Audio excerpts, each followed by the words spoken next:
Immortal Realm. In the Grand Hall, several elderly immortals with white beards circled around a little girl barely a year old, sighing as they went. Even the Emperor sat above them, looking deeply troubled. Ah, She's been raised in the Immortal Realm for thousands of years, yet she's still so small. Why hasn't she grown at all? Have you lived too long and lost your wits? If we knew the reason, would we still be pacing around here? Then where did she come from? Stop asking pointless questions. If even the Emperor doesn't know, how could we? I heard the Emperor once asked that fortune-telling Immortal Lord to calculate her origins. He tried so hard he nearly coughed up blood, but still couldn't find an answer. Then what should we do? If this little lady keeps going on like this, the whole Immortal Realm might be in trouble. A younger immortal glanced at the quiet little girl sitting on the floor, drinking her milk, and swallowed nervously. Actually, it's not that bad. I think she's been much calmer lately. The old immortal sighed. That's because you don't know the full story. Sure, our realm has been peaceful, but the other realms have been suffering. Do you see that little stone she's holding? Yes, the shiny one glowing with green light. That's the demon realm's command token. Another immortal gasped. You mean, that's the token that represents the demon emperor himself, the one that can summon demon soldiers? The demon realm and the immortal realm have never gotten along. For tens of thousands of years, we've had countless conflicts. If the demon emperor finds out she took that token, he might march his armies straight to Heaven's Gate. The old immortal waved his hand to calm them. That won't happen. It's said the demon emperor gave her that token willingly. After giving it to her, he personally carried her out of the demon realm and strengthened the barriers and guards at its borders. He even ordered that if any demon dares to let her back in, they'll be treated as traitors and punished severely. And that's not all. Look at the little dagger hanging at her waist that used to belong to the Lord of the Underworld himself. He's carried it for tens of thousands of years. It can guide lost souls and destroy evil spirits. And that colorful ring on her tiny hand holding the milk bottle, that's the Spirit Lord's. Normally, no one is even allowed to look at it. This is what we can see, but I heard she also went to the Eastern Immortal Island, visited the Dragon and Phoenix clans, and even traveled across the Four Wild Lands. It seems she even went to the Divine and Buddhist realms. She didn't go to the Demon realm? Did she miss it? Miss it? How could that little ancestor ever miss anything? The old immortal snorted softly. She didn't go to the Demon realm because she heard somewhere that the Demon Lord was terribly ugly, so she refused to go. Just as the old immortal finished speaking, the Emperor's dignified voice sounded. Have you come up with a plan? All the immortals lowered their heads. Your Majesty, this little lady truly cannot stay in the heavenly realm any longer. It's not that we can't afford to feed her, it's just that. The Emperor rubbed his aching forehead. then what do you suggest? The immortals looked at one another, but no one spoke. The Emperor was stern, but they weren't fools. No one dared offend that little ancestor. As silence filled the hall, the little girl, holding her milk bottle, looked up after finishing her drink. You don't want me anymore? Where are you sending me? And you stop sighing. It's not a good sign. The immortals. Seeing the Emperor's gaze fall on him, the old immortal sighed helplessly. Forcing a stiff smile, he spoke carefully. Little lady, listen to me. You've explored every corner of the heavenly realm over the years, haven't you? Isn't it getting a bit boring? I know a fun place, full of people and delicious food. Many of our immortals once came from there. You could go and take a look. Don't worry, the Emperor will ask the Star of Fate to give you a good life there. You'll be happy and well. The little girl asked, where? The mortal world. Wait. Little ancestor, don't refuse so quickly. Look, it's been thousands of years and you're still this small, you never grow up. Of course, we don't mean that in a bad way. But just imagine, what if you grow up once you're in the mortal world? You're already so adorable now. When you grow up, you'll surely be beautiful. Don't you want to see what you'll look like then? The little girl, who loved beauty more than anything, hesitated for a long time, making everyone in the grand hall hold their breath in suspense. Finally, Just when the immortals were about to lose patience, the little girl gave her answer. I'll go, but not for nothing. All the immortals' eyes lit up. As long as this little troublemaker was willing to leave the immortal realm and give them some peace, they would agree to anything, even if it meant bowing and sending her off with gifts. Little lady, please tell us what you want. Whatever it is, we promise to make it happen. The girl smiled sweetly, looking harmless, but her next words struck like thunder. Grandpa Dan Lord, those precious pills you hide in 8 different places every 3 days, can I have some? The old Dan Lord, seeing everyone's expectant eyes on him, forced a smile through gritted teeth. Of course. Yes, take them all. Aunt Hyun, your ancient zither looks so beautiful. Immortal Hyun's eyes filled with tears. It's yours. Aunt Bichuan, your spirit spring water is so sweet. Will I still be able to drink it after I go down there? Fairy Bichuan hesitated. I'll fill a pot for you. When the girl stayed silent, Fairy Bichuan clenched her fists in pain. Fine. I'll open a special spring just for you. Auntie, Uncle, Emperor. After a long while, the little girl, carrying her treasures, was sent off to reincarnate amid the immortals' loud applause. She's finally gone. That little troublemaker is finally gone. Your Majesty, I'm so moved I could cry. Even though she nearly drained us all, at least she didn't destroy us completely. But, Your Majesty, you promised not to seal her divine power after she's reborn. Is that really okay? If she's reborn with her powers intact, won't the mortal world be in chaos? The Emperor sat calmly, his brows relaxed. It's not that I don't want to seal her power, I simply can't. But in the mortal world, the laws of heaven and earth will keep her in check. There's no need to worry. All right, since she's already gone down, let's all return. As the Emperor disappeared, the immortals slowly drifted back to their own palaces. Sigh. It feels strange now that she's suddenly gone. You're right. It feels a bit empty inside. Thousands of years ago, a divine light suddenly appeared at the edge of the sky. Everyone thought it was a blessing for all realms, but instead, it brought down a little troublemaker. That's right. Back then, she was as small as a newborn human baby.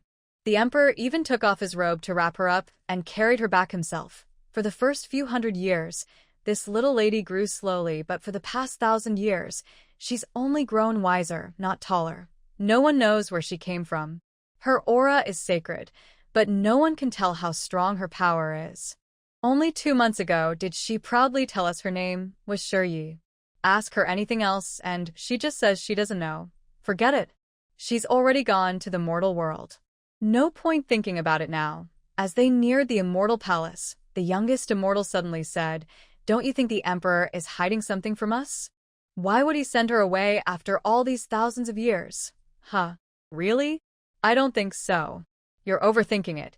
Yes, you're just imagining things. Let's go rest. Now that the little troublemaker is gone, we can finally relax. Still, it just feels strange to me. Fine, you're the youngest. If we say there's nothing, then there's nothing. The Emperor stood at the highest point of the heavens, his eyes dark and unreadable as he looked down at the little girl who had already arrived in the mortal world. Outskirts of Yuanxia Kingdom, not yet 2 years old, little Shuryi slowly opened her eyes on a dark mountaintop. She looked around at the desolate graves and scattered bones, gritting her teeth. Reborn. Into a good life. The little girl grew angry. She jumped up, grabbed a tree for balance, and pointed at the sky, shouting in frustration. This is what you call a good life. That old man tricked me. You'd better not let me go back there. Thunder rumbled in the sky, circling the mountain like a warning. Seeing this, the little girl grew even angrier, jumping and shouting louder. You thunder, stop helping them bully me. After a long while, the thunder faded. Exhausted from shouting, Shuryi sat down on the ground. She looked at the faint green lights slowly gathering in the distance, picked up a white bone from the ground, and pointed it toward them. Watch out. Careful. Crash, the table broke. With a sharp sound, the wild wolves that had thought they found food suddenly turned and ran as if they had seen a ghost, whining pitifully as they fled. Shuri puffed up her cheeks and sighed, accepting the memories that were flooding into her mind. The girl's name was also Shuri, the legitimate daughter of Shi Hongda, the vice minister of rights in the Yuanxia kingdom. Her mother, Yi Qingshu, was the well-known young lady of Xining Manor, a famous family in the martial world. Her father had been poor in his youth. When he went to the capital to take the imperial exam, he couldn't afford an inn and had to sleep in the wild or in farmers' huts. By chance, he met her mother, who was badly injured while being chased by enemies. But she and Arore Thaddeus. From the memories, she saw what her unreliable father looked like, and things didn't seem to have turned out the way they should have. A useless father and a meddlesome grandmother who favored others and lacked sense. At least her mother was a good woman. Oh, and there was even a second wife. Her mother became pregnant the same year she married, but her father brought home Wang Shiman and a child 2 years older than Shi Yi during that time. In other words, her father had already been involved with another woman before marriage. He only married her wealthy mother because he was poor and wanted the power of Xining Manor. Wang Shiman was the unloved daughter of the Minister of Rights, born to a mother from a humble background. Though not especially beautiful, she had a pair of charming eyes. Her father, being handsome and successful, had kept her as his secret companion for years. When the Minister of Rights discovered that his daughter had been secretly involved with a man and was expecting a child, he drove her out. Only after she entered the Shi household as a second wife did he reluctantly acknowledge her again.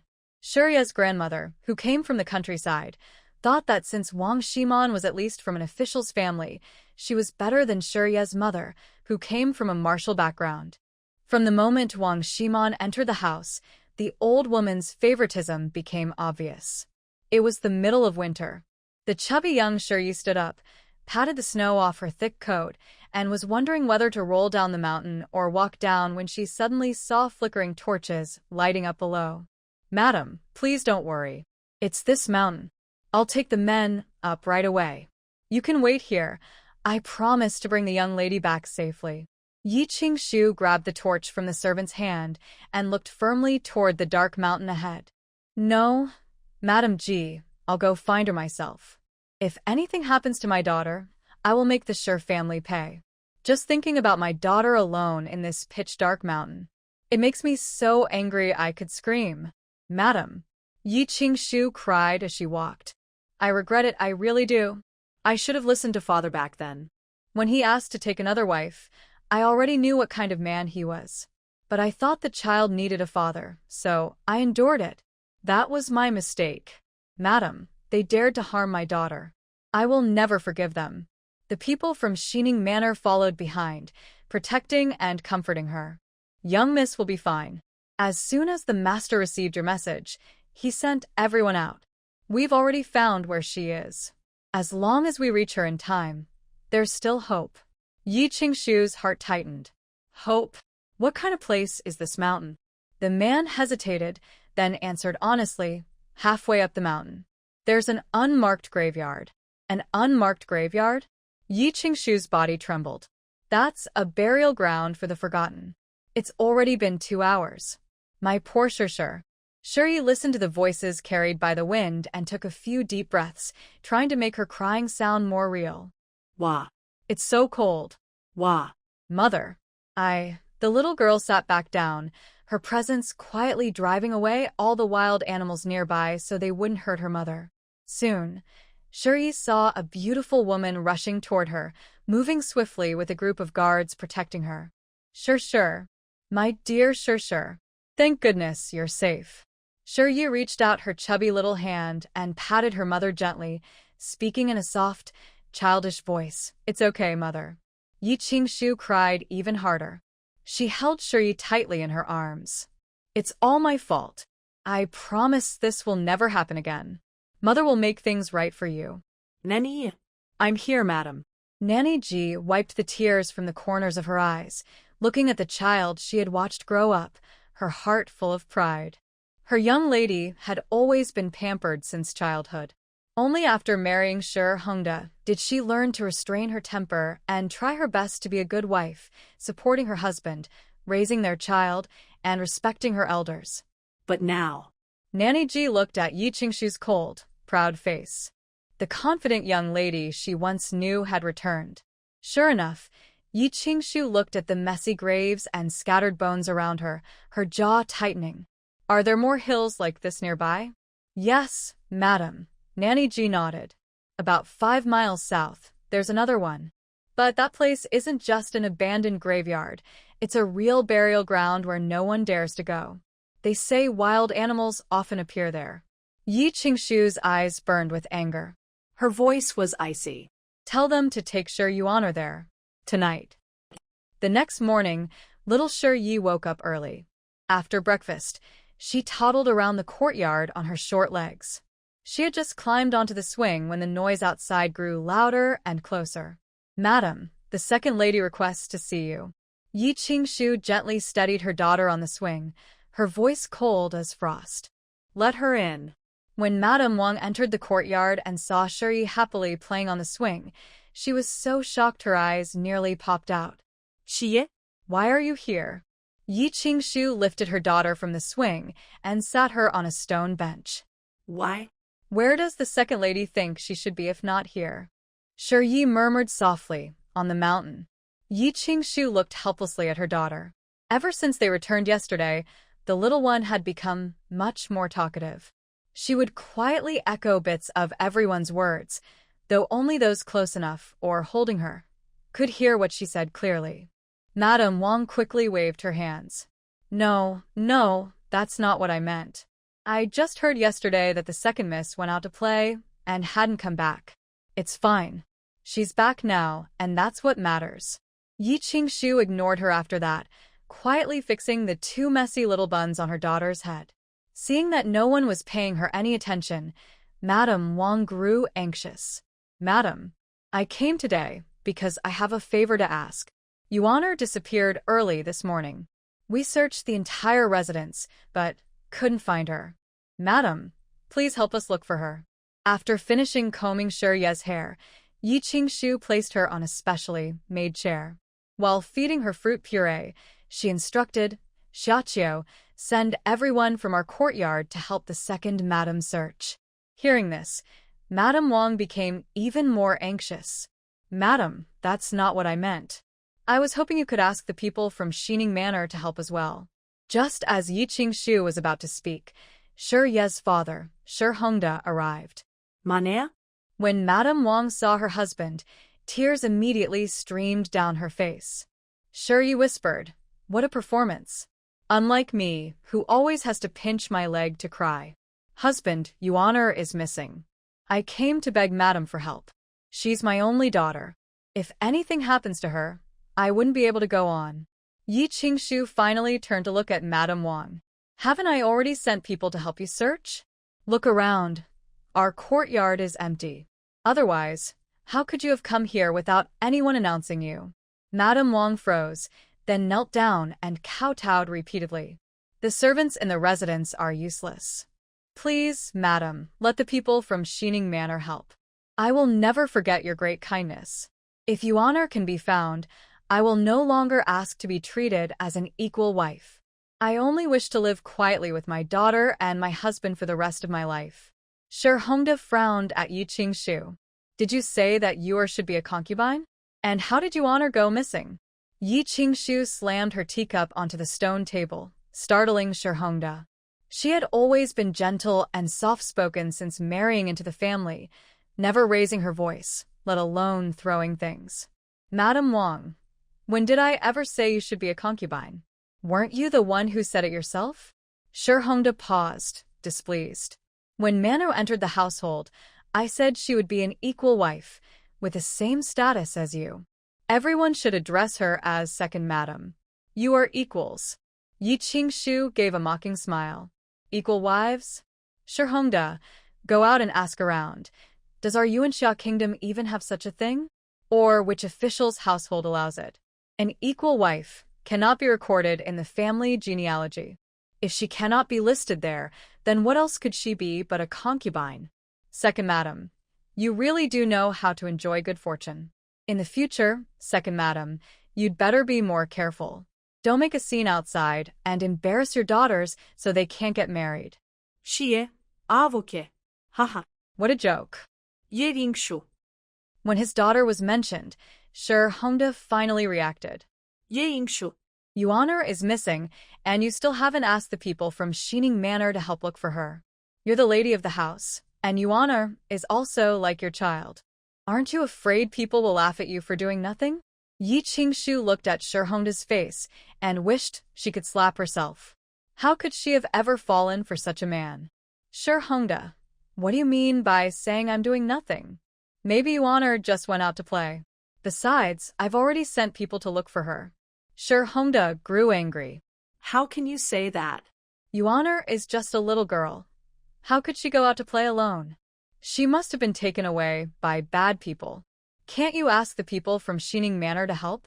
Manor will remember your kindness. How can I say that? Yi Qingshu slammed the stone table and stood up. Weren't those your exact words yesterday? Yesterday, Yuan'er secretly asked a servant to take Shir out to play.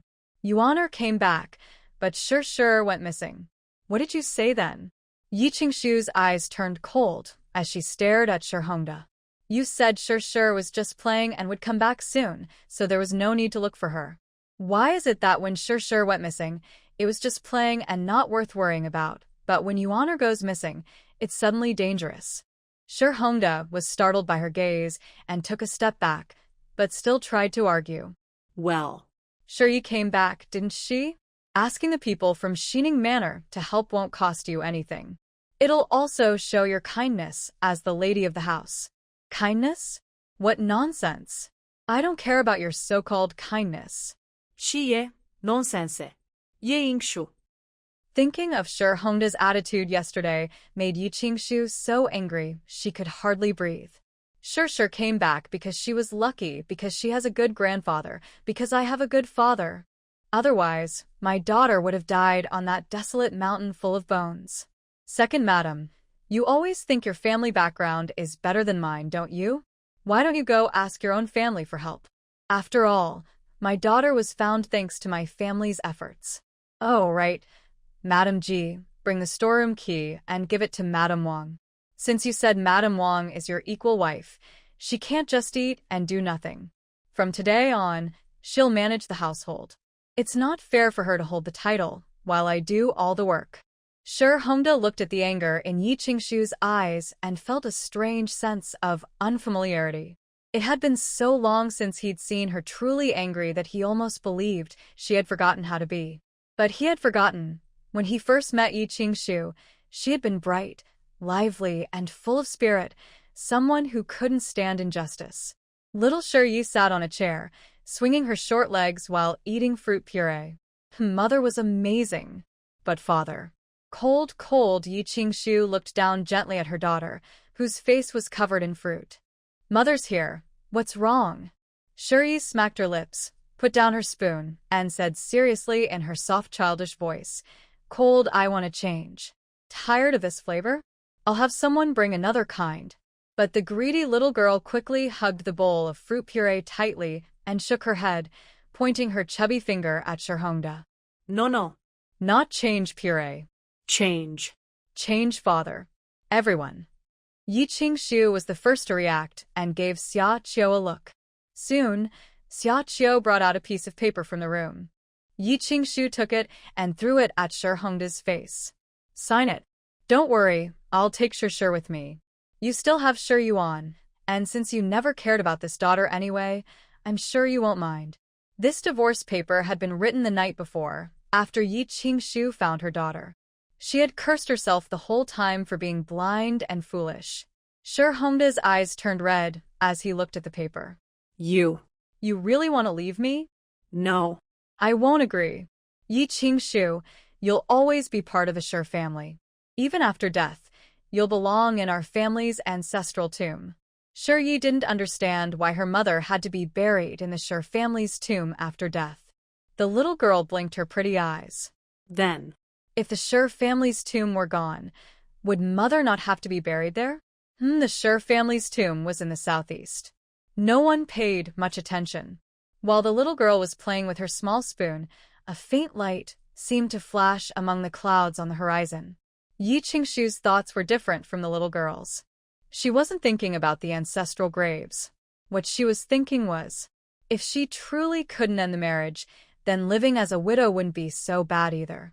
Seeing Yi Qingshu's narrowed eyes studying him, Shi Hongda swallowed nervously. Just as he was unsure whether to move forward or back, the butler came running in, panting. "Master, madam, the 8th prince has arrived." Mu Mingxiu, 7 years old, was the 8th prince of the Yuanxia kingdom. He and the 10-year-old 7th prince, Mu Lansong, were both sons of the current empress. The founding emperor of Yuanxia had once been a man of the martial world. Some even said he was a bandit before fate, and troubled times helped him rise to power. With his strong connections among the people, he eventually declared himself king and established the Yuanxia kingdom. Because of this, the princes of the Mu royal family were not confined to the palace like those of other nations. After finishing their daily lessons, they were free to leave the palace as long as they reported to their mothers and carried an exit token. Each prince had a residence built outside the palace when he turned 3, and by 6, he could take his guards and stay there for short periods. The purpose was to let them experience the outside world early and understand human nature, rather than learning only from books within the palace walls. As a result, Mu Mingxiu rarely returned to the palace except for his studies. When Shi heard the butler's words, she slid off her chair and ran outside on her short legs. Just as she reached the courtyard gate, she saw the 8th prince, Mu Mingxiu, hurrying over with a group of guards. As he walked, he called out, "Madam, madam, has Shi been found? I brought my mother's guards. We'll search together and make sure to, Shi, you're back?" Shi Hongda quickly knelt down. "Your servant greets the 8th prince." "Lord Shi, you're blocking my way. Move aside and kneel over there." Shi Hongda's face stiffened, but since the prince hadn't allowed him to rise, he could only kneel aside with Madame Wang. Mu Mingxiu went forward and personally helped Yi Qingshu up. "Madam, please stand. I've told you before, you don't need to bow when you see me." The young prince, still looking worried, picked up Shi Yi and checked her carefully. "Are you hurt anywhere? Do you feel unwell? If you are, tell me right away. I'll send someone to the palace to fetch the royal doctor." The little girl shook her head. I'm fine. "Liang found me on the mountain. There's something on the mountain." A howl. "A hull?" The 8th prince's face instantly darkened. "Are you saying Madam found you on a mountain with wolves?" The little girl nodded, pouting sadly, her face full of fear. When Yi Qingshu led the 8th prince into the main hall, his face was still gloomy. "Madam, have you caught the one who kidnapped Shi? I will make him pay dearly for daring to harm her." Ye Wingshun 어땠? He was caught, but after revealing where Shi was, he took his own life. As for the maid and servant who went out with her, some never returned, and those who did were found dead in their rooms last night. The 8th prince's young face turned serious. It seems this wasn't a simple kidnapping. Someone must have ordered it. "Do you have any suspects, madam?" Wang, who was kneeling in the courtyard, trembled when she heard his words. Everyone in the capital knew the 8th prince was wild and unruly, but he cared deeply for Shi. With how much he adored her, if Yi Qingshu even hinted that Wang was involved, the prince would punish her severely, evidence or not. "For now, I have no suspects," Yi Qingshu said calmly. "But I will find out who did it." She didn't mention Wang because even if she did, it would be useless. Wang was protected by Shi Hongda, and with the culprits dead, there was no proof. Wang would never admit anything. Besides, Shi had been found safe and unharmed. The matter would likely end here, at least on the surface. But not pursuing it publicly didn't mean Yi Qingshu wouldn't seek justice for her daughter in private. Wang let out a quiet sigh of relief when she saw Yi Qingshu didn't suspect her. Then, spotting the guards outside the courtyard, her eyes lit up. She turned and knelt before Mu Mingxiu. "Your Highness, please, I beg you, ask the guards outside to help find Yuan'er. She was also taken by bad people. Please, Your Highness, please. Yuan'er is Shuria's older sister after all." Mu Mingxiu, though young, was no fool. Growing up in the palace had taught him to read people. From the way Yi Qingshu had looked at Wang earlier, he already had a good idea of what was going on. "And who do you think you are," he said coldly, "to dare ask this prince for help? You're far too bold. Lord Shi, your concubine seems to have no manners. Should you take her away and teach her properly, or shall I find a palace matron to do it for you?"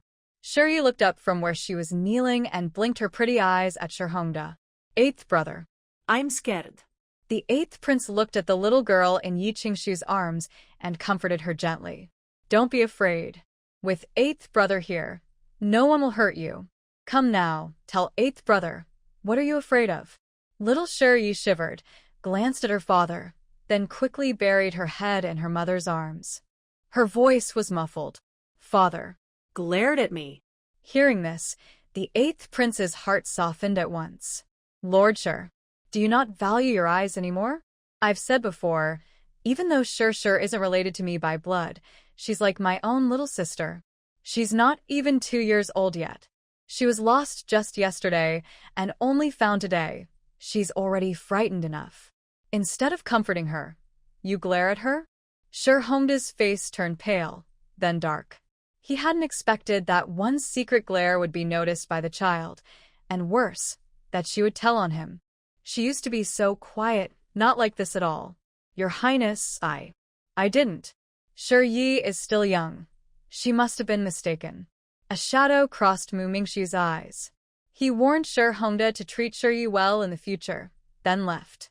After all, this was a family matter. As a prince, he could scold a little, but too much would be improper. Once the eighth prince was gone, Shi Hongda stood up, his eyes on the mother and daughter filled with anger. Yi Qingshu, get out. Shi Yi added softly, "Out." Shi Hongda tore the divorce papers into pieces. "I will never agree to a separation. Give up on that idea." He then pulled Lady Wang away, whispering to calm her as they left the courtyard. Shi Yi turned her little head and tugged at Yi Qingshu's sleeve. Cold. "Not changing?" Yi Qingshu couldn't help but laugh. "We'll change, but we'll have to wait a little while." "Humph. He looks down on my background but can't let go of my dowry or my family's influence. Even a performer would be more honest than him. Your mother will make sure they repay everything they owe us." Half a day had passed, and Shi Yuan'er still hadn't been found. With no other choice, Shi Hongda reported the matter to the authorities. "Madam, the old lady sent someone to say she's not feeling well and wants you to come and take care of her." Xiaqiu, the maid who came with Yi Qingshu when she married, walked into the courtyard and glared fiercely toward the old woman waiting outside, as if she wished she could make her disappear with one look. In the past, Yi Qingshu would have gone right away, but now she simply waved her hand from the reclining chair. "Tell her that Madame Wang is now in charge of the household. If she needs someone to look after her, she can ask Madame Wang." After seeing their true faces, if I still go and let her treat me badly, I'd really be foolish. Xiaqiu left happily, but before long, the old lady came herself. Yi Qingshu. "You refuse to come take care of me and instead lie here resting? How dare you? Do you even know what respect for elders means?" Little Shi, who was squatting nearby playing with pearls like marbles, looked up and pointed toward the courtyard wall. "Grandmother." Speak louder. When the old lady didn't understand, Xiaqiu explained, "Miss means that if you speak a little louder, everyone outside the wall will hear you." The old lady was furious. "So this is what comes from a woman raised outside proper society. You see your grandmother, and don't even greet her politely. No manners at all. If Yuan'er knew I was unwell, she would be crying with worry by now." Yi Qingshu's expression darkened. She could tolerate being insulted herself, but not her daughter. What did Shi say that was wrong? "Look at you. Your face is glowing. Your voice is strong. You look healthier than I do. What illness are you talking about? And besides, I already gave the household keys to Madame Wang yesterday. Don't you like her, and Yuan'er best? Let Madame Wang take care of you. Seeing her elegant manners every day will surely make you feel better faster. I won't go and upset you." Oh, and one more thing. If you ever run short of food or money, you can also ask Madame Wang. After all, in Yuanxia, I've never heard of a family being supported by a daughter-in-law's dowry. The old lady was so angry that she kept striking her cane on the ground. What nonsense! You are my son's wife, so you should take care of this household. How can you just walk away? My son is an official. He earns a salary. How could we be living off your dowry? With that attitude, how can you call yourself his proper wife? You might as well give your place to Madame Wang. If she had heard these words before, Yi Qingshu would have burst into tears, but now things were different. Just seeing that mother and son made her feel disgusted. I'm the official wife. But your son said Madame Wang is equal to me, with no difference in status. Then why can she do nothing all day, just eat, shop, and enjoy herself, while I have to serve your whole family like a servant, even using my dowry to cover expenses and endure your bad tempers? Your son has a salary from his official post. Well, from today on, this household will indeed live on your excellent son's income. The old lady clenched her teeth. That's not the point. You is missing. As her mother, shouldn't you send people to look for her? How can you sit here eating fruit so calmly? You You and your son clearly said before that Shi Yuer is Madame Wang's daughter and should be raised by her. Whatever happens to her has nothing to do with me. So, now that she's missing, why come to me? Go find her parents. I have my own daughter to care for. Besides, when Shi went missing before, you said she was just being playful and would come back when she was done. Maybe Yuer is the same. No need to make such a fuss. You. Fine. You heartless woman. I'll have my son divorce you. I'd be glad to see that. But divorce? Impossible. In this life, I, Yi Qingshu, will only separate by choice, or by widowhood. Shi said softly. Widowhood. Sounds good. Seeing the old lady storm off in anger, Yi Qingshu felt an indescribable satisfaction.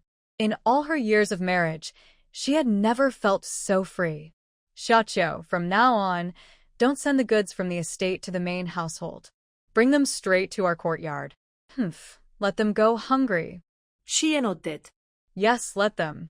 By evening, Shi Hongda arrived at Yunlan courtyard with a dark expression. I heard you made mother cry today? I wouldn't know. I only told the truth. If that made her cry, well, I guess a life of comfort really does make one fragile. Yi Qingshu sat sewing clothes for her daughter, not even looking up, while Shi lay on the bed playing with a new toy gifted by the 8th prince. You told mother you won't manage the household anymore, and that will live only on my salary? Isn't that how it should be? In Yuanxia, isn't it always the men who support their families? Or do you think everyone lives off their wives' dowries? If that's the case, I'll host a banquet tomorrow and ask your colleagues' wives what they think. Shi Hongda's face turned pale, then darkened. Qingshu, how did you become like this? You're nothing like the woman I once knew. No, you're wrong. This is who I've always been. Shi Hongda looked at Yi Qingshu, wanting to turn away, but then remembered why he had come. Give me some silver. Yuaner is missing, and I need to give something to the officials so they'll take this search seriously. And give me more, just in case it's not enough. Shi mumbled something under his breath. Yi Qingshu looked up. If you need money, get it from the public funds. Why are you asking me? Since our marriage, you haven't given me a single coin from your salary. Whoever you've been giving it to, go ask them. Shi Hongda opened his mouth, but said nothing. In the past, whenever he asked for money, Yi Qingshu would always give it to him without question. But now... His eyes darkened. He reached out to take her hand, but she stepped back. Qingshu, I know what happened before made you lose faith in me. Please forgive me. Now that something's happened at home, can't you just know? Yi Qingshu's voice was cold. Not today, not tomorrow, not ever. I've already told mother clearly. I've handed over the household keys and account books to your other wife. If you need money, ask her. Shi Hongda's face turned red with anger. Yi Qingshu, we haven't divorced yet. And you still have the nerve to spend my dowry? Don't worry. When the divorce comes, you'll repay every coin you've used. I'd rather throw that silver away than let your ungrateful family live off it. Sure Honda narrowed his eyes. I'll say it again. I will never agree to a divorce. I don't need your agreement. Get out. Shuri shouted out. By dawn, Yuanor was finally found. The young maid looked at the exhausted girl who could no longer cry and sighed softly. Her mistress still had a soft heart. She could never truly be cruel to a child. Her mother was sure that Wang had arranged the kidnapping, but Shuri knew that Yuana wasn't innocent either. But it didn't matter. Yuana or not, there would be time to settle things later. Honda spent the whole day in Madame Wang's courtyard, keeping Yuana company, completely forgetting that his other daughter had also been kidnapped the night before. Yi Qingshu ignored them and quietly took her daughter into the palace. Yes, Yi Qingshu knew the current empress. The empress was more than 10 years older than her and had once been the last disciple of Yi Qingshu's father, the master of Xining Manor. By seniority, the empress was actually Yi Qingshu's senior sister. In fact, the empress had met the emperor because of Yi Qingshu. When Yi Qingshu was about 5 or 6 years old, she secretly hid in a carriage from the manor, planning to travel the world and act like a hero from the storybooks. As one might imagine, when the beloved daughter of the most powerful master in the martial world went missing, it caused a huge commotion. Her senior sister met the then crown prince while searching for her, and they became acquainted after a misunderstanding. Later, it was the crown prince himself who helped block all the roads and search every carriage until Yi Qingshu was found. Honda knew nothing about any of this.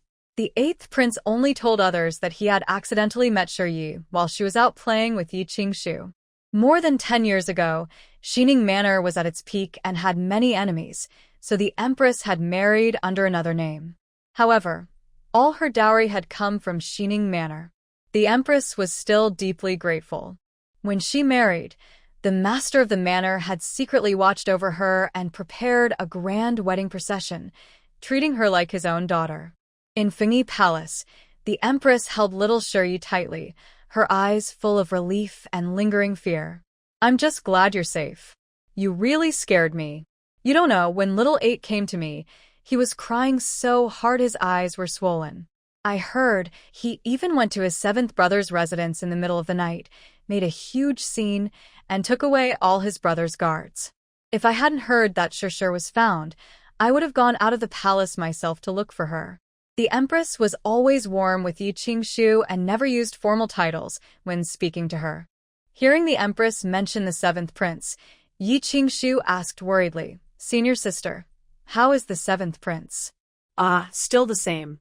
He never goes out, just stays in his residence all day. He only comes to see me on the 1st and 15th of each month. Look, speak of the devil, he's here now. Greetings to the 7th prince.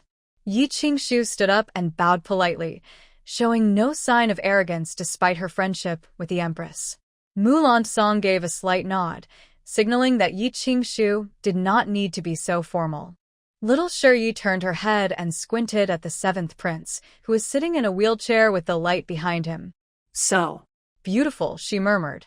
The empress was startled, then laughed and gently tapped the little girl's forehead. You little one, not even 2 years old, and you already know what's beautiful? Yi ignored the empress's teasing. She slid down from the empress's lap and crawled toward the wheelchair, using both hands and feet. There was no helping it. Right now, crawling was faster than walking. Pretty person. Hug. Hug, sure. Yi Qingshu panicked and was about to step forward to bring her daughter back when something astonishing happened. The 7th prince, Mulan Song, actually bent down slightly and picked the little girl up. His movements were awkward but careful, as if he were holding something precious. Everyone knew that the emperor cherished the empress deeply, and as her legitimate son, Mulan Song had been favored since birth and was expected to become crown prince one day. But when the empress became pregnant with the 8th prince, people slowly noticed that Mulan Song had stopped speaking, and even the small movements of his legs had gradually disappeared. The emperor and empress searched the land for the best doctors, but no one could find the cause. Year after year passed. When Mulan Song turned 6, he asked to live outside the palace in the prince's residence. Since then, except for visiting the palace twice a month, he had kept his distance from everyone. Now, the Empress stared at her son without blinking. Since he had gained awareness, this was the first time he had willingly allowed physical contact with someone. Yi Qingshu was also stunned. At the Empress's signal, she quietly lowered her hand. So. Beautiful. Sure, is it beautiful? Say, Yi Qingshu's heart tightened again. She didn't dare look at the seventh prince's face. Although she had only met Mulan Song a few times when he was very young, she had heard many stories about him over the years. The most common one was that the seventh prince was cold and merciless, a man who never hesitated. And now her daughter was fearlessly playing right in front of him. Say, the little girl reached out her hand, trying to touch his mouth, as if she wanted to see why he wasn't answering her. And so, in the middle of all the fussing and hiding, the little one began to cry. Wah. You won't talk to me. Ugly. I don't want to live anymore. Yi Qingshu rubbed her forehead. That phrase, don't want to live, must have been learned from old Madame Sure. After all, whenever the old lady was upset, she would throw a tantrum, sit on the floor, slap her legs, and shout that she didn't want to live. The Empress looked at her son, who was gently patting the little girl's back to calm her down, and her heart ached. Sure, be good. It's not because your brother thinks you're ugly that he doesn't talk, the Empress said, her eyes turning red again. It's because your brother can't speak. When little Yi stopped crying and looked down at Mulan Song's legs, the Empress held back her tears and continued, your brother also can't walk. Yi froze, tears still on her cheeks, staring at Mulan Song. The three adults didn't dare to speak, afraid she might start crying again. The hall fell into a strange, quiet harmony.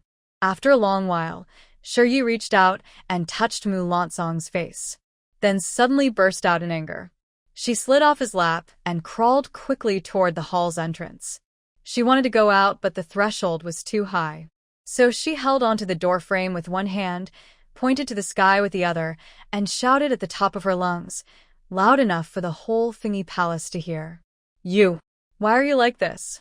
How could such a good-looking brother be treated like this? Who did wrong? You should punish them. This is so unfair. The little girl kept shouting, getting more and more worked up. When she got tired, she leaned on the threshold to catch her breath, then stood up and continued. You. Can't you fix it? Stars. You. You wait for me. If you won't do it, I will. Just as Yi was shouting the loudest, a figure in bright yellow robes walked over with a smile. Well, now let me see. Whose little lady is this? The Emperor waved off the attendants who wanted to pick her up and bent down to lift the little one himself. Yi Qingshu stood and bowed, but the Emperor waved his hand casually. No need for formality. You grew up under our care, just like family. Come visit the Empress more often. She's always much happier after you've been here. The Empress nodded in agreement. Yes, but Qingshu is stubborn. She says the manor's reputation is already well known. Her husband came from a poor family, and she doesn't want to put more pressure on him, so she always comes to see me in secret. Sigh, Qingshu really has such a kind heart. Yi suddenly said, feeding the puppy the Emperor. The Empress. Ye Wingshu. The Emperor looked at the little girl in his arms and laughed. Little lady of the Sure family, come, tell your royal uncle what you were shouting at the palace gate just now. Who made you angry? I'll punish them for you, how about that? The little girl rolled her eyes and slapped the Emperor's hand with her chubby little palm, which frightened Yi Qingshu. Your Majesty, please forgive her. She's still very young and didn't mean it. But the Emperor didn't mind at all. It's fine. She's not even 2 years old yet. How could she possibly hurt me? The little girl puffed up her cheeks and glared at the Emperor, then reached out and pinched his cheeks. The Empress couldn't stop laughing, while the eunuch standing nearby and Yi Qingshu were both terrified. After all, their emperor had grown up on the battlefield, fighting his way through countless dangers before finally claiming the throne. Though he had loved the Empress deeply for decades, that didn't mean he was gentle with others. Normally, he didn't even like his own princes and princesses getting too close to him. Yet for some reason he was especially fond of this little girl from the Shur family. Whenever he heard that Lady Shur had brought her daughter to visit the Empress, no matter how busy he would always come to see and hold the child. At first, the eunuch had wondered if the Emperor had feelings for Lady Shur, but after careful observation, he realized that wasn't the case. The Emperor simply adored the little girl. And it was easy to see why. At 1.5 years old, little Shur Yi was round and fair, with big sparkling eyes like stars. Anyone who saw her couldn't help but smile. Even the old eunuch, who had spent his life in the palace, felt his heart lighten whenever he saw her. The little girl pinched the Emperor's cheeks with one hand and held up 2 fingers with the other. 2 people made Shur angry. Bad Daddy and Mud. The Emperor froze, unable to speak because his mouth was still being pinched. In the end, the Empress had to take the little girl into her arms to free him. Shur Hongda offended you. That's fine, I'll stand up for you. But what did your royal uncle do to upset you? He just arrived. Little Shur Yi slid down from the Empress's lap again, quickly crawled to Mu Lansong's feet, and sat down on the floor. You little one, you sure can move fast. Someone, the floor is cold. Bring a cushion for her to sit on. A young girl shouldn't catch a chill, or she'll suffer when she grows up. Shur Yi sat on the cushion, looking at the Emperor with a face full of complaint. Royal Uncle. Your royal uncle is here. What would you like to say, little Shur? Royal uncle. Those who harm others will face consequences. The Emperor's smile froze instantly. Even Yi Qingshu dropped to her knees, cold sweat running down her face. Your Majesty. The Emperor shook his head, his expression unreadable. It's fine. Let her speak. Little Shur Yi patted Mu Lansong's leg, then reached up as if to pat his mouth, but couldn't reach. So she patted her own instead. Consequences. For the kind brother. If he can't walk, Can't speak. how pitiful. After speaking, she turned to glare at the sky outside, muttering something under her breath. Judging by her expression, she was probably scolding someone again, and not very politely. The Empress narrowed her eyes and waved everyone out of Fingy Palace. Even the main hall doors were closed, blocking the little girl's view. Only then did she turn back to the Emperor and continue. Second, bad father, main wife. Shur Nyener threw Shur away. On the mountain there was. Shur wants a new father. The little girl's words carried too much meaning, leaving the Emperor and Empress stunned for a long time. After a while, the Emperor suddenly stood up. Shur, are you saying that the reason Lansong can't walk or speak is because I took too many lives and the consequences fell upon him? Yi Qingshu quickly bowed her head to the floor. Your Majesty, Shur is still young and speaks without thinking. Please don't take her words to heart. The Emperor didn't seem to hear her. He just stared at the little girl, a flicker of hope in his eyes. Not just you, but your father, your father's father, your father's father's father, and so on. Hearing the little girl's words, the Emperor sat back down, looking lost and dazed. So that's how it is. No wonder I couldn't find the cause, even after searching for the best doctors in the land. It turns out, Lansong's condition isn't an illness at all.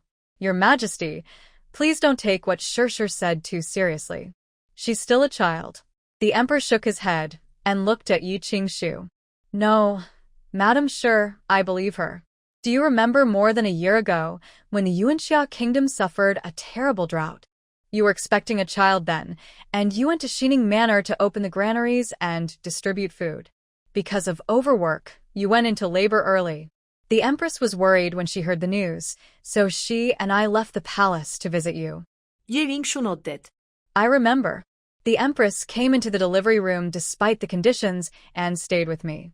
Thanks to the rare medicines from the palace, both my child and I survived. There's something you don't know, the Emperor continued, clenching his fists.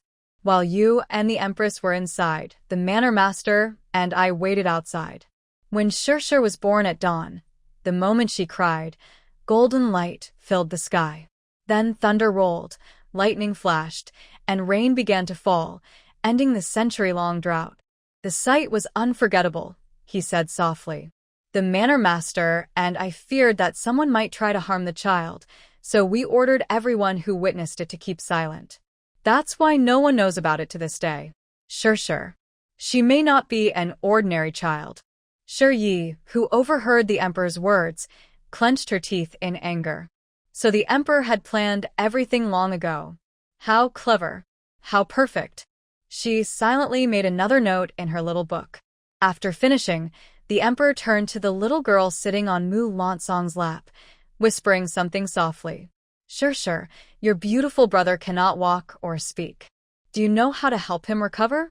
Under the hopeful gaze of the emperor and empress, the little girl patted her chest proudly. Hug. Me. The empress's voice trembled. Sure means that if Lansong often holds you, he will slowly get better, right? He'll get better, walk, talk, and say sure is beautiful. The little girl still looked a bit upset. She was determined to make him say she was beautiful himself. The emperor finally relaxed. The worry that had weighed on his heart for so many years was at last lifted. Perhaps others didn't know, but as the emperor, he did. His son, though unwilling to have any physical contact with others and not good at socializing since childhood, had never fallen behind in his studies. In fact, he was even more outstanding than the other healthy princes. If not for certain reasons, he would already be the crown prince. The emperor, in great spirits, looked at the little girl. Sure, how about I grant you the title of county lady? You'll have your own land and income. The little girl looked puzzled. County lady? Can I buy things with that? The emperor paused, then smiled warmly. Yes, with income comes money. You can buy whatever you like. He thought she would agree, but instead, she shook her head hard like a rattledrum. The two small buns on her head came loose. No. Don't let bad father take advantage. He's not nice. The empress frowned, recalling what she had heard. Narrowing her eyes, she asked, Qingshu, tell me honestly, was Shurshu's disappearance related to Shurhongda and his second wife? Seeing Yi Qingshu nod, the empress grew furious. She helped her up and tapped her forehead angrily. When he married that woman, I told you to divorce him, but you said the child needed a father. I couldn't change your mind. But Shurshu isn't even 2 years old yet. I'm so angry. I should have issued an imperial decree back then to bring you back by force. Shurhongda, what a man! How dare he treat you like this? I will never forgive him. And you? The empress pointed at the emperor, her anger flaring again. Look at your judgment. How could someone like Shurhongda pass the exams? Were you blind? Now Qingshu and Shurshu have been bullied like this, and you're still sitting here watching? Men are all the same. Back then, you begged me to marry you. I only did it out of pity. Look at your harem, full of trouble and gossip. I might as well go back to the mountain estate with Qingshu. No one here cares, anyway. The emperor, scolded so harshly, looked helpless. Under Yi Qingshu's shocked gaze, he slowly walked over and gently took the empress's hand, trying to comfort her. Yinar, Inov. The matters in the harem were my fault. When you lost the baby back then, it was because I failed to protect you. Ever since you married me, I truly haven't gone anywhere else. Those things all happened before you, and others forced them on me. I know you've felt unhappy for these past years, and that's my fault. Jeaner, don't worry. Qingshu is your junior sister, which makes her my junior sister too. I was the one who helped find her back then, and I'll make sure she gets justice. As for the separation, seeing the empress glare at him, the emperor's heart trembled. He quickly tried to please her, saying, I'm not stopping them from separating, but there should be a proper reason, right? Give me some time to think about how to let Qingshu take Shurshu away without wronging either of them and make that man face everyone's criticism. Well then, Qingshu, stay here and have a meal with the empress before you go. I still have matters to handle, so I'll return to the study first. As the doors opened, the emperor's personal eunuch gave his master a sympathetic look. Scolded again. But after all these years, he had gone from shock to acceptance. In the entire palace, only the empress dared to show displeasure to the emperor, and the emperor would still coax her patiently. He truly kept her in his heart. Seeing the emperor's unhappy expression, the eunuch sighed. that Hongda really brought this upon himself. He could have lived well, but he ruined everything. The eunuch only knew that Yi Qingshu was the treasured daughter of the most famous manor in the martial world, but he didn't know she was also a royal merchant. Nearly half of the national treasury's silver came from her efforts. She kept a low profile, and apart from the emperor, the empress, and the old master of the Yi family, no one knew this secret. The Shi family would soon be completely finished. Sure enough, after returning to the study, the emperor smashed several teacups while shouting angrily, "That fool Shi Hongda! Not only did he upset the empress, but he also made me get scolded for no reason. I just managed to make the empress happy again. It took me so much effort, and he dares to ruin it. At first, I only chose him as the third-ranked scholar because he seemed talented. Later, when I realized he was useless, I still gave him the position of Assistant Minister of Rights for Qingshu and Shi's sake. If it weren't for the Empress and Qingshu, he'd be nothing. Absolutely nothing. Now that he thinks he's an official, he dares to bully Qingshu and Shi, making my Empress angry. Very good, Shi Hongda, you've really done well. Truly impressive." The next morning at court, the emperor found a random excuse to scold Shi Hongda and demoted him from a 4th-rank official to a 6th-rank minor officer. When Shi Hongda returned home, he was completely confused. He hadn't done anything wrong. He hadn't even submitted a report recently. So how did he end up being demoted? 3 days after leaving the palace, Yi Qingshu took Shi Yi back to the Yi family estate. The house had been bought by her father when she first got married, worried that she might be mistreated in the capital. Later, when he handed the mountain estate to his disciples, he moved there himself. When Yin Yan saw his daughter's carriage stop, he hurried over to greet her. "Oh, my dear daughter and precious granddaughter, you've suffered so much. It breaks my heart. If you hadn't stopped me, Qingshu, I would have dealt with that scoundrel when he took another wife." The little girl's eyes widened in surprise as she looked at her grandfather and swallowed nervously. "Me? My last name is Shi." Yin Yan froze for a moment, then burst out laughing. Not you, your father. You're your grandfather's precious treasure. How could I ever hurt you? You and your mother are my whole world." Yin Yan had just carried Shi into the house and hadn't even had enough time to dote on her when a messenger from the palace arrived, saying the little girl was invited to stay in the palace for a few days. Although Yin Yan was reluctant, after hearing his daughter explain the reason, he had no choice but to let her go. Your senior sister is truly pitiful. All these years, she's never stopped searching for a great healer. Our mountain estate has helped her look for years too, even seeking out strange and gifted people, but no one has been able to cure Lansong. I've seen that child. Though he can't walk or speak, the moment he sits in his wheelchair, his presence is unlike any of the other princes. If Shi can really heal him, that would be a blessing beyond measure. In the imperial study, the emperor held little Shi Yi in his arms, grinning like a mischievous cat. "Heh, I'm clever, aren't I?" If she had gone to the empress first, I probably wouldn't even get the chance to hold her. Fulai, go and call the 7th prince. Tell him that I will personally supervise his studies, and he must come to me every day. Tell me, how did Hongda get so lucky? Truly, a good child from a rough family. Why can't I have such a lovable daughter? My princesses were all taught by their mothers to be full of schemes. They're not interesting at all." Fulai looked at the little girl sitting on the desk, drawing a mustache on the emperor's portrait with the imperial brush, and quickly lowered his head. This child was truly a handful. Just as he reached the door of the imperial study to summon the 7th prince, he saw someone walking quickly from afar. As the person came closer, cold sweat began to form on his forehead. "Your Highness, please don't go in yet. Let this old servant announce your arrival first. Please, Your Highness, just a moment. Oh, dear. This will be the end of me. Your Highness, please wait. Please wait for me." Hearing the commotion, the emperor paused. Holding the little girl in his arms, he was about to leave when, "Elder brother, where are you going? Are you unhappy to see your younger brother?" The Yuan family was the only one granted the title of a non-imperial prince by the Mu ancestors. Prince Yuan Qianshao, the Battle King, had grown up with the emperor and fought alongside him in many wars. Yet, at 27, he still had not married, which greatly worried the emperor. Not long ago, the emperor secretly sent a few young ladies to his residence, but Qianshao sent them all back, and even added a few more in return. That wasn't all.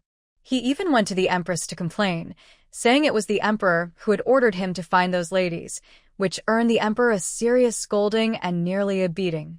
And since then, Qianshao had been sending more people to the palace every few days, not just ladies, but also handsome young attendants. Now, even the empress looked at the emperor with suspicion. Seeing that the little girl couldn't sit still, the emperor set her down on a soft fur rug prepared earlier, covered with toys she liked. He rubbed his temples awkwardly and said, "Qianshao, I won't force you to marry anymore. Let's forget about the matter of sending you companions, all right? From now on, you can live however you wish. Even if you never marry, I won't say another word. I promise." The man who used to get angry whenever marriage was mentioned suddenly dropped to his knees with a thud. "Your Majesty, I wish to take a wife. Please grant me your approval." The emperor stared at him in disbelief. What? "What did you just say? Say it again. What do you want to do?" "I wish to take a wife, and I ask for your Majesty's blessing." "Ha ha, well, you've finally come to your senses. I wonder which family's daughter has caught your eye." Tell me. "As soon as you say her name, I'll make the arrangements. But remember, once you're married, you can't keep bothering me anymore. The one I wish to marry is..." Ye Yingshu. Uffed, the emperor spat out his tea, staring in shock at the man kneeling before him. His voice rose sharply. "Who did you say you want to marry?" Ye Yingshu. "I wish to marry Yi Qingshu. Please, your Majesty, grant me this favor." Ye Yingshu. Was it the same Yi Qingshu he knew? The one he was thinking of? Could there be another woman with that name? Yes, there must be another young lady named Yi Qingshu from some other noble family. That had to be it. The Yi Qingshu you speak of. Whose daughter is she? The only daughter of Master Yi from Xining Manor, Yi Qingshu. The emperor's last bit of hope vanished. "Yuan Qianshao, do you know that Lady Yi is already married and has a daughter?" "I know. You know, and yet you still wish to marry her? So what?" "I've heard she plans to separate from her husband. Once she does, I'll welcome her into my household. I'll treat her child as my own, even if I never have children of my own." The emperor felt a headache coming on. "Have you even asked her if she agrees?" Yuan Qianshao grinned. "Not yet, but once she's free, I'll pursue her." "And if she refuses?" What then? Before Yuan Qianshao could answer, a small, childish voice piped up. "She agrees. She agrees." A tiny figure crawled out from under the imperial desk and sat down right in front of Yuan Qianshao. "Father." The little one was bundled up in thick clothes, looking like a small round dumpling. The two of them, one kneeling, one sitting, stared at each other with wide eyes. "You look nice. You can be my dad." "I agree. Uncle Emperor. I want a new dad." "Mother agrees too. Let's give Sure a new dad." Yuan Qianshao was so focused on Yi Qingshu's wish to separate that he didn't even notice the little one in the study. When the emperor saw little Shurya sitting on the floor, he quickly stood up, ready to rush over. He remembered the empress saying that little girls shouldn't sit on cold ground. But before he could take 2 steps, the child was already picked up. "Are you Qingshu's daughter?" "I'm Liang's little girl. I am Prince Yuan Qianshao, the Battle King. I like your mother and I want to be your father." "Okay, I agree." Shurya nodded again and again, her face full of joy. Both men. Yuan Qianshao had always been told he looked as beautiful as a girl. Because of that, he had fought with many noble boys when he was young. But now, he was very glad he took after his mother's looks. If he had looked like his father, this little one probably wouldn't have liked him. When Mu Lansong entered, Yuan Qianshao was playing with the little one on a soft fur rug, while the emperor sat on the throne looking at them with a helpless, almost jealous expression. As soon as Shirya saw Mulansang being pushed in by the servants, she forgot all about her new dad. She wriggled away and crawled toward the boy in the wheelchair. Pretty brother, hold Shirshir. Yuan Qianshao. Oh no, how could he forget this boy? Even though his royal nephew was only 10, his own proud looks were nothing compared to the boy's. Thankfully, Qingshu wasn't like her daughter. Shirya, no, she's the same. If my mother didn't care about looks, she wouldn't have married my silly dad. Oh dear, Shirshir, be good. This boy may look nice, but he's cold and quiet. Since he was little, he's always been.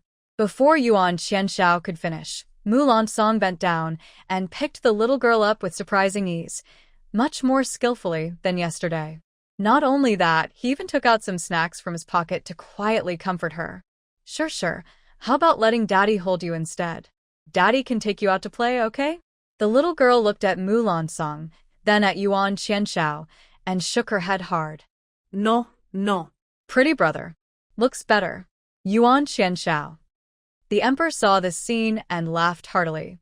Serves you right for trying to compete with me for the little one. Truly, what goes around comes around. Yuan Qianshao turned back helplessly. Your Majesty, please remember to grant me a marriage when the time comes. I want to marry this lady's daughter.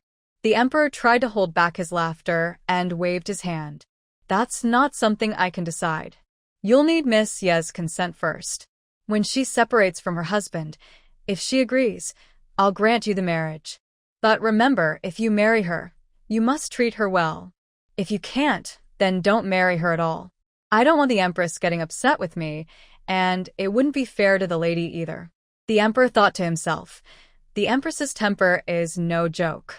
Seeing the Emperor agree, Yuan Qianshao left happily, though he couldn't help glancing back at Shiyi several times, as if she were his own daughter. When Shiyi noticed Mulansang looking at her in confusion, she explained in her soft childish voice, my new father. Mulansang. The Emperor came down personally, pushing his son toward the imperial desk. Narrowing his eyes at Shiyi, he asked, little girl, you made him your father just because he looks nice? You should know, apart from being good at fighting, he's not very reliable.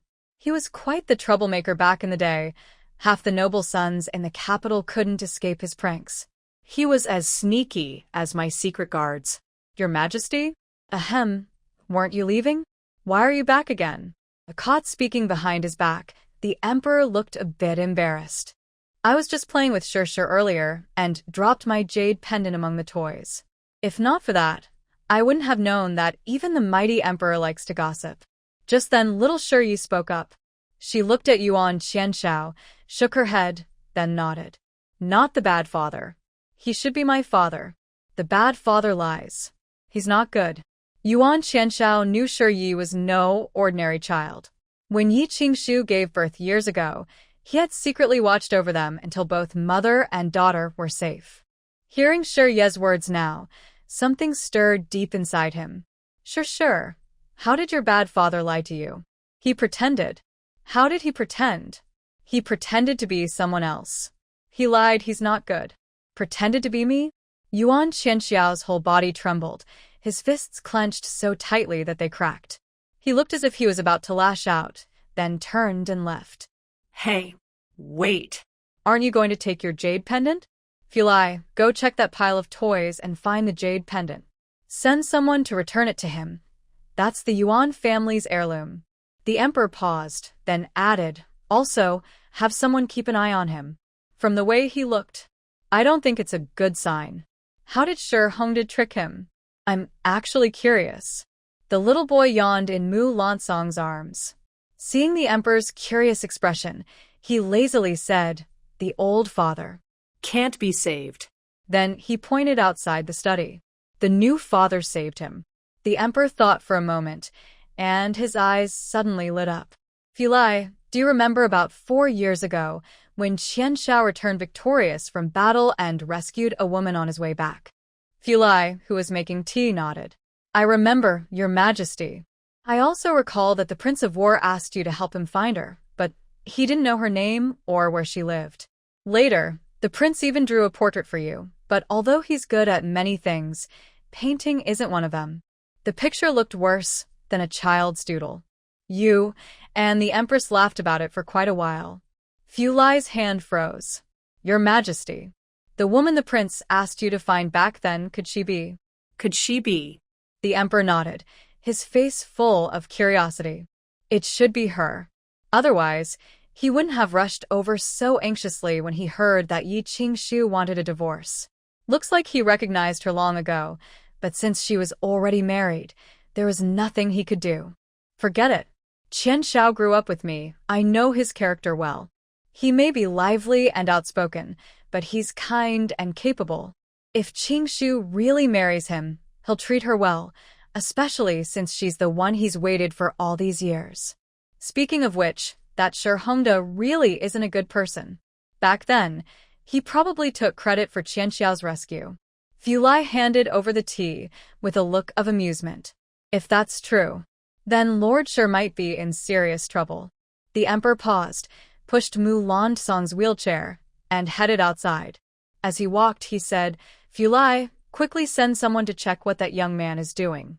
I will visit the Empress, and let her enjoy some fun too. The next day, after court, the Emperor immediately went to Fingyi Palace. As soon as he entered, he saw the Empress happily holding Shi Yi and taking credit. Gina Qian Shao really helped clear the way for Qingshu. Today, when Hongda said he was sick and didn't come to court, the people watching Qian Shao said that last evening, Hongda went out shopping for his wife's daughter, and on the way back, Qian Shao hit him with a cloth bag, leaving him almost unable to get out of bed. From what I know about him, Hongda will be in trouble for a while. He probably won't come to court before he leaves the palace. While eating cake in the Empress's arms, Yi pouted and said, Bad father, so mean.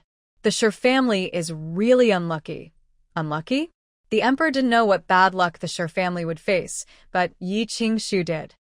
A few days later, at the Yi residence, Yi Qingshu looked at the maid standing in the hall with wide eyes of shock. What did you say?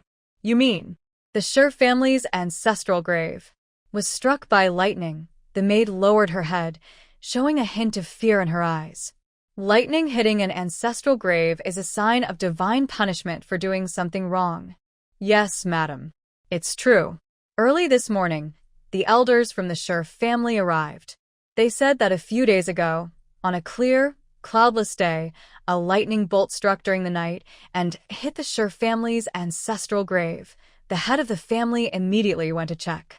He said that the coffin of the ancestors was overturned and the bones were exposed. The old madam fainted upon hearing this, and the old master looked pale. They sent someone to ask the madam to come back and discuss repairing the grave. Hearing this, Yi Qingshu felt very pleased. The ancestral grave being struck was really good. Wasn't Hongda planning to bury me in his family's ancestral grave? Now that the grave is gone, where will he bury her? The Shi family's ancestral grave was thoroughly repaired by her the year she moved in, spending a lot of silver, comparable to a wealthy family. The Shi family members had always been lazy and unambitious, poor for many generations until Hongda succeeded in passing the imperial exam, which helped the family recover. But even so, the Shi family still couldn't compare to other well-off families. Now that they have been beaten, they can't afford to spend so much money to fix things unless it's like before they got married. Just a simple grave with a plain stone marker. All right, I will go back with you. Yin Yan wanted to stop him. The reason the ancestral grave of the Shi family was struck by lightning was because they had done something terrible. Otherwise, why weren't other graves struck? Only theirs was hit. But seeing his daughter's proud and confident look, he swallowed his words. He knew his daughter well. She was just going to watch the show and vent her anger. When Yi Qingshu returned, the old lady Shi was already awake, and Shi Hongda and Mrs. Wang were there with her. The old lady Shi, seeing Yi Qingshu come back, ordered sharply, You probably already know what happened. The Shi family's ancestral grave was struck by lightning. This is a big matter. You, as my son's wife, should handle this. Yi Qingshu sat down casually on a chair. As the main wife? Now you realize I am the main wife. I told you when you married Shi Hongda that the second wife and the main wife are equal, no matter who is older.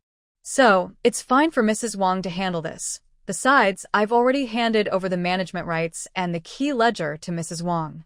It's perfect for her to take care of it. Seeing Shi Hongda's face when she entered, Yi Qingshu wanted to laugh. It was hard to hold back now. Old master, what's with your face? Did you fall? Be careful when you go out. If you fall and get hurt, what will we do? And also, since the ancestral grave of the Shi family was struck by lightning, you should stay home more on rainy days. Safety first. Yi Qingshu grew up in the top martial arts estate, so her skills weren't weak. How could she not tell the difference between a fall and a beating? Yes, she did it on purpose. Shi Hongda was beaten badly, his face bruised and swollen. He sat on a chair, swaying. Qingshu, you are the main wife. You should handle this matter. When the ancestral grave was repaired before, you took care of it. Now it's your turn. We trust you. Yi Qingshu snorted softly, full of sarcasm. Are you sure you want me to handle it? Fine. Repairing the ancestral grave is a big deal. How much silver do we have now? Take out half of it to fix the grave. Shi Hongda hesitated. In the treasury, there are 50 taels. Since Yi Qingshu entered the house, they have been living a luxurious life. The Wang family and Shi Waner spend money freely. When Shi Waner fell ill, Shi Hong sent all kinds of delicacies and tonics. Without her dowry to help, just a few days ago, the household funds were down to only 50 taels. Yi Qingshu didn't even lift her eyes. Only 50 taels left. Then let's use 25 taels to repair the ancestral tomb. As for the rest, we'll have to spend it carefully. Old Madame Shi nearly fainted when she heard this. Repair the ancestral tomb with 25 taels? Back then, Yi Qingshu spent nearly 1,000 taels just to fix it. Now it's even less feasible. People say it's a repair, but according to the visitors, it's basically a rebuild. To restore it to its former state, 25 taels isn't even enough for a small part. Moreover, just half a month has passed, and the household's expenses for food, clothing, and daily needs only amount to 25 taels. They can't even pay the monthly wages of the servants. Her son was just demoted, and his salary was reduced. Thinking of how Yi Qingshu had always been obedient to her, old Madame Shi continued with a commanding tone. Qingshu, now that you are part of the Shi family, you should contribute to repairing the ancestral tomb. According to my idea, you should pay for this repair. This way, our ancestors will bless you better. It's a good deed. Good deed? Yi Qingshu looked at old Madame Shi's shameless face, her anger rising quickly. When I first entered the house, I was the one who repaired the ancestral tomb. I didn't see the ancestors blessing me. Otherwise, how could the concubine have entered, and how could my daughter have been kidnapped? I don't want this good deed. I'll give it to Wang. After all, if the ancestors' blessings are real, maybe she could become the main wife. Old Madame Shi was furious when she heard this. Yi Qingshu, don't be ungrateful. Our Shi family is a big family. My son is an official. A woman from the outside can marry into our Shi family, and you should be grateful. Don't be unappreciative. Shi Hong looked at Yi Qingshu, and his expression clearly showed he thought his mother was right. Ha, big family? How big is it?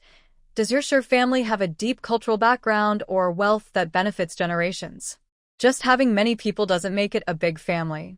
If that's the case, then every household in Zhongjia village and Lajiakan, next to the Shi family ancestral home, is so poor they can't even afford to buy food. Wouldn't that mean every family is part of a big clan? Your son is indeed an official, a 6th-rank clerk. The Shi family has a very high official position and a large family. Old Madame Shi was so angry she was gasping. Yi Qingshu, when you married into our Shi family, you should have considered the family first. Repairing the ancestral tomb is your duty. Whether you want to do it or not, you have to. Yi Qingshu slammed her hand on the table and stood up. Her strong internal strength shattered the expensive rosewood round table. Yi Qingshu, married into your Shi family, not sold myself to you. I've never heard of anyone forcing a daughter-in-law to pay money to repair ancestral graves. If your Shi family has money, go repair the graves. If not, let the ancestors sleep outside. Dream on making me pay money to repair your ancestral graves. After saying this, Yi Qingshu ignored the old lady's shouting and curses and turned to leave. But she stopped at the door. Oh, by the way, you took good care of Shi Yuan'er after she was kidnapped and found. But don't forget, my daughter was also kidnapped just a day before. Since you can't be fair, I will take Shi back to my family for a while.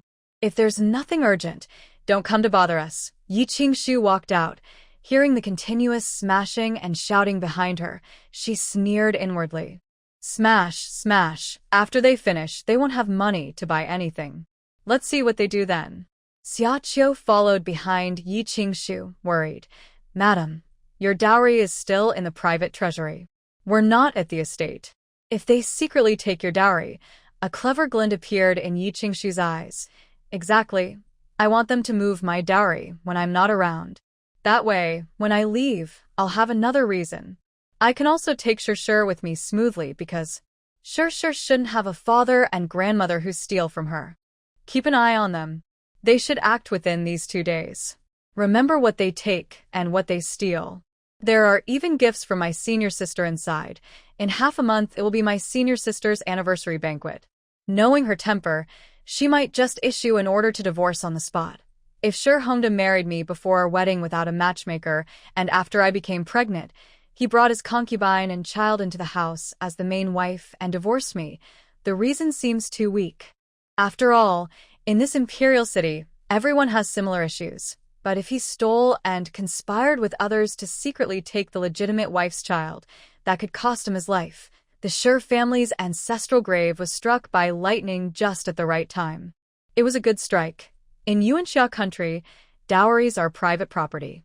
If the husband's family takes them without permission, it is considered theft. Not only would it cause shame if it got out, but if the other side pursued it, they could even face jail. Xiaqiu suddenly understood, but, Madam, I've had someone investigate. The kidnapping of the young lady was done by Wang Shi and that Yuan'er. The master doesn't know about it.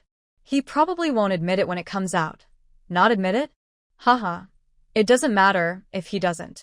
As long as we plant the seed in everyone's mind in the imperial city, Xiaqiu helped her lady onto the carriage. Madam, I also found out something else. Yes. Seeing Yi Qingshu look puzzled, Xiaqiu whispered, the day they kidnapped the young lady, wasn't the person who did it beaten and then thrown at the Yi residence gate to confess everything? That was done by the 7th prince. 7th prince? Mu Lan Gang. I heard from my senior sister that when the 8th prince found out about the loss, he went to the 7th prince's residence to borrow guards.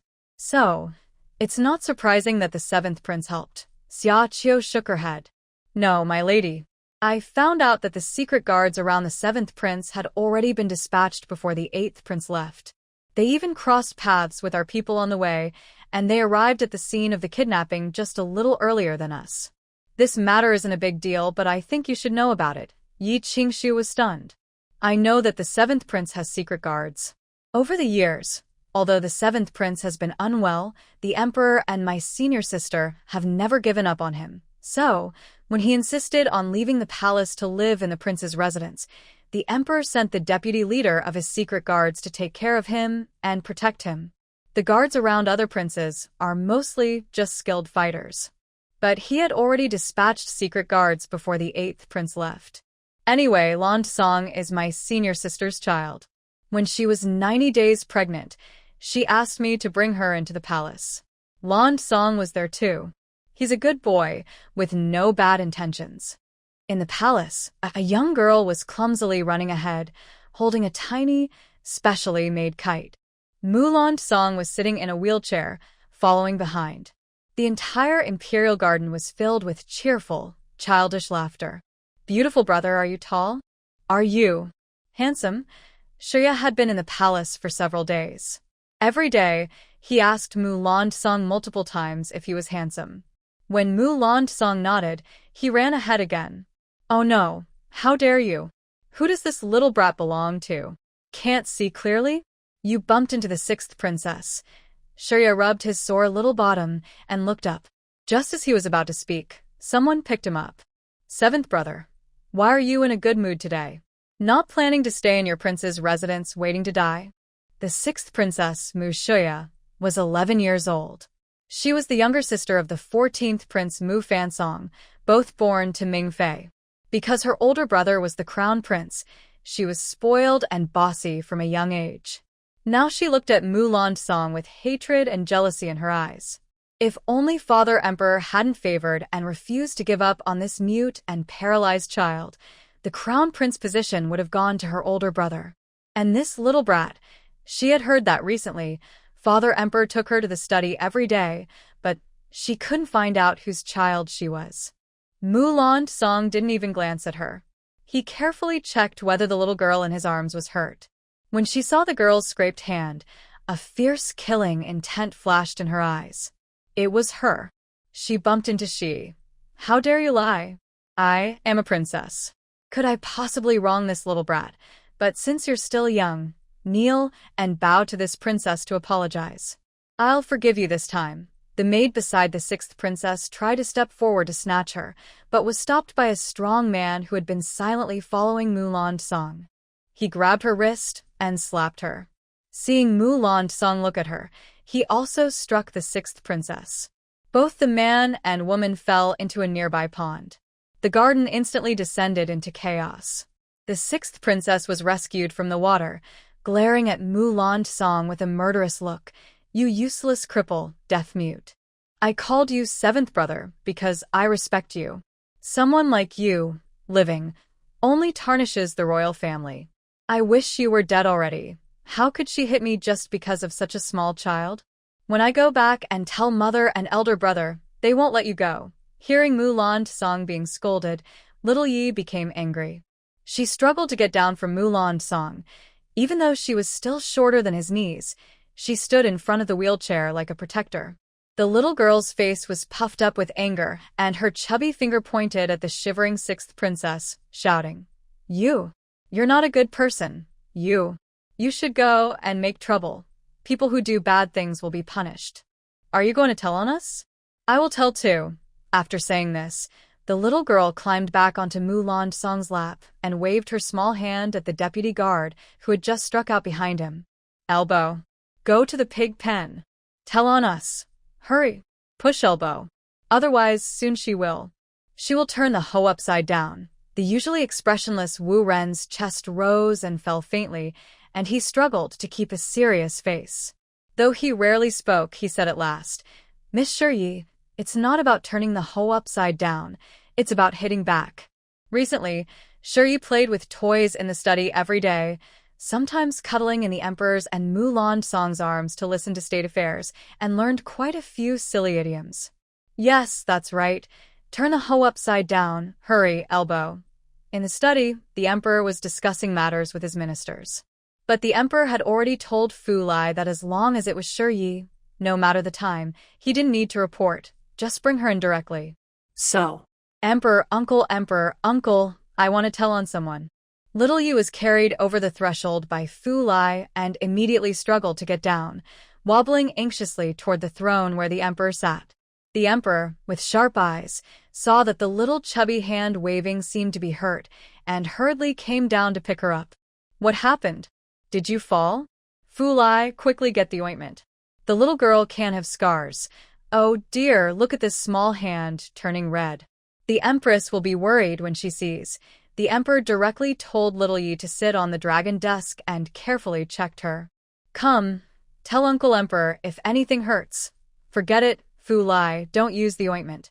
Quickly send someone to call the Imperial Hospital's doctor here. Fast. The ministers, left below, stared wide-eyed at their Emperor, as if they had never seen him before. Whose girl is this? I don't know, I've never seen her before. Could she be a princess? Are you deaf? Didn't you hear that little girl just now call the Emperor and uncle? There's no way she's a princess. Since marrying the Empress, the Emperor hasn't visited the harem. The 8th prince is the youngest son. Exactly. That child looks at most 2 years old. How could she be the Emperor's child? Maybe. The Empress secretly gave birth to her. Are you slow? The Empress doesn't need to hide when giving birth to a princess. Everyone knows she dreams of having a princess after giving birth to the 8th prince, but when the Empress was pregnant with the 8th prince, she found out that the 7th prince's health was fragile. She was worried and anxious, and as a result, she couldn't conceive again for many years. So, who is this child? Stop guessing. If the emperor wanted us to know, he would tell us. If he doesn't want us to know, we shouldn't be eavesdropping. Are you asking for trouble? Our emperor only shows kindness to the empress. If you keep guessing and the emperor hears, you'll be punished severely. Little Yi sat on the dragon desk, looking aggrieved and full of complaints. That pig, bullying me, knocking me down. Say nest, you blind fool. Get down on your knees, she said. Beauty brother, I should go and make trouble. She also said she would go complain, telling her brother and mother not to let us go. When the emperor heard the little girl's words, his face instantly turned cold. His voice was angry enough to shake the roof of the study. How dare you? Who has such courage to make you kneel? And to threaten my son's life? Then he looked at Wu Ren, who stood behind Mulan Song, invisible like a ghost. You tell me, which pig did this? Replying to the emperor, it was the 6th princess. At that time, the young lady was flying a kite in the imperial garden. It was indeed the 6th princess who, despite seeing the young lady, deliberately ran into her, knocking her down. After knocking her over, she insulted the young lady and the 7th prince. The 7th prince immediately picked up the young lady. The maidservant next to the 6th princess reached out to grab her, then knelt and apologized. I dared to break the maid's hand and threw her and the 6th princess into the flower pond. Reporting to the emperor, I acted disrespectfully towards the princess. Please punish me. The emperor saw Wu Ren kneeling on the ground, begging for forgiveness, and waved his hand. You did well. Get up. Next time, if there is such a bold princess or prince, just take action directly. No need to report to me or ask for forgiveness. Be good all the time. Wait a moment for Uncle Emperor. After he finishes talking with those old folks, he will take you to vent your anger. Young Yi nodded happily. It's a deal. Be good and wait here. Anyway, the brother of the 6th prince Is what? Knows. How to teach a good lesson. The emperor didn't understand. What? Knows? The little girl tilted her head and thought. It's. Oh, the foundling Shuryener. Shuryener, you know, like. She was found. The officials didn't understand, but the emperor and Mulan Song understood. Fu Lai and Wu Ren also understood. The foundling Shuryuana. That means Shuryuaner is not Shurhongda's child. The emperor's brows furrowed deeply. He waved the ministers out of the imperial study, took a few deep breaths, then looked at the girl. Sure. Do you mean that the 6th princess's brother is a wild child? Yes, just like a wild kid. Fu Lai saw the gloomy face of the emperor and hurried forward to comfort him. Your Majesty, don't be anxious. Miss Shur is still young. Maybe she doesn't understand what wild child means. She might have heard others say it and learned it. Recently, Miss Shur has been in the imperial study learning a few idioms with you, Your Majesty. Sometimes she doesn't understand the words, but before Fu Lai finished, Young Yi crossed her arms and loudly shouted, Grandpa Fu, I understand. Wild kid, not your own child. Under Fu Lai's frightened gaze, the girl continued, I saw it myself. I saw it with my own eyes. Her brother is a wild kid. As soon as she finished speaking, a loud thunderclap suddenly sounded outside the imperial study, startling everyone. The emperor quickly covered the girl's mouth and held her in his arms to protect her. Stop talking. Be good. Sure. Don't say anything. Uncle Emperor believes you. Seeing her nod, the emperor slowly lowered his hand, cautiously. He couldn't help it, the girl was too small. He was afraid he might accidentally hurt her. He released her, but outside, the thunder continued to roar, as if it was about to rush into the imperial study. While a few people were frowning and acting like they were facing a big danger, the young girl suddenly reacted. She couldn't be held back and climbed onto the dragon desk, standing up. Mud. Shut up, dog thing. Why are you howling? Can't you let people speak? If you have the guts, come in and fight. If you can't fight, then just talk. The young girl turned her head and saw a sword hanging on the wall nearby. Like a small cannonball, she ran onto the dragon desk and headed straight for the sword. Emperor uncle, nice sword. Can I borrow it? I'll go out and fight that dog thing. Seeing the girl run onto the dragon desk, the emperor was so scared that his back was sweaty. He quickly grabbed her and held her in his arms. Be good, dear. That sword is too big for you to hold. Be patient. When we go back, the emperor will find a smaller one for you to play with. The girl was not happy. She kept waving her little legs and hands in the air, cursing loudly. She was harder to control than a pig during New Year. You all don't understand. They tricked me, they protect me, and now they are scaring me. Today, I must fight with that dog thing. As the girl's angry shouts grew louder, the thunder outside gradually quieted down. The girl sat back down heavily on the dragon desk. Humph, mud runs fast. I'll say whatever I want. If you dare to bother me again, I'll cut off your head. The emperor and Mulan Song looked at each other, both seeing deep helplessness in each other's eyes. Until the imperial physician arrived, the girl kept muttering to herself. After applying medicine, Ming Fei took Princess Mu Xia to the imperial study. Let them come in. The emperor's anger was almost uncontrollable. The three of them entered and knelt straight on the ground. Ming Fei was so upset she started crying before she even spoke. Your Majesty, those two words made everyone feel very emotional. Even the emperor got goosebumps. Mulan Song quickly covered Shiye's ears. Your Majesty, you must. Mu Xia, did you push Shi to make her kneel? Did you say that the seventh prince embarrassed the royal family and told him to die? Ming Fei hadn't finished speaking when the emperor cut her off. My daughter is innocent. It was that little girl who ran over and bumped into my daughter. My daughter only asked her to apologize regarding the seventh brother. He was the first to order someone to throw the daughter into the pond. The daughter, furious, then spoke without restraint. The emperor sneered. Mu Xia, even if you are a princess, deceiving the emperor will get you beheaded. Consort Ming hurriedly knelt and hit her head on the ground. Your Majesty, shut up. I didn't ask you. Mu Xia, answer me. Did you intentionally bump into Shi and insult Lansong? Yes. But, are you looking for death? Mu Xia wanted to continue arguing, but suddenly, a furious voice came from the door. Before Fulai could see who it was, he heard a loud slap, and Mu Xia was slapped to the ground. Little Yi sat on Lansong's lap, silently covering half of her chubby face with her hand, making a hissing sound. You. How dare you deliberately bump into Shi and then say that my son's life is shameful and should be ended? Mu Xia, I tell you, if anything happens to Shi, I will personally punish you. Consort Ming held Mu Xia in her arms and looked angrily at the empress. Madam, Xia is still young. If she made a mistake, it's also my fault as her mother. The emperor hasn't said anything yet. How can you hit someone? Hey, your fault. Another crisp slap sounded, this time hitting Consort Ming. Shi raised her hand again, covering the other side as well. Teaching the princess to be arrogant. You are indeed at fault. She's 11 years old. Doesn't she understand anything? Don't think I haven't been paying attention all these years. I know a lot. Mu Xia, as a princess, is bad at playing the zither, chess, calligraphy, painting, poetry, wine, and tea. But she's very good at spreading rumors and gossip like that village woman at the gate.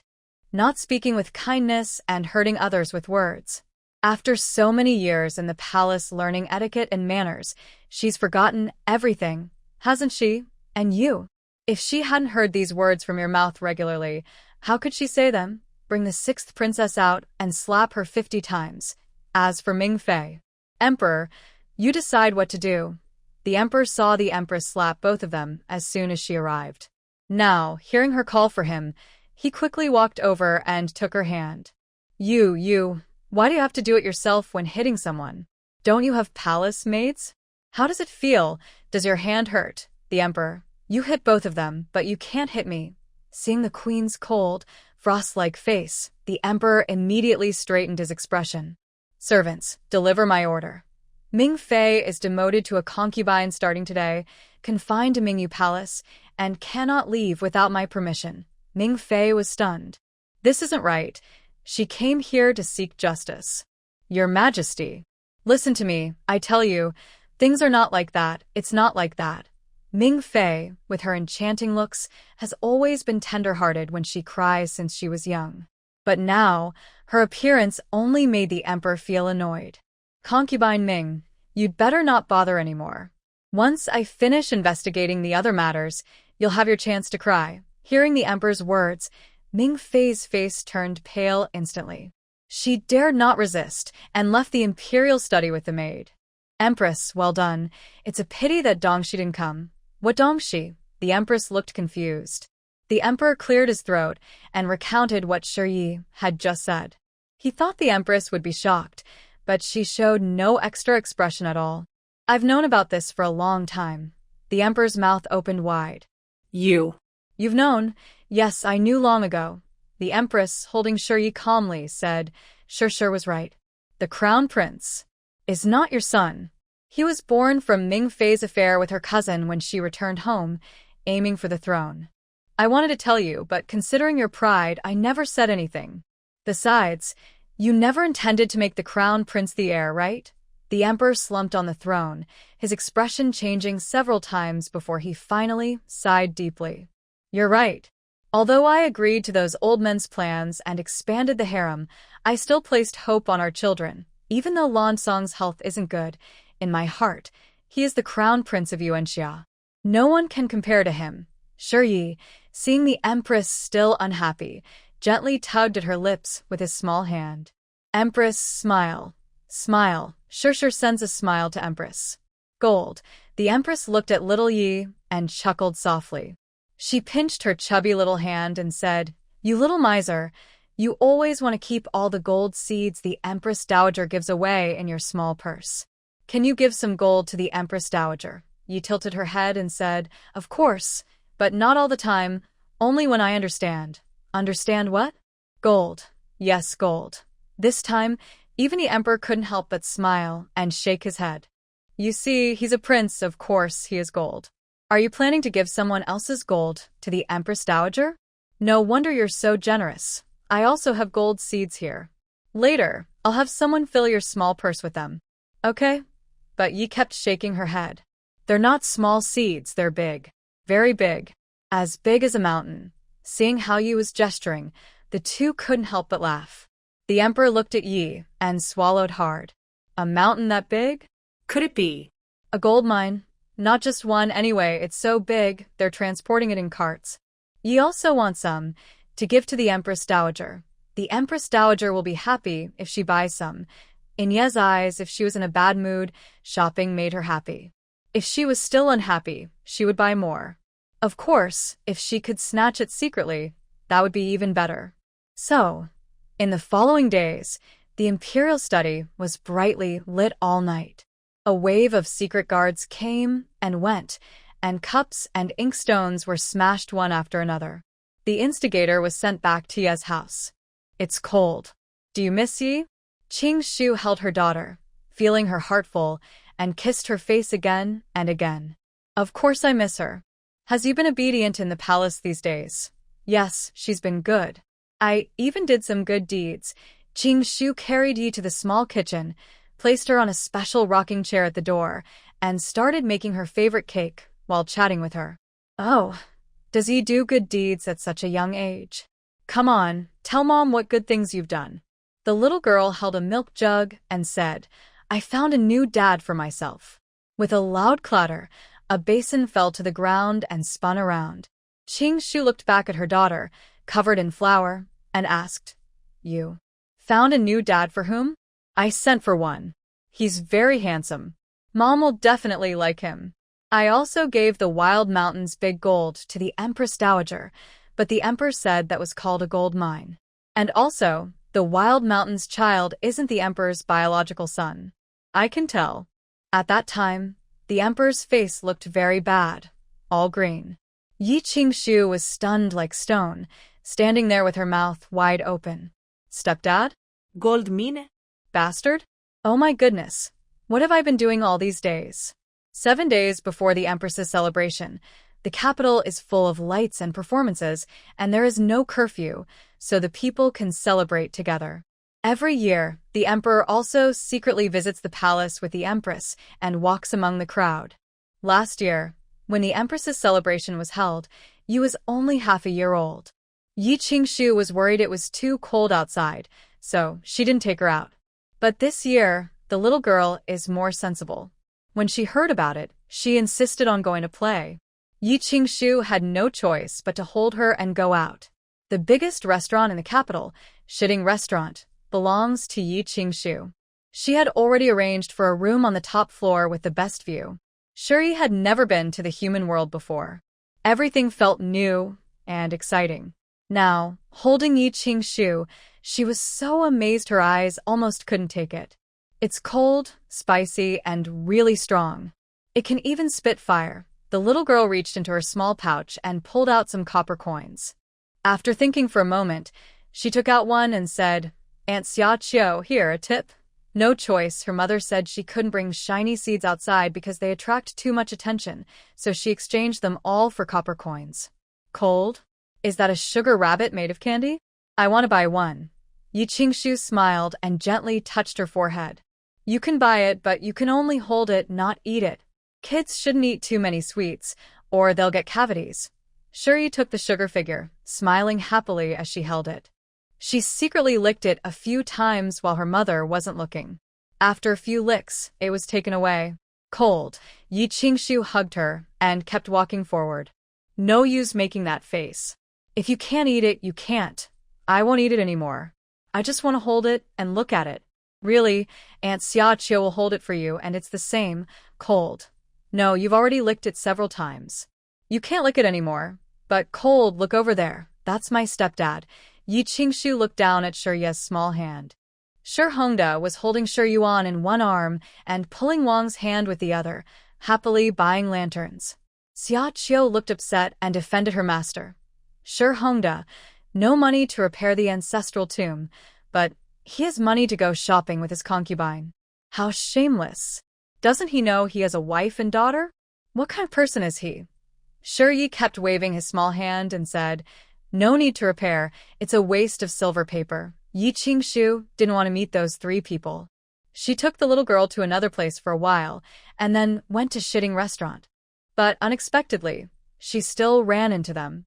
As soon as Yi Qingshu and Shuri entered, they saw Shi Hongda and the others talking with the waiter. When they saw Yi Qingshu, their faces showed embarrassment, but they still came over. "Qingshu, you brought Shuri out to play too?"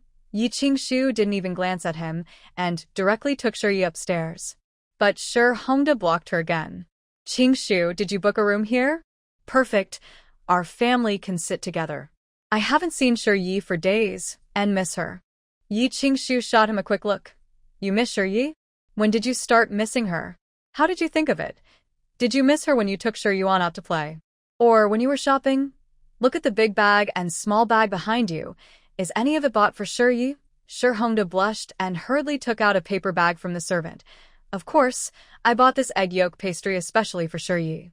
It's from that shop in the south of the city." Shuri pointed at the paper bag in Shi Hongda's hand sharply. "Nonsense. Are you trying to harm me?" The restaurant was almost full, and since they were in the main hall on the first floor, everyone looked over when they heard Shuri's words. "Shuri, what are you talking about? This is Dad buying you egg yolk pastries on purpose. He doesn't want to harm you. Dad misses you.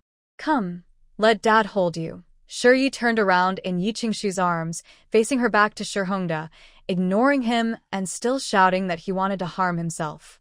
Shi Yuan saw her pastry about to be taken away and immediately started to make a fuss. "Don't give it to her. Didn't Dad buy it for me himself? And he waited in line for so long. This isn't for her. The egg yolk pastry is my favorite, not for her." Shi Hongda saw the others around him looking at him, and his face darkened. "Qingshu, shut up. Don't call me that. I was blind back then. How could I marry someone as heartless as you?" Hearing the gossip around her, Yi Qingshu seemed to make a firm decision. "Shi Hongda, in the first year of our marriage, you brought your mistress back to the house while I was pregnant, and you even had a daughter who is 2 years older than Shi. You treated your mistress as your main wife, enjoying the same status as the lady of the house. That's not all. I thought our child would have a father, but you deserve to be a father. The egg yolk pastry was what your mistress's daughter liked to eat. My daughter is allergic to eggs. Are you trying to harm her or what? When Shi was young, she didn't know she was allergic to eggs. She accidentally ate a bit of egg custard and nearly suffocated from the allergy. When I sent someone to find you, what were you doing? What did you say? You were there, gently comforting your mistress's daughter after she ate too much and was bloated, massaging her stomach, saying that my daughter just had an allergy and that a doctor could give her some medicine. No need to make such a fuss. When I asked you to come see Shi, you impatiently kicked me out. Now you say you care about Shi. Do you deserve it? Your behavior today is just because you couldn't get a room and wanted to sneak into mine. Let me tell you, that room was booked by me, paid for with my own money. It has nothing to do with you. I don't want to share a room with your mistress or her daughter. So, Shi Hongda, Lord Shi, move aside. You good for nothing. Please step back. Shi Hongda tried to stop her, but Xiaqiu pushed him down to the ground. Master, the lady is going upstairs. Are you trying to pull her and the young lady down the stairs just to take over the room? Xiaqiu's words hit the mark. The Dingpin restaurant is the best in the capital, quite expensive. During festivals, rooms must be reserved early with deposits. Even the casual diners on the first floor are well off, and upstairs are wealthy merchants, officials, and their wives and daughters. Although almost all officials in Yuanxia country have concubines, there are no main wives. As for favoritism, well, who doesn't show favoritism? But to be so openly exposed, Shi Hongda was the first. Today, only the main wives and noble daughters from each household are allowed to eat here. Seeing Wang's and Shi Hongda's faces full of disdain and contempt, they all understood the purpose of Yi Qingshu's public words today. As women and main wives, if they had a chance to help, they wouldn't stand by and watch. In the dark corner on the third floor, the emperor was quietly holding his empress and comforting her. Gina, be good. Don't be angry. Look, Qingshu didn't suffer any loss, not at all. Besides, Qian Shao is right over there. The empress kept taking deep breaths. Tell Qian Shao to hit lightly tonight. Even if he has to hit until he kills, he must wait until Qingshu divorces him. I hate to see him die now, but I can't let Qingshu become a widow. Hearing the increasingly loud scolding from the empress, the emperor quickly carried her into the room. All right. Qingshu specially left us a room. We just came out to have fun, and we can't let that scoundrel ruin our mood. After calming her down, the emperor looked back at Shi Hongda, who was cursing on the first floor, with a flash of killing intent in his eyes. 2 days later, Yi Qingshu was in the courtyard, playing with clay figures with Shi Yi. Suddenly, Xiaqiu ran in excitedly. Madam, good news. Shi Yi was the first to stand up, wiping her muddy hands on her face. Xiaqiu, what good news? If I find silver, I get half. Xiaqiu took out a handkerchief to wipe Yi Qingshu's face, then saw her squat back down to play and carefully served water to wash her hands. She then took a stack of paper from her sleeve pocket and handed it over. Madam, you guessed right. Shi Hongda secretly took some of your private funds after we left that day. He was probably afraid we'd find out, so he only took a few small items, but all of them are valuable. Among them is a jade bracelet that the Empress Dowager privately gave you. He pawned a total of 1,000 taels, giving 400 taels to the Shi family to rebuild their ancestral tomb, another 600 taels. He used to buy clothes and jewelry for Wang and Shi Yuana, probably for them to wear at the Empress Dowager's anniversary banquet. The rest of the silver was used by Wang for daily expenses. Unfortunately, he went to our pawn shop. Here is the receipt. The servant has already brought it back. Yi Qingshu looked at the receipt with Shi Hongda's signature and seal, sneering. I knew he would do something like this. He thought I was still the same person who always put him first. He believed that once I discovered this matter, I would just brush it off with a few words. It's simply a dream. How could he think I would still tolerate him after how he treated my daughter? I almost wish he would just die. Xiaqiu looked at her master's face full of hatred and continued, Madam, there's one more thing. Shi Hongda used the Shi family's property as collateral to get a loan. Not only the Shi estate, but several shops under his name were also mortgaged. Yi Qingshu raised an eyebrow, a hint of surprise in her eyes. I knew he might do something reckless, but I didn't expect him to go this far. According to the laws of Yuanxia country, officials are strictly forbidden from taking loans with interest. He probably had no other choice. If he had taken a little less bride money, he might have managed to smooth things over, but emptying everything out is hard to explain. Now he's been demoted and his salary reduced. Without my money, the estate might not even be able to afford food next month. Plus, with Wang Shi and Shi Yuaner, who are always causing trouble, he must be thinking of ways to make quick money. Xia Qiu's eyes flickered. Madam, should we do something about the loans Shi Hongde took out? Forget it, Yi said without turning her head. Just pay the compensation. The two understood and looked at the little one thoughtfully. Madam, do you think there's something different about Miss after she was kidnapped and returned? Yi Qingshu nodded. It doesn't matter. If she's just a fool, I have enough silver to support her for a lifetime. At worst, I'll find her a suitable husband later, if she's truly talented. I will do my best to support her and let her pursue what she loves without worries. Her daughter, who had been raised by her since childhood, had changed. She couldn't be unaware. But so what? No matter what, she was still her daughter. 3 days later, the War Prince's mansion suddenly announced a grand birthday celebration, and almost all officials and their families received invitations. This caused a stir throughout the imperial capital.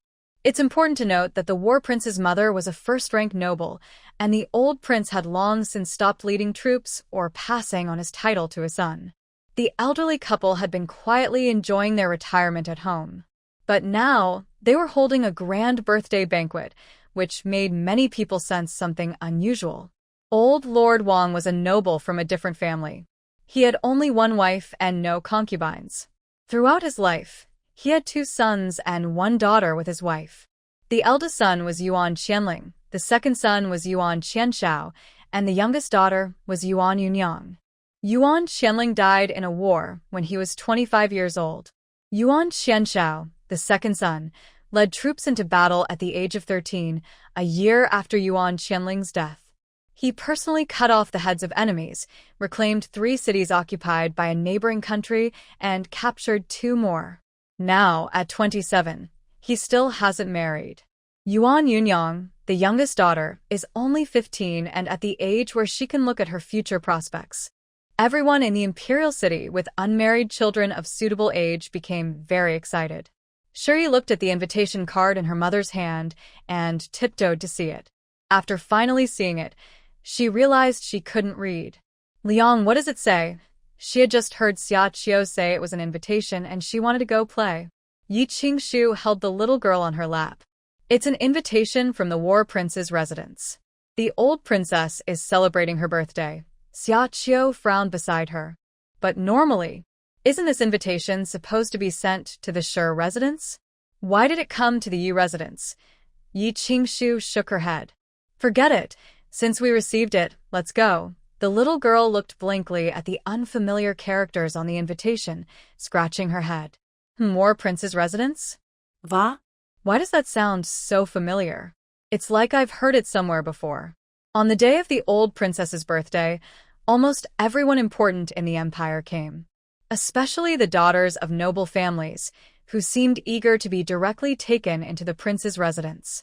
Although the War Prince was a bit older, he was very handsome, considered the perfect man in the hearts of all the young women in the imperial city. A few years ago, the gates of the War Prince's residence were almost broken down by matchmakers. But the prince was good at avoiding them, leading people to think he didn't like women. The old princess was worried about this and sighed every day. But she couldn't do anything, so she could only burn incense, pray, and curse her ancestors. The old Lord Wang even secretly sent several handsome men to his room, but he sent them all to the palace. The emperor. Yi Qingshu often attended banquets and gatherings. Because of her personality and background, she was good friends with the wives of several military generals. On the day of the old princess's birthday banquet, when she carried Shi Yi out of the carriage, several noble ladies happily gathered around her. Qingshu, this is a little girl, right? Oh, she's really beautiful. I haven't seen such a pretty girl in a long time. That's right. I tell you, Qingshu is a good girl. Unlike me, I always dream of having a daughter, but in the end, I had 4 naughty boys. They cause trouble every day, making my mother chase them with a feather duster. I really like this little girl. Qing Shu, how about we arrange a marriage for her? I promise to treat her like my own daughter. When she grows up, she can take charge of the household. If anyone dares to bully her or make her sad, I will skin them and give them a good beating, then send them away. Oh, you're so clever with your plans. Do you have a son? I do too, but he's a bit older. But he's more caring. Qing Shu. The young servant led the chatting ladies to the warm room. As soon as they entered, they saw Mrs. Wang with Shiwan, both of them smiling and flattering. Shiwan was dressed like a colorful butterfly, standing out in the crowd. 4-year-old Shiwan was standing beside the 8th prince, her eyes shining as she looked at him. Shiwan greets brother 8th prince. Brother 8th prince, the plum forest you took Shiwan to last time was so beautiful. When can you take her again? And the snacks you bought for Shiwan, she really liked them. Thank you, brother 8th prince. Mrs. Wang smiled even more happily, and the other ladies also complimented her. Shiwan and the 8th prince are so close, like childhood friends. Maybe they'll have a special bond when they grow up. Mrs. Wang is so lucky. Yes, everyone in the capital knows that the empress has only 2 sons, the 8th and the 7th. The 8th prince might be the future emperor. Mrs. Wang has a wonderful daughter. That's right. I also heard that the 8th prince often visits the Shifu's house. He has sent many small gifts. A few days ago, Shiwan got lost outside, and the 8th prince sent people to find her overnight. Even the empress was alarmed. Mrs. Wang's smile was almost as bright as the sky. It's not as exaggerated as you say. The 8th prince is still young, and Shiwan is just a child. It's too early to talk about these things. We'll see how they develop on their own. Xiaqiu looked at Shi Yuan'er with disdain. Madam, Shi Yuan'er is only 4 years old, and she's so scheming. The 8th prince clearly is. Before Xiaqiu finished, everyone in the warm room heard the cold voice of the 8th prince. Stay away from me. The scent on you almost suffocates me. Also, I didn't come to see you. I came to see Shir. The last royal plum grove was also something I personally took Shir to. The snacks were specially prepared for Shir. You insisted on going and ate all the snacks I prepared for her. I can't even shake you off. Please, ladies, don't misunderstand. The 8th prince and Shi Yuan'er are not childhood sweethearts. I often go to Shir's house to see Shir, but I am not familiar with her at all. The guards were sent out because Shir got lost. As for Shi Yuan'er, whether she gets lost or not has nothing to do with the 8th prince. The 8th prince's words completely slapped back. Wang Shi and her daughter looked pale and purple with anger after hearing him. It wasn't until everyone looked at Shi Yi with her furious gaze that they saw her. Madam, Shi, you've finally arrived. I heard you might come, and we've been waiting here for a long time. The 8th prince, Mu Mingxiu, quickly walked over and handed a paper package he had been holding. This is a new type of pastry from the palace. I knew Shir would like it as soon as I tasted it. Madam, don't worry. I asked the royal chef to make these without any sugar so they won't ruin her teeth. Shi Yuan'er saw this and burst into tears, running into Wang Shi's arms. Mother, why are they here too? The invitation wasn't in our hands, so shouldn't they not even be allowed to enter? They must have sneaked in. Mother, find someone to chase them out. Quickly, chase them away. Shi Yuan'er was only 4 years old. Before Yi arrived, those madams had praised her to the skies. But when Yi came, they didn't say much, yet their eyes were all drawn to that delicate little girl. Since she was a child, Shi Yuan'er had been spoiled by her parents and grandmother. She had never suffered such injustice. Even during the 2 years when her mother was a concubine, her father would first send her something good to her mother to choose from. Yi Qingshu raised her eyebrows but said nothing. The madam who came in with her couldn't help but feel annoyed. Old Queen Consort's birthday banquet only invited the main wives of various households. If I remember correctly, Qingshu is actually the main wife of the Shi family. Wang, you call her a concubine nicely, but in our Yuansha country, there is no such thing as a main wife, only concubines. Master Shi has a formal wife, but didn't bring her to the birthday celebration. Instead, he brought his concubines. Is he trying to embarrass the prince's residence? Wang looked at Yi Qingxu with tears in her eyes, as if she had suffered a great injustice. Please forgive me, madam. The invitation was sent to the house. You took Miss Eyre back to your family and didn't care about anything else. Even the ancestral grave was left unrepaired. The master was worried because Yuan was kidnapped and frightened, so he brought us here. Since you can't accept us, we will leave. Wang said she wanted to leave, but she sat there as if glued to her chair, not moving at all. Yi saw her mother being bullied and immediately lost her temper. I am cold. I won't protect anyone. I won't say a word. She then raised the invitation card she had been playing with high in the air. Well, maybe not that high.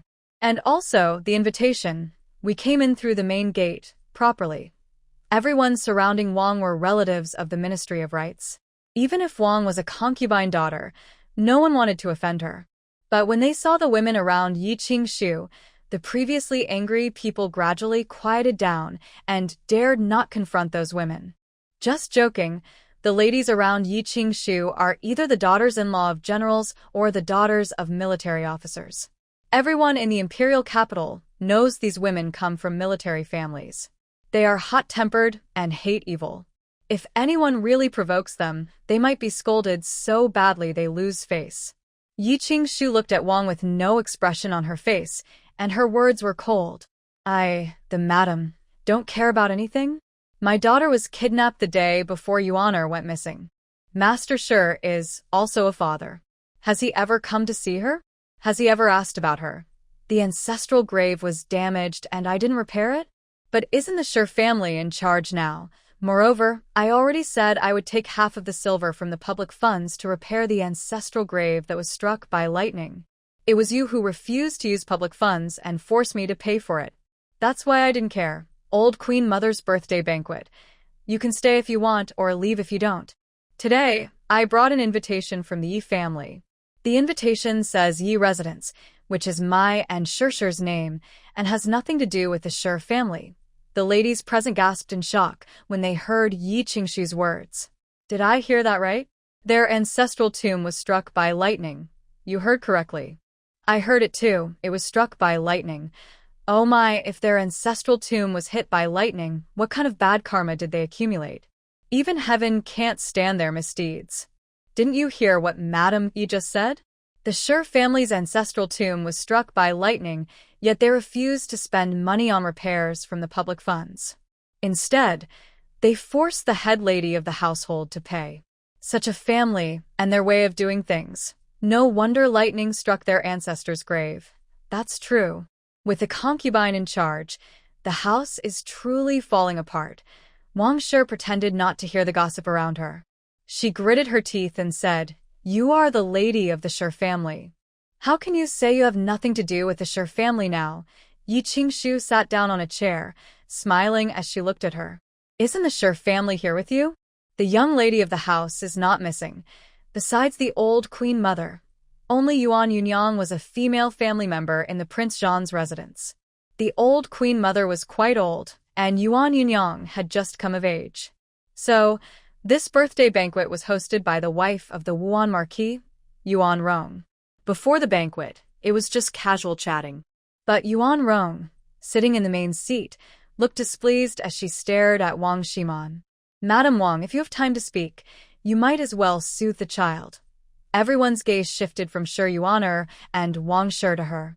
Understandably, at a birthday banquet for the old queen mother, having a child cry here is considered bad luck.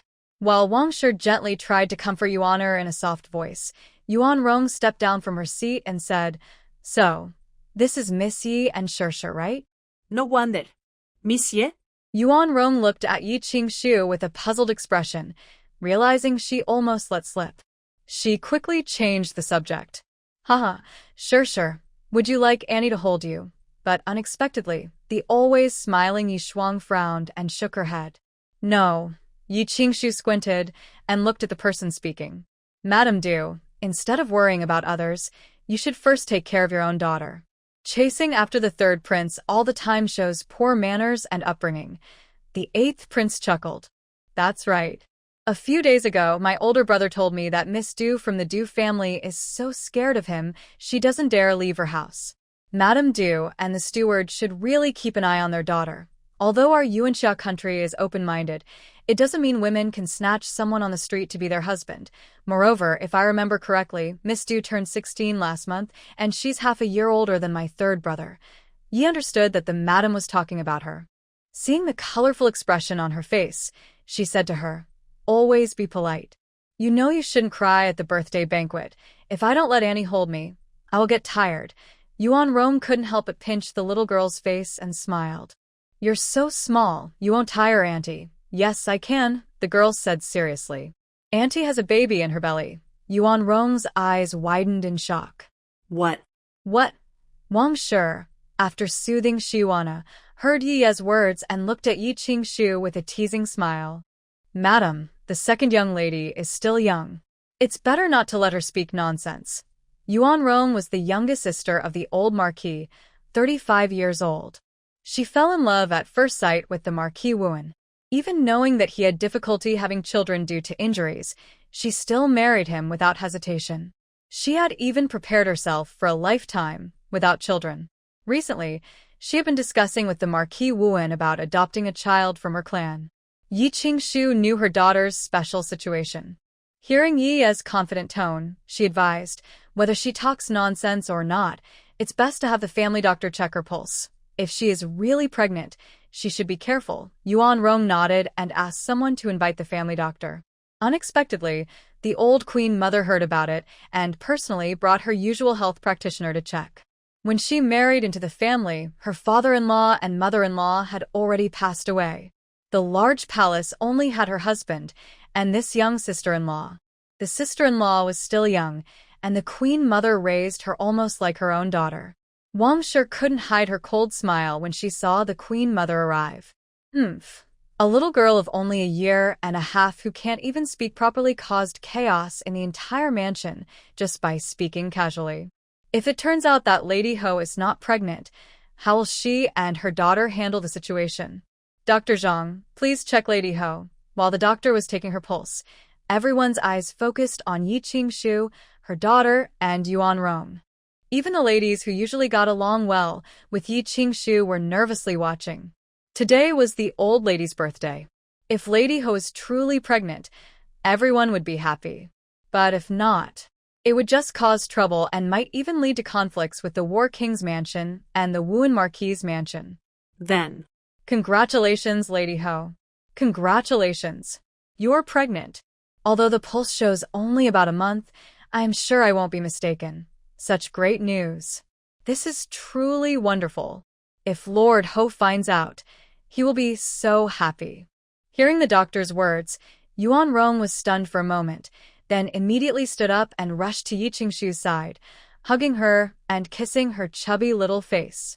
"You really are a lucky star for Auntie." Annie hadn't been pregnant for many years and had almost given up hope. But now, with your arrival, Auntie is pregnant. "Thank you. Thank you so much." Ye's face was squished from the kisses, but she didn't dare move. "Auntie, no need to thank me. I will repay you with kindness," the girl said happily. Yuan Rong was even more delighted to hear this. "Good. I will repay you with kindness.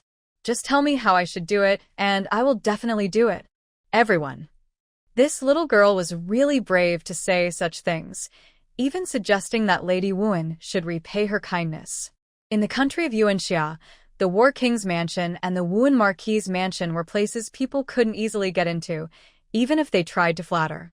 When Wang Shi heard the doctor say that Lady Ho was pregnant, her eyes nearly popped out. How could this be? How could it happen like this? Over the years, Wuan Marquis had seen many doctors and taken many medicines to have children, but even the Imperial Medical Office had said that he was unlikely to have heirs in this lifetime. How could it be that when he said Lady Ho was pregnant, she really was? What they didn't know was that this had a lot to do with Yi Qingshu. She carried great luck. When she accepted Yuan Qianxiao as her father, Yuan Qianxiao's family was naturally blessed by her. On the other hand, people like Shi Hongda would face very unlucky days ahead. While everyone was waiting and Yi Lionheart boldly asked for a favor without knowing his limits, the young girl happily grabbed the small pouch hanging at her waist and opened it wide. "Uncle, fill it up with coins. Fill it up. Uncle, keep your word. Fill it with copper coins." Quickly, Yi Qingshu saw Yuan Rong look at her and helplessly nodded, saying, "Please forgive Madame Ho for laughing." Everyone else was stunned and looked at Yi Qingshu with suspicion, as if questioning her sanity. The promise from the Ho family meant that even if Yi Qingshu asked to restore the recently demoted Shi Hongda to his official position, it could be possible. But what do these two women want? A pouch full of copper coins? Or a small pouch the size of a child's palm? If Shi Hongda found out, he would probably be furious. The young girl saw Yuan Rong hesitate for a long time and thought she wanted more. "Half full." "Half full is fine." "Half full. And tell Auntie a secret." Yuan Rong looked at the girl, then carefully carried a plate of golden melon seeds from the table, intending to pour them into the girl's pouch. But the girl tightly covered her pouch, her small hand trembling visibly. No melon seeds. "Fill it with copper coins." "Copper coins are fine, woo-woo." If she filled it with melon seeds, she might get scolded or confiscated. It's too obvious for a child to carry melon seeds, and bad people might notice. Yuan Rong ordered someone to bring a plate of copper coins. After filling the girl's pouch, she mimicked the girl by pulling her own pouch from her waist. When it was full and couldn't hold more, she placed both pouches into the girl's hands. "Is that enough? If not, tomorrow you can take a hemp bag to the Wuan Marquis's residence. No matter how big the bag, Annie promises to fill it for you. That's enough, that's enough." The girl only took her own pouch and returned Yuan Rong's. "Auntie's pouch doesn't need to be full. Auntie can keep it for herself to buy things. Always keep your promises. Tell Auntie a secret. Auntie, there's a little brother in my tummy." After saying this, the girl seemed to remember something. She turned her head and glared fiercely at the dark clouds drifting slowly across the sky. Suddenly, the dark clouds disappeared. Thunder roared. "Don't misunderstand. I was just passing through." Wah. "I can't argue. I can't fight back. Being a thunder god is just too hard." Old Madame Wang took the young girl in her arms, but her eyes smiled as she looked at Yi Qingshu. "Not bad, really good. She's a nice girl." This comment made many people present frown. Just now, Madame Ho called Yi Qingshu Miss Yi, but now old Madame Wang says she's a good girl. Yet Yi Qingshu is already married and has a daughter, so. Before everyone could understand, a servant came in to say the birthday feast was ready. It was deep winter, and the feast was set in a larger, warmer pavilion. Old Madame Wang was mainly there to look after her daughter, so she didn't separate the seating for men and women. Instead, they were arranged on opposite sides of the aisle, with a stage in the middle for singing and dancing. Yuan Qianshao sat closest to Old Lord Wang and Old Madame Wang, but his eyes kept drifting toward Yi Qingshu. Yi Qingshu and Xia Qiu were both skilled in martial arts, so they quickly noticed. "Madam, why does the war prince keep looking at you? Do you know him?" Yi Qingshu shook her head. "No, I don't. I recognize him," said Shi Yi, eating like a hamster, confused. Yi Qingshu turned to look at him and asked, "You know him? Do you know the war prince?" "Recognize him, he's my new dad." "Ahem." Cough cough. Yi Qingshu was choked by her tea and kept coughing. After finally stopping, she gently patted Shurya's head and whispered, "Be good, sure. You can't say things like that in the future." "I didn't say anything wrong. He wants to be my dad. I didn't force him. I just agreed." Yi Qingshu. "Cool, when can I change dads? My real dad is over there, glaring at me." Yi Qingshu didn't need to think. Shi Hongda must have heard what happened in the warm pavilion. Halfway through the birthday feast, Yi Qingshu got up to get some air under the watchful eyes of the two men. Meanwhile, the 8th prince took the chance to come over and hold Shi Yi. After a while, Shi Yi suddenly grabbed the 8th prince's sleeve and stood up hurriedly. "Elbow, elbow." The 8th prince looked at the small table in front of him. "Sure, be good. There are no elbows today. Just eat something for now. If you really want to eat, I can take you after the feast." Yi pulled Mu Mingshu's hand desperately and said, "Elbow, let's go out. Take me out. Aunt Xiaochu stays here. There is no way around it. If I weren't so short and couldn't get through the door, I would have run away long ago." After Yi left, he started leading Mu Mingshu around in different directions. Soon, he found two people sitting in a pavilion nearby, staring at each other. "Respectfully, Your Majesty," he said, bowing. Yuan Qianshao looked at the person in front of him, feeling nervous and sweating. Today's birthday banquet was something he begged his mother to hold. He also shared his thoughts with his family to prepare them in advance and to clarify some things. He wasn't a good person. Doing good deeds without recognition was foolish. "Yi Qingshu," he said. Yi Qingshu looked up, but didn't expect to see his deep, unwavering gaze. "Prince, is there something you need?" "If the prince has nothing important, I will go back first," she said. "Wait a moment. I have something to say," he replied. Usually, Yuan Qianshao, who looked carefree, couldn't speak properly when facing the woman he liked. The little one hiding in the shadows watched anxiously. "Is your new dad's mouth glued shut? Say something. Say something." I am the prince. I will be the prince for a little longer. I will be back soon." Mu Mingshu heard from his mother about his uncle and Yi Qingshu. "He's not in a hurry. My uncle is a bit nervous." "Nervous about what?" "Maybe he's afraid of being rejected by the lady," Mu Mingshu said. Yes, that must be it. He had heard that when his father chased his mother, he was so nervous about rejection that he couldn't speak and ended up crying. "Qingshu, do you remember me?" Yuan Qianshao asked. Yi Qingshu shook her head. "Prince, you're joking. Today is the first time I've met you." "No, Qingshu, this isn't the first time we've met." Seeing her confused look, Yuan Qianshao took deep breaths, trying to keep his voice calm. "For years ago, you were badly injured and fainted in a small village near the capital?" "That's true. But how do you know about that, Your Majesty? Do you remember anything from that time?" "For years ago, the mountain villa was attacked by many sects because it helped the imperial court, which threatened their interests. At that time, I was traveling outside. When I heard about it, I hurried back to the mountain villa that very night. Unexpectedly, I was ambushed on the way and seriously injured. I escaped to a small village near the imperial capital and fainted. I don't know how long. I was unconscious. In a hazy state, I heard someone calling me. When I opened my eyes, I saw. It wasn't him." Yuan Qianshao's voice was excited. "It wasn't him, it was me." Yi Qingshu suddenly looked up. "What does the prince mean?" Yuan Qianshao stepped forward and grabbed Yi Qingshu's shoulders. "Qingshu, it's not him, not Hongda. It's me. Years ago, I returned victorious from a border war and, because my mother's birthday was coming soon, I hurried back early. Near the imperial capital, there was a merchant family with the surname Li. Their chestnut cakes were especially delicious, and my mother liked them very much. So I took a detour to buy some, arriving late at night. When I entered the village, I saw a group of people sneaking around, searching for something. I thought they were spies from an enemy country, but I didn't expect to find you badly injured in a grass hut. You were already unconscious.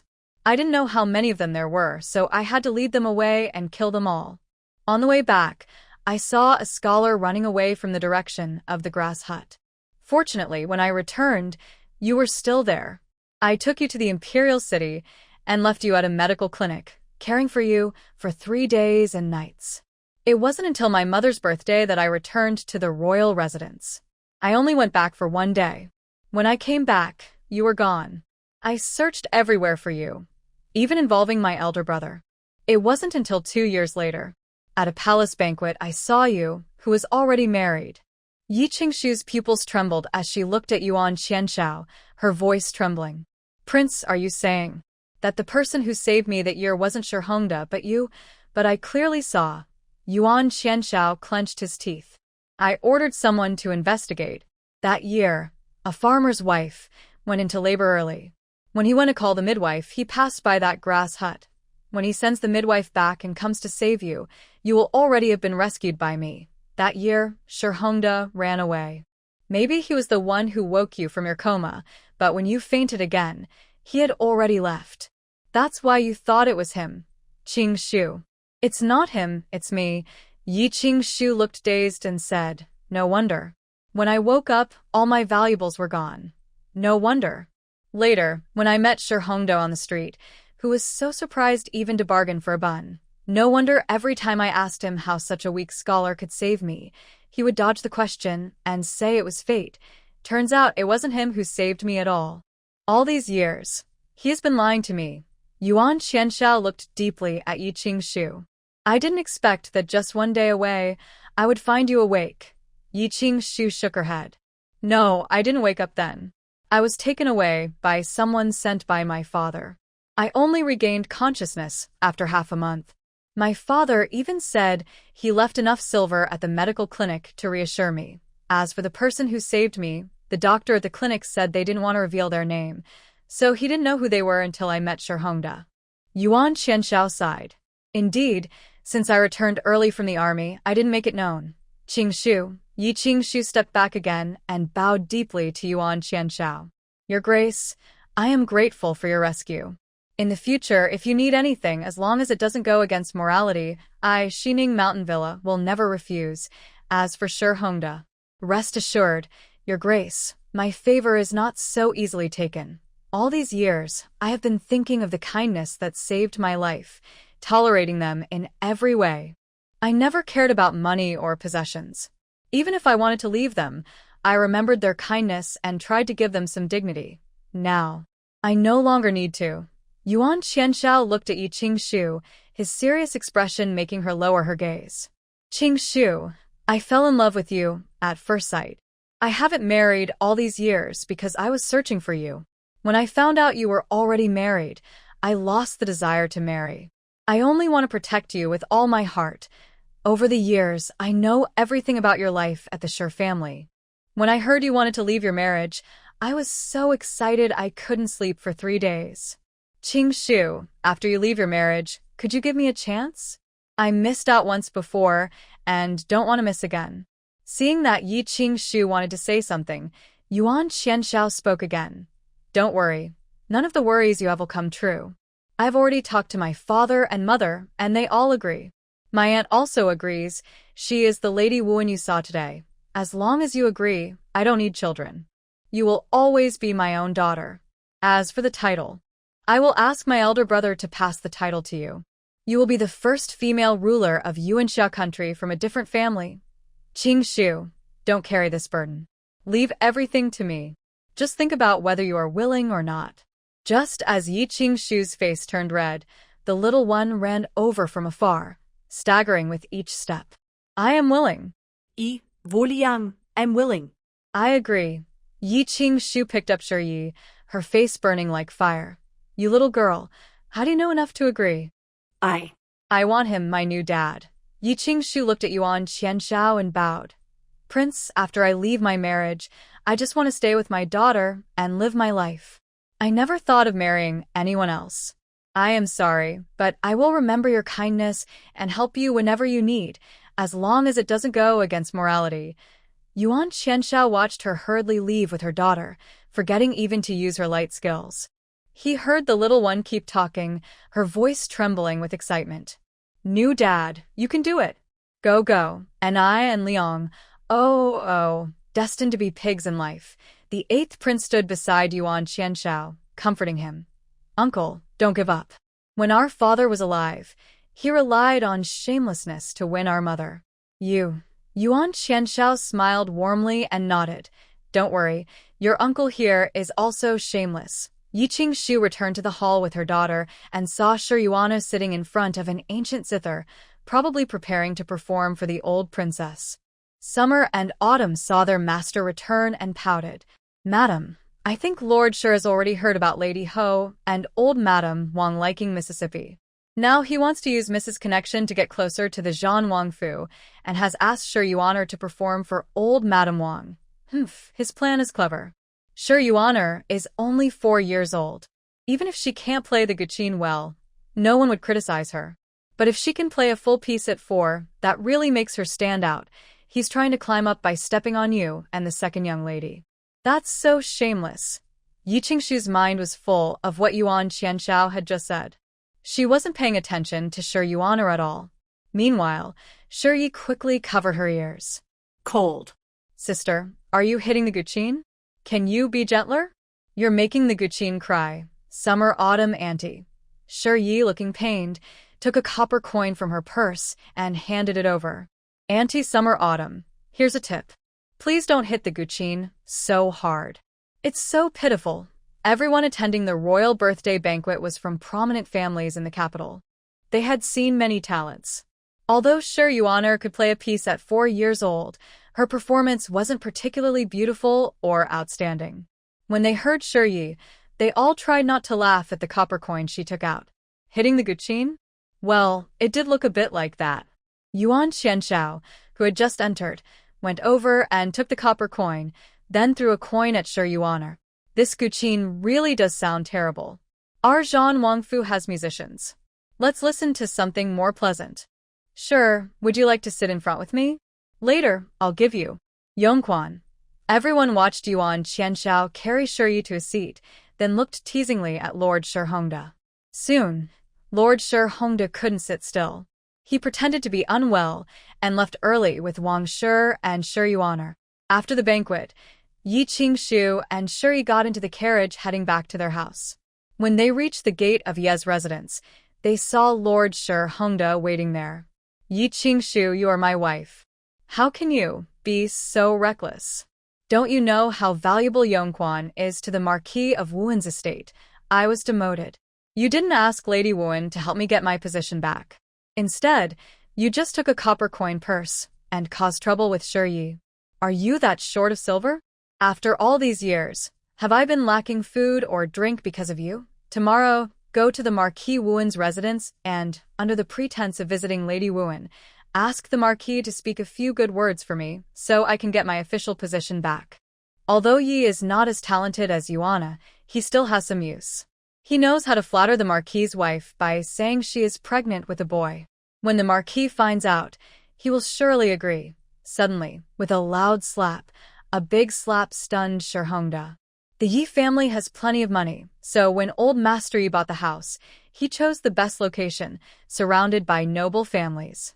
At this moment, the birthday banquet is over, and most people are heading back to the residence. Hearing the commotion, some people, who love gossip, stopped their carriages to watch, saying they wanted to go back and rest, while a few pretended their carriages were broken and stopped to repair them. You. Ye Vingshu. How dare you hit me? I am your husband. Yi Qingshu handed Shi Yi to Xia Qiu, then swung her arm and slapped him again. She had been holding back all night, waiting to confront him, but he came rushing over to challenge her. Shi Hongda, you keep saying that Shi is not as good as your other mistress. So, why are you now using her favoritism to help you get your position back? If you have the ability, go ask your Wang family and Yuan'er. Have you been missing me all these years, or have you been short of me? How dare you ask such a question with a straight face, Shi Hongda? The Shi family has been lazy, greedy, and ambitious for 8 generations. When I married you, your family didn't even own a house in the capital. You and your mother lived in a leaky, broken house in the west of the city, and that house was rented. It was after I married you that I bought a house for you. Over the years, everything you ate, drank, wore, and used was paid for by me.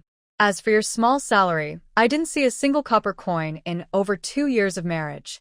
Later, I found out you used it all to support your outside mistress. Shi Hongda, I ask you now, when I was seriously injured back then, did you really save me and take me to the clinic? The person who was about to argue with him suddenly turned pale upon hearing this. Yi Qingshu angrily laughed and took a step forward. Shi Hongda, frightened, kept retreating, afraid of being slapped again. You saved me? Fine, then I ask you, you are weak and helpless. It was already late. So how did you manage to send me to the imperial capital 10 miles away? Shi Hongda, that is the best medical clinic in the capital. When my father sent someone to pick me up, the doctor who went with them said that the person who saved me kicked down the door of his clinic and bought the best medicines with a lot of money, including 100-year-old ginseng worth 1,000 taels. Shi Hongda, your sleeves are cleaner than your face. Where did you get that silver? Haha, I was really foolish, so foolish that I never thought about it. I only saw you while I was unconscious, so I never considered these things. I was deceived by you for many years. Sure, Hongda, don't worry. We can settle this account later. Now, get as far away from me as you can. Don't force me to hurt you. Seeing Yi Qingshu turn and leave, Sure Hongda finally calmed down. Qingshu. Qingshu, listen to my explanation. It's not like that, really not like that. Qingshu. Qingshu. As the Yi family's gate was slammed shut, Sure Hongda sank to the ground, completely exhausted. It's over. She knows. She really knows. How did she find out? Wasn't she already unconscious at the time? No. Something's wrong. Something must have happened that I don't know about.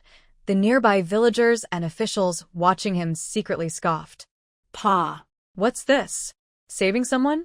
Turns out he took credit for it and claimed he was the one who saved her. Exactly.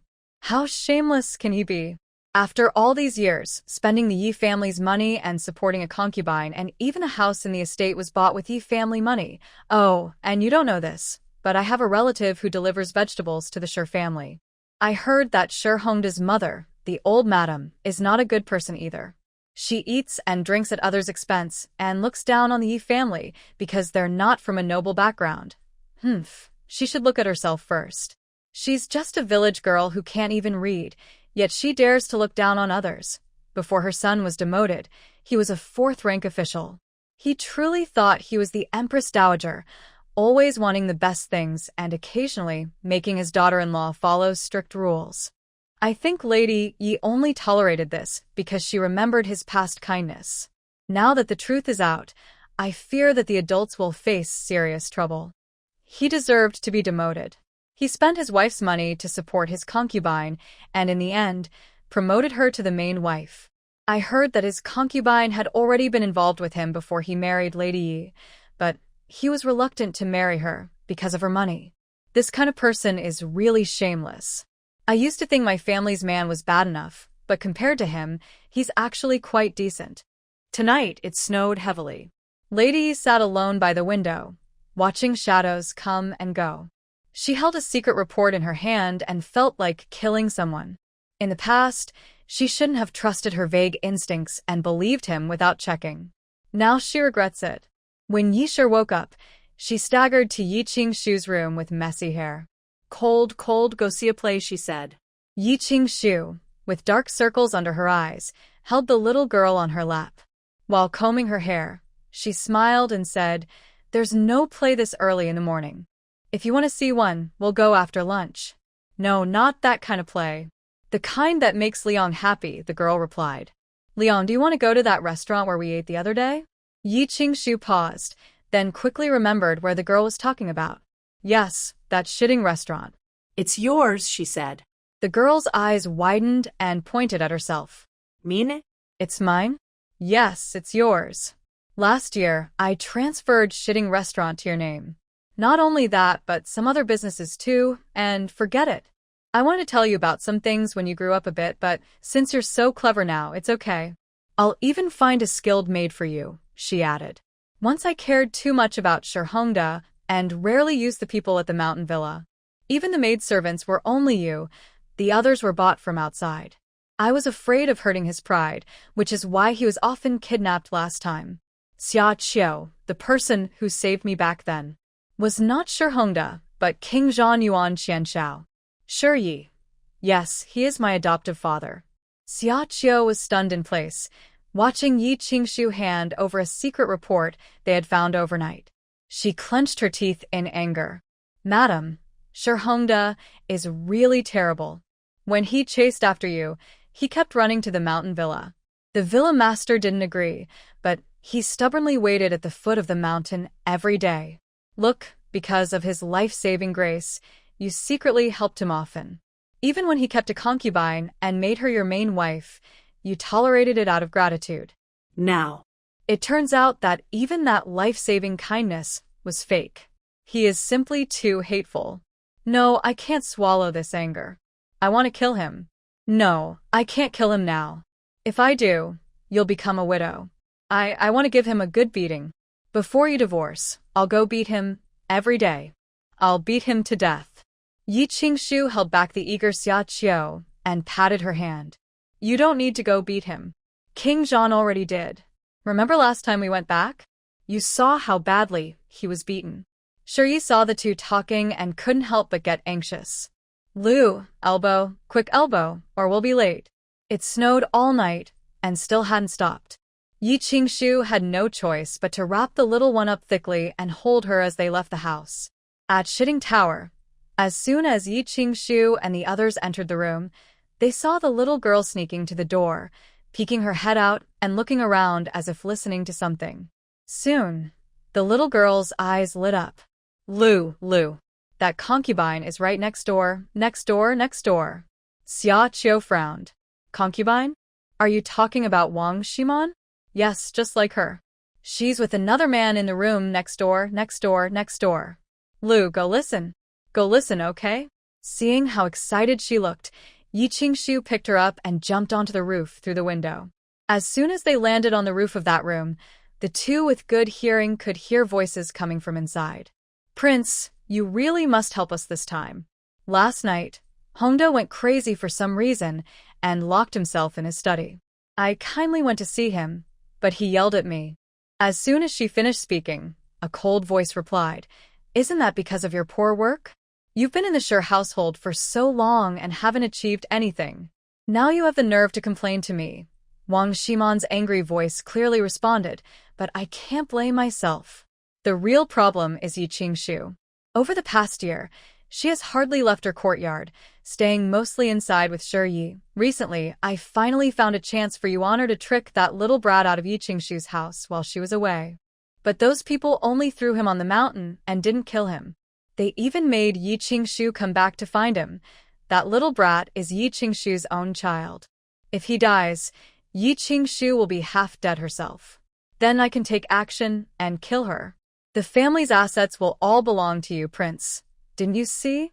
Not long ago, Shi Hongda and I sneaked into Yi Qingshu's private store to steal her dowry. That store is full of valuable things.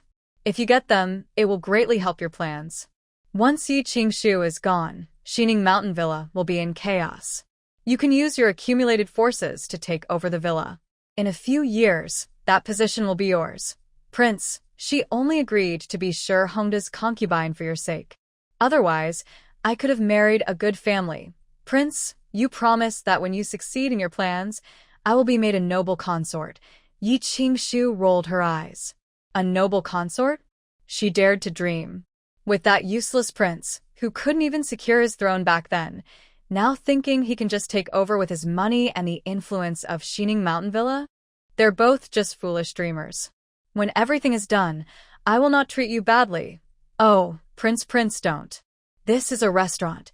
Yi was listening intently when suddenly her ears were covered. Shu, I can't hear anything. Shu, I know what they're doing. When eighth brother took me to Plum Forest last time, we saw that young lady from that family, right? She was with a young man near the edge of the forest, and they were. Yi Qingshu's face turned pale. Did you see that? When Shi Yi kept shaking his head, Yi Qingshu finally let go of his hand. I wanted to watch, but Brother Ba held me in his arms and covered my eyes and ears. While holding me, he told me not to tell Annie Huang or he would be skinned. Why can't I watch? What are they doing? Yi Qingshu's face turned red. They are fighting. Yes, they are fighting. The young girl seemed to understand and nodded. Oh, I see. Then this prince must be very skilled. Liang and I listened, and Madame Wang was crying. Yi Qingshu quickly picked up Shi Yi and flew back to the room.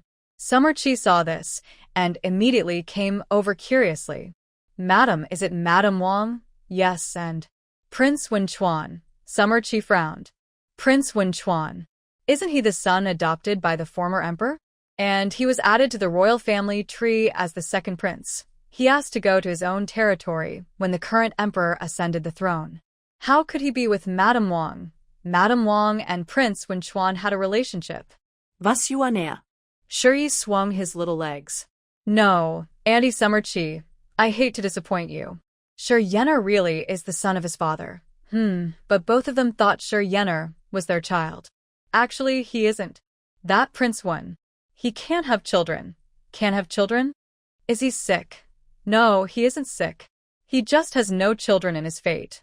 Shuri shook his head. Actually, he's not sick either. He has a little something interesting on him, probably because he's done too many bad things. Restless spirits, so many. The black aura above his head is almost burying him. If he weren't protected by the royal family, he wouldn't have survived until now. Thinking of this, Shuri suddenly felt unhappy. What kind of thing is the Mu family ancestor? So, Ancestor Mu family, you all are not good people. Look at you, big ears and a fat head. When you're alive, you don't do serious work, but you eat a lot. And you with your eyes so wide. What are you looking at?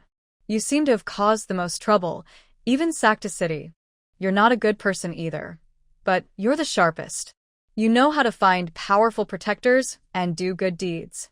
Yet, when your good deeds can't erase your sins, you still cause trouble. You're quite clever. And you, the ancestor of our family, are you really the founding ancestor? Why are you so serious? I love you so much, but what kind of expression is that? If you don't discipline your son properly, all he does is fight every day. Do you know how many people have been displaced because of war? You have no money to help the victims or the soldiers who died. You leave all the sins for future generations. Do you feel ashamed? Fortunately, some of our descendants are doing well. They treat the people kindly. Otherwise, the Mu family would have been wiped out long ago. Is that all? Do you think you're so great? How can you be so proud? Look at how you caused trouble for the beautiful brother. You, and you. The ancestors of the Mu family were originally peacefully cultivating when suddenly a powerful force forcibly brought them here. And they were scolded. The ancestors couldn't lift their heads in shame. They wanted to argue, but seeing the young girl glowing with light all over, they dared not. They could only cry and endure it. After Yi Qingshu explained everything to Xiaoqiu, she turned around and saw the young girl sitting by the window, looking at the sky and muttering. Her face showed anger as if she wanted to rush out and bite someone. Sure. What are you doing there? Come down quickly. Climbing so high is too dangerous. Shuri turned to look at her mother and smiled sweetly. Cool. Dad got a hat from someone he likes. Does that feel good? I wish he was my dad. Cool, tell me honestly, am I really Dad's child? Yi Qingshu was surprised. She gently patted the girl's head and smiled. Although I regret having you as his child, there's no way around it. You really are his, but it's okay. After I divorce him, you'll only be my child. You won't have anything to do with the Shur family anymore. So, new dad, are you happy? Yi Qingshu heard the words, new father, and blushed unnaturally. Kids shouldn't talk nonsense. Eat your food well. Later, mother will take you somewhere. At this moment in the Shur family, Shur Hongda sat in the main hall, looking at the visitor with a dark face. What did you say? Say that again. A young man with snow-white hair stood there trembling. Sir, the ancestral grave of the Shur family was struck by lightning again. Shur Hongda stared at him in disbelief. I already gave money to the last visitor to repair the grave. Didn't I? Yes, the money was given, but the repair was only halfway done when it was struck again. The clan leader said the remaining money isn't enough and asked you to come back soon, preferably with a master. Sir, now everyone in and outside the clan is talking. They say the lightning strike is because you've done bad things in the imperial capital. Even heaven is angry and targets the Shur family's grave. Otherwise, why would only our family's grave be struck and not others nearby? Nonsense. Shur Hongda suddenly slammed the table, grimacing in pain. What bad things could I have done? If you keep talking nonsense, I'll punish you. After saying this, Shur Hongda suddenly remembered something. His face turned pale, and he slumped into a chair. After a long while, I understand now. After the Empress's anniversary banquet, I will go back. He dismissed the visitor and sat alone in the hall for a long time, not noticing that old lady Shur had arrived. Son, what happened? I heard from the servants that someone came from the clan. Has the grave been repaired? Mother, I was just talking to you. What's wrong? Shur Hongda looked at old lady Shur, still not fully recovered. He hesitated and asked, Mother, do you believe in karma? Old lady Shur stepped forward and touched his forehead. Son, what karma? Are you feeling unwell? Why are you talking nonsense? Sir Honda looked up, his eyes full of bloodshot. Mother, someone just came from the old house. They said the Sher family's ancestral grave was struck by lightning again. What? Again? Old Lady Sher's eyes flashed with fear. How could it be? Struck again? If the grave is struck, that's karma. Son, tell me honestly. Have you done anything evil or wrong? If you have, don't hide it from me. We'll think of a way together. Master Sher Hongda trembled as he spoke, stammering about what happened that year. Mother, Qing Shu. I think she already knows. Old Madam Sher sat in her chair, squinting and humming softly. So what if she knows? She's just a daughter of a martial arts family. Besides some money and people, what else does she have? Unlike the Wang family who, although they are concubines, still belong to the official family. You're working in the Ministry of Rights, and Wang's daughter is also from the Ministry of Rights. If your father-in-law helps you, getting your official position back is only a matter of time. As for Yi, well, she has been very kind to us these years. Whatever we ask, she agrees. It's clear she has feelings for you. A few days from now is the Queen's anniversary banquet. Take this chance to come for her, and she will come back naturally, whether the ancestral tomb was damaged because of this or not. Once she's calmed down, you should go back with her. Let her bow to the ancestors and tell them she did it willingly. That way, it's not your fault, and this matter will be over. Mother doesn't think the tomb was broken just because of this. Such things happen in many families. Why is it only our family's tomb that was damaged? Son, this is just to keep peace of mind. Later, you should invite a wise person to go with you and make sure everything is safe. Mother heard that the Gua temple near the capital is very powerful. The monks there are truly skilled, and even the Royal Ancestral Hall is located there. Tomorrow, you and Wang's daughter should go see if you can ask for help. If that doesn't work, just add some more incense money. Master Sher Hongda looked uncomfortable. Mother, we don't have much silver left. It's okay, old Madam Sher said confidently. If the silver isn't enough, just take some from Ye's private treasury. She has so much dowry and she won't notice if you take a few unimportant items. Besides, you two have been married for many years and even have a child. Even if she finds out, so what? Can she really divorce you?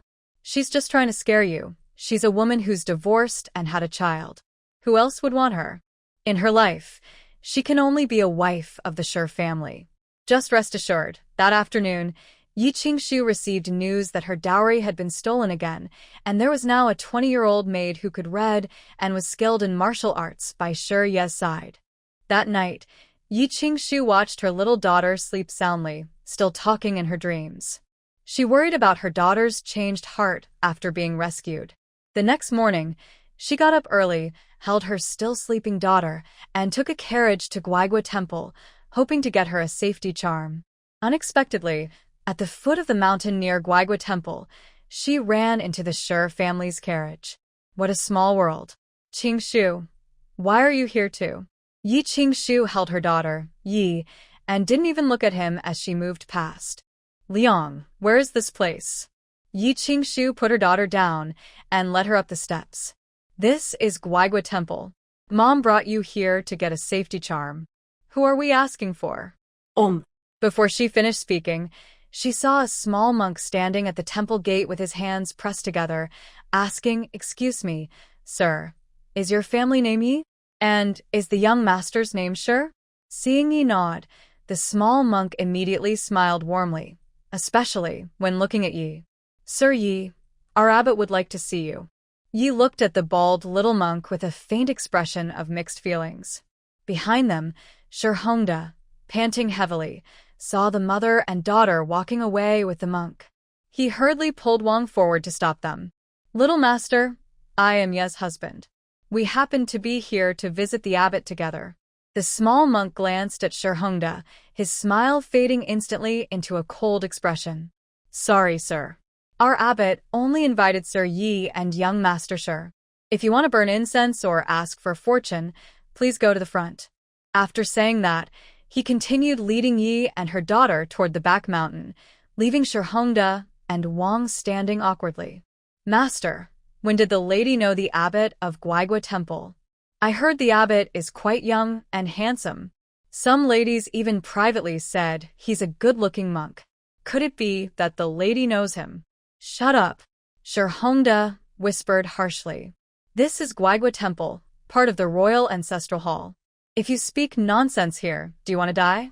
Concubine daughter is just a concubine daughter. She's really not as good as the legitimate daughters of noble families. Her mind is full of trash. Shurhongda had been worried these days about the truth being revealed about the ancestral grave and Yi Qingshu. Seeing Ye's attitude made him even angrier. Then, how could the abbot only invite her and not you? You're her husband. Ask me who I ask. Why are you still here? Hurry up and take you honor to the mansion to pray for peace and for my quick return to my official position. Remember to donate more sesame oil money. Don't be stingy. Mrs. Wang glared at the departing figure of Shurhongda, her teeth almost clenched in frustration. Humph, what a fool. If it weren't for the dowry from Yi Qingshu, would I really be willing to follow you like this? Yuana stood beside Mrs. Wang. Her small face, which had just been smiling sweetly at Shurhongda, was now full of dislike. Mother, when can we go back to see the prince father? Yuana misses him. Mrs. Wang bent down and picked up her daughter, walking toward the main hall. Be good, Yuana. Be patient. Once the prince father succeeds, you will be a princess. But remember, only you and I know about this now. If others find out, Yuana might not be able to be a princess anymore. Yuana nodded firmly. Mother, I understand. Everything the prince father and you are doing now is for me to become a princess in the future. I won't tell anyone. Although we rarely see the prince father, he cares a lot about Yuana. Mrs. Wang finally showed a proud smile. Of course, you are your father's only child. In a bamboo house on the back mountain, Yuan Qianshao was pacing back and forth inside, looking anxious. Why hasn't he come yet? Did that little monk mistake someone? It's been so long. If I weren't worried about gossip, I would go there myself. Aren't you the best at calculations? Come on, take your broken charms and help me figure out if they encountered any danger on the way. No, charms won't do. Use your turtle shell instead. I know your master left it for you, and you treasure it dearly. It must be more accurate than charms. Hurry, use that turtle shell. Where is it? Is it hanging around your waist? Come on, hurry up. You're so slow. Here, I'll help you hold it. A monk, kneeling by a small table, looked terrified and kept retreating. No, your highness. Please don't be angry. It's really not with this humble monk. Oh, all right, they are already on their way. They will arrive soon. Just trust this humble monk once, okay? Stop flipping. They really are here. I can hear their footsteps. I must have done something wrong in my past life. Why am I so unlucky to meet someone as foolish as you? No, my master gave me the Dharma named Jingxin to help calm my mind. As a monk, I must not curse others. When Yi Qingshu led Shuryan, she saw a scene like this. Father, don't you like me to be cool? How can you fight with others here, Yi Qingshu? Yuan Qianshao heard the noise and slowly turned around. When he saw the mother and daughter at the door, his face instantly turned bright red. He quickly stood up and tidied his clothes. Qingshu, sure, don't misunderstand. I've been watching you for a while and wanted to see where you are. It's not what you think, really. Seeing Yuan Qianshao look so flustered, Yi Qingshu chuckled softly. Sure, they're not fighting. Master is a monk, so he can't fight. Shurya nodded uncertainly. All right, then I guess I can still consider him as my new father. The 3 adults and 1 child sat at a small table. Inside, it was quiet except for the girl crunching on her fruit. Mom, why are you always looking at me eating? Do you want to take my fruit? The girl said, eating even faster. Jingxin waved her hand, her eyes showing surprise she couldn't hide. No, I didn't want to take your fruit. I just couldn't see clearly, so I looked at you a little longer. I understand. Maybe my eyes aren't good. Everyone. Jingxin carefully took out a small turtle shell about the size of a child's palm and handed it over gently. Little benefactor, could you shake it? Then pour out what's inside onto the table. Shurya saw her mother nod and curiously took it. She shook it with a clatter, but when she poured out the coins, everyone's eyes widened. The coins, which should have had patterns, were smooth like mirrors, with no markings at all. Jingxin rubbed her eyes, trembling as she took back the coins and looked at them from side to side. Slowly, the patterns began to appear. When the young girl shook the coin again, and it was poured out, the coin surprisingly changed back to its original form. Yi Qingshu saw this and clenched her fists. Before she was married, she had heard of Master Jingxin's reputation. It is said that he was taken in by the previous abbot. He has a great talent for Buddhism, able to see through everything at the age of 3, and can see things that ordinary people cannot see. Many people have tried hard just to get a few words of his guidance, but in the end, they couldn't even meet him. This is why Shi Hongda, when he heard the abbot wanted to see him, also wanted to follow stubbornly. Master, I don't hide from you. Today I came to ask for a peace talisman for my daughter. I didn't expect to meet you. If you have anything to say, just tell me. Ning Xiao, take the young lady outside to play. Just walk around nearby. Ning Xiao was the maid Yi Qingshu had chosen yesterday. Shi Yi obediently followed Ning Xiao out, and before leaving, she didn't forget to give her mother a big smile. Lu, don't worry, I won't run around. The door of the bamboo house closed.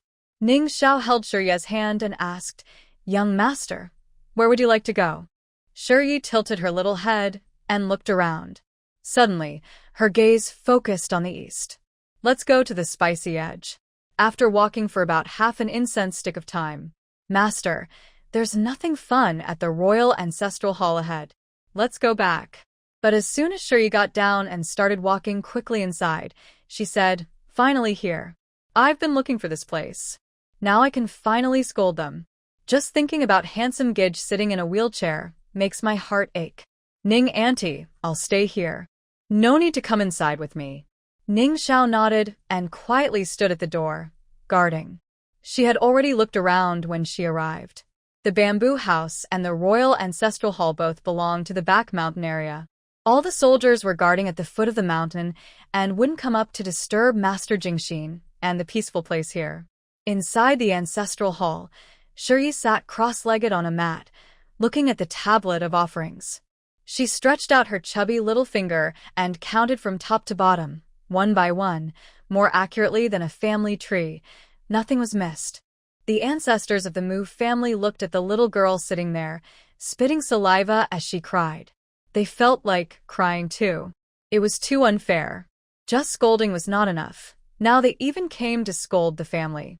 They were once mighty emperors, but now they are being scolded like 3-year-olds, too afraid to speak back. They have been dead for many years. It's clear who can and cannot be provoked.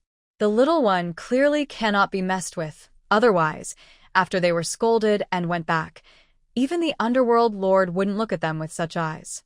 Meanwhile, Yi Qingshu felt more mixed up inside than the ancestors of the Mu family.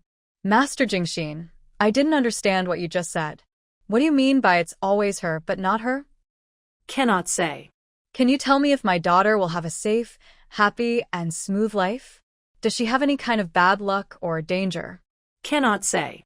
Master, I can see that since she lost something that day and then found it again, she's changed a bit. It's like she knows more now than before. Will her special ability in the future cause her trouble? Cannot.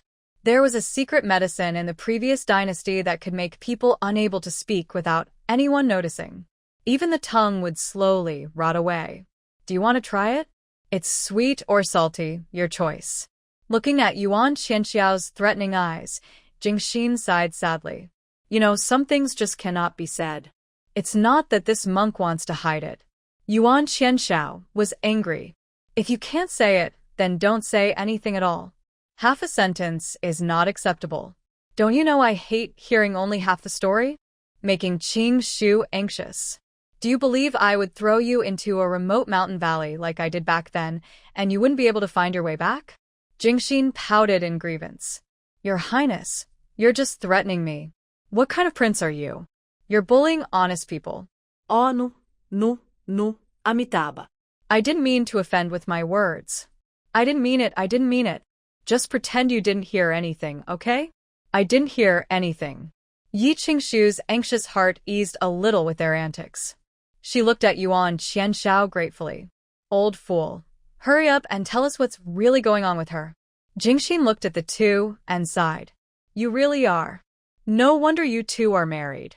Seeing Yuan Qianshao's murderous glare, someone quickly cleared their throat and said, All right, you just want to know what's going on with that girl.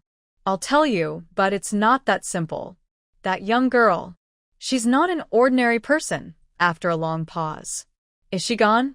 Yes, she's gone. I already told you. She's not an ordinary person. Yuan Qianshao clenched his teeth and said, Of course we know she's not an ordinary person. Not only do we know, but my elder brother and sister-in-law also know. Why do I have to tell you? You should say something we don't know. Jingxin blinked and said, If you don't know, then I definitely don't know. You don't know that she's not an ordinary person? Are you looking for a fight? Hey. Don't make a move. I tell you, if you do, I really can't fight back. Let me be honest with you.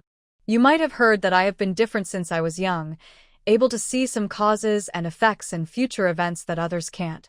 But that young girl is the first person I've ever seen who I can't see through. So, do you still think she's an ordinary person? Seeing Yi Qingshu worry and frown, Yuan Qianshao thought for a moment and asked, Where's your master now?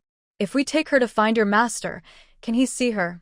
Jingxin snorted and said, That old man? He's traveling around. He says he's traveling, but I know he's actually going to see his childhood sweetheart. Look at him. He seems like a fairy, full of grace, but that's not really the case.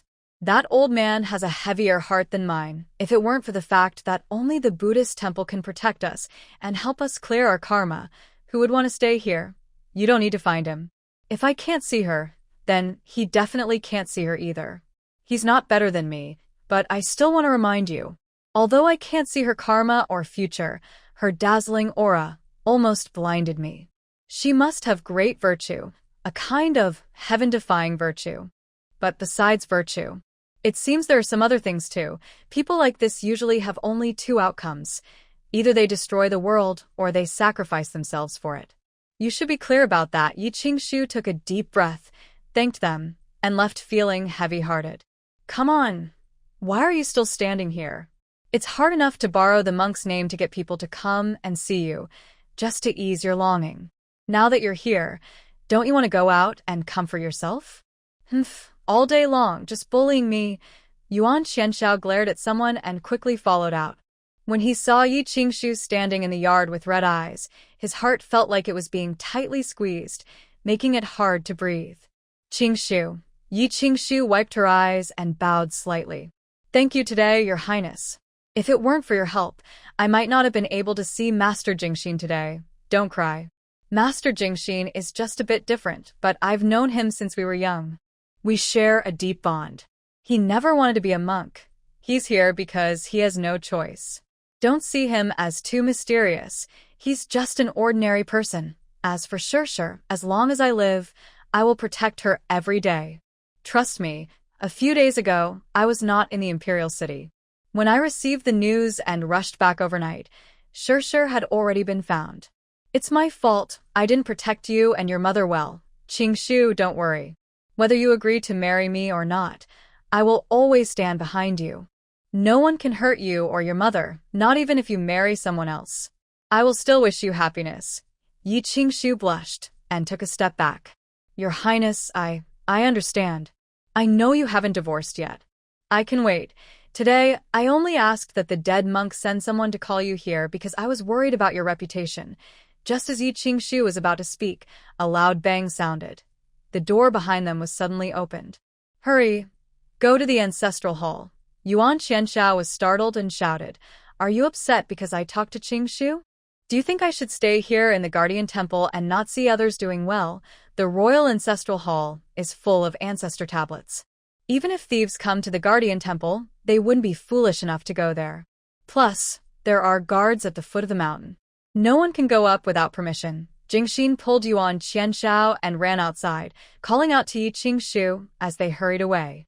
You're crazy. Why would I lie to you? Others can't come in, but she can. Don't forget, besides you two, there's also a little ancestor here in the back mountain. Ye wing shu pauset her steps. Master Jingxin said. She's always at the Royal Ancestral Hall? But what is she doing there? She Hasn't done anything bad, right? Jingxin doesn't know martial arts and was out of breath. That little ancestor hasn't done anything wrong, but she probably hasn't done anything good either. Just now, after you went out, I wanted to meditate and think carefully. Before I could sit properly, I heard the ancestors of the Mu family calling me, crying so sadly. While they were talking, they soon arrived outside the Royal Ancestral Hall. They didn't need to go inside. They just listened through the door to the little girl's soft, childish voice finishing her words. All right, that's enough for today. You all should reflect on whether what I said was right. Also, even though you are royal ancestors, look at the bright virtue light on you. It's not as bright as mine. Do you feel proud? You all need to practice diligently so you can better protect your descendants. Don't always think they should handle and resolve the karma you bring. Did you hear me? Did you? Yes, I heard. That's good. I want you to know, I will come to check. If I find out someone is slacking off or not practicing properly, I will scatter all your poor little virtuelites. Anyway, keeping them won't help. Alright, I'm leaving now. If I don't go back soon, I'll worry. Really, next time I come to this broken ancestral hall, I should ask Aunt Ning to bring me some water. I've been talking for so long, I'm thirsty. Aunt Ning, are you outside? Come out and take me for a walk. With a creak, the door opened. Seeing the three standing against the light, Yi Jian didn't look embarrassed at all. Liang, how do you know I'm here? I was just about to come find you. Yi Qingshu sighed and reached out to carry her daughter out. You really go anywhere. This is the Royal Ancestral Hall. If others find out you're here scolding, cough cough. Well, next time no more, okay? Yuan Qianshao looked at the little girl, who was almost hoarse from talking, with a smile. It's okay. If you want to come again, just tell Dad, and he'll take you here. It's just a Royal Ancestral Hall, nothing important. Jingxin, you're really generous. Don't scold your ancestors from the Yuan family. The young girl had been sitting on the mat for a while. Though she was tired, she leaned on Yi Qingshu's shoulder and watched the two people behind them chatter nonstop. That master, actually, you no longer need to stay on this mountain. The good deeds you've done over the years have balanced out your talent. And you don't really belong here. I feel sorry for you. There's no meat here. How pitiful. Come on, let's pack up and go down the mountain. Jingxin raised her hand and pointed at her nose, stammering. Little benefactor, are you saying that the karma on this monk's body is gone? Yes, it is. Can you see the karma on this monk? Yes, I can. Unlike you, Master, I have good eyesight. I can see clearly. You no longer have any strings of karma attached to you. Yuan Qianshao looked at Jingxin, who had been silent for a while, and nudged her. What's wrong? Isn't this what you've always wanted? Besides, you don't even know if you still have karma yourself, so why are you so surprised? Jingxin shot him a quick look. Nonsense. If I knew my karma was gone, I would have left the mountain long ago. Who would stay here suffering? Don't look at me like that. Haven't you heard? Even doctors don't heal themselves. I don't find it strange that I can't see my own karma and fate, but I see yours very clearly. You and that benefactor Yi are destined to be together in this life. Otherwise, how could that young benefactor call you father? She probably can see it too. Prince Hihi, can I discuss something with you? Yuan Qianshao narrowed his eyes. Speak, but don't go too far. Not too far, not at all. It's just, I can go down the mountain now. Of course, not right now. I have to wait until Empress Dowager's Qianqiu banquet and the Emperor's ancestral rites are over. After I go down, could you take me in? Not just for free. I can. I can tell fortunes for the people in your household. Hey. Don't leave so quickly. Let's discuss it some more, just a little more. Yuan Qianshao stopped on the way to the front guardian temple hall. Qingshu, there are many pilgrims ahead. I will take you only this far. If you need anything, send someone to the War King's residence. I promise I will be there to help you as soon as I can. Shirya leaned on his mother's shoulder, waving behind him. New dad, don't worry. Haha. Within half a year, you will definitely marry Williang. Hearing the little one's trembling voice, Yuan Qianshao couldn't help but smile. Old bald man, look how cute my daughter is. Ha! Don't you have a daughter too? Isn't that annoying, Master Jingxin? Do you have a conscience? Who is it that predicted you and the Yi family would reunite? I have a daughter. If I hadn't predicted she was in the capital, you'd still be searching everywhere. Hee, I have a daughter now, you. Forget it, forget it. Go away. I need to go back and plan things after I leave. Don't come near me lately. Just seeing you makes me annoyed. That won't do. If Qingshu wants to see you, I must bring her here whenever she wants. Go away. Go if you want. Anyway, I have a daughter and you don't. Jingxin. Yi Qingshu held Shurya and moved forward. After thinking carefully, she decided to go ask for a safety charm. What if it helps? At the palace gate, Shurya suddenly clung tightly to the doorframe, refusing to go inside. No, I won't go. I won't go in. Yi Qingshu stopped in her tracks. What's wrong? Mom will help you get a safety charm. We'll be out soon. No, I won't go. I won't go. I have a bond with them. Shurya's chubby hands waved as if to show a ghostly figure. Liang, I won't go. Even if I go, they won't protect me. They're very stingy. Stingy? Yes, stingy. Very stingy. Shurya looked at the golden Buddha statue inside, her eyes almost sparking with fire. Stingy and poor. I used to go to the Buddhist realm. Those bald monks looked at me like I was a ghost and wouldn't even open the door. Finally, they did, but they wanted my treasures. I liked the beads in the bald monk's hand. Why didn't he give me any? He only gave me a few scriptures and told me to study them carefully. I can't even read words properly. What's the point of studying? Then, when I elbowed them, I tore down their Buddhist temple. I also tore the scriptures into small boats and placed them in the spiritual river. Later, I heard some old men who cheat people out of money say that those torn scriptures floated in the river for 2 months. They said their faces turned green from fishing them out, and I should avoid the torn papers in the future. But putting the scriptures into the spiritual river allows more people to see them. This is a good deed. They always say they want to save all beings, so why aren't they happy about it? So, Liang, you should take Aunt Xiaoqiu with you. Always stay here and wait for Ning Auntie. Always dislike the torn papers. When Yi Qingshu heard Ye's words, she felt dizzy and blacked out.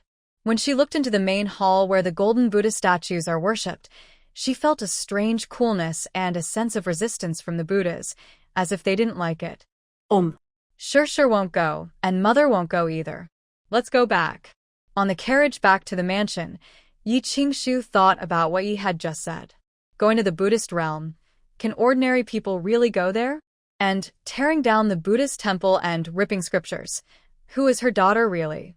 Actually, even Shurya doesn't know who she truly is. Since she gained self-awareness, she has been in the heavenly realm. But she can clearly feel that she is different from those gods. She is full of powerful merit light.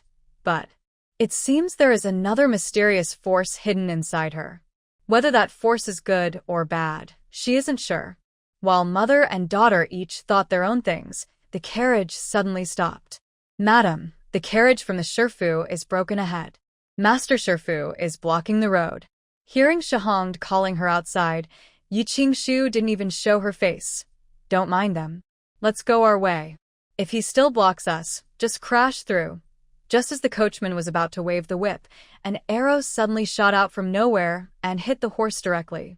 The horse cried out in pain and sped up with the carriage.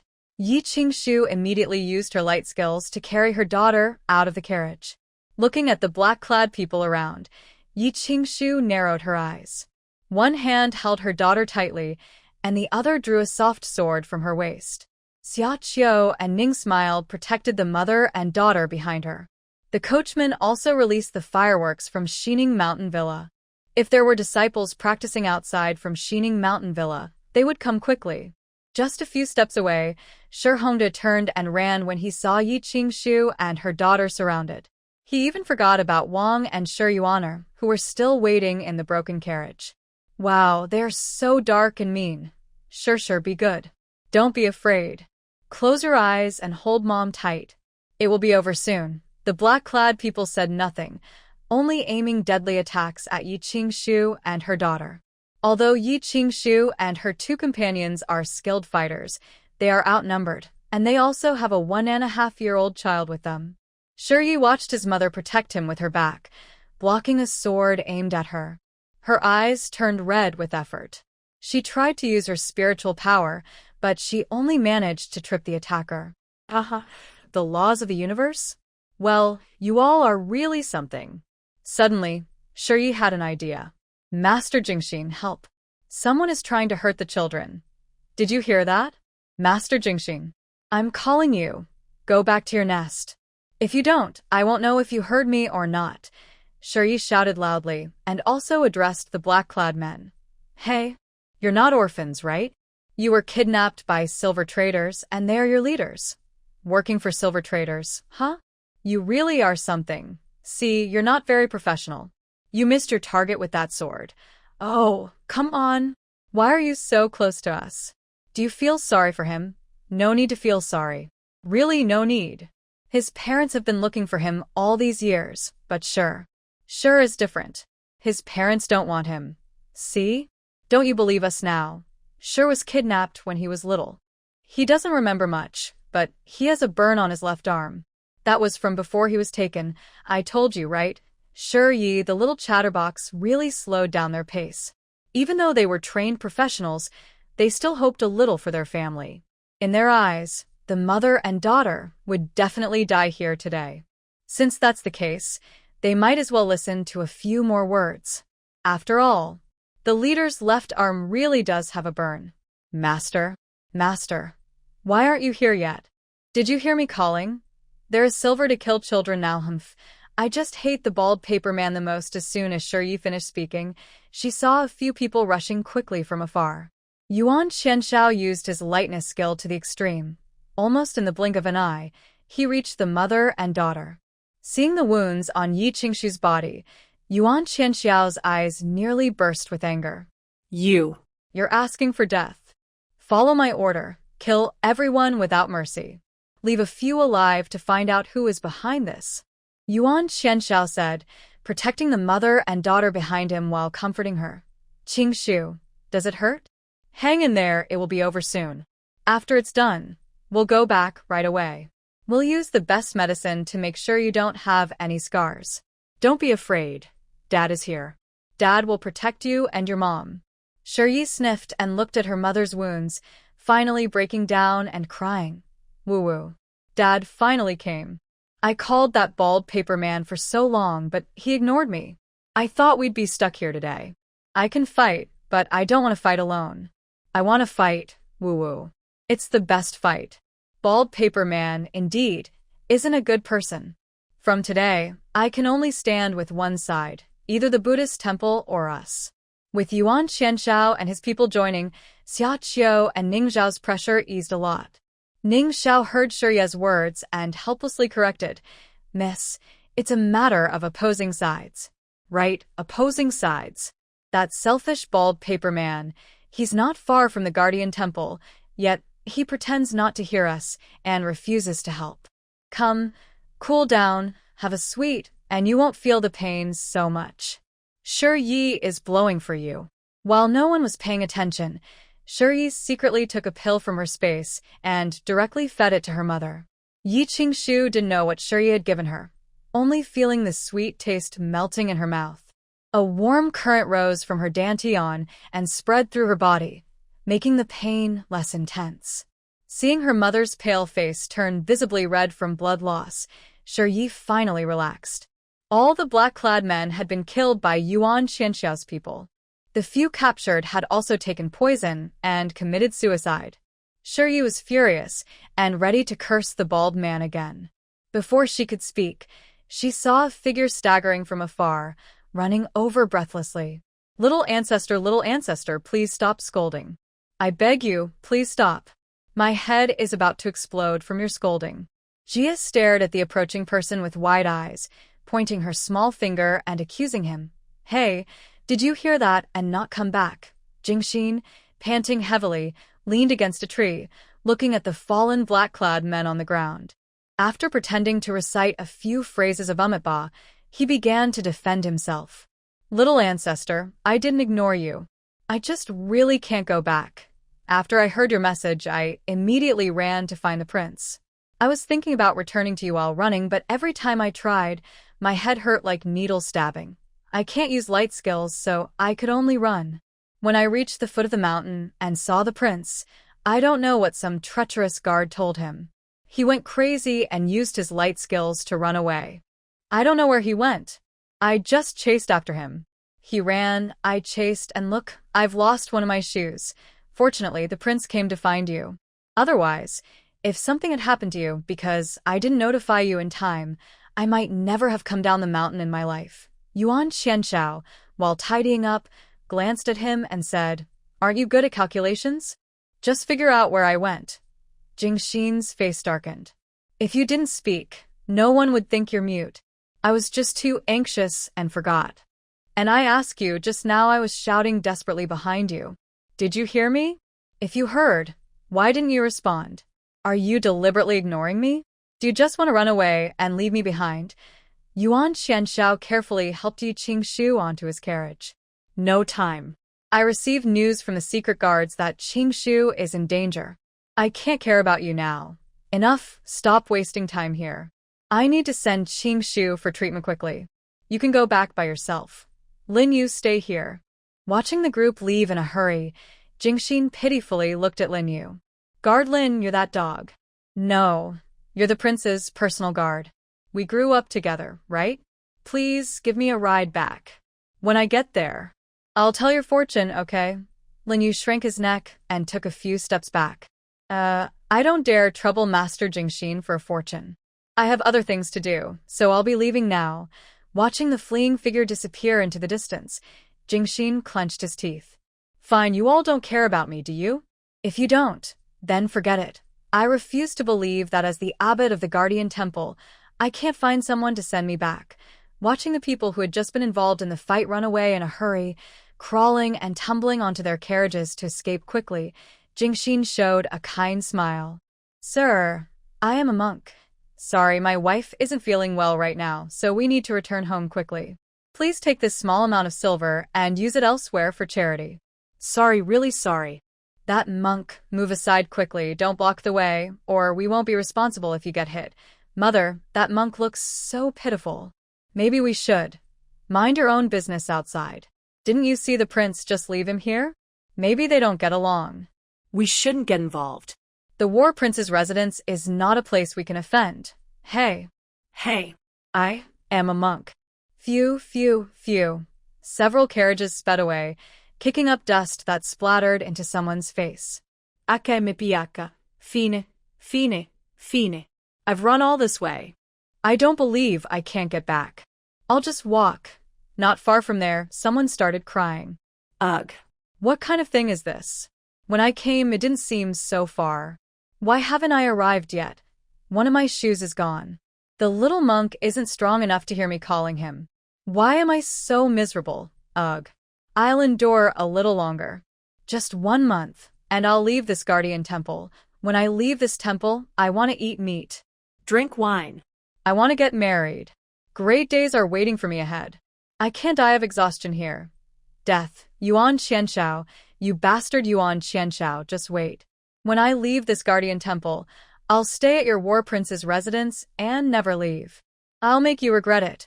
As night fell, someone looked at the tall mountain with tears in their eyes, crying out, "Back then, who was the fool that insisted on building this Guardian Temple on the mountain?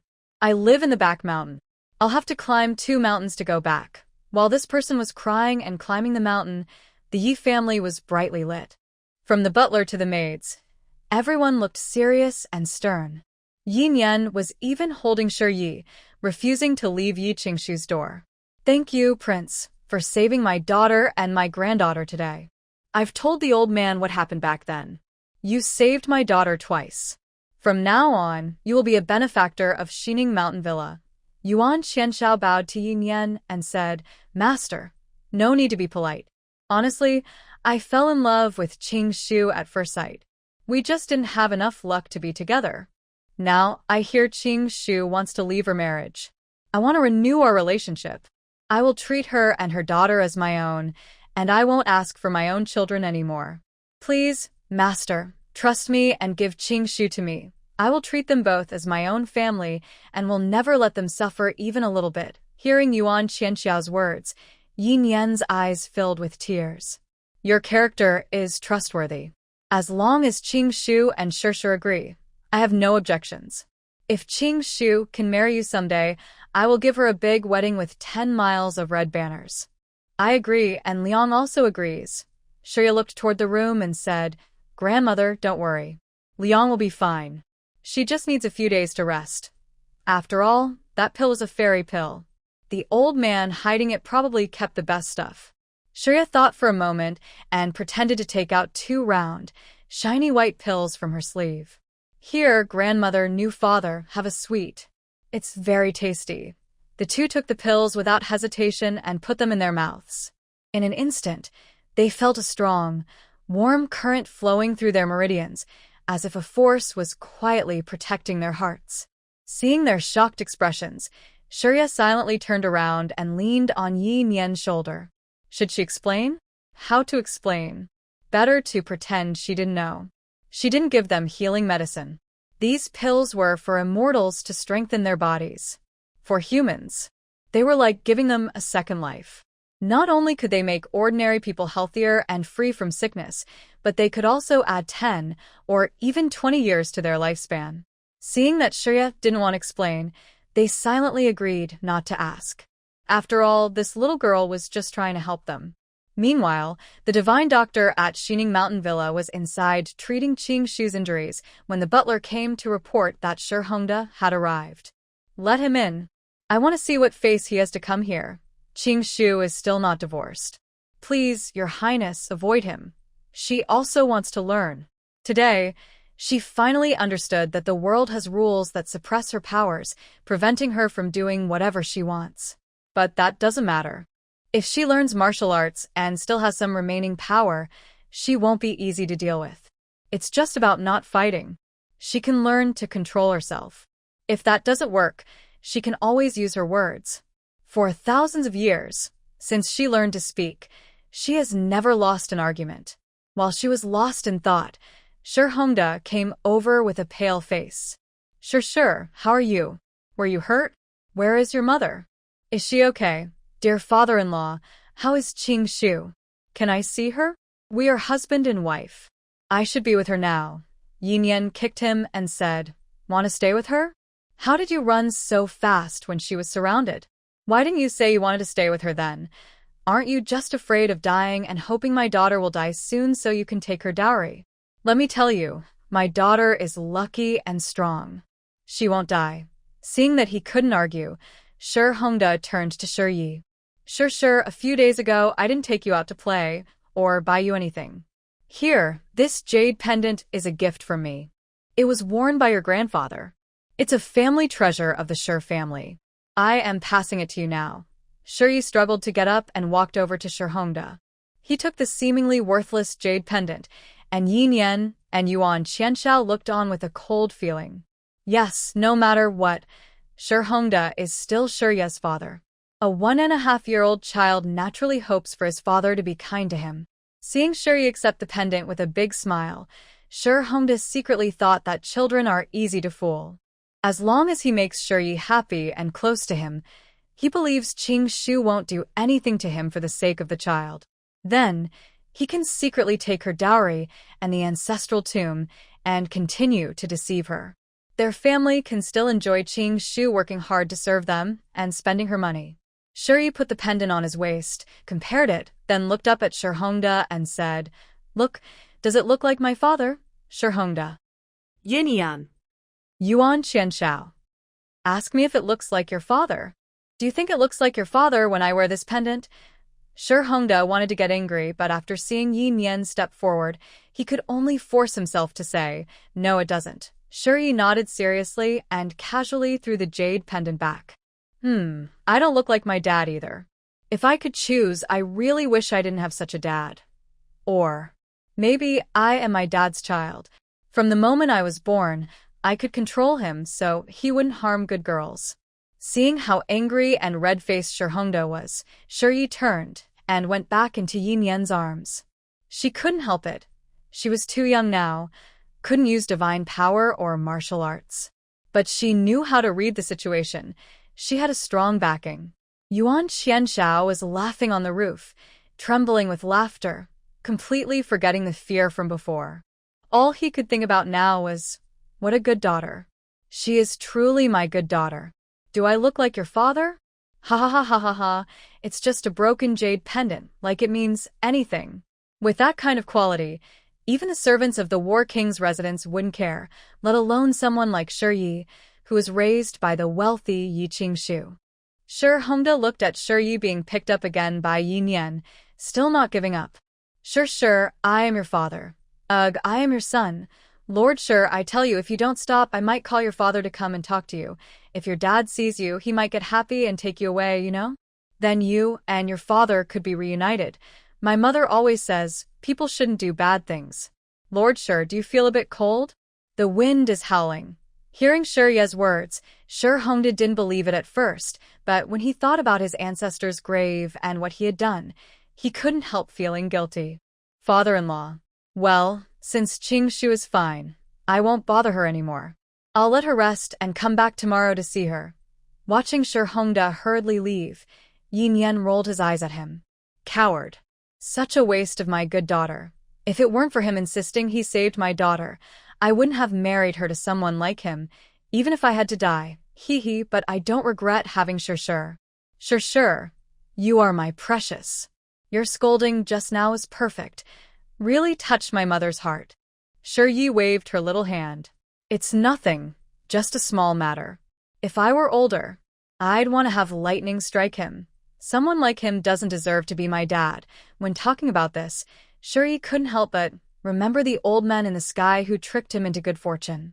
Mother is a good mother, and maternal grandmother is also a good grandmother, but the people from his biological father's family are all a different story. They are all quite strange. So, Shi Yi looked up again at the dark night sky, pouting his little mouth non-stop. An hour later, Yi Qingshu's door finally opened. The divine doctor wiped the sweat from his forehead and said, "Don't worry, Qingshu is fine now. It seems she has taken some medicine, and although she looks terrible, her blood has already clotted. I've also had the healer tend to her wounds. She lost a lot of blood, so she just needs to rest for a few days and she'll be okay. I'm going to prepare a medicine prescription for her 3 times a day for 7 days. Remember to watch her drink it." The young apprentice following the divine doctor asked confusedly, "Master, why is the young lady's life not in danger despite such serious injuries? I see several places that almost hit her vital points. How can she be fine with such heavy wounds?"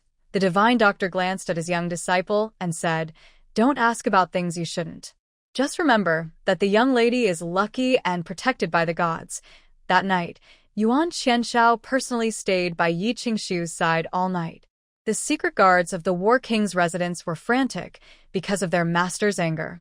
They almost turned the entire imperial capital upside down trying to find out who was behind it.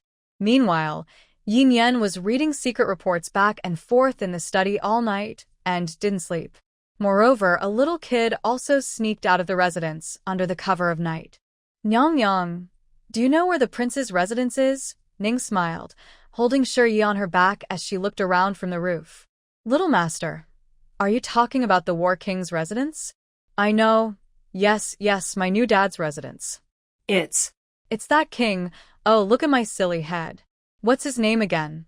That very civilized king, the one who dresses very properly." Nyang, do you know? A king who dresses very properly. King Wenquan. Yes, that's King Wenquan. Nyang, do you know where his residence is? Ning Xiao was the top guard in the Xining Mountain Villa's secret guard camp and also the manager of the intelligence bureau. Yi Qingshu chose the best people to stay close to her daughter. This time, they were able to hold on until Yuan Qianshao arrived to save them because Yi Qingshu and Ning Xiaoxia had strong martial skills. This allowed them to withstand the attack from dozens of black-clad men for so long. Ning Xiaoxia looked at Shi Yi in her arms and nodded.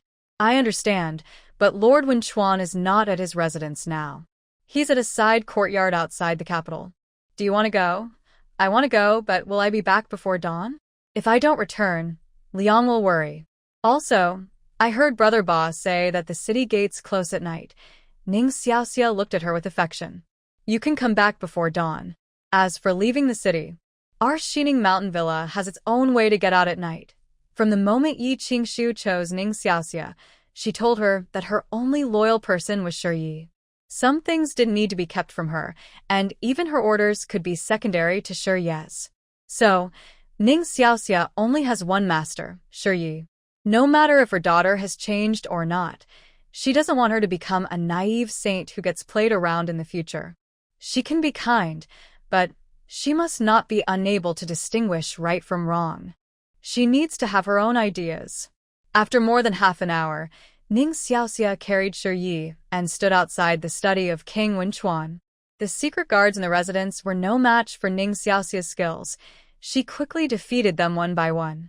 Shi Yi sniffed the faint medicinal smell on Ning Xiaoxia and angrily patted her forehead. Aunt Ning, I'm hurt too, right? Ning Xiaoxia, dressed in black combat clothes for years, was hard to see any injuries if she didn't mention it. I've fine. The divine doctor has checked me and applied medicine. It's just superficial wounds, nothing serious. Shi Yi reached into her sleeve and pulled out a shiny white pill. Here, Aunt Ning, eat this sweet. Once you eat it, the pain will go away. When we get back, remember to give one to Aunt Xiaoqiu too. Shi Yi didn't mind giving away this pill at all. Before she left, she took almost all the best medicines from Yuan Shangdan Jun's entire pharmacy, even pulling many top-grade herbs into her portable space. Fortunately, the laws of heaven and earth only limited her divine power, not her innate space. Otherwise, she would definitely have died trying to show them her strength. Ning Xiaoxia opened her mouth and swallowed the pill Shi Yi offered. In her heart, even if her young master gave her poison, she would eat it without hesitation. Her life was given by Xining Mountain Villa. All the disciples, secret guards, and intelligence bureau members of Xining Mountain Villa are orphans adopted by the villa. Those with good talent are carefully selected and trained in martial arts and placed in different roles. Those with average talent are not rejected. Instead, they do simple tasks within the villa. Because of this, no one in the villa would betray it. It's their home. After Ning Xiao took the pill, she soon felt changes inside her. Even her wounds started to heal, and her cultivation level increased a lot. Sure, you can see that not everyone would receive a pill from her. She only gives pills to people who will treat her well in this life. Uncle Ning, stay here and wait. You can go inside by yourself. Ning Xiao was worried but saw that Shi Yi insisted, so she had to agree. Although she had only been with Shi Yi for a few days, her sharp observation told her that Shi Yi was special. Suddenly, the door to the study in the side courtyard was pushed open. When Chuan Wang sat in a chair, looking outside with a frown, muttering, "The wind tonight isn't strong, so why did the door blow open?" Shi Yi. "Hey, little kid, you're bored here looking down. Hey, do you see me? Your eyes are pretty big, but they're useless." Shi Yi felt humiliated and stood outside the door, angry and ready to explode. When Chuan Wang was surprised and stood up, he saw that the small figure was not much taller than the door threshold. Who are you? How did you get here? When Chuan Wang was suspicious, but relaxed a little when he saw the small person was not taller than his knees. After all, who would send such a tiny assassin? Probably a lost child from nearby who wandered in. Since he was secretly returning to the imperial capital, his courtyard looked deserted from the outside. This small figure was so tiny that you wouldn't notice it without careful observation. The secret guards probably didn't see it either. It's not surprising that when Chuan Wang didn't notice. Shi Yi had changed her clothes secretly before sneaking out at night. Actually, it wasn't really clothes. She wanted to find a black dress, but she didn't have one. In the end, Ning Xiao found a piece of black cloth and draped it over herself, claiming it looked like a proper disguise for doing bad things. "Do you not recognize me? How can you not recognize me? Today, aren't you still sending those little dogs to attack the nests and cool them down?" King Wenquan raised an eyebrow and immediately recognized who he was talking to. "You are Yi Qingshu's daughter, right? You're mistaken. I don't know you or your mother at all. There's no way I would send people to hurt you. Come in, and I will explain everything to you properly. When morning comes, I will personally send you back, okay?" King Wen Chuan didn't dare go to the door. He knew that Shi couldn't have come alone, but as long as he could first trick this little girl inside and get her in his hands, wouldn't others follow suit? However, Shi looked at him angrily, her small face full of fury. Are you afraid to come in? Do you see the nest? Can you get in? King Wen Chuan was stunned. Watching Shi struggle to step forward, he couldn't help but feel speechless. After thinking for a moment, he quickly pressed her against the wall and carried her inside. But just as King Wen Chuan placed Shi on the desk, he suddenly found himself unable to move. Is it fun to dress like a civilized person? Does it seem fun? Do you want to be an emperor? Do you want the Wang family to kill me first, then kill my father, and take all the bride wealth that could buy cities? You only have the Wang family, and you want all the benefits. If you become emperor, you only kill one Wang family member. Your plans are so good, they almost rival those old con artists in the sky. Actually, my father wasn't really trying to protect the late emperor back then. He was a traitor, but at the last moment, he repented and stole back the enemy's troops. However, the other side had already poisoned him. The late emperor was a decent man. Seeing that my father, despite betraying the country, had made some contributions, and also because your father was once his companion, he was afraid I would be revengefully targeted by the enemy and made me a prince to protect me. But what about me? I wasn't even their child, yet I still longed for the throne. You and my broken father are the same, no age.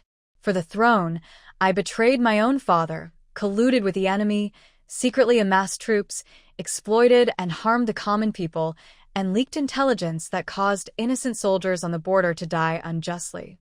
In pursuit of immortality, I even harmed newborn children, using their blood to find fake monks to refine pills, causing many parents to live in pain for a lifetime. I also made me fall injured, and Aunt Ning and Aunt Xiaqiu were hurt too. I want to hurt you too. I want to stab holes in you. Shi thought about Yi Qingshu, who had sacrificed her back to protect him, taking a knife for him and bleeding all over. The more she scolded, the angrier she became, and the more dizzy she felt.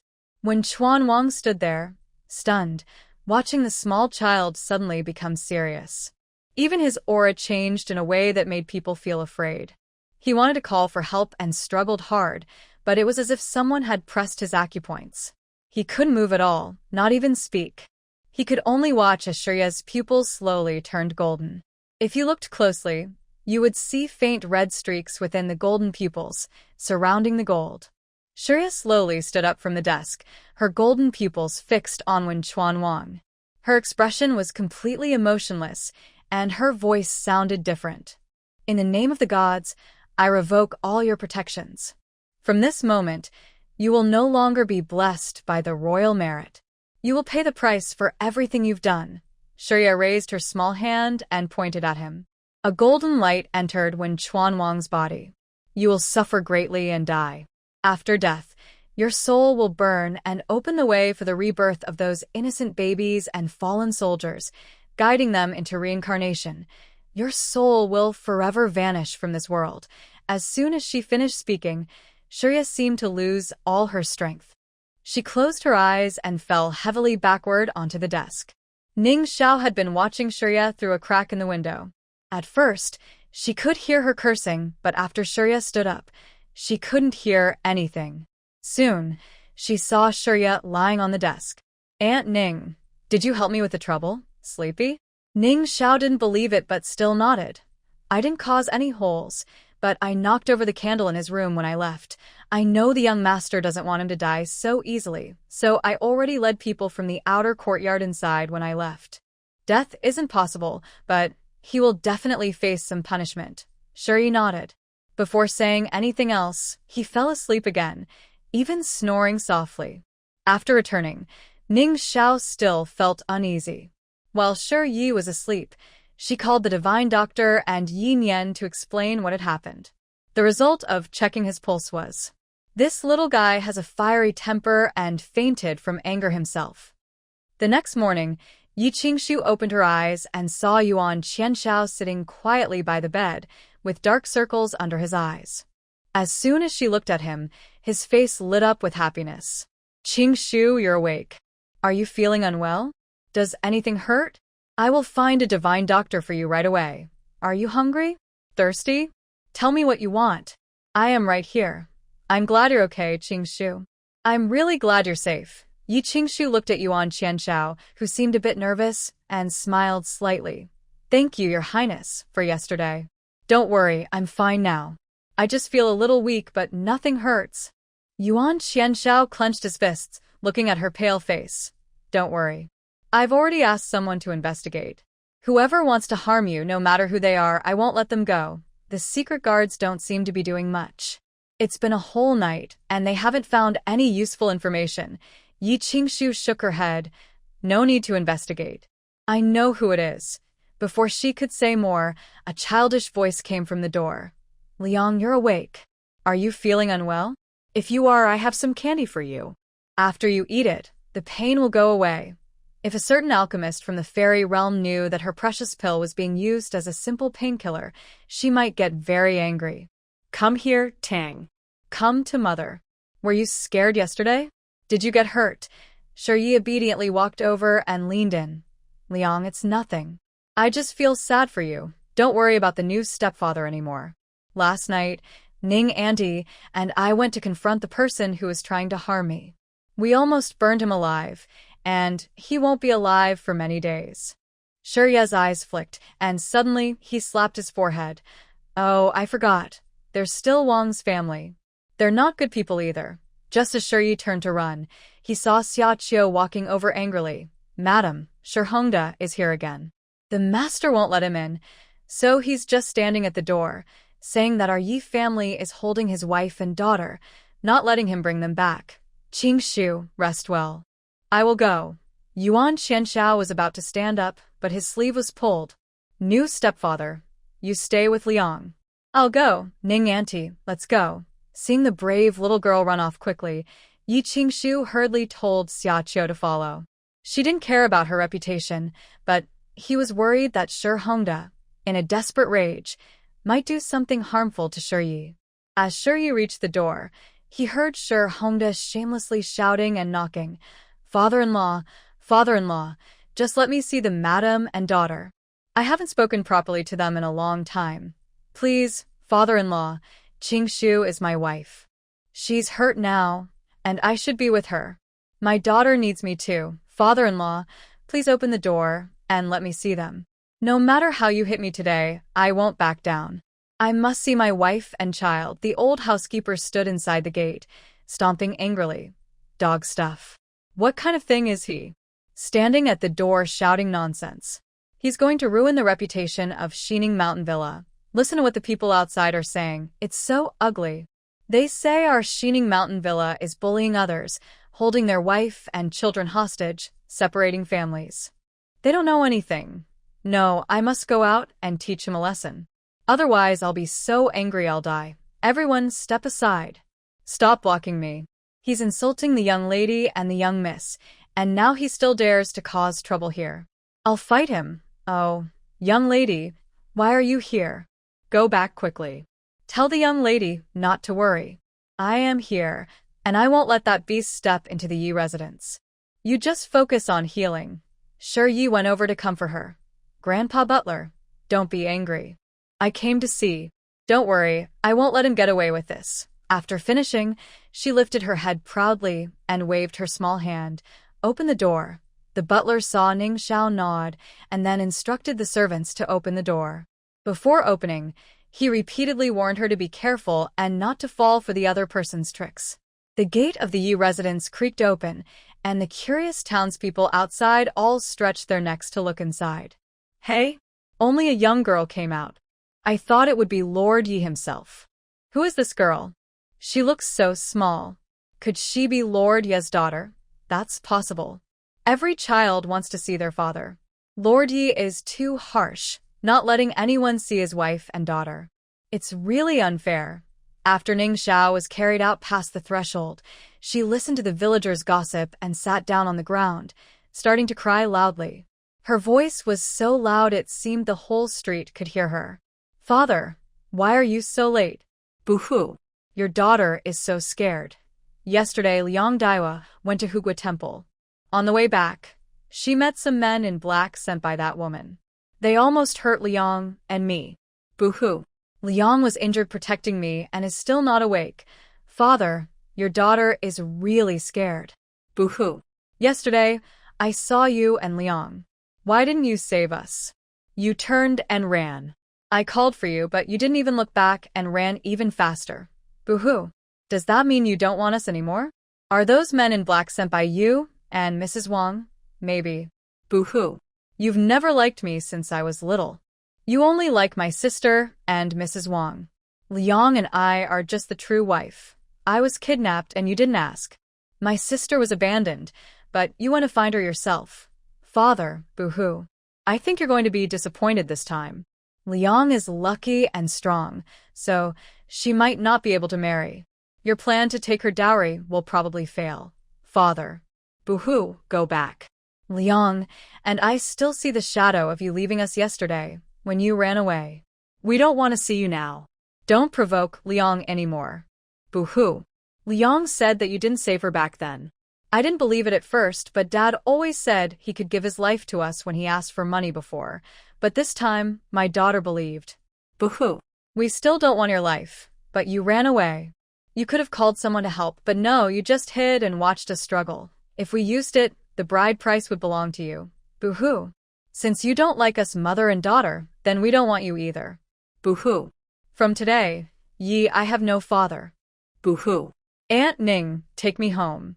I want to go to the Ancestral Hall to pray for Liang, so she can get better soon. I'm so sad. Boo-hoo. My father, he's not a good man. Who in this world hopes their wife and daughter will be used by others? Boo-hoo. Boo-hoo. My father is not a good man. He just isn't. As the door of the Yi residence closed, Yi Xiao wiped her face. Done for today. After a brief silence outside, the curious villagers erupted in chatter. So that's how it is. It turns out that this scoundrel ran away first when his wife and child were in danger. Not only did he not help, but he also hid. No wonder Lord Yi was angry and wouldn't let him in. If I were Lord Yi, I'd beat him with a big stick. My husband is also a scholar, working as a teacher at the nearby school. If my child and I faced danger outside, he would be the first to rush out and risk his life to protect us. Someone like him? Uffed. He's crying here? How dare he cry here? Hey, didn't you hear what Mr. just said? The assassin that attacked the Yi mother and daughter was actually hired by her other husband, just to get revenge and steal the bride price after Yi died. Yi is the only daughter of Lord Yi, spoiled and raised with love. When Lord Yi married her, the dowry was so big it wrapped around 8 streets. Even a princess's wedding wouldn't compare. I heard that the man surnamed Sher was just a poor guy from a mountain village. He happened to save Yi on his way to take the imperial exam. Otherwise, how could such a fine girl marry him? His character is just a waste. What? Didn't you hear that young girl just now? She said that the one who saved Yi wasn't him at all. He's just a fake. That's right. Seeing his wife and daughter in danger and still escaping alone. How could someone like him ever willingly help others? The master and Miss Yi are so unfortunate. They got involved with such a treacherous person. I can't take it anymore. I feel like my head is about to explode. No, I can't hold back either.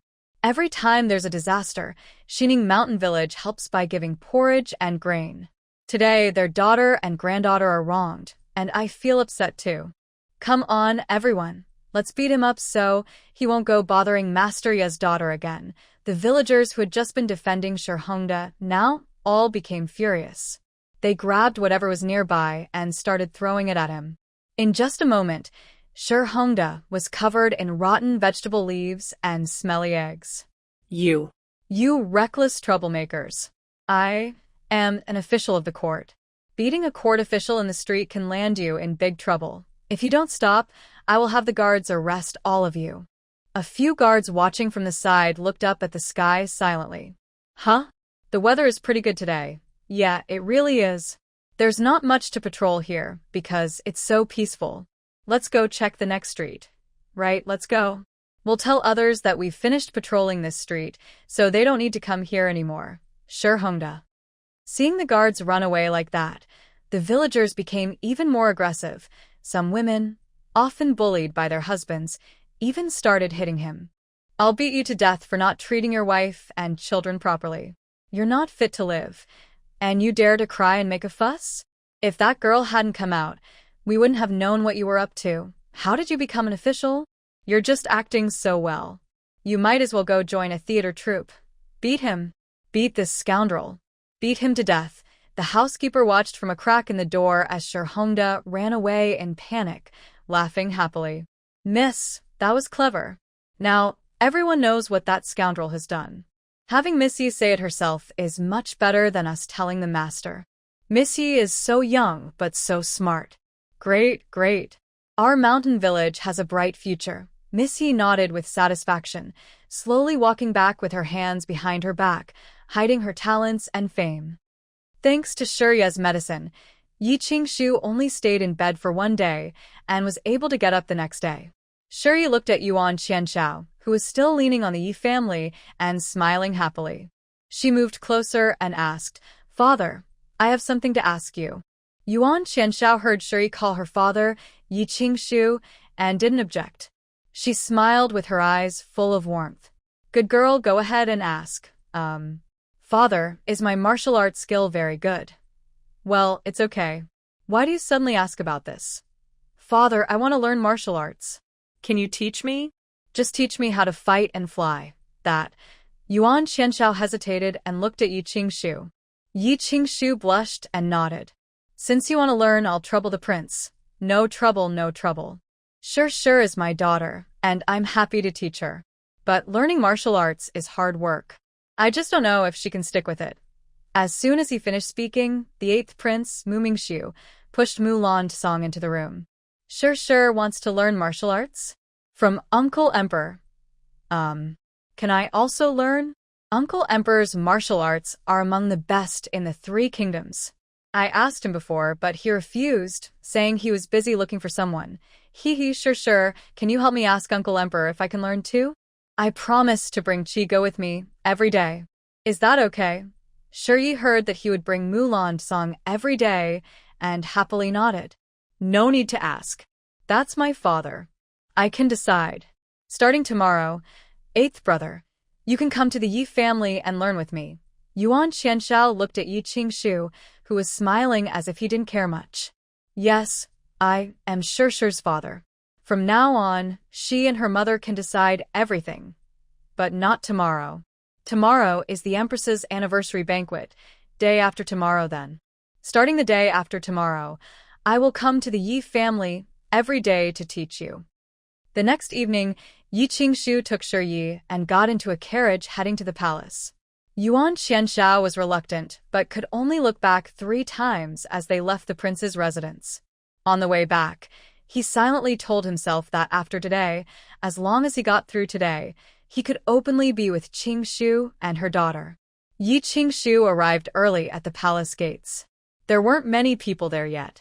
The palace maids had already prepared a warm sedan and waited at the entrance. Once, Yi Qingshu considered that Sir Hongda's pride was rarely so openly displayed. But after seeing his true face, she thought, to hell with him. Today, I will completely cut ties with that scoundrel. The people waiting in line at the gate to check into the palace saw Yi Qingshu walk in so boldly, and they all stared with wide eyes. Isn't that Yi family? Someone asked. Yes, it's her. I saw her at old Madame Wang's birthday banquet not long ago. How can she just walk in like that? Look. Isn't that the maidservant next to the Empress? The one sitting beside the sedan chair. Exactly. Could it be that Yi family knows the Empress? If that's true, today's Qianqiu banquet will be very interesting. Back then, the matter with the master caused a big fuss in the city. Seeing the Empress's attitude, she probably will stand up for Yi family. Well, to be fair, the master was asking for it. Look at that last carriage. It's from the Sure family. At the Qianqiu banquet, everyone brought their official wives and daughters, but he brought his concubine and illegitimate daughter. That's just asking for trouble. Let's watch and see. Someone's going to get into trouble today. Meanwhile, Sir Hongda and Wang Shi, who just got off their carriage, had no idea what was happening. They were busy chatting with people around them who were not very interested in talking to them. In Fingyi Palace, The Empress was pulling Yi Qingshu and Shi Yezhuo around, inspecting them carefully. Even though Yi Qingshu said she was almost recovered, the Empress was still worried. The Emperor, sitting nearby, summoned the chief physician from the Imperial Hospital. I heard you were attacked the night before last. You secretly left the palace to see the Emperor while you were still unconscious. Qian Shao was guarding your bedside, and the Lord repeatedly said you were fine. Only then did the Emperor and I leave. With such a serious injury, how could you recover in just 2 days? Don't force yourself to attend my Qianqiu banquet. Have the Imperial doctors examine you properly. If you're still unwell, rest here in Fingyi Palace. Shi Hongda will handle everything for me. Yi Qingshu sighed. Elder sister, don't worry. I'm truly fine now. I wouldn't joke about my health. Shi Hongda, I must handle this myself. I can't swallow this anger. Shi Yi nodded beside her, saying, Yes, Auntie. I'm exhausted, dreaming even about cursing my bastard father. He cursed quite badly. The Imperial physician first checked her pulse and confirmed that Yi Qingshu was truly fine, which reassured the Empress. Seeing Yi Qingshu give the Empress a jade pendant that could ward off poison, Shi Yi strolled over casually and said, Auntie Empress, today is your birthday, right? I have a gift for you. When the Empress heard Shi Yi mention giving a gift, she felt a bit nervous. Last time, Shi Yi said she wanted to give the eldest prince's gold to her, but the Emperor found out it was a gold mine. Not only did they discover the mine, but also secret guards. Because of the complicated issues, the Emperor is still secretly handling it. Now she was giving a gift again. The Empress felt her heart tremble. Always giving you candies, Auntie Empress. They are very tasty. Mother has eaten some, grandfather has eaten some, new father has eaten some, Aunt Ning and Aunt Xia have also tried them. Everyone says they are very sweet. Shi Yi has 2 pieces, one for you, one for Uncle Empress. I don't favor anyone. Shi Yi noticed that every time she gave someone medicine, they would be very happy. To her, these medicines weren't rare at all. Her space was full of them, so many that 2 storerooms couldn't hold them all if she took them out. Yuan Shang Danjun. These are immortal pills I've been refining for thousands of years. All taken by that little girl. Boo-hoo. All taken. The Empress took the white, shiny pill and, without hesitation, put it in her mouth. The maid standing nearby was shocked to see this. Your Majesty, not yet. The Empress waved her hand. No need to test for poison. Sure you wouldn't harm me. The Emperor quickly followed, looking at his attendants with surprise after surprise. After a short while, the Emperor and Empress exchanged a glance, both seeing shock in each other's eyes. They had been eating the candies, but once they swallowed, they realized. These weren't candies at all. The Emperor had suffered old injuries from battles abroad in his early years. The Imperial physician said they couldn't be fully cured, only eased. The Empress had been worried and upset over the 7th Prince's matters. She had suffered a miscarriage early on, and her health had never fully recovered. They were all martial artists and could clearly feel the differences in their bodies. Auntie Empress, Uncle Empress, long live. Hearing Shi Ye's words, the Emperor burst into hearty laughter. Good, good. As long as Uncle Empress is here, Shi Yi will never suffer injustice. If in the future Uncle Empress passes away and they treat you badly, I will take him away directly. Everyone. After a while of chatting, they saw Yi Qingshu and Shi Yi leave early for the 100 Flowers Palace, where the palace banquet was held. The 100 Flowers Palace was some distance away. Yi Qingshu saw Shi Hongda standing outside the hall, pacing back and forth. Qingshu, where have you been? I heard others say the Empress took you away. Do you know the Empress? I've never heard you mention her before. Qingshu, I was wrong about the past. I won't do that again. If you don't like the Wang family, I will stay in my own courtyard and not come out, or I can send her to another house. The steward's authority still belongs to you. You are my main wife, and no matter what, we should stay united. Staying united? She was glad she hadn't revealed all her cards to this fake person early on. In the past, he favored the Wang family partly because her father was a minister of rights. Now, he was just trying to flatter her, hoping to get back his official position, or even go further by relying on her to get close to the Empress, still spending her money. Yi Qingshu's lips curled slightly, and she suddenly had a mischievous idea. She didn't refuse or speak. She simply sat in Shi Ye's seat, making Shi Hongda happy. To outsiders, they seemed like a couple having a normal disagreement, but Yi Qingshu still kept her own thoughts. Not long after the palace banquet started, palace servants began bringing the birthday gifts from each official for the Empress to review. If she liked a gift, she would give special rewards. When the palace servant announced that the gift from the Shi family was a water-avoiding pearl, the entire hall fell silent. Yi Qingshu snorted softly, and the Empress looked indifferent. Even the Minister of Rites looked upset. "Madam, pinch me. Let me see if I heard wrong. Did I just hear water-avoiding pearl? No need to pinch. I heard it too. Water-avoiding pearl? That's a rare treasure. Shi Hongda isn't from a wealthy family. Where did he get it? They're right. I remember that the water-avoiding pearl is a treasure from a neighboring country. There are only 3 in total.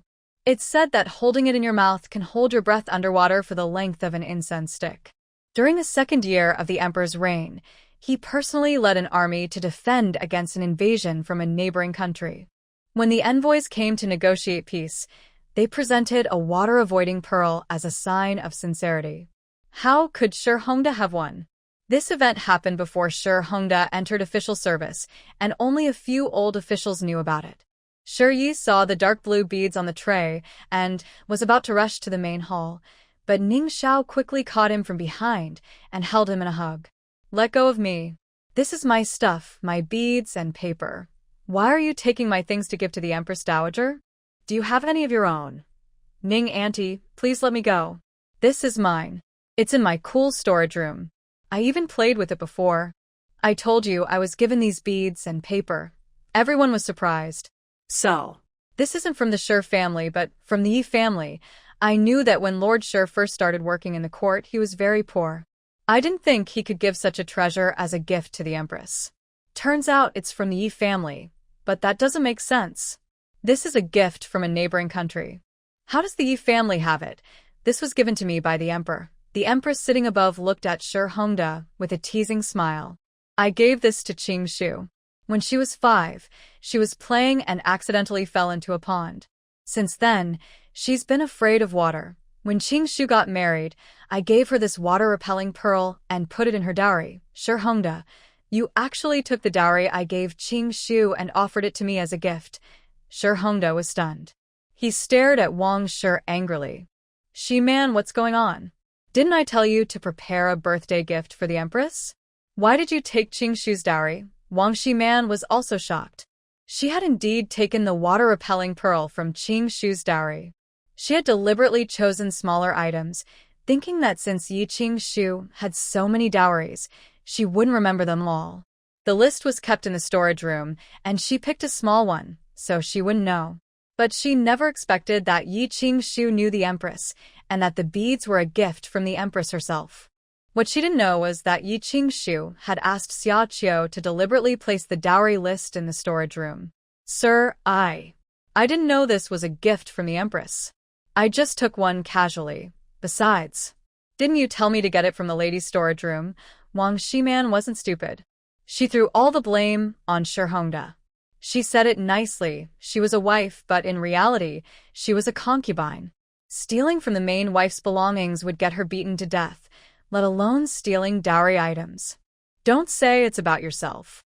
In Yuanxia country, no one dares to take someone else's dowry without their wife's permission.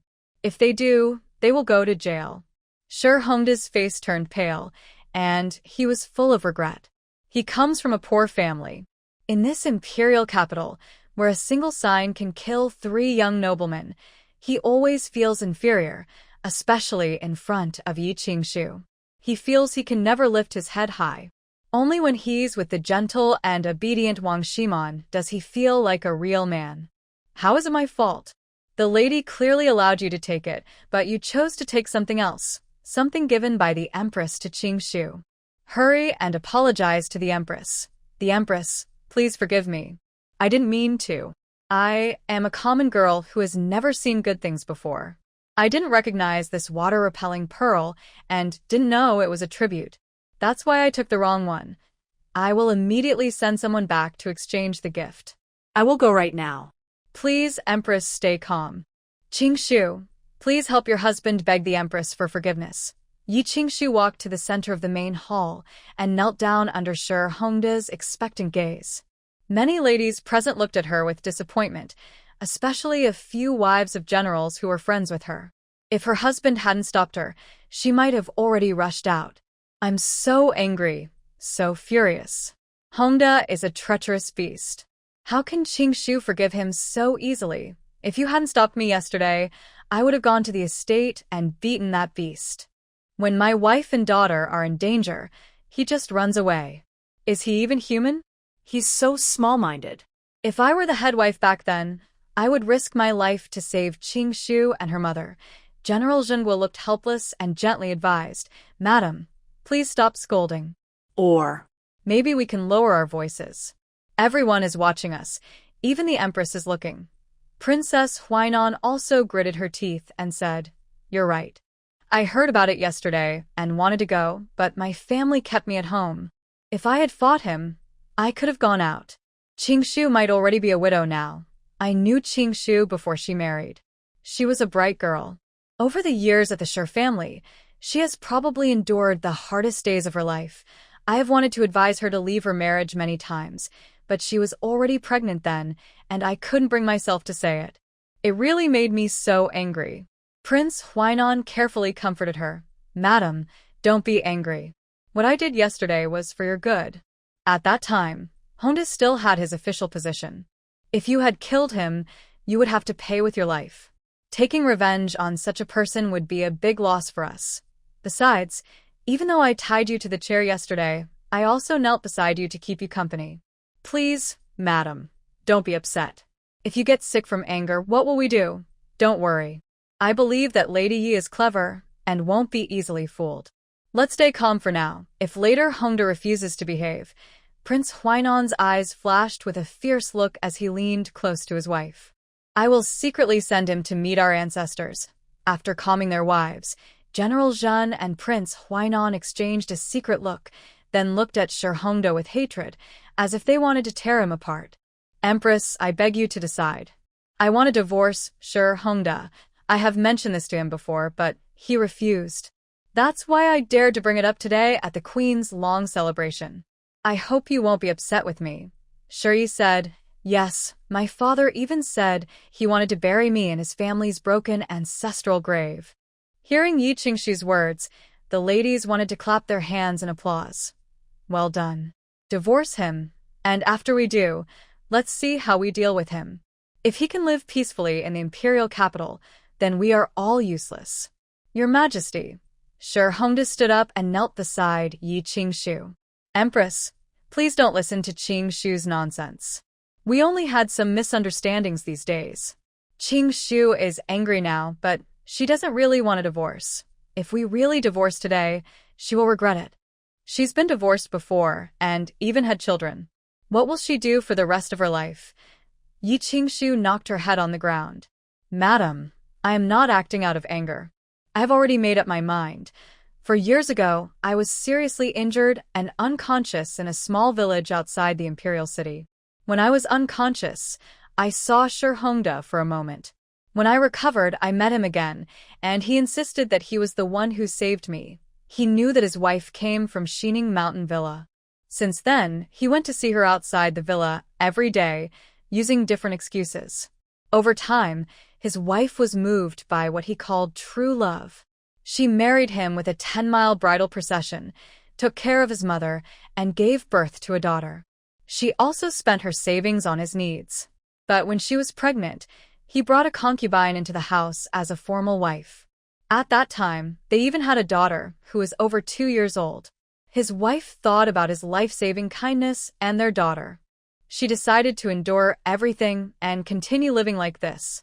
When her daughter was kidnapped, he showed no concern.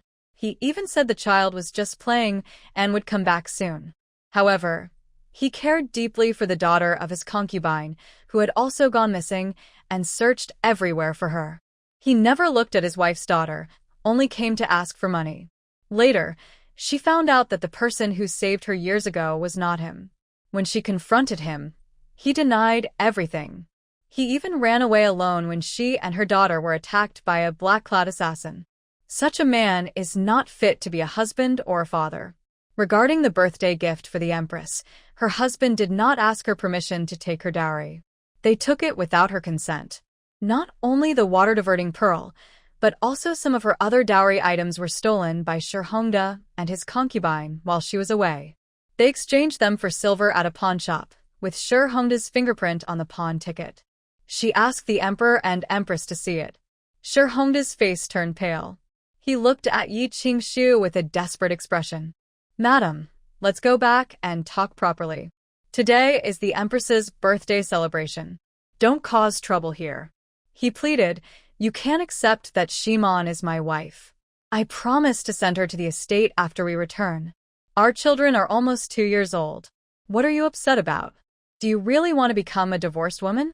Yi Qingshu's voice was cold as ice.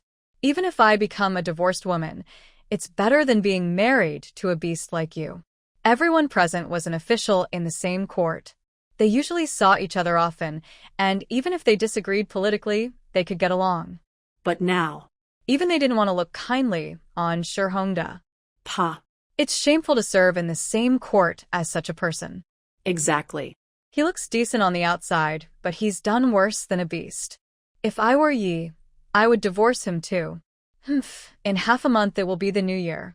If you don't leave now, do you plan to stay here through the holiday? A few days ago, my wife went to the War Prince's residence to attend the old Queen Mother's birthday banquet. She told me that the ancestral grave of the Shir family was struck by lightning, and they are forcing others to pay for repairs. At first, I didn't believe it, but now I see that doing bad things often leads to bad consequences. The Empress saw the evidence Yi Qingshu brought out, and was so angry, she threw her teacup to the ground. "Goodness, Shir Hongda, Lord Shir. How dare you humiliate your own wife like this? I have approved Ye's request to divorce. Ye's daughter will also live with Yi from now on." Shir Hongda kept kowtowing in fear. "Your Majesty, please have mercy. I know I was wrong. I will change from now on. Yi is my daughter. You can't let you take my daughter away."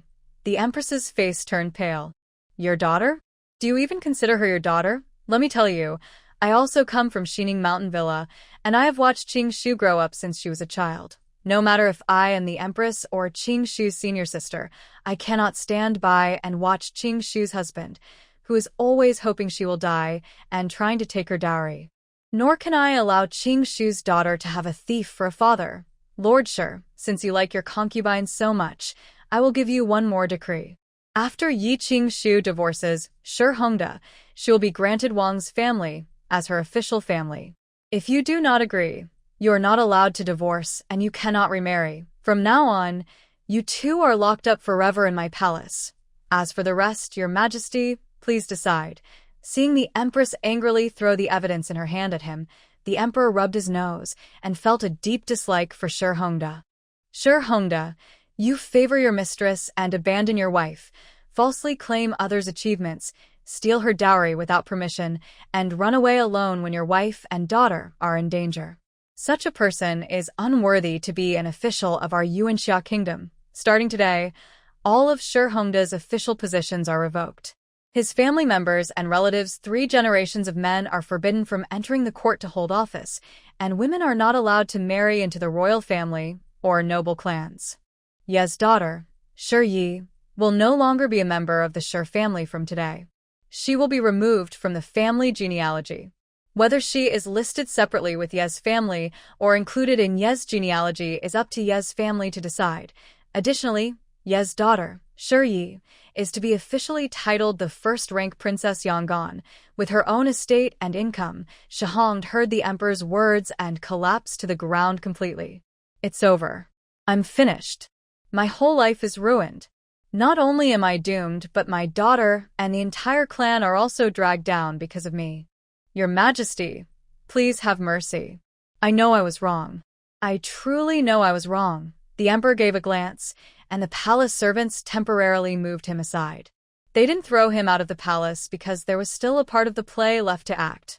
The empress's face brightened after hearing the emperor's order. Qing Shu, I heard that the person who saved you was the king of war.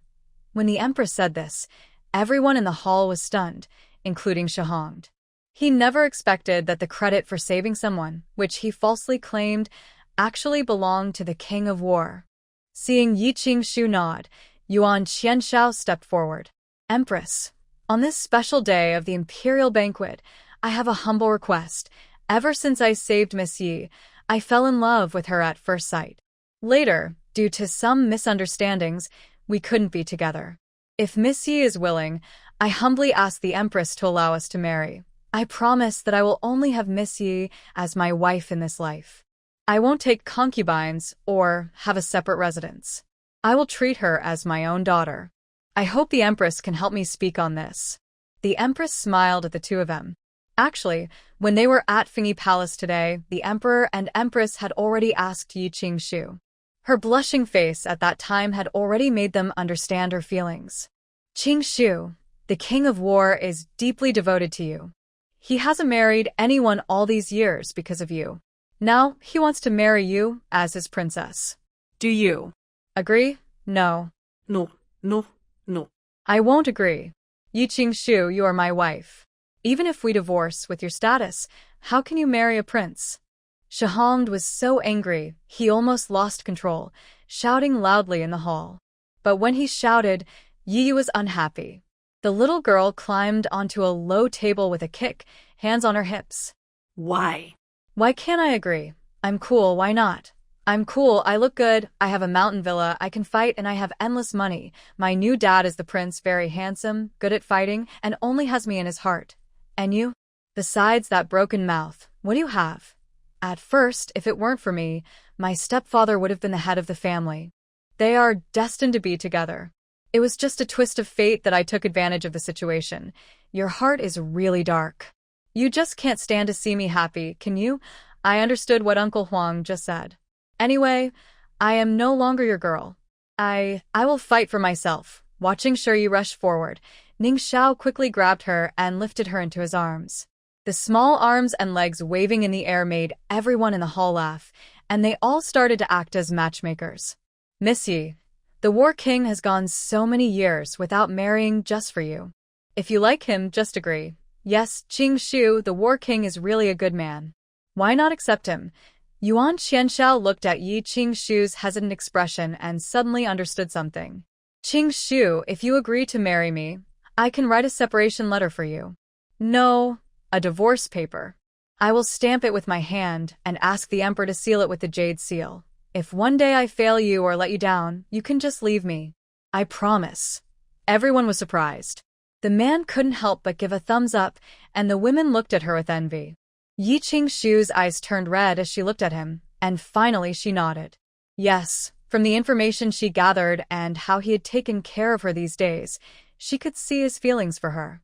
She was just afraid he might be like Shahongda, afraid he would not treat her daughter well. But he knew everything. He knew it all. The emperor laughed happily, pleased. He granted the two a marriage on the spot and arranged an auspicious date with a celestial calendar. 3 months from now. The emperor thought, now, at last, this young man won't be sending handsome men to me anymore. The empress finally looked at me properly. After the Qianqiu banquet, the War King wanted to leave with Yi Qing Shu, but the emperor stayed behind to discuss state affairs. Yi Qing Shu walked slowly alone, holding her daughter and a few familiar ladies. She knew many people were talking behind her back, saying she married so soon after her divorce and brought her daughter into the War King's residence. But so what? She had thought clearly these days. Life is only a few decades long. Why should she suffer and make others happy? From now on, she would live for herself, for her family, and for everyone who had been kind to her. Qing Shu, wait for me. Yi Qing Shu. As soon as they left the palace gates, Shahongda angrily blocked Yi Qing Shu's way. Ye Ving Shu. Do you know what it means to be a good wife? How can you agree to marry someone else right after divorcing me, and take my daughter with you? Yi, in Yi Qingshu's arms, waved her small fists. Shut up. I am not a silly girl, and I don't believe in such lucky chances. Yi Qingshu gently patted her daughter's back to soothe her and looked coldly at Hongda. None of your business. What? What did you say?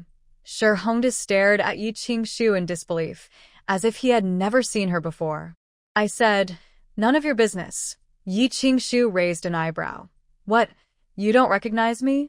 All these years, I spoiled you so much that you forgot who you are and you forgot who I am. I am Yi Qingshu, the only daughter of the top mountain villa in the martial world, and my sister is the junior sister of the Empress. Oh, and by the way, for the past half year, you've been secretly trying to connect with the royal merchants to make more money, so your family will look up to you more, and you can hold your head high in front of me. Let me tell you, the royal merchant you're trying to connect with is me. And you, if you hadn't falsely claimed credit back then, do you think you would be where you are today? Sure, Hongda, I give you 5 days. Return all my dowry, and I've already listed the expenses you've used over the years. Someone will deliver the account to you tomorrow. Also, the house you're living in now, if you want to keep living there, buy it with silver. Otherwise, I will take it back. Sure, Hongda kept shaking his head. No. Qingshu, you can't treat me like this. I was momentarily confused. Forgive me this once. Just once. We have a daughter and we can start over. Others are just outsiders. I am her real father. How can outsiders treat her better than her own father? Qingshu, give me one more chance. I will make it up to you. Trust me. Get lost. Yi Qingshu kicked him hard, knocking him to the ground. Stop bothering me. From the moment you brought your mistress and her daughter into the house, ignored her life and death, and falsely claimed to save her, I have only felt disgust for you. Sure, Hongda, remember, 5 days. Otherwise, I don't mind sending you and the Wang family to prison for stealing dowry. Not just you, but your good mother too. She probably had a hand in it. After saying this, Yi Qingshu hugged Yi and left. Yi, imitating her mother, kept kicking her little legs, but they were too short to reach. The next morning, Yuan Qianshao arrived early at Ye's house. Dad, why are you here so early? Have you eaten breakfast? Yuan Qianshao picked up Yi and gently tickled her nose. You said you wanted to learn martial arts, right? Starting today, I will teach you. I already asked Mu Mingxiu and Mu Landsong to come. They will arrive soon. Come in. Someone called. Yi watched eagerly as boxes were carried inside. Her eyes sparkled with greed. Dad, what's this? Is it for Liangdi? Liang is making breakfast now. She'll be here soon. Yuan Qianshao opened each box in the courtyard. These are fine clothes and fur, for you and your mother to make dresses and coats. This box has jade. My daughter's jewelry should be better than those broken jade pendants others have. If you like something, just tell me. I know the best carvers from the previous dynasty. I'll ask them to make something special for you. These are jewelry for you and your mother, the latest styles in the capital. And the rest are silver and land deeds, all for your mother. Shiye bilinket. Do we have copper coins? What? Do we have copper coins for me? Yuan Qianshao slapped his forehead. Oh no, I forgot. Shiye likes copper coins. Tomorrow, I'll have someone bring over a few boxes of copper coins, okay? Yi Qingshu, holding a bowl, watched the big and small smiles on their faces from afar. Suddenly, she realized she had been blind before. Hongda had never hugged her like this to comfort her since she was born. His own biological father was not as good as her stepfather. After they finished eating, Mu Mingxiu and Mu Landsong arrived. They were practicing horse dances in the courtyard, watching Mu Landsong sitting in a wheelchair playing with a dagger, comforting each other with words. Seventh brother, don't worry. Even though you're limping, your mind is sharper than ours. Yi said, it's better than mine. Yes. Sometimes my mind is good, and sometimes Brother Chi's mind is better than mine, okay? Shiyen 어때 하필? Beautiful brother, don't worry. Hug nest 1, 2, 3, 4. Yi counted on his fingers for a long time, but couldn't get it right. Anyway, when we hug the nest until summer, the mud will be able to stand up. By then, beautiful brother can practice martial arts with us. Okay? Don't be discouraged, brother. Yi Qingshu handed the teacup to Mulan Song and looked at Shiyi expectantly. Do you know when brother will be able to speak? Shiyi thought for a moment. Not yet. If next year, when we develop, brother still can't speak, I will ask Dad to carry him to the Ancestral Hall on the mountain. It must be because they aren't trying hard enough. I need to talk to them properly, Mu family's ancestors. Oh no. He won't speak, and you're scolding us? Is there no justice? Shiyi, while practicing horse stance, muttered in her heart. She could see that part of Mulan Song's inability to speak or walk was because of the ancestors' influence. But there was another part. She felt it wasn't right. She couldn't see it, but it didn't matter. As long as she was here, nothing couldn't be solved. However, she didn't know that the thing on Mulan Song that made her unable to see clearly would someday take half her life, something she owed in the past. 5 days passed quickly. Shiyi grabbed Yi Qingshu, who was about to leave, and excitedly raised her small hand. Lu, are we going to the Shi family today to get our things? I'm grown up now. Lu, rest. I'll go. Yi Qingshu thought for a moment, then exchanged glances with Yuan Qianshao and nodded in agreement. All right, then you go. Take Ning Xiao and Xia Qiu. Xia Qiu has the dowry list and account books. Shiyi received the task, held her head high, and swaggered out of the house. Yuan Qianshao was worried and wanted to go with her, but Yi Qingshu stopped him. Let her go. She's not an ordinary child. She won't suffer, but she can't even count yet. Shouldn't she start learning? Yuan Qianshao gently held Yi Qingshu's face with concern. Shiyi is only a few months away from turning 2. Isn't it a bit early? Yi Qingshu rolled her eyes at him. And how old do noble children and princes start their enlightenment? At 1.5 years old, princes start having dedicated teachers for early learning. Usually, children from noble families begin at 2 years old. But since the emperor opened a preschool 2 months ago and personally invited Master Xia as the teacher, many noble families are eager to send their babies still in swaddles. Yi Qingshu's eyes lit up. Are you saying that Master Xia, who usually stays out of worldly affairs, has been invited to teach at the preschool? Yes, the preschool has been built and is specifically for children from noble families. Master Xia is the best scholar of the Three Kingdoms era. He wouldn't agree unless the emperor had saved his life years ago. Master Xia only accepts 20 children. Now, those noble families are doing everything they can to secure a spot, almost fighting over it. Then, seeing Yi Qingshu's hopeful expression, Yuan Qianshao proudly lifted his chin, looking somewhat like Shiyi. If you want to send our daughter there, I will take care of it. Actually, Master Xia is from a neighboring country. When their 2 nations fought, he led many scholars to patrol the border city to protect the people from war. The neighboring country's emperor was furious and ordered his execution. Luckily, I and the emperor happened to be there when the city was breached, and we saved him. So he still owes us a favor and will give us this face. But Qingshu, Master Xia, is very knowledgeable in learning and calculations, but he is also very strict. You should be mentally prepared. Shiyi, do I need to prepare mentally? Shouldn't I be the one getting ready? Shiyi still doesn't know what has happened. Right now, he is standing proudly at the gate of the Shiyi residence with his people. Open the door. I am here to pick up my sister's dowry. Hurry up and open the door. Shihong stands inside with a grim face.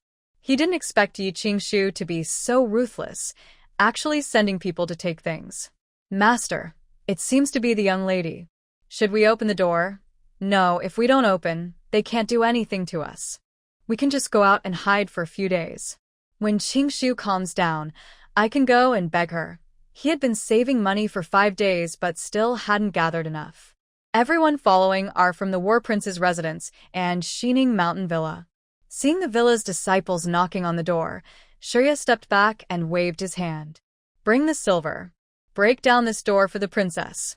Yes. Bang. The main gate of the Shi residence was smashed open with a loud crash. If Shi Hongda inside hadn't heard the noise and run quickly, he might have been crushed under the door. How dare you? This is my Shi family's gate. Why are you smashing my family's gate? Seeing someone trembling with anger, Shiyi waved away the dust flying in front of her. This is the Shi family's house. It was bought by my family.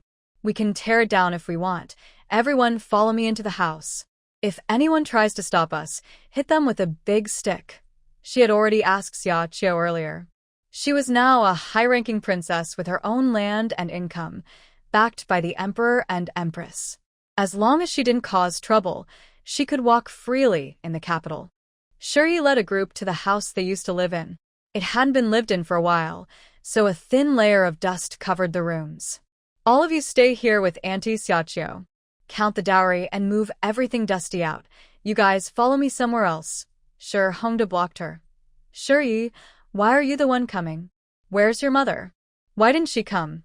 Shi Hongda still hoped that Yi Qingshu still cared about him. He thought she didn't come today because she didn't want to argue with him, so he could have a reason to approach her later. Dowry? My dowry was brought to the house by my father, the prince. I am a princess, and I come just the same. I'm going to Madame Shi's courtyard now.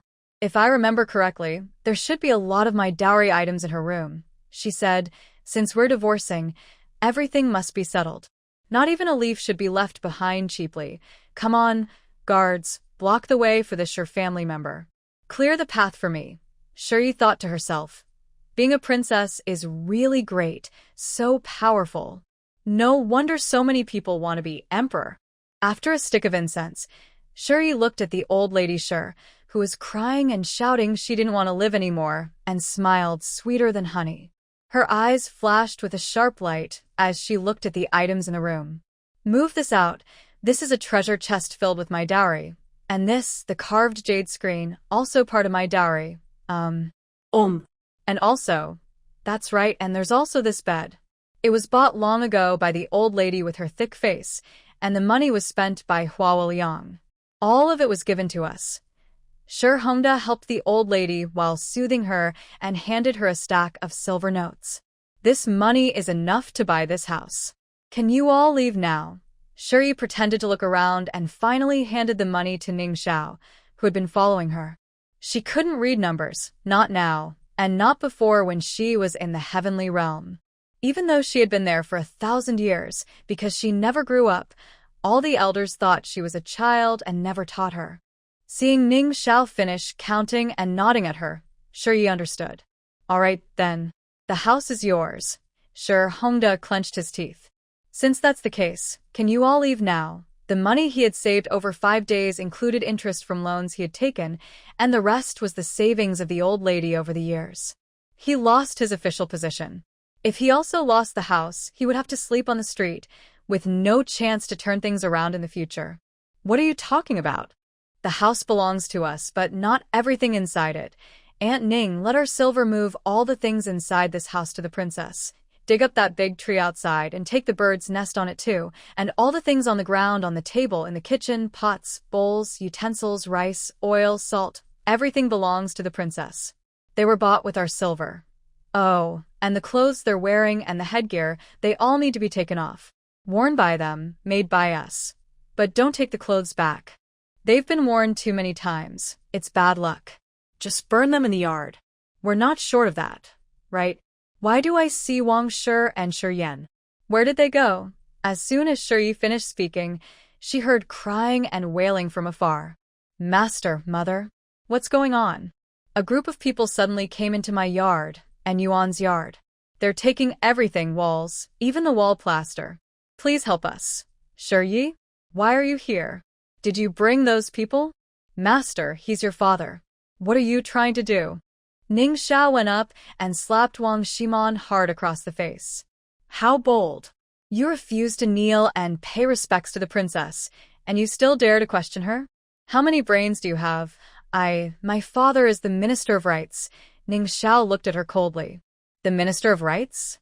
So what if he is? Even the Minister of Rights must kneel and bow when he sees our princess. Shiyi, with her hands behind her back, nodded as if she were wise. Aunt Ning, don't forget to expose them. The family tree of the Shi family is kept in the Ancestral Hall. Now, let's tear out the page with our princess and Liang's names. No, you can't. That's my family's Ancestral Hall. You can't go in or tear anything. Shi Hongda supported the trembling old lady as they followed a group of people to the Ancestral Hall. As soon as they entered, he saw Shi flipping through the family tree. Aunt Ning, which page has our names and Liang's? In Shi Hongda's loud cry, Shi quickly tore out the page with her and her mother's names. Watching the golden flames in Shi Ye's hand burn the family tree to ashes, Shi Hongda felt as if someone was choking him. You're not my daughter. You're a monster. You're a monster. Shi ignored him. She turned around and looked at the ancestral tablets in the hall, then suddenly lost her temper. Shut up. You all. What are you crying for? After raising such a son, how dare you still cry? If it weren't for the merits my mother accumulated, you all wouldn't be doing so well below. It doesn't matter. From today, you will no longer be protected by my Liang family's merits. You won't enjoy my light anymore. You should go back to your real lives. You're just like that loudest one crying. Yes, you're his father, right? What right do you have to cry? Who gave you the right to call me grandfather? Your son was only supposed to have one daughter, Shi Yener. It was me who found a wandering Taoist priest when he was young and transferred the family fortune to him so he could marry Liang. If not, Liang, would have married the prince long ago. I am his daughter. What does your son have to do with it? Now, we're just returning to the right path. And you all will face the punishment you deserve. After Shi finished speaking, she looked back at Shi Hongda and the old lady who wanted to cry but dared not, saying, all the good days these years have been stolen. They must be paid back. I, the princess, wish you good luck. At this moment, Xia Qiu came in, handing over the organized account books to Shi. Princess, these are the remaining silver coins. Shi took them but didn't understand and directly threw the account books to the ground. In 3 days, if you don't pay everything back, you will all go to jail. I will send you far away to repair the city walls. We understand. Shi led her people out of the Shi residence in a grand procession. Aunt Ning, the signboard, the one I bought, take it down and burn it.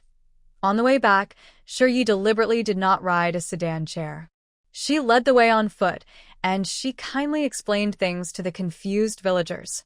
Ma'am, what are you talking about? Oh, I see. I used to be from the Shi family. My biological father is not rich. The Empress is cold, so I was taken away to leave. I will never be part of the Shi family again. What are these? These are my dowry, but some of it was stolen by the Shi family silver. Shi family silver, not for years, eats my money, drinks my drinks, steals my things, and treats me badly. I was less than 2 years old when my biological father and his concubine's child were already 4. Later, the walls were painted with lime, and the house was repaired with my dowry.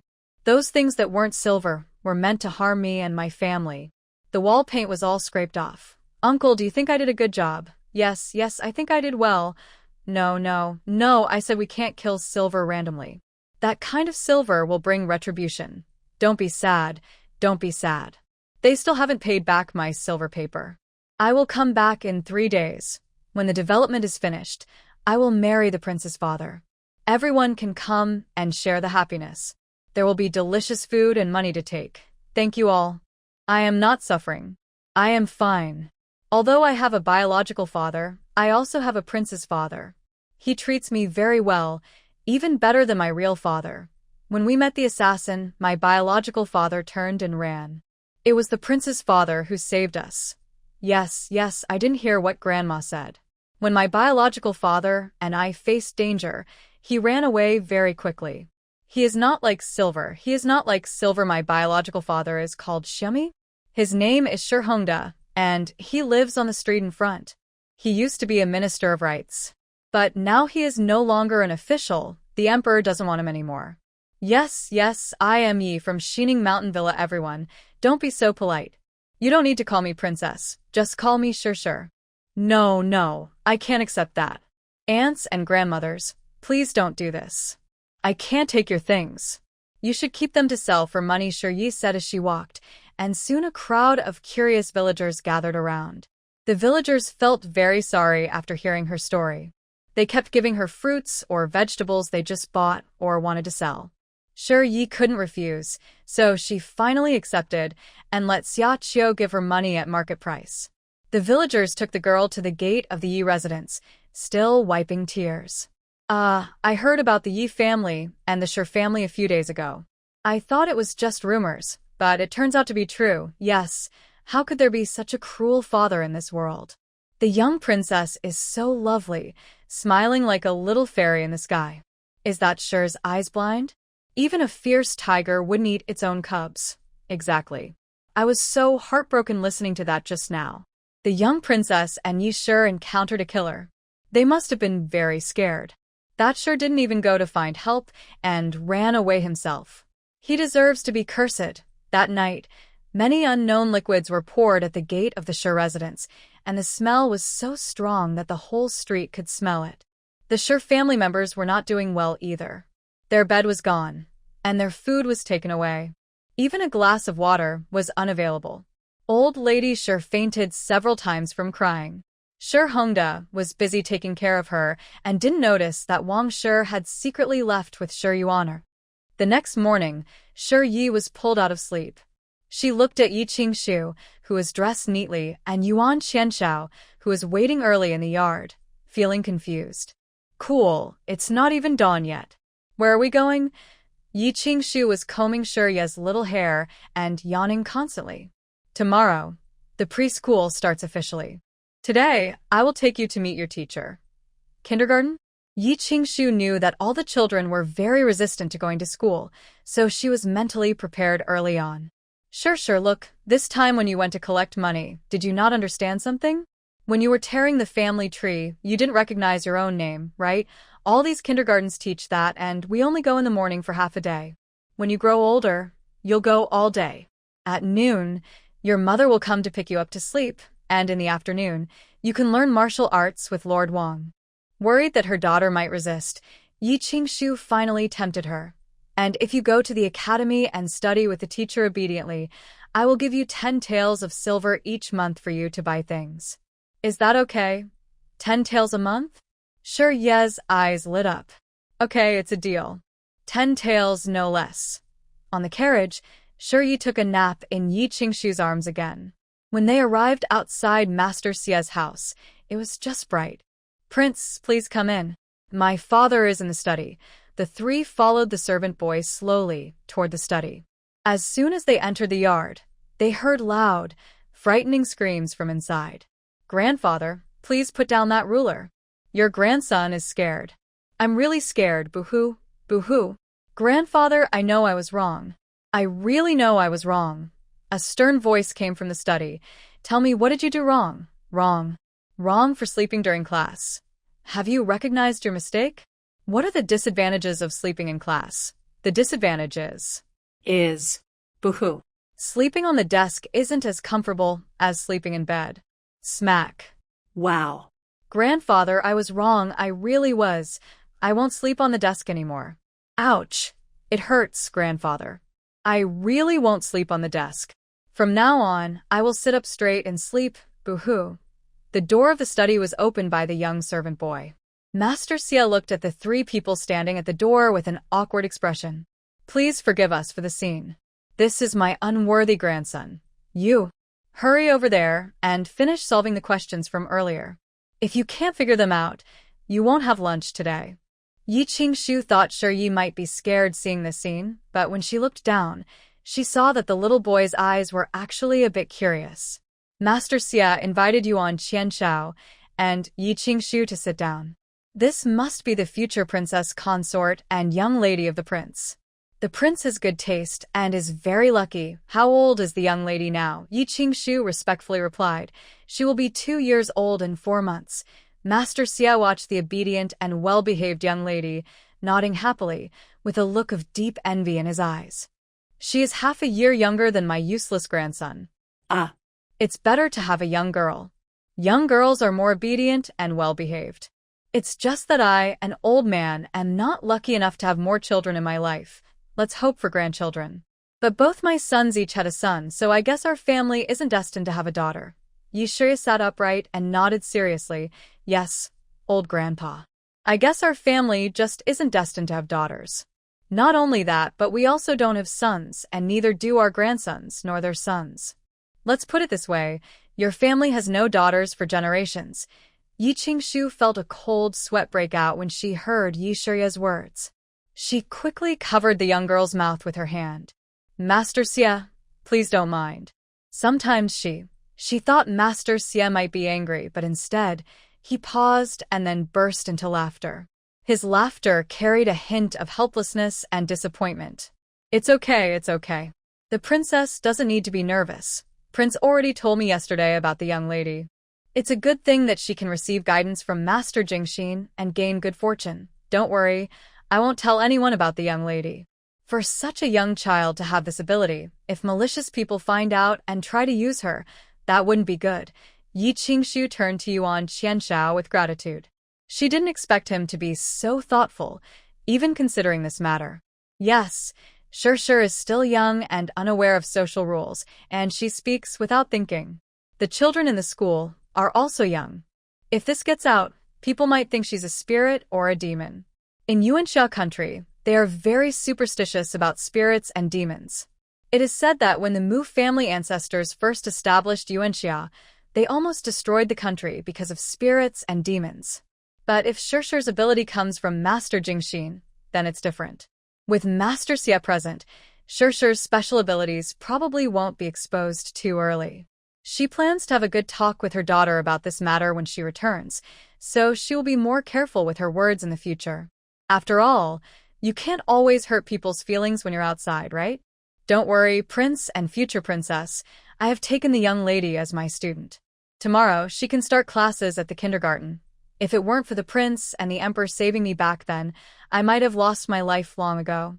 How could I be here teaching my grandson? As they spoke, Shi Yi couldn't sit still. She quietly slid down from her chair and tiptoed toward the small table by the window, where her grandson was doing his homework and crying. Kid, can you stop crying? My head hurts when you cry. The grandson looked up, wiped his tears, and bowed. Greetings. Sniff. Greetings, young lady. He had overheard his grandfather say she was a young lady, and since her grandfather valued manners, he was worried that if he didn't bow, he might get scolded later when she left. Stand up. What's your name? Do you want to go to the kindergarten too? Hearing about the kindergarten, the grandson started crying again. Wah. Young lady, my name is. Hiccup. My name is Xie Yan. I sniff. Sniff. I will go to the kindergarten tomorrow too. Ya. Xie. Hey. Shut up. Because of the spiritual power within her, Shi Yi had excellent eyesight and hearing. She could even hear the rustling of grass in the wind. She hadn't slept well that morning, and now hearing him cry non-stop was making her head ache. Why are you crying? I can't do it. Come here, I'll help you look. But first, promise you won't cry anymore, okay? Seeing him nod, Shi Yi leaned over the table and stared at the paper for a long time. After a while, I don't recognize this. You read it to me. Shi Yi couldn't read big characters and she only knew numbers from 1 to 5. Anything beyond that she couldn't handle. Xie Yan pointed at the paper, whispering as he read, 6 plus 6. What is it? Shi Yi leaned on the table, thinking about 6 plus 6. 6 plus 6. Suddenly, her eyes lit up. She pulled a small pouch from her waist, grabbed a handful of copper coins, and threw them onto the table. Come on, Count, Xie Yan. Is this allowed? Seeing him hesitate, Shi Yi asked suspiciously, What? Not allowed to count. It should be. It should be allowed since my grandfather didn't say not to. Not saying no means yes, so go ahead and count. When you're done, remember to return the copper coins to the princess. Don't cry again, or I might throw you into the water ditch. The actions of the two little ones all caught the attention of the 3 people over there. Yi Qingshu pursed her lips, feeling a bit embarrassed, while Master Xie looked both amused and helpless. Master Xie wanted to talk to Yuan Qianshao, but seeing his proud expression, he cleared his throat and looked at Yi Qingshu. Tomorrow, don't bring copper coins to the princess. Simple counting requires careful mental calculation. Yi Qingshu was a royal merchant and naturally understood this. Although she had a very skilled accountant, she herself was no longer involved in bookkeeping, so she knew Master Xie was right. Yes, I will pay attention. The 3 of them chatted for a while longer. Yuan Qianshao and Yi Qingshu then repeatedly thanked them before leaving with Shi Yeli. Just as they stepped out of the study, They heard Master Xie's angry voice coming from inside again. Did you Do this calculation? Did you do this calculation? You've been at it for so long, and you still can't count the copper coins correctly? The princes in the palace start learning at 1.5 years old. I also started teaching you at that age. I heard that the 7th prince could understand some simple accounts by the age of 2. And you? You can't even add 6 plus 6. Truly talented people are everywhere, but my own student is a bitter gourd. My reputation as a great scholar might be ruined because of you. Inside, someone responded defiantly, Grandfather, that's not fair. How many children like the 7th prince are there in Yuanxia? Not just in Yuanxia, even in the 3 kingdoms, you can't find many. Comparing a fool to a genius. Who do you think you're fooling to death? I'll beat you to death today, you fool. Shuri shrank back into Yuan Qianxiao's arms and asked softly, Father, is the handsome brother really that amazing? Can he read simple accounts at just over 2 years old? Yuan Qianxiao's eyes showed a hint of regret. Yes, Lan Song didn't speak or walk from a young age, but he's very clever, more than ordinary people. Don't be afraid, actually, Master Xie is still a good person. Shuri, acting like an adult, patted Yuan Qianxiao's shoulder. Dad, don't worry. I'm not afraid. Master Xie has a lot of virtue. He's not a bad person. But he doesn't seem to have a daughter's fate, and his grandson still faces a big challenge. Just as Yuan Qianxiao was about to ask, Shuri waved her small hand and said, Cannot tell, cannot tell. She looked exactly like Master Jingxin. When the 3 of them returned to the residence, the butler arrived. Greetings, Prince and Mississippi. The Emperor and Empress have sent someone to deliver gifts for the young lady. The Emperor's personal steward, Fu Lai, smiled warmly as he entered, and the palace servants placed the items on the table. Your servant has seen the prince and the future princess. The Emperor and Empress heard that the young lady will start attending kindergarten tomorrow, so they specially sent the best brushes, ink, paper, and inkstones, better than what the princes in the palace use. The Emperor also said that, due to the strong requests of the officials, a separate courtyard has been set up next to the kindergarten for older children from noble families. The 7th and 8th princes will also attend, so the young lady will have companions. Qing Shu handed Fu Lai a silver note, but he refused to accept it, looking kindly at Shuri. Don't dare, don't dare. It's an honor to run errands for the young lady. I can't accept the future princess's reward. During the few days the young lady stayed in the palace, if she hadn't advised me, I might have been harmed by my scheming apprentice. It was the young lady who saved my life. The Emperor and Empress also said they want the future princess to bring the young lady into the palace more often. They miss her very much when they haven't seen her for a few days. After sending the people away, Qing Shu finally relaxed. The kindergarten not only teaches knowledge, but also requires each child to bring only one servant or maid to handle emergencies. They cannot have servants following them around all the time, as most children from noble families are pampered from a young age. If they always have servants with them, they won't learn anything. Now, with the 7th and 8th princes also attending, although not in the same courtyard, it's good to have more familiar faces for support. However, the next day before dawn, someone came to inform that Master Xie had urgent matters and would delay the class by 2 days, which the Emperor had already approved. Shuri, still drowsy, listened to Xiaqiu come in and report, then turned over and continued to sleep, muttering softly, See? This big disaster is finally coming. Shuri slept until the afternoon. Xiaqiu, smiling, helped her get dressed. The young lady sleeps so well, she didn't even get up for breakfast. Taimi yawned and let Xiaqiu play with her. Aunt Xiaqiu, I haven't slept well in days. I heard that after starting school, I have to get up before dawn, every day. I can only rest 1 day, after 3 days of classes. It's too tiring. I really feel so tired. Yes, I feel the same. And what about Lord Wang's father? Usually, he comes early in the morning, right? Lord Wang sent someone early this morning to say that Master Xie's grandson ran away last night because he didn't want to go to school. The servants didn't notice, and he left the house. Lord Wang is helping to find him. The lady of the house is also in the study, organizing people to help look for him. Taimi blinked and finished her meal quietly. Then she slowly walked to the study, not expecting Yuan Qianxiao to be there too. Liang, Lord Wang's father, oh? The teacher is also here. Although she hadn't started school yet, her mother said that Master Xie had accepted her as a student, so she should call him teacher. Master Xie nodded. Little princess, I apologize. Because of my personal affairs, the school opening was delayed. After things settle, I will go to the palace to apologize to the emperor myself. I have taught many students, but none of them ever ran away because they didn't want to go to school. My grandson is also pitiful. His parents passed away early, and he was left to me. If I lose him, Prince, when will Master Jingxin arrive? Is it soon? Just as he finished speaking, Yuan Qianxiao's personal guard, Lin Yu, returned. What about that bald old man? Did he come with you? Lin Yu shook his head. No, Your Highness. When I went, Master Jingxin was already in seclusion. The little monk said the master would only come out the day before the emperor's ancestral worship, so I didn't see him. Master Xie slumped into his chair. What? What should I do? I wanted Master Jingxin to cast a divination to see where my grandson is. Now. Taimi sat in her chair, swinging her legs and munching on fruit after her meal, behaving very well. Yuan Qianxiao comforted Master Xie and then exchanged a look with Yi Qingshu. He stood up and squatted beside the little girl. Sure, Xie Yan ran away from home.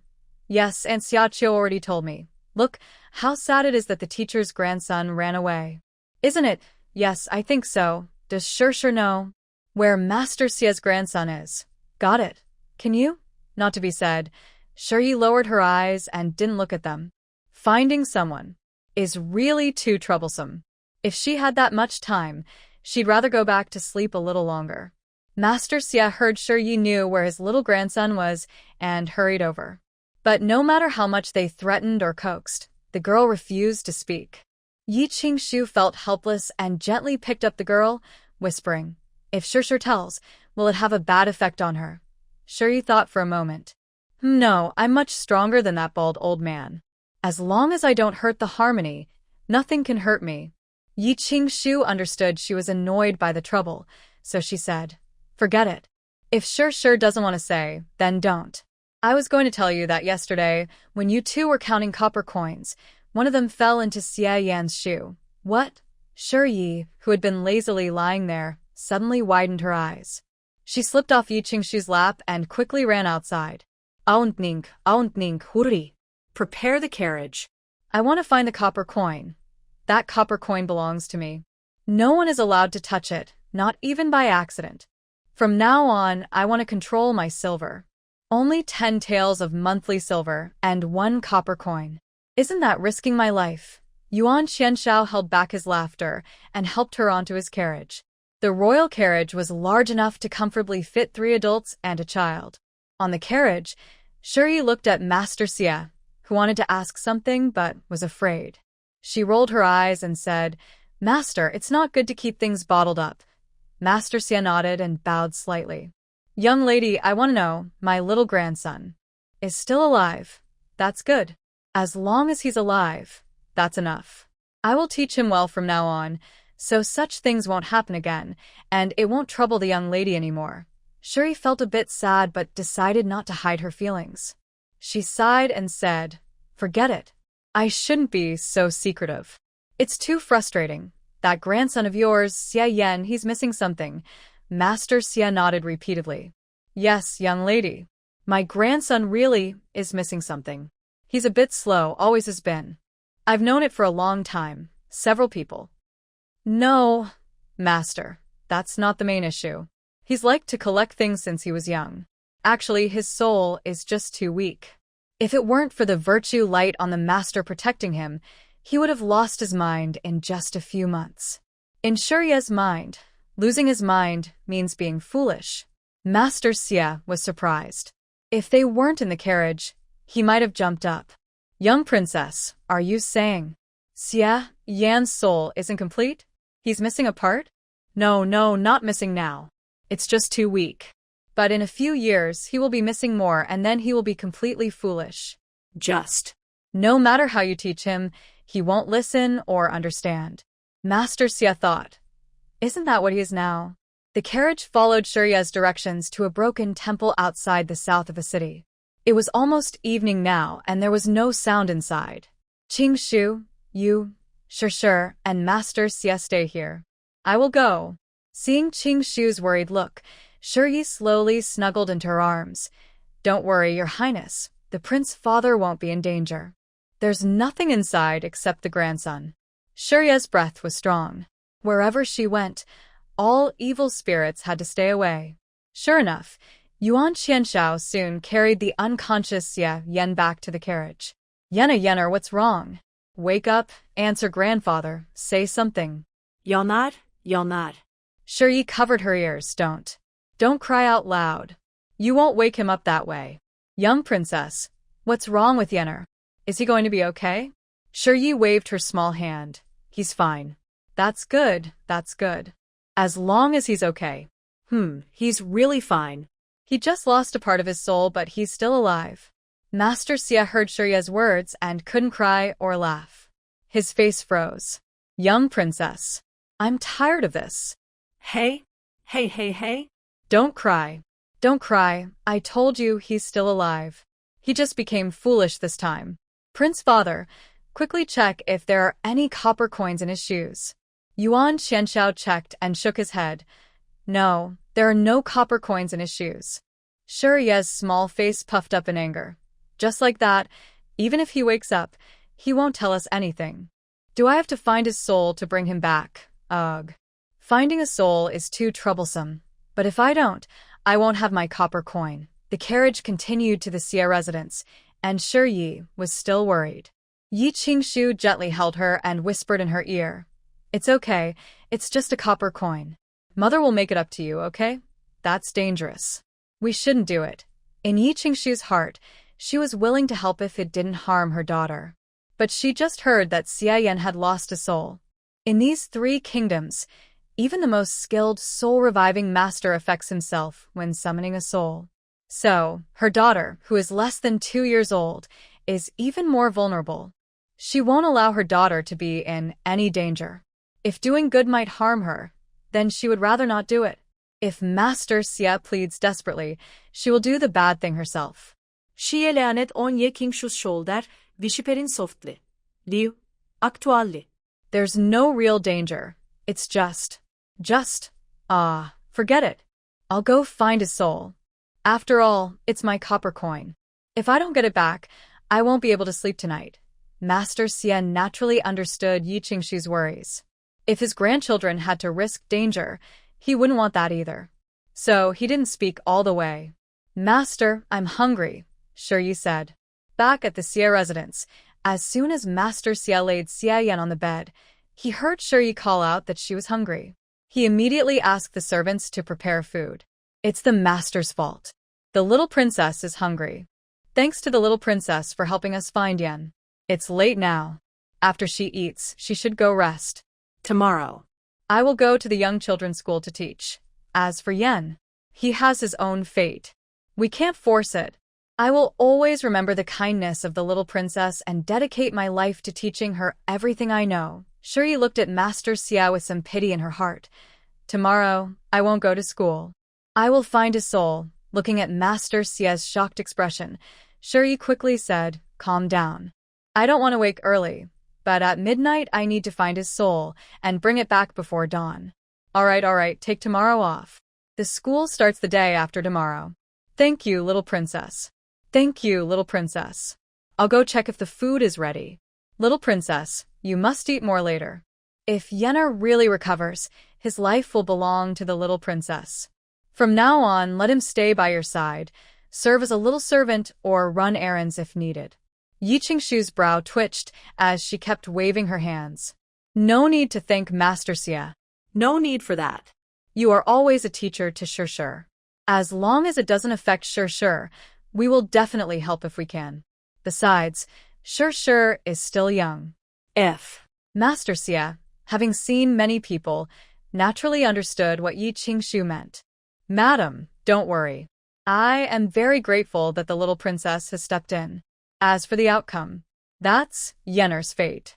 Although I am a bit old-fashioned when it comes to teaching and raising people, I understand human feelings. I keep my promises, so please don't worry, madam. Yuan Qianshao and Yi Qingshu weren't fools. They naturally understood what Master Xie meant. His grandson was born with a weak soul, and to cure him, he would have to send him to the Guardian Temple to become a monk. Today, he saw Shi's different side, which made him consider sending her to be with him. But having Yenna stay with Shi Yi wasn't without benefits. Master Xie was a famous scholar across the 3 kingdoms, and his grandson, taught personally by him, wouldn't be an ordinary person in the future. Master Xie naturally understood this, but compared to Yenner's life, everything else was less important. At the dinner table, Master Xie had no appetite and kept asking the servants what time it was. Finally, at midnight, Shi Yi had someone carry Yenner to the center of the courtyard. It wasn't a clear night, so the moon was hidden by clouds. With a wave of Shi Yi's small hand, the clouds immediately vanished. Cold moonlight shone on the two, as if draping them in a light veil. Shi Yi looked at the person lying on the ground, clenched her teeth, and sat cross-legged on the ground. Yi Qingshu wanted to take off her cloak to cover her, but Yuan Qianshao arrived first and wrapped her tightly. "Thank you, Prince Father." "Don't worry, Prince Father and Liang. I'll be back soon. There's no danger, just. Forget it. Let's go down and see." Shi closed his eyes and made hand gestures. Everyone felt the air around them grow colder, frost forming on the pillars, and Shi seemed to be sleeping, motionless. Your Highness, I will never forget your kindness. If I am needed in the future, I am willing to risk my life without hesitation." At this moment, Shi's spirit was crouched under the big tree at the entrance of the Underworld, drawing circles. What should I do? Should I go in? They should let me in, right? I'm not here to steal treasures this time. I just want to ask for a soul. It should be fine. Forget it. For my coins and my followers, I will fight them. The ghost officer guarding the Underworld barrier saw a tiny black rush over. Before they could react, the dot crossed them and reached the gate. "Open the door. Open it. It's me. Your grandma is here. Stop pretending. Hurry up and open the door. I'm not here to trick anyone this time. I have other things to do." "Are you going to open or not?" "Do you think I can't hear you ignoring me? If not, don't blame me for being unreasonable." The ghost guard at the gate tried to stop her, but a powerful aura swept them away. With a loud bang, the grand gate of the Underworld, protected by barriers, shattered into pieces. Little ancestor, why are you here again? There are really no treasures left in the Underworld anymore. I'm not here to steal treasures this time. I am. Yama doesn't seem to be here, so I can't play with you. No, Little ancestor, please spare us.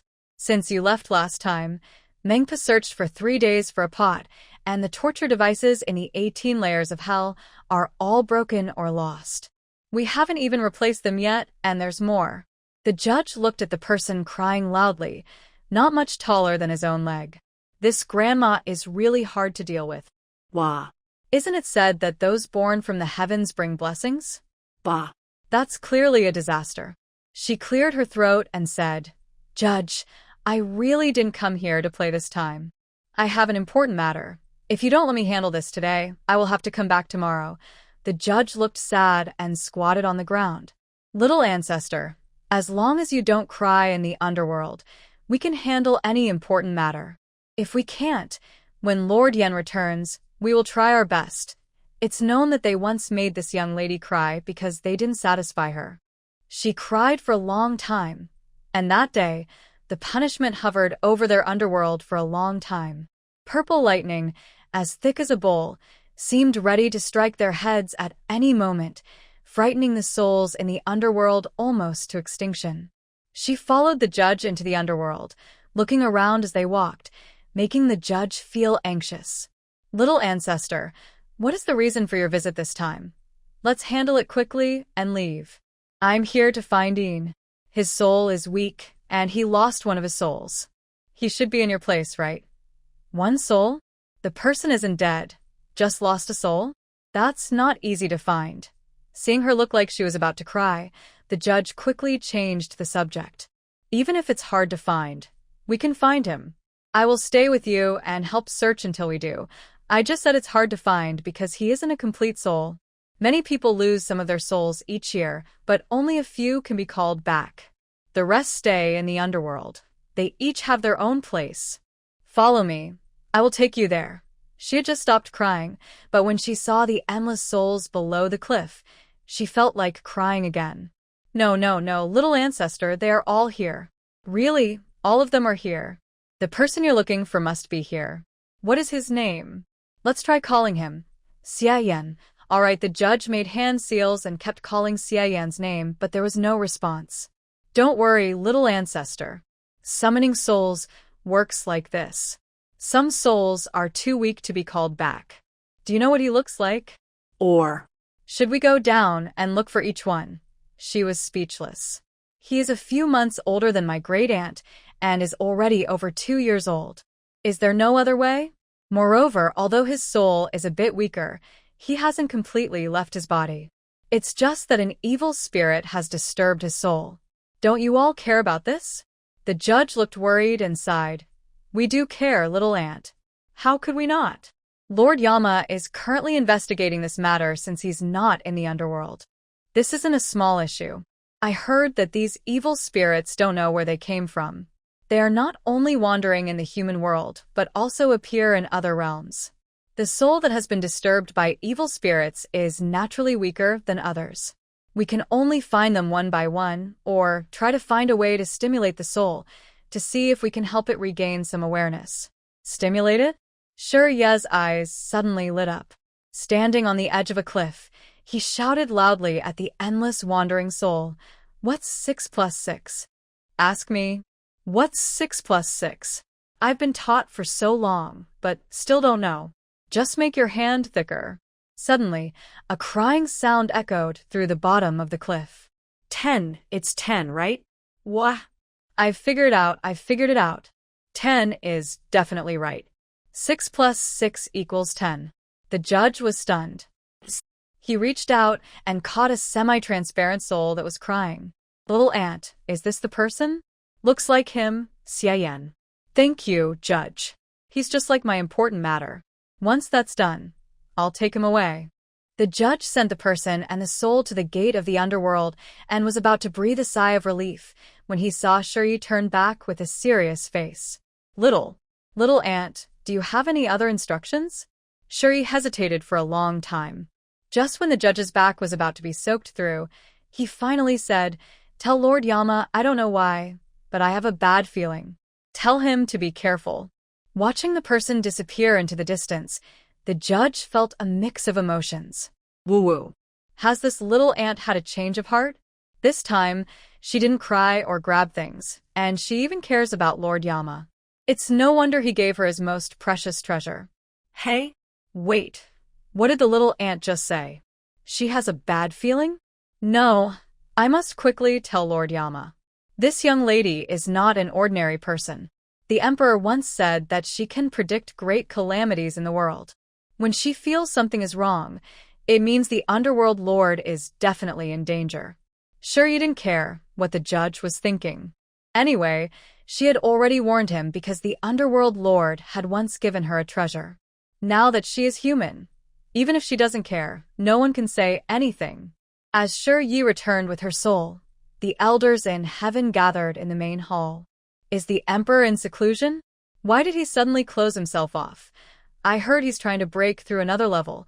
The emperor is now the second most powerful after the demon lord in these worlds. The demon lord has been in seclusion for thousands of years, lost in obsession, and no one knows if he's alive or dead. Why is the emperor so determined?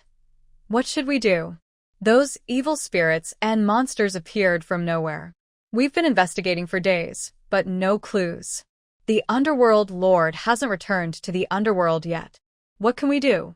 Exactly. This matter is big, but not too big. Although those evil spirits and monsters are still under control, long-term exposure might lead to unknown consequences. Ah, if only that little ancestor were here. With her divine power, she might see something. Maybe. We should go ask her. Ask what? That little ancestor has most of her divine power sealed in the human world. Even if we go, we probably won't get much. Besides, do you have something for her to use against us? One old immortal's words made the other immortals stop thinking about finding Shiyi. They all looked worried and sighed. Meanwhile, Shiyi had just returned the soul of Xie, Yen, and yawned, falling asleep. She was too tired, so exhausted. She realized she could go anywhere she wanted in all worlds, and nothing was beyond her reach. But now... Haha. Returning from the underworld, she was almost dead tired. Old frauds. Who was it that tricked her before? She remembered clearly. One day, she would make them all redo their lessons and experience her pain. Yiqing Shu held her sleeping sister Shiyi and returned to the Yi residence. She placed her on the bed and asked Ning Xiao to watch over her before heading to the study. If she remembered correctly, Shi Hongda had secretly saved a lot of silver over the years. She had already found out where he had invested it. Trying to hide the truth, hoping to lose your official position and still enjoy a good life. Dream on.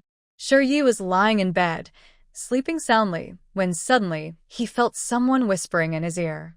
I found it. It's this little girl's scent. So fragrant, I really want to bite her. Move aside. I found her first. If anyone's going to eat her, it should be me. This girl smells different from ordinary humans. Her scent is even better than the monks at Higuosi. Ugh, my mouth is watering. If we hadn't sneaked into Higuosi, we wouldn't have found her. We're so lucky. It's a pity, though. If we swallow her soul, she'll become a fool. Maybe we should just end it quickly, kill her. Haha, good idea. Killing her is easy. You're clever, as always.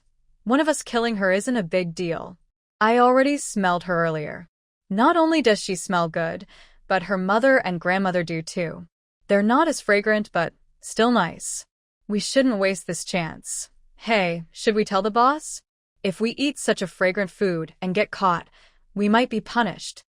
Probably not. After we finish, we can wander outside for a few days to clear our heads before going back. The boss is busy dealing with the underworld, so he won't notice us. You're right. Let's forget it. Just this once. I've never lost control like this before when I smelled something delicious. There's something special about her scent. So good it's making us lose our minds. The two evil spirits lay by the bed, deep in their discussion, not noticing that the food they were talking about was slowly sitting up. Are you hungry? Yes, we want to eat. Who's talking? The two spirits slowly turned their heads, startled to see the girl sitting on the bed, looking at them with a confused expression. How? How did she wake up? She was knocked out earlier. How did she get up? Yeah. How did you wake? We already made you faint. Shiyi struggled to open his sleepy eyes and looked at them accusingly. You. Too noisy. Just hurry up and eat. What are you talking about? Let's go, let's go. After we're done, I can rest peacefully. This. Two evil spirits exchange a glance. Eat. Not eat. Eat, it smells so good. Just as the two evil spirits are about to approach, a dazed Shiyi speaks again. Are there only you two? The two evil spirits nod confusedly. Yes, there are only us here. Are you ready? We're about to start eating. Don't worry, it won't hurt much. Be good. Yes, yes, we won't leave you alone. After we finish eating you, we'll also eat your mother and grandmother's spirits. Oh, by the way, there's a nearby mansion with a silent person inside. He smells good too. We'll let him keep you company. Be good, lie down. Shiyi responds with a hum, closes her eyes, lies on the bed, and even stretches her neck willingly. The two evil spirits, one in front of the other, reach out with hands swirling with black mist, ready to take her soul. But just as they are about to reach her head and neck, a strong golden light suddenly strikes, smashing them to pieces. They don't even have a chance to scream before vanishing into the world. Shiyi opens her eyes, covers herself with a small blanket, turns over and falls asleep again, muttering to herself. Fools with such little skill, you think you can fool me and hypnotize me. I've stretched my neck so you can eat me, but you're useless. The next day, Shi wakes up at noon. After lunch, she suddenly slaps her forehead. I forgot something important. Today, I need to go collect the debt. Aunt Ning Xiao, Aunt Xiaqiu bring the ledger and gather the people. Let's go. When they arrive at the mansion's gate, the curious villagers are already waiting.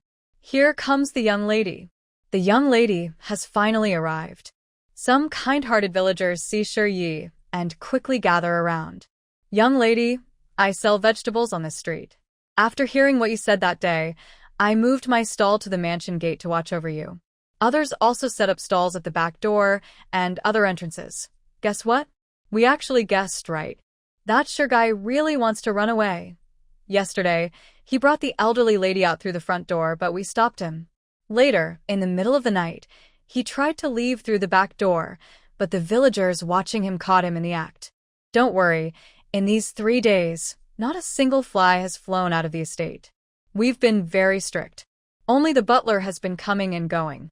Although Shi had already asked Ning Xiao to find some guards nearby, seeing the enthusiastic villagers still made him feel warm inside. Let's gather some uncles and aunts, and I will go inside to get back the silver owed to us. Shi held his head high and pinched his nose as he went inside.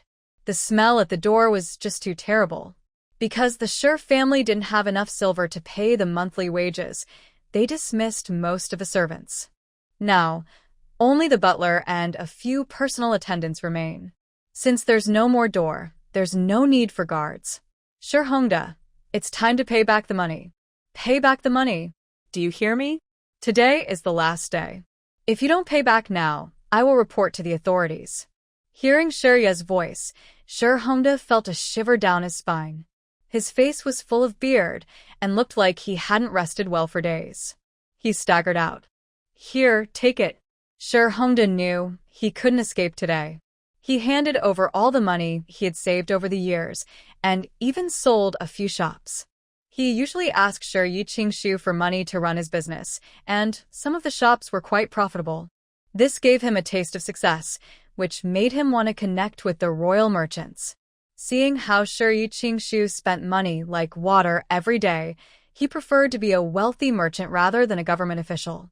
Shi handed the banknotes to Xiaqiu, checked that everything was fine, then looked back at Shi Hongda. From now on, you and I have nothing to do with each other. Don't come to our house asking for alms in the future. Xiaqiu, please give some silver to the villagers at the door. They are not easy to take care of either. Shi Hongda. The villagers heard Shi's words and thanked him profusely. They had voluntarily helped watch over the young princess, and they didn't expect her to be so generous, giving each person 2 taels of silver. Seeing the villagers' happy faces, Shi felt even more pleased with the silver. Ning Auntie, is that grandson awake? Yes, young princess. When the prince came this morning, he said the child had woken up. Master Xie said the kindergarten can open officially tomorrow. The timing smiled and said, Oh, Aunt Ning, remember to remind me tomorrow when you send me off. He still owes me a copper coin. Ning and Xiaqiu stifled their laughter. Only a little princess like her, so obsessed with money, would need someone to remind her? Tomorrow, as soon as she sees someone, she will definitely ask for silver. Under the escort of the common people, Shi staggered back to the house. As soon as he entered the front hall, he saw Master Xie sitting there drinking tea with Xie Yan and his own mother. Cool. Daddy, I've collected the money. Aunt Xiaqiu said I only need a copper coin, but many villagers helped out. I decided to take some silver paper and share it with the villagers. Cool. You won't be angry, right? Yiqingshu nodded. Mother won't be angry. Xiaqiu, the amount of silver the little princess shared, I've deducted from her monthly allowance bit by bit. That's the good fortune we've accumulated. Mother can't take it away. Shi? What? Deduct from my monthly allowance. Cool, that's not right. I still need to buy some things. Cool. Oh, no matter how Shi begged, Yiqingshu refused to agree. It's not that Yiqingshu was stingy with money. On the contrary, she didn't care about silver at all. She just wanted her daughter to understand money from a young age, since all her future assets would be in her daughter's hands. Moreover, she had already decided to help her daughter accumulate good fortune. Master Xie coughed softly when he saw Shi Ye's dejected look. Little princess, I've brought this young man to you today. I promise from today on he will be your little servant. Besides studying at the school, he will stay by your side, serving tea and water. Yi Qingshu also said, Mother has agreed. From now on, Xie Yan will live in our house. He is your little servant, and you will give him his monthly allowance. Shi Yi? The sky is falling. How can people live like this? Repay. A copper coin. Xie Yan looked at his grandfather carefully, then walked over cautiously, respectfully placing the copper coin on the table, and bowed to Shi Yi. Grandfather has told me. From now on, my life belongs to the little princess. Shi Yi looked at him and burst into tears. You're not here to send me to death, are you? You're here to take my life. Woo-woo. I haven't even done much, and I have no silver left. Just for a copper coin, I've run out of silver. I should have known better. I shouldn't have spent that copper coin. Sniff. I finally understand what it means to lose something small for a big gain. I feel like. The next morning, Shi Yi was annoyed to see Xie Yan waiting early in the courtyard, but she couldn't do anything. She had promised, and once she promised, she had to keep it. At the entrance of the kindergarten, Shi Yi just got out of the carriage and saw a group of people gathered there, all women. What are they doing? Ning Xiao glanced and said, Your Highness, they are watching. The seventh prince. Beautiful brother? Watching beautiful brother? No, I can't let others see him. He's mine. Shi Yi, small and petite, pushed and squeezed but couldn't get in, and she was so angry she almost cried. Move aside. Everyone move away. He's mine. You can't look at him. No. He doesn't like it. Just as Shi Yi shouted a couple of times, someone picked her up. A gentle, tall hand wiped away her tears and silently patted her back to comfort her. Beautiful brother. Do you not like them? Do you only like Shi? Do you like him or not? Sniff.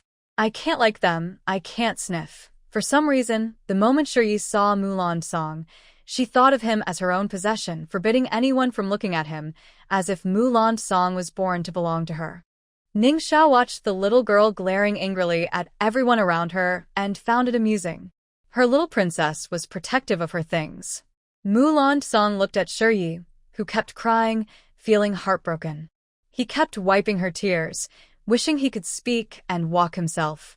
He knew Shi Yi was nervous on her first day at school, so he waited here for her. He didn't expect to be surrounded by noble young women as soon as he got off the carriage. Yes, a hoarse, low voice came, making everyone around hold their breath. Even Shi Yi, crying loudly, opened her mouth and forgot to cry. Beautiful. Beautiful brother, do I sound like him? Say it again. You sound just like him. Shi likes him the most. I don't like them. I like Shi. He's the best in the world. Say it. Say it. Shi looked at Mulan Song, so anxious her tongue was tangled. Silent and standing behind Mulan Song, Wu Ren also had red eyes and gave a signal to someone nearby. A figure quickly ran toward the palace. Shi saw Mulan Song not speaking and, anxious, reached out to pull his mouth, but Ning Xiao quickly held her back. Little princess, be good. Let's go inside first. You don't want the seventh prince to be seen here, do you? Shi nodded wildly at this. Yes. Let's go. I want to see for myself. Master Xie heard that the servant reported Shi was crying at the door, so he hurried out, putting aside his work. This was how the first day at the academy went. The place was filled with crying, and the maids and servants were busy comforting everyone. But the little lady outside was different. Her grandson was still in someone else's hands. He had checked ancient books and knew that weak spirits could only stay stable near cultivators. Shi Yi was the best choice, so the little lady must be safe. Otherwise, her grandson might really have to become a monk at the Guardian Temple. As Master Xie reached the yard, he saw Shi Yi crying in Mulan Song's arms, her small hands trying to reach and pull his mouth. He quickly took her away. Thank you, seventh prince. I will leave the little princess to me. Wow. Before Master Xie finished speaking, Shi Yi started crying again. Let me down. I don't want to be hugged. I want Brother Ian to hold me. Boo-hoo. I don't want to be hugged. Ian wants to take Brother Yin's place. No. Master Xia was speechless. Mulan Song tilted his head and glanced at Wu Ren. Wu Ren stepped forward and took Shiyi back. No worries. Teacher, don't worry. The little princess knows my 7th prince. Today, he will take her. Seeing his grandson, who seemed to ignore everyone else and was only focused on Shiyi, Master Xia felt secretly happy. Look, not only did he find a little princess to support his grandson, but now there's also the 7th prince. Legend said the 7th prince was clever but strange and aloof. But now it didn't seem so scary. Mulan Song's body was different from ordinary people, so the academy had prepared a separate room for him to rest. As for Shiyi, she was less than 2 years old, so no one would think about anything inappropriate. In the past 3 days, the academy was mainly for families to bring their children and get familiar with the environment, so no classes were held. The Young Children's School has 2 classes. One for children aged 2 to 3, who are crying loudly right now.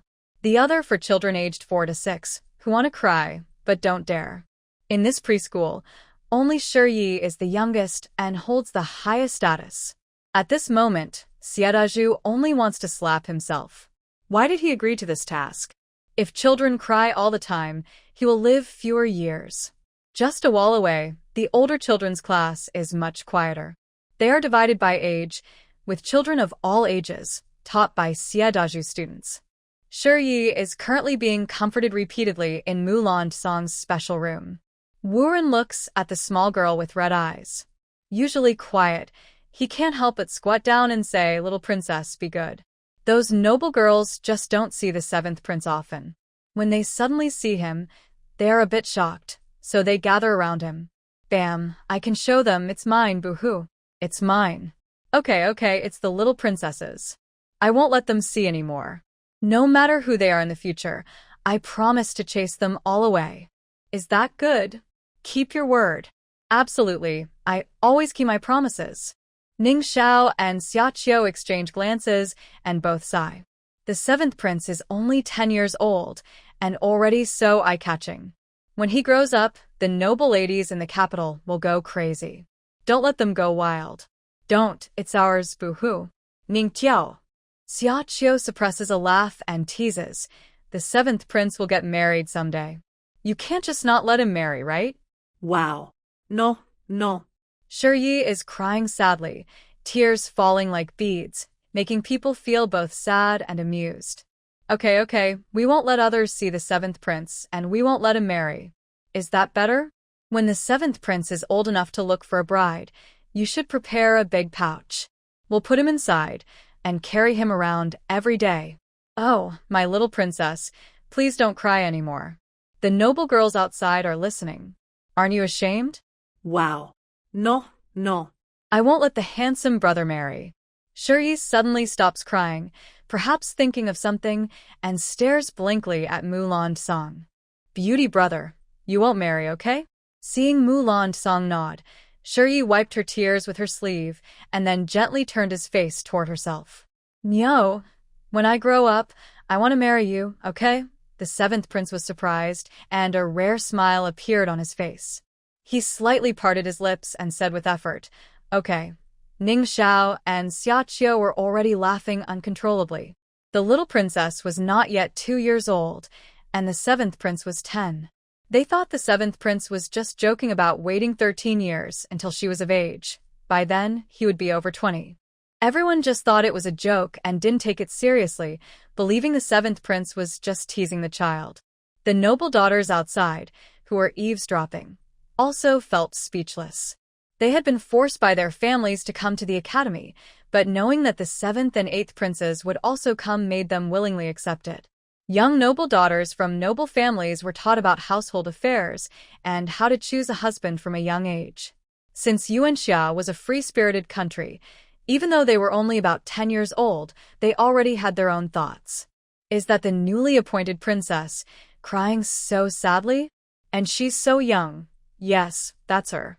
The day you were sick and didn't go, She was the one the emperor personally appointed as the first-class Yuan princess during the Queen Mother's anniversary banquet. She has a fiefdom and a land grant. Even if we see her, we have to bow. Did you hear what that little princess just said? She said, The 7th prince belongs to her. It's so funny. If it were someone else, I might think about competing, but she's so small, I don't even bother with such thoughts. Exactly.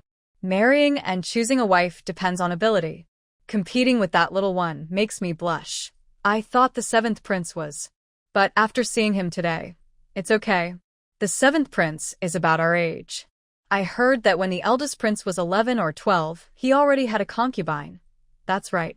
I also heard my mother say that since the year before last, Ming Fei, oh no, now she's Ming Pin, has been secretly watching the eldest prince. But no matter how much she looks, she's not satisfied. If you ask me, although the 7th prince is disabled and cannot speak, I would choose him if I had to pick. The 7th and 8th princes were children of the empress. The 8th prince was young, but the emperor was in his prime, and it was very likely he would ascend the throne. However, the 7th prince, who was disliked because of his health, had captured the hearts of the noble girls at first sight because of his appearance. What a face he had, charming, cold, and aloof, like a fallen immortal from the heavens. After all, who doesn't want to see something nice?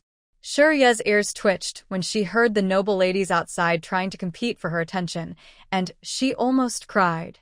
But when she saw something suddenly placed in her hand, she immediately smiled. It was a jade pendant engraved with the name of the 7th prince.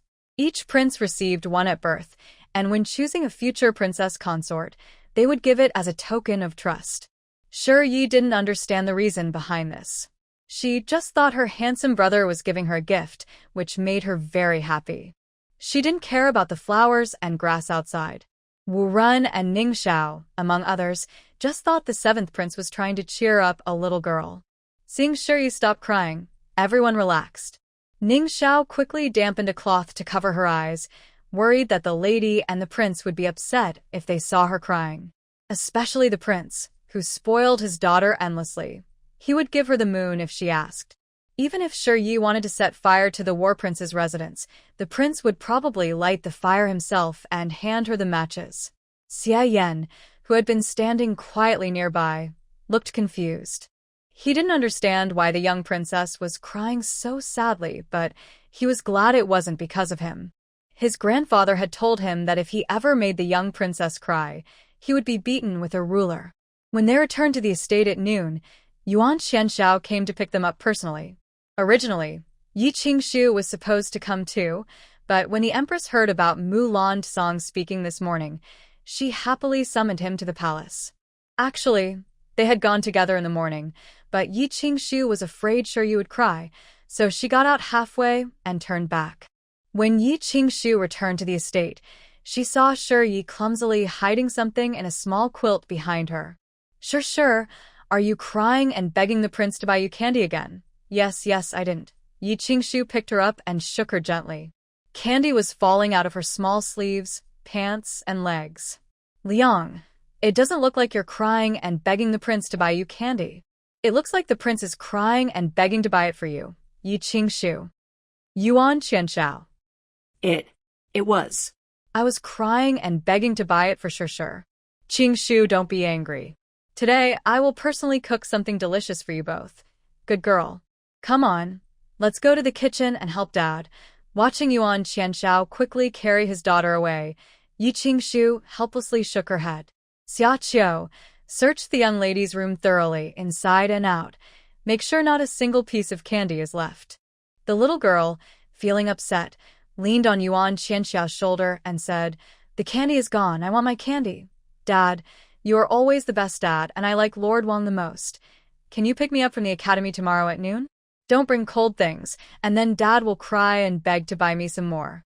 I promise I will hide it well this time. Yuan Qianxiao was amused and said, No, I can't. I haven't married your mother yet, so I can't upset her. Once Dad marries cold, he can buy me candy, right? Of course. Not really. I worked hard to marry your mother, and I definitely don't want to upset her. Don't forget, Your mother has a separation letter, and I will never make her unhappy. The little girl pouted and sat in the kitchen, whispering to herself, I thought having Lord Wong as dad would help me find a protector to deal with cold, but now there's just one more person to deal with me. Seeing her pitiful look, Yuan Xianxiao sighed and secretly took a small piece of candy from the jar in the kitchen, gently putting it into her mouth.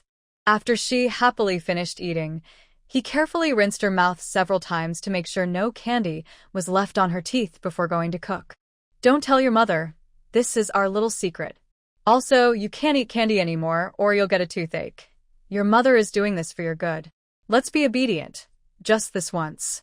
No more candy after this. From a distance, Yi Qingshu watched the two helplessly shake their heads, feeling a sweet warmth in her heart. Oh well, it won't last long. After 3 days at the academy, she will be too busy to think about candy. That night, in Shurya's room, it sounded like mice were scurrying around, making constant rustling noises. Little princess, what are you doing? Did you lose something? Tell me, I'll help you find it. Ning smiled as she looked at the little girl hiding under the bed, reaching out to pull her out, but the small girl twisted her little bottom and quickly crawled back in.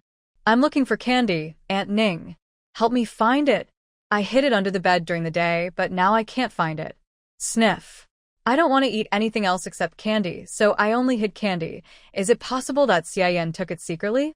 But I already shared a lot with him. Aunt Ning, please help me find it.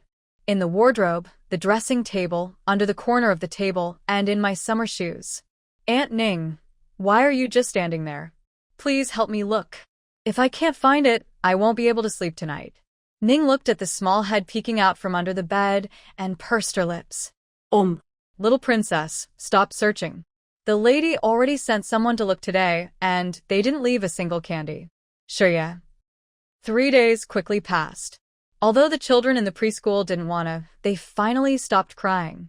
In the next half-month, Xia Dalu listened to the cheerful reading from the next room and watched the little children sitting awkwardly below.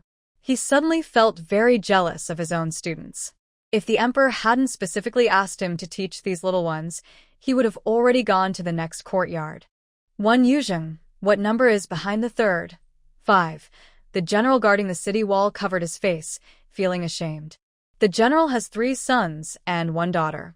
1 Yuzheng is the youngest child. Maybe because of his and his wife's influence, the 2 sons and the only daughter liked to play with swords and sticks from a young age. Only the youngest, Anen, was quiet. To help his youngest son become a scholar in the future, he had to sell his pride and beg for a spot. The young son was 2.5 years old. To prevent him from being too embarrassing, he even personally tutored him at home for a few months. But, is that all? How Bin, what is 2 plus 2 equals? Think carefully. The teacher just taught you yesterday. Wow. I can't remember, I didn't memorize it. Boo-hoo. I want to go home, I want to see my mother. I don't want to stay here anymore. It's too hard. Really too hard. I can't learn it, I can't learn it. Mother, I want mother. Boo-hoo. With a loud bang, the king of Huainan fell from another wall. Seeing the sneering villagers around, he covered his face and hurried back to his carriage. Your Highness is back. Why aren't you watching? Not watching anymore. What's there to watch? I am someone who doesn't like to go to the study, and even at his age, he doesn't know what 2 plus 2 equals. This is my fault. It's my fault. I was too indulgent. There, still crying and looking for you. If you go back, I won't give him bamboo shoot stir-fry again. Ning smiled proudly as she watched General Zhenghua and Prince Huainan run away. She thought her little princess was very clever.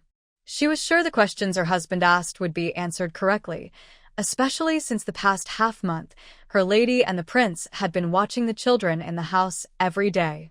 Shurya, you tell me, what is 2 plus 2? 4. The great scholar was finally satisfied. See? It's easy to learn. And what about 3 plus 3? The teacher also taught us yesterday to think in our minds. Shurya, what are you doing? Everyone turned to look. They saw Shurya lifting one small foot onto the table and starting to take off his shoes and socks. Teacher, wait a moment. I'm holding a book with one hand, and I can't count with just one hand. Wait for me, I'll take off my shoes and count the ayah. the great scholar. Mink. The lady said that everything the little princess learned at school must be honestly reported when she gets home. Counting Yaya. Maybe she shouldn't tell that. The little princess has a hard time too. Half a month had passed. The great scholar felt like his hair was falling out in handfuls every day. Teaching these little ones was exhausting. All right. Let's stop here for today. You all go out and play for a while. We'll start the next lesson later. Remember, no fighting. Oh, it was so stressful. As soon as the scholar finished speaking, Shurya started crying. Wow. Boo-hoo. I got elbowed. The scholar was stunned. Then you go too. Go out and play. Boo-hoo. I don't want to get elbowed. I don't want to. Boo-hoo. I can't put on my socks. Just as the scholar was about to help her put on her shoes and socks, he saw a wheelchair zoom in and pick up the little girl. Boo-hoo. What a terrible year. Such a terrible year. Boo-hoo. My year is all gone now. The scholar looked in shock as Mulan Song took out a bright red fruit from his arms and handed it to the little girl. After comforting her, he carefully helped her put on her shoes and socks. It seemed that he wasn't as cold-hearted as people said. Until one day, he saw with his own eyes a noble lady, jealous because Prince Chi was favored by the seventh prince. She deliberately threw a stone during playtime and hit her forehead, and the seventh prince immediately ordered someone to break her wrist and throw her out.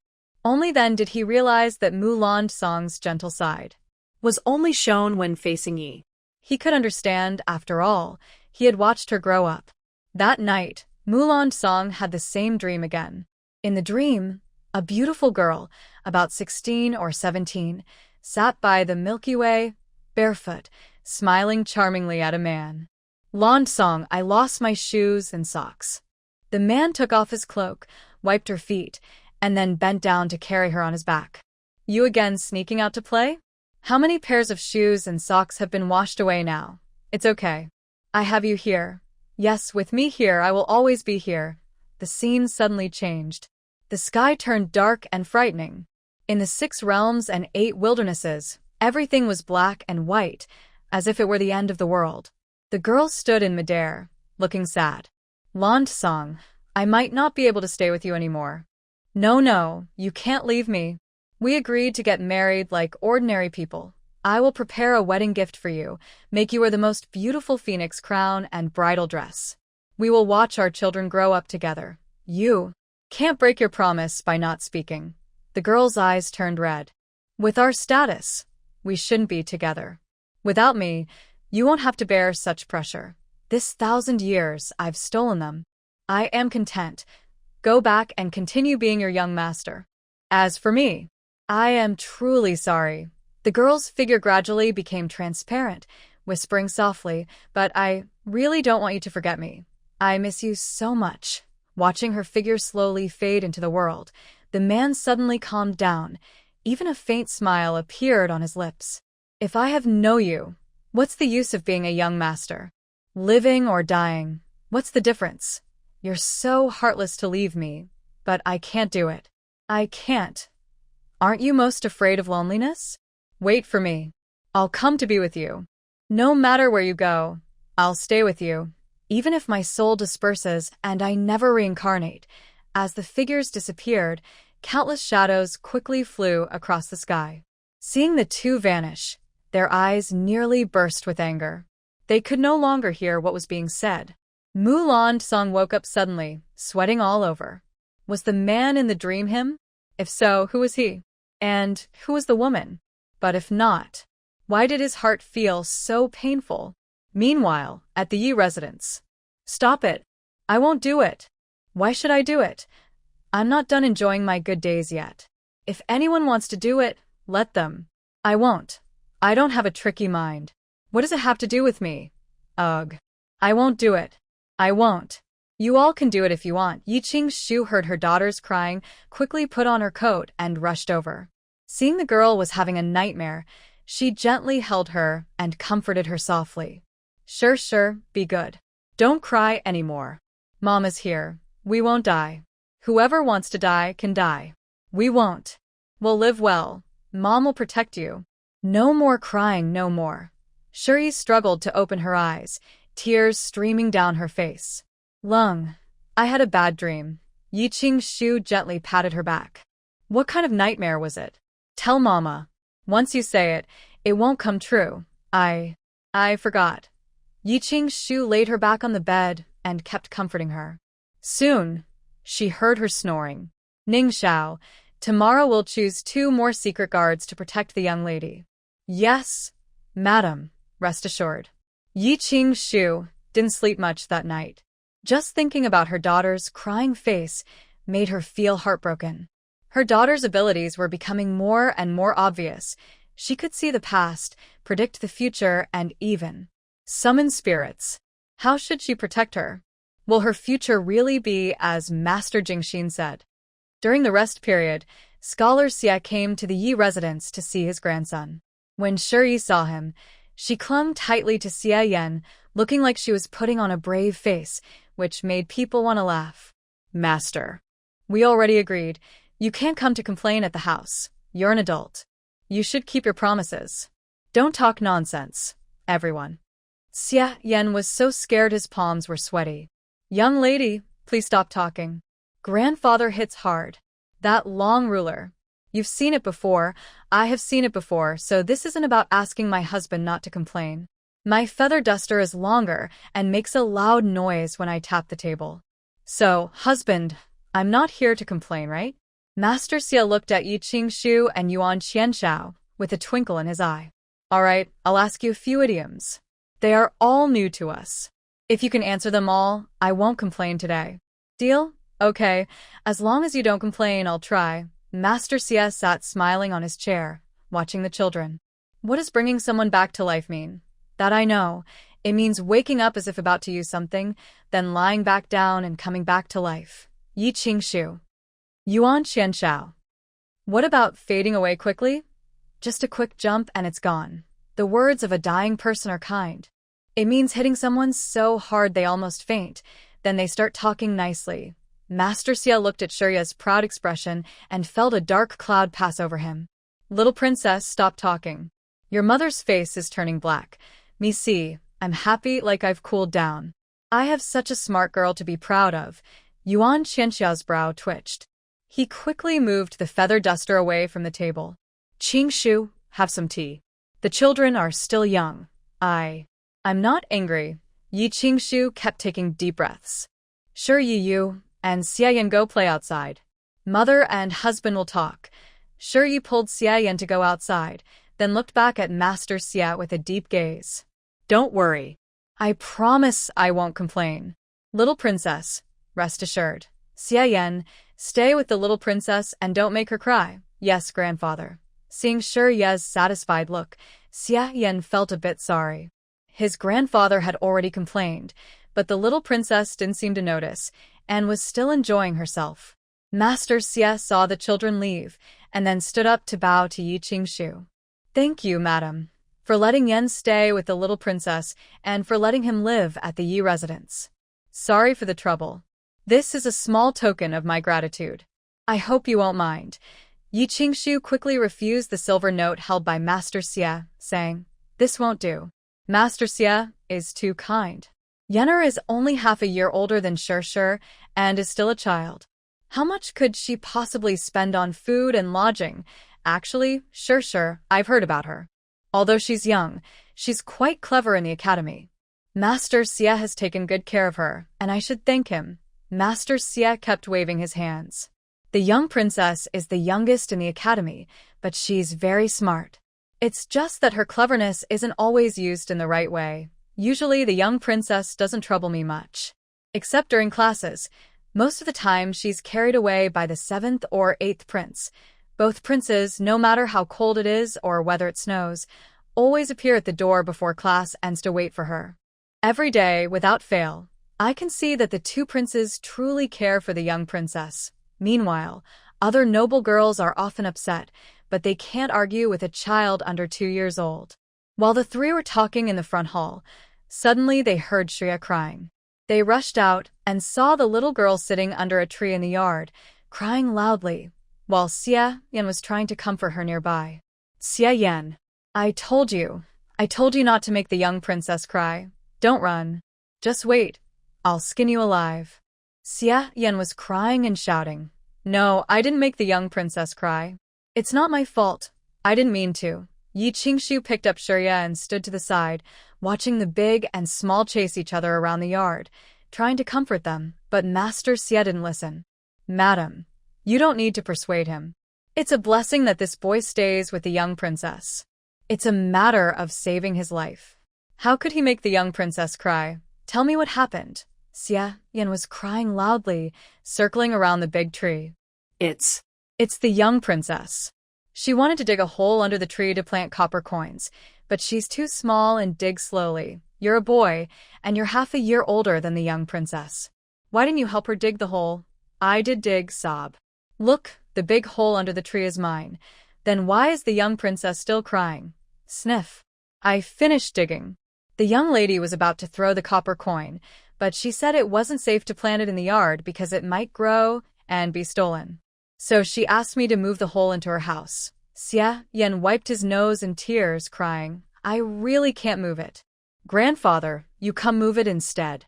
Take the hole into the young lady's house. Sniff. It's too hard. I really can't do it. Yi Qingshu. Yuan Qianshao. Master Xia.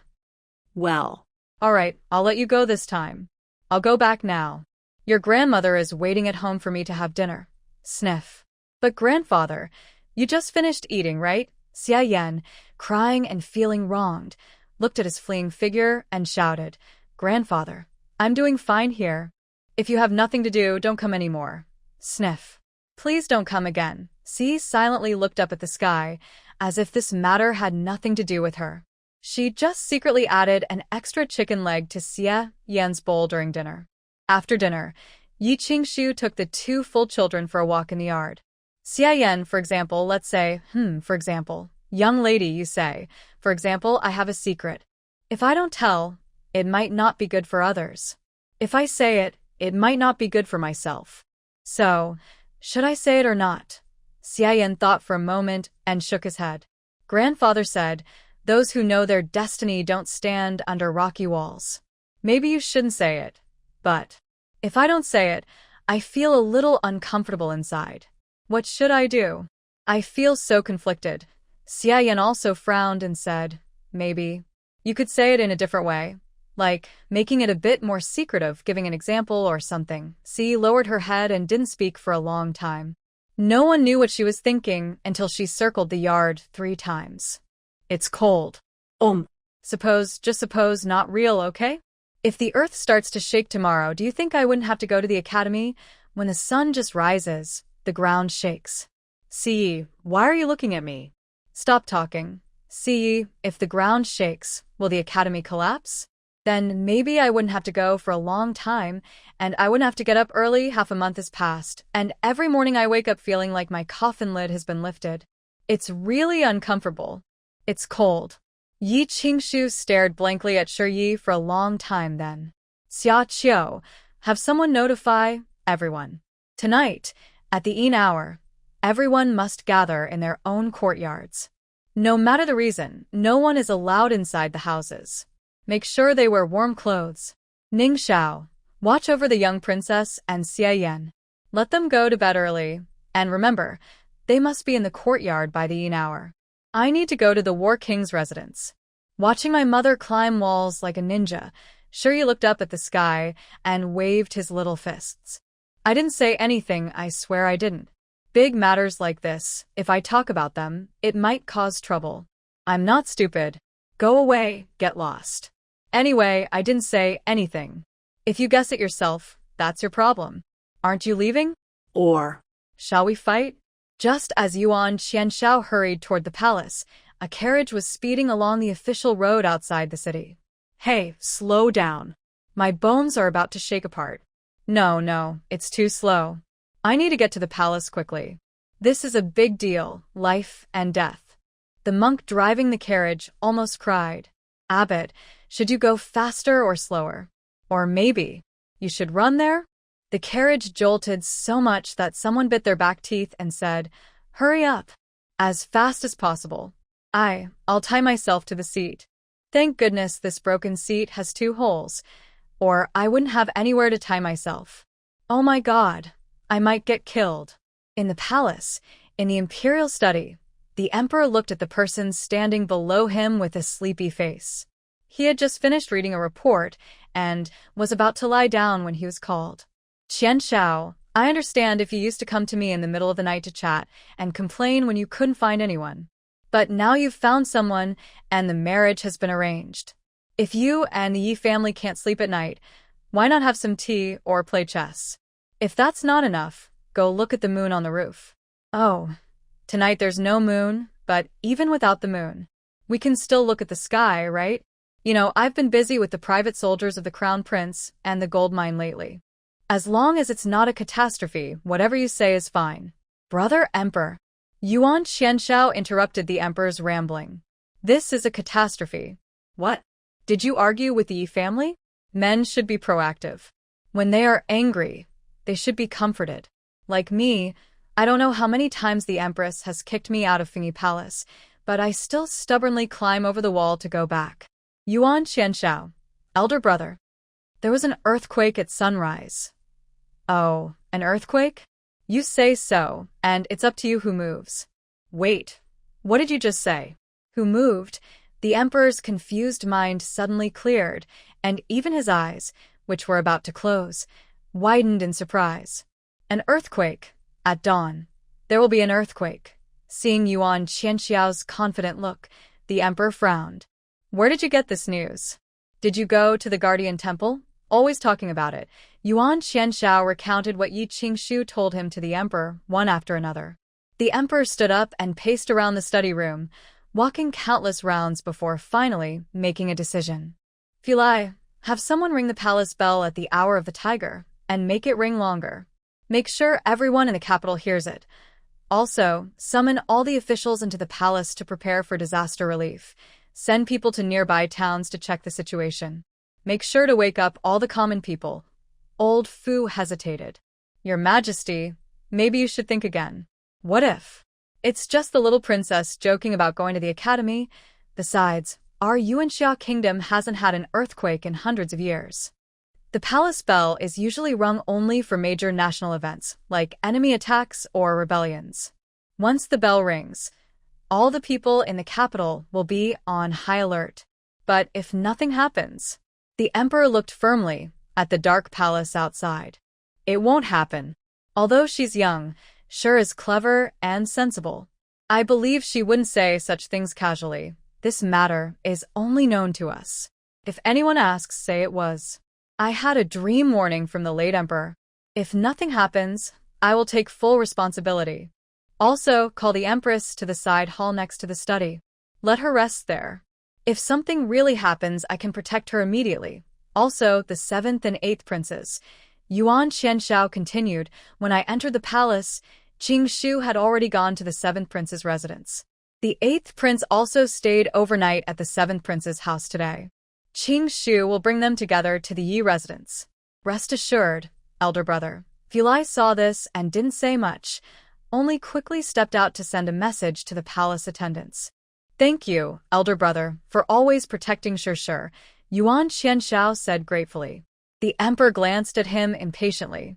It's not the time for such nonsense.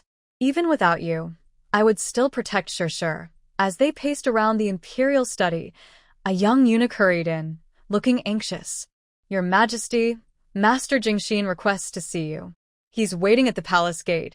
They exchanged a quick look and nodded. Bring the master in quickly, Yuan Qianshao shouted at the running eunuch. Hurry up. Use any method necessary to get that bald old man here as fast as possible. Soon after, someone was carried into the imperial study by 2 guards, their feet off the ground. Oh, finally I've arrived. If I hadn't come, I'd be dead by now, the person said weakly. Yuan Qianshao grabbed the back of his collar and lifted him up. Will there be an earthquake tonight? Why are you looking at me like that? Is your mouth glued shut? Speak. Come on, tell me. Jingxin finally calmed down and said, How do I know? I only predicted an earthquake tonight. When I figured it out, I knew I wouldn't survive, so I rushed to the palace. So you and the emperor already know? The emperor nodded. Yes, Qianshao and I already know. Master Jingxin, You've worked hard on this journey. Sit down and have some tea. When the ministers arrive, we will discuss everything together. Does the master know how big the earthquake might be or its power? Jingxin shook his head. I don't know. I only predicted that there would be an earthquake tonight. I couldn't even tell the exact time. The emperor knows predicting these things is already extraordinary. Humph. Yuan Qianshao snorted softly. You call that predicting? You're no better than Shishir. Shishir said the earthquake would happen at sunrise. As for its strength, she said the kindergarten would collapse. Jingxin looked at him with wide eyes. That little lady predicted it. Is that the young ancestor who made the Mu family ancestors cry? Your daughter? Yuan Qianshao raised his head proudly. Yes, you saw that I was here, didn't you? Why pretend otherwise? The emperor? What's going on? Is it that young ancestor who made the Mu family ancestors cry? No wonder I've been dreaming lately that the ancestors told me to move somewhere else, and the more secretive, the better, preferably somewhere no one can find. Since it's always. By the way, Fulai, didn't I tell you a few days ago to ask the Celestial Observatory if there's a good place with good feng shui? Go ask them again. No need to look further. I suddenly think the Protectorate Temple is fine. If we move the ancestors there, I'm worried they won't get used to it. Mu family ancestors. Such a disgrace. Truly a disgrace. Before Fulai could deliver the message, the Celestial Observatory envoy hurried over, panting heavily, his hat tilted. Your Majesty, I humbly bow before you. I have something to report. Speak. The envoy, catching his breath.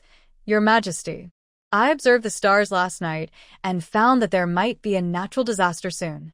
I was worried it might cause trouble, so I came to report it to you immediately. When is it? What kind of disaster? I don't know, Your Majesty. I really don't know. Yuan Qianshao snorted again. I knew it. None of them are reliable. He looked just like a proud peacock spreading its feathers. The ministers quickly entered the palace, and when they learned that Master Jingxin predicted an earthquake at sunrise, they all became very anxious. Meanwhile, Shirya had just woken up and was disturbed by the noise. Seeing the shadowy girl in front of him, he was so angry his head was about to explode. Hey, what are you pulling me out for? Can't I sleep? Don't you know there will be an earthquake in a few hours? If that happens, I won't be able to sleep anymore. Besides, isn't it the Underworld official who said I'm now a little kid in the human world? I shouldn't always go to the Underworld. Why are you coming up here? Aren't you the big silver in the Underworld? The Underworld official looked at Shirya's half-closed eyes and his tiny mouth, about to cry. If he had a way, he'd hide immediately. Why would he come up voluntarily to find this little girl? Little ancestor, it's like this. This time I came up because I have something to ask of you. The judge's head was marked with a line of black. Yes. It's an important matter. Tiny Ye's little head nodded slowly. All right, Uncle Judge, you say it. When you're done, I want to sleep. Fearing she might fall asleep at any moment, the judge hurriedly said, It's like this, little ancestor. A while ago, when you went to the Underworld, Lord Yama went out. He said he'd be back in a few days, but he hasn't returned yet. He lost contact a few days ago, and I'm very worried. And then I asked the Heavenly Emperor for help, but the Emperor is in seclusion. Only the Heavenly Emperor can see all the worlds and realms. No one else in the Immortal Realm has that ability. So, I thought of you. Yi leaned back and with a bang, flopped onto the bed, starting to snore softly. The judge watched her, feeling dizzy and helpless. Oh, my little ancestor, wake up. Listen to me. I hear you. Keep talking. The Heavenly Emperor is in seclusion, so I thought of you. Then think about it for a bit. I want to sleep now. The judge was so anxious he spun in circles. Finally, he clenched his teeth and took out a shiny white bead from his sleeve pocket. I have a pretty treasure here, little ancestor. Open your eyes and take a look. Maybe you'll like it. Suddenly, someone sat up from the bed, snatched the bead, looked at it carefully, and even held it above her head to compare. What is this good for? It looks pretty nice. The judge was about to cry, feeling heartbroken but trying to stay calm. This is a soul rescue pearl. he explained. After someone dies, as long as their 3 souls and 7 spirits haven't completely left the body, if even one soul remains inside, this pearl can suppress the residual spirits. It might buy some time until a healer can save them, but it only works for 3 days. Yi kept playing with the pearl in her hand. So, That means if the healer is skilled, they can bring the dead back to life? The judge nodded and shook his head. Not exactly. The soul rescue pearl can only suppress the souls of kind-hearted people.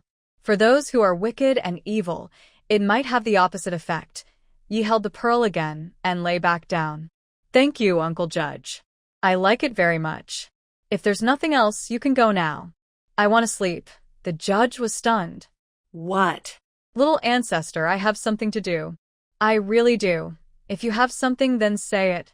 Otherwise, go on. Could you please ask the little ancestor to help check on Lord Yen? It would be best if you could see where he is now, and whether he's in danger. If Lord Yen is in trouble, we can go rescue him. The Underworld can't be without Lord Yen. You don't know. After what happened 10,000 years ago, the Underworld looks the same now, but actually, back then because of... Well, anyway, now the Underworld is connected to Lord Yan's life. If something happens to Lord Yen, the Underworld will collapse. If the Underworld collapses, all the souls inside will rush out, and then the human world will become a place of torment. Sure, Yi blinked. What does that have to do with me?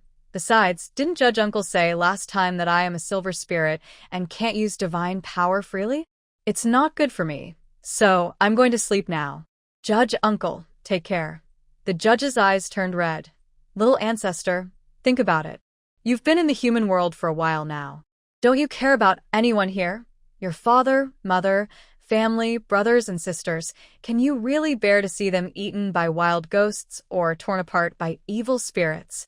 Shuri hesitated for a long time. Father can be eaten by wild ghosts, sister can be torn apart by evil spirits, but... Fine, I can't use divine power. Neither can the prince, nor my grandfather. Except for the Sure family silver spirit, no one else can. Just wait and see. The judge's eyes filled with tears. This little girl was finally moving. She was finally taking action. Sure Ye's divine soul floated out the window, glowing with golden light, glaring at the slowly approaching dark clouds. Get lost. All divine powers are used up. Can I still survive? Why not let me go down? Let's see who uses divine power first. Thunder. I just came to see how your divine soul came out. Humph. Why are you so fierce? Just get lost. What's so great about it? Shuri looked around, then turned back to comfort the trembling soul beside her. Judge Uncle isn't afraid. I scolded it, so it won't strike down. If it dares, I'll fight it. That dog thing, just like those old liars in the sky, none of them are good. They tricked me into having a good baby, and look what happened. Huh? What's that? Is that Lord Yen? He looks so dark and gloomy. Little ancestor, did you see Lord Yen? Where is he? Just as the judge was happily surprised, the ghost servant from the underworld floated over tremblingly. Sir, please think of a way. Just now, all the souls in the underworld became restless. They seemed to have sensed something, like an impending outbreak. The judge anxiously circled around Shurya. Little ancestor, you. All right, I saw it. Lord Yen is fighting. There are many evil spirits. Oh, Lord Yan's face is dark, and he seems to have some evil spirit on him. Shurya frowned. That group of evil spirits is not ordinary. You should go quickly. The little girl pouted, holding back her pain, and plucked a hair from her head. Take this, throw it on Lord Yen. It might help. Don't lose it.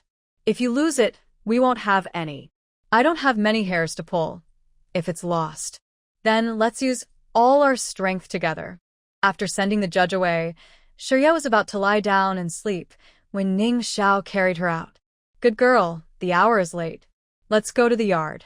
The maid will hold you while you sleep, and she will use her internal energy to keep you warm. You won't be cold. Prince 7 and Prince 8 are also here. When she heard Mulan Song was here too, Shurya immediately stopped feeling sleepy and climbed into Mulan Song's arms. Handsome brother is so warm, I'm not cold. Ning Xiao squinted, surprised to find that although Mulan Song was sitting in a wheelchair, it seemed like there was a flow of internal energy through his body, and the energy was directed toward the little girl in his arms. Xia Yan stood nearby, watching Shirya almost fall asleep, and thought for a moment before asking, "Little princess, when I went to the restroom just now, I think I saw you. Did you see me?" "Yes, you were floating in the air, looking around as if searching for something. It seemed like there was someone beside you." Shirya opened her mouth. "You must be seeing things." "There's no way I was standing in the sky." "That's impossible. Sometimes, when I'm half asleep, I can still see handsome brother." "Don't think too much." Shirya reached out and pulled off her hat to cover her face. "This Xia Yan's soul is too weak. He can even see his own detached spiritual consciousness and the judge. If he isn't nearby, with his increasingly weak soul, he might see more and more things. When that happens, even if he's not foolish, he would be terrified to death." "Forget it, just keep him close to me. After all, he seems to have some connection with me." Although she doesn't know who she is or where she came from, she believes that if there's a cause and effect, she must repay it. While everyone was shivering from the cold, Shi Yi, who was half asleep in Mulan Song's arms, suddenly opened his eyes. "Beauty brother, Emperor Uncle will save people, right?"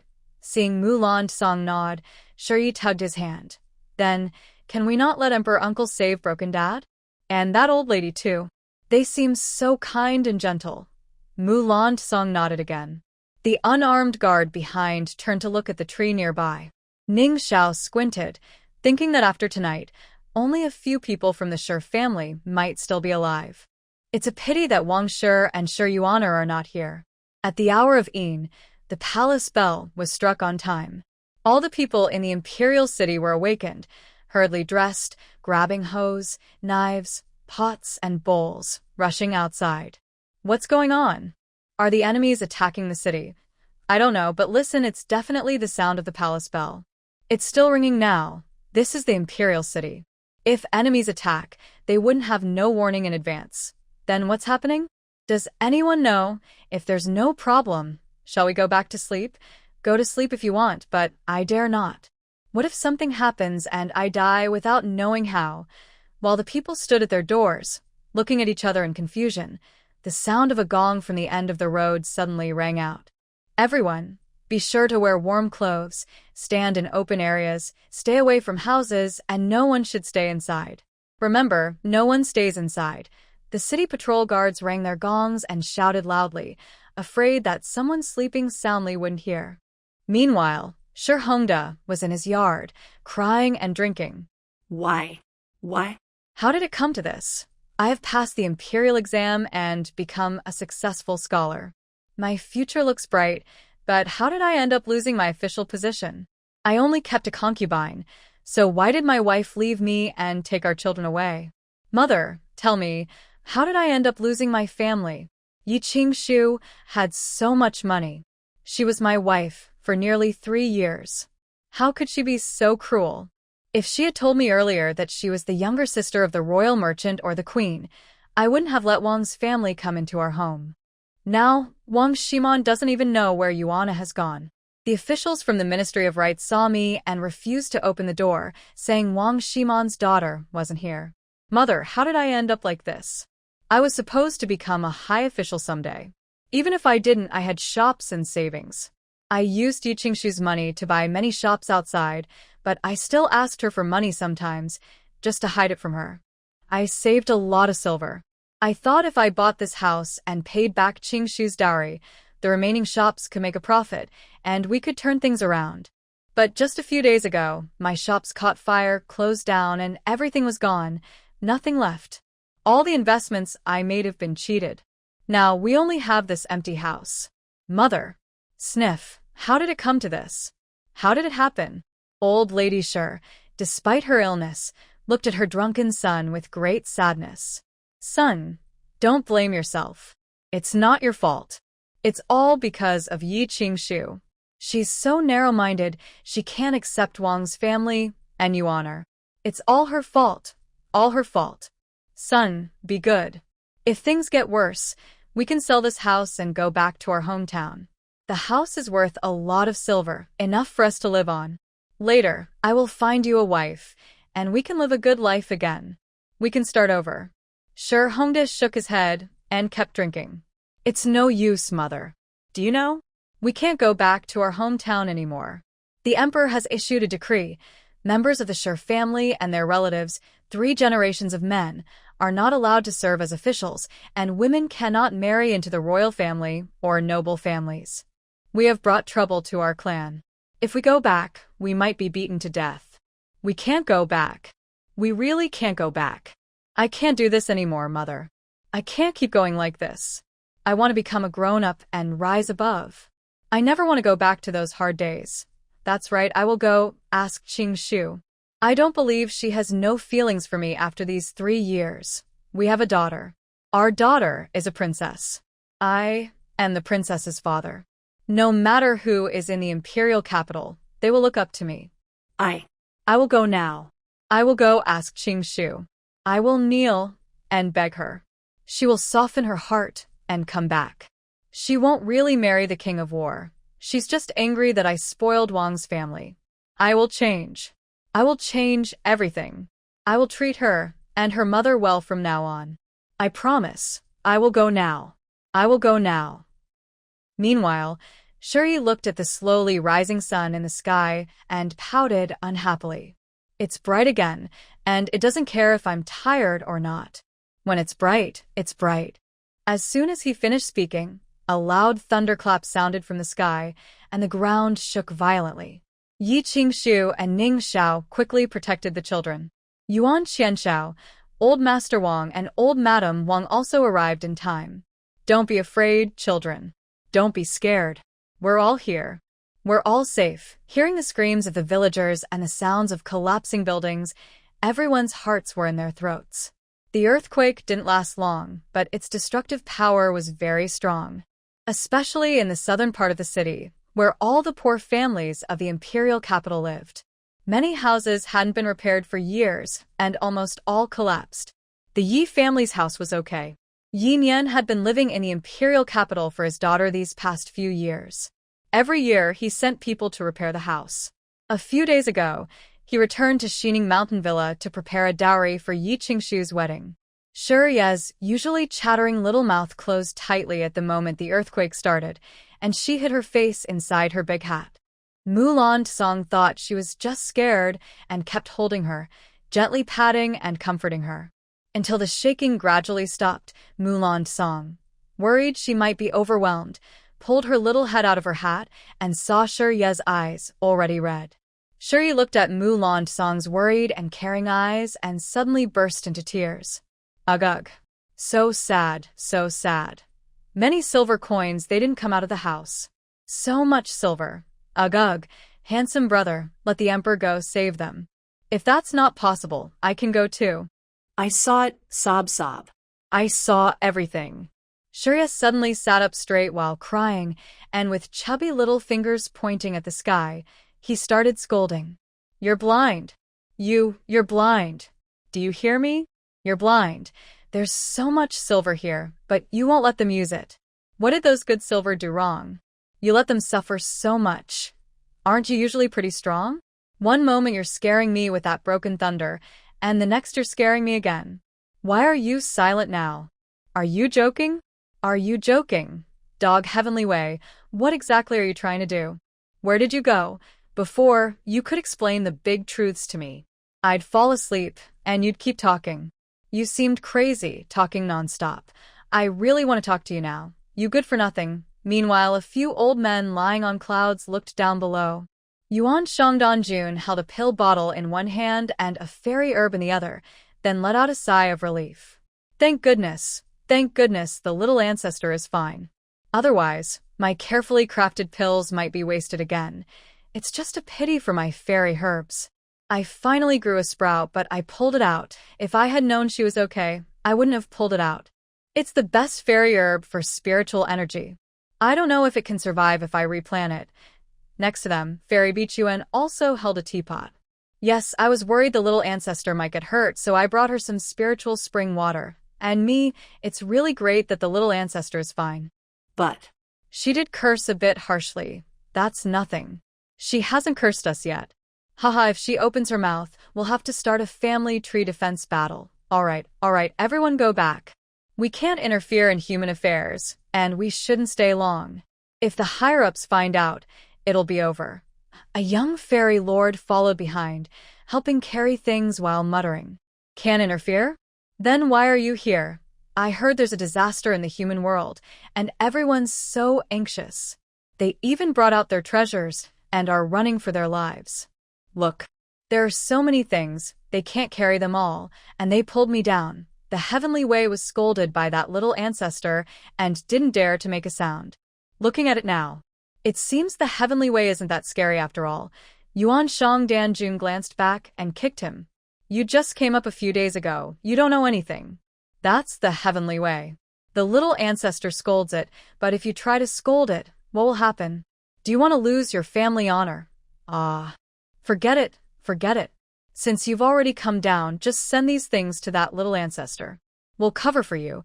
Seeing that little ancestor cry just now made me feel bad inside, like when I saw. Never mind. Why am I saying so much? Hurry up and go now. The young Immortal Lord looked at someone with a helpless expression. Danjun, I can go, but you need to loosen your grip. If you don't let go, how can I go? Get lost. Take it and go quickly. Hurry up, or I might change my mind. Ugh. I finally made a few pills, planted some fairy herbs, and now they're gone again. Gone. In the Imperial City, there was chaos, but luckily the warning was timely, so there weren't many casualties, only severe damage to buildings. Yi Qingshu and the others, upon hearing Ye's words, knew it wasn't just the Imperial City that was affected. Other places were probably worse. They hurried to enter the palace. Mulan Song looked at her pitiful expression and felt a pang of sympathy.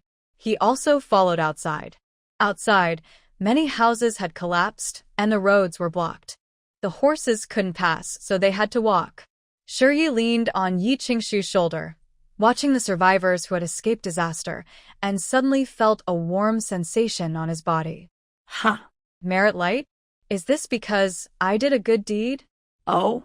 It seems my divine power has increased a little. So? Doing good deeds will generate merit light, and the merit light in the human world can restore my divine power. Shiyi squinted and looked up at the sky again. Damn it, that little rascal, you really know how to play. It's best if you hide well and don't come down. If I catch you, I will definitely punish you severely. The Yi family members all went into action, helping the injured and clearing the roads. Not far from them, a ragged young beggar ran over. Little ancestor. Little princess, someone asked me to deliver this to you. I'm not a bad person, really not. Please let me go.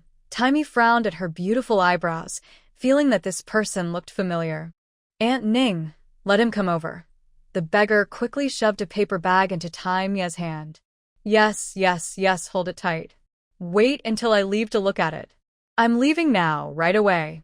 You must wait until I'm gone to look, okay? Seeing the person give her the bag, Taimi turned around in confusion and opened it.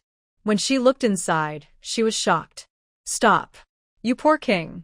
Stand still.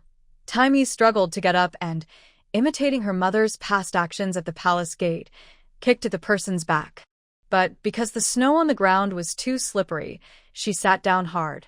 Ning Xiao saw Taimi trying to catch the person and immediately used her light skills to chase after him.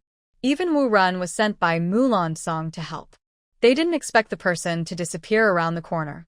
Both of them were very surprised, as if the person they saw just now was an illusion. They hurried back quickly. Taimi was still sitting on the ground, kicking her legs and crying loudly. That poor king, I remember you. Boo-hoo, back then it was you and those old con artists who tricked me down here. To have a good baby, I bet on my mother's legs. You let me live a few good years before I got cold. Now you send someone down here, is it to make up for it? I want to tell you, Thinking of her special situation, the young girl hesitated and held back her words. I can forgive you, but I will never forget.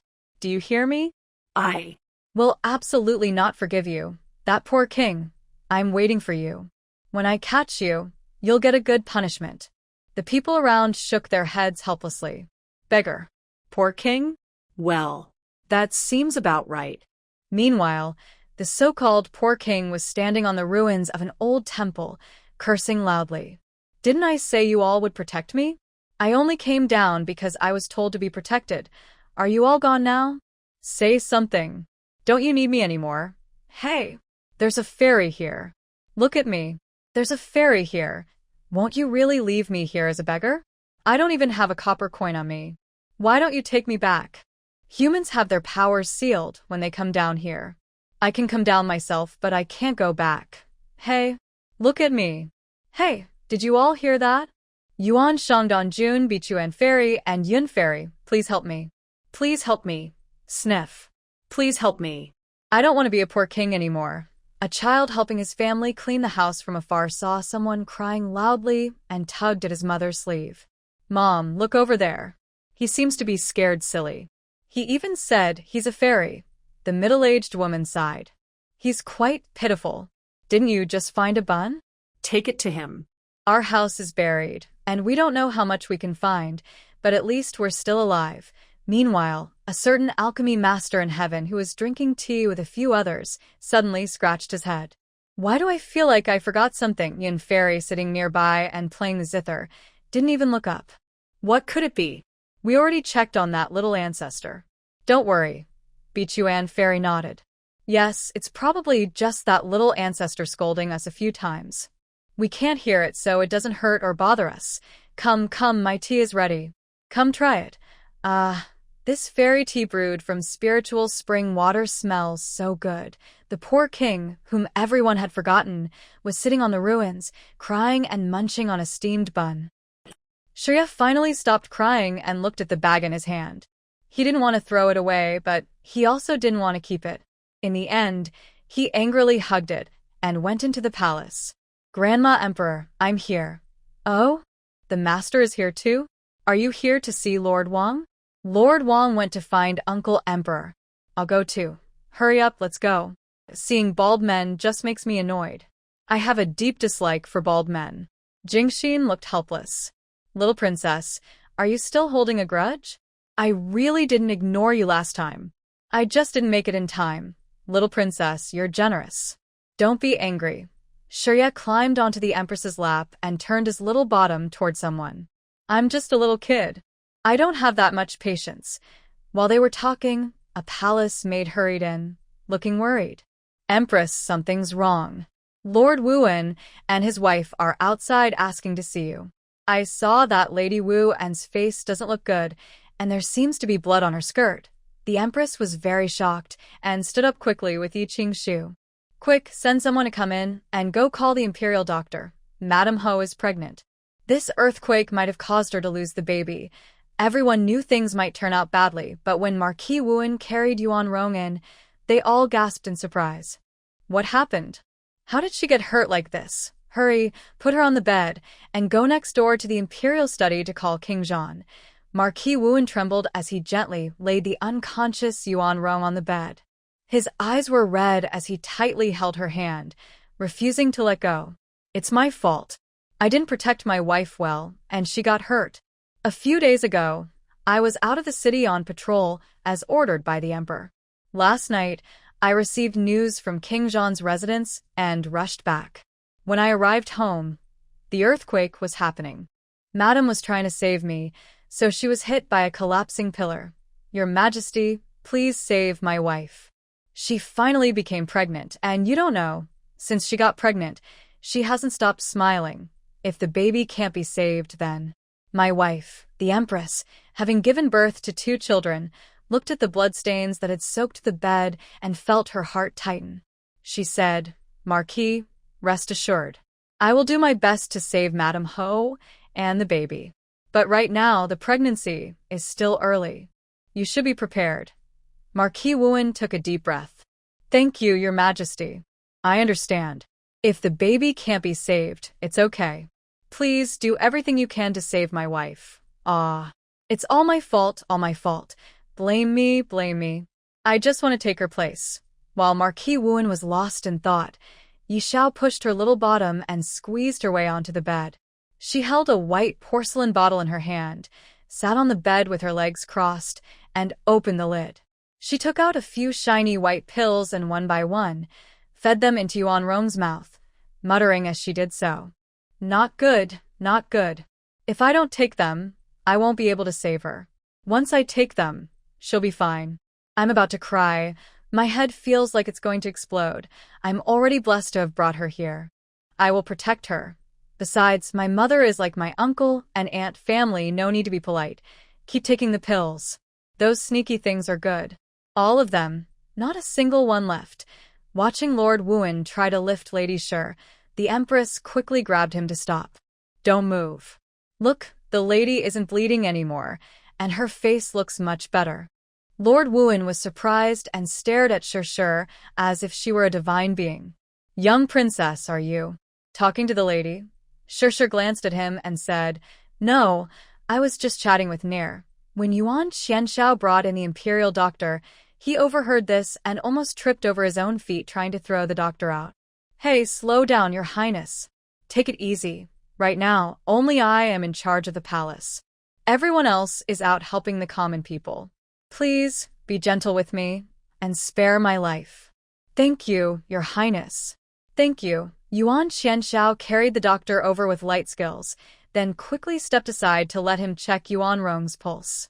Although Yuan Xianxiao was Yuan Rong's nephew, he was still an outsider and had to wait outside behind the screen.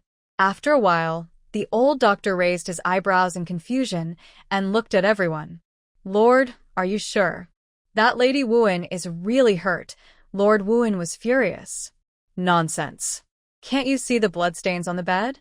I have loved my wife for many years. I wouldn't joke about her safety, even at the risk of my own life. The old doctor withdrew his hand, but still looked concerned. That's strange.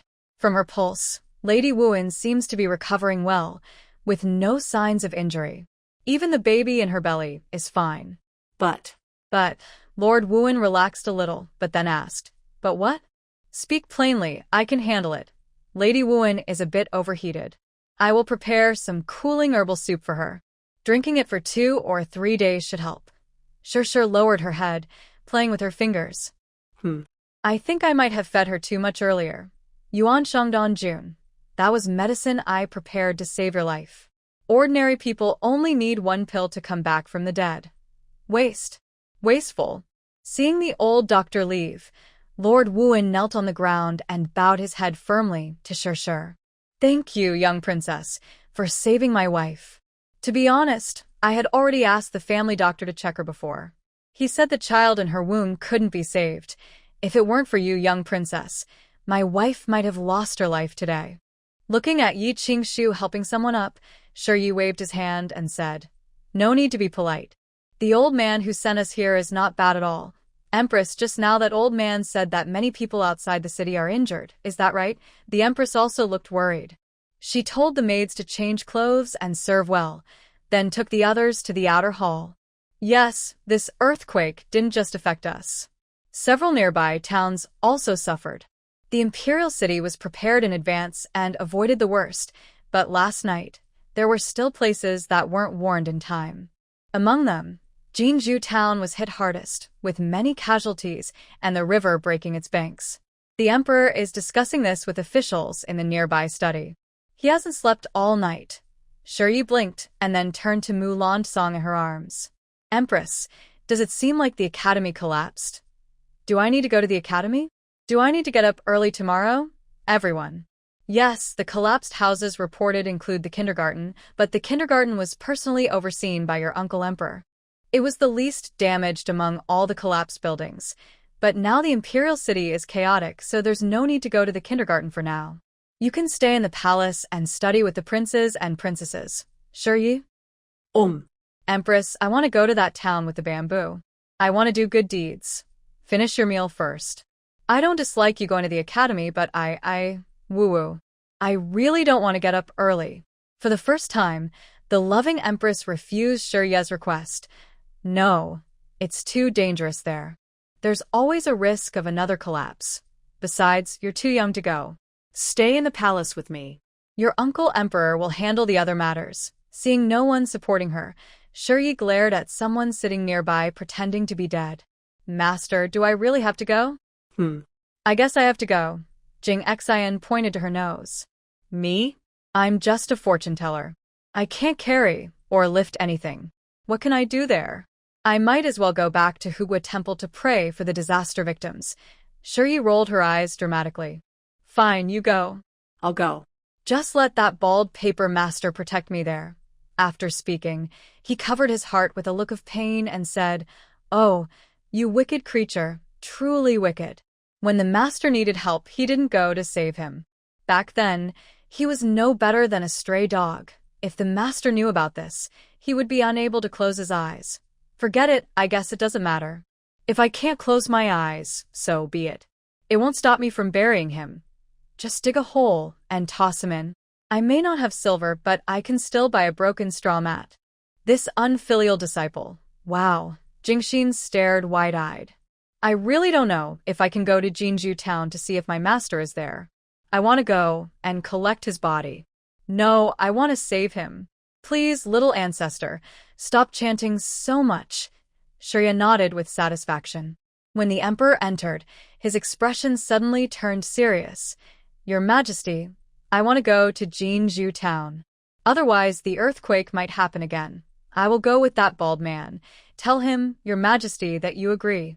The emperor, holding Shurya tiredly, sat on a chair. Sure. Just now I received urgent news that Jinju town is the center of the earthquake. Many people are dead or injured. I have sent imperial doctors, food, herbs, and soldiers to help them rebuild. If you really want to go, wait until the disaster is under control, okay? Shurya shook his head. Your Majesty, besides injuries, there are also evil spirits. Grandpa Baihu can't cure them, but I can. As soon as Shurya finished speaking, the side hall fell silent. Master Jingxin, is what Shurshur said about evil spirits true? Jingxin frowned, took off the turtle shell from his waist, and started shaking it. The clattering sound made the side hall even quieter. Evil spirits. This was something that appeared when Yuanxia was founded hundreds of years ago. Many people have even forgotten they existed. Historical records only mention how fierce the times were, how many died or were injured, and how Yuanxia almost fell. But how the evil spirits were finally destroyed is barely recorded, leaving half a page blank, so no one knows to this day. Clatter, no more rice? Clatter, I'm exhausted. Jingxin poured the copper coins from the turtle shell onto the table and started counting on his fingers. Shurya stared for a long time, then reached out his small hand. What is that bald man doing? Isn't he supposed to look with his eyes? Why is he using his fingers? His fingers are so pitiful, all red from pinching. In Shurya's eyes, she could see everything she wanted, so she thought all cultivators were the same as her, completely unaware that she was the odd one out. Jingxin coughed up blood after holding back for a while, his face turning pale instantly. Your Majesty. Although the omen didn't show specifics, the Golden Bamboo Town does have some evil spirits lurking. Also, normally, we only predict the nation's fortune on Ancestor Worship Day, but I felt uneasy earlier and predicted it early. Please forgive me, Your Majesty. The Emperor waved his hand. It's okay. Master cares for the people. I believe the Mu ancestors won't blame you. If they do, then let Shurshur visit sometime. Mu ancestor. Haha, you're really good at pretending to be filial. So, Master Jingxin, what was the result of your prediction about the country's fortune? Jingxin looked at Shi, then at Yuan Qianshao. Why are you looking at me? I'm not the one predicting the country's fate. If you have something to say, just say it. Stop hesitating. Talking halfway might get you into trouble. Jingxin closed his eyes, thought for a moment, then looked at the emperor. According to the omen, the fate of Yuanxia country will last less than 100 years. Seeing the emperor stand up suddenly, Jingxin took a deep breath and continued. Don't be in a hurry, I haven't finished. The omen shows that although Yuanxia's fate is less than 100 years, a ray of bright light is shining over its already fading destiny, giving it a chance to turn around, even stronger than before. Actually, I mentioned last year that Yuanxia's luck was declining, but there were faint signs of change. Now, it seems that this change has arrived. Yi saw everyone looking at her and suddenly shivered. Don't look at me like that, I feel nervous. I haven't done anything bad, at least not recently, and I definitely didn't hurt anyone, Yi said, then quickly climbed down from the emperor's lap and jumped into Mulan Song's arms, so fast that Yi Qingshu couldn't even catch her. Beauty brother, protect me. I still need to get my leg treated. I still have use. Not like I put the master's book into the respectful box. I also didn't sneak and tie his clothes and the table leg together while he was sleeping during class. Also, Haobin may joke that I don't wear socks, but the big bump on his head isn't from me secretly climbing a tree and hitting him. Anyway, I didn't do it, so you can't blame me. I didn't do anything, everyone. Yi Qingshu looked at the hesitant expression of the emperor and made a decision. Your Majesty, I am willing to take Shi to Jinzhusen. Qingshu, the empress looked at her disapprovingly. If what Master Jingxin says is true, then Jinzhusen is full of evil spirits and monsters. I may be the empress, but I have my own concerns. I don't feel comfortable with you and Shi going. Your Majesty is already thinking of a way. Let's wait a bit longer. The emperor nodded as well. Yes, Qingshu, if what Master Jingxin says is true, and Shi is in danger, I dare not take that risk. Why not let Master Jingxin go and check first? Once we understand everything there, we can plan better. Jingxin?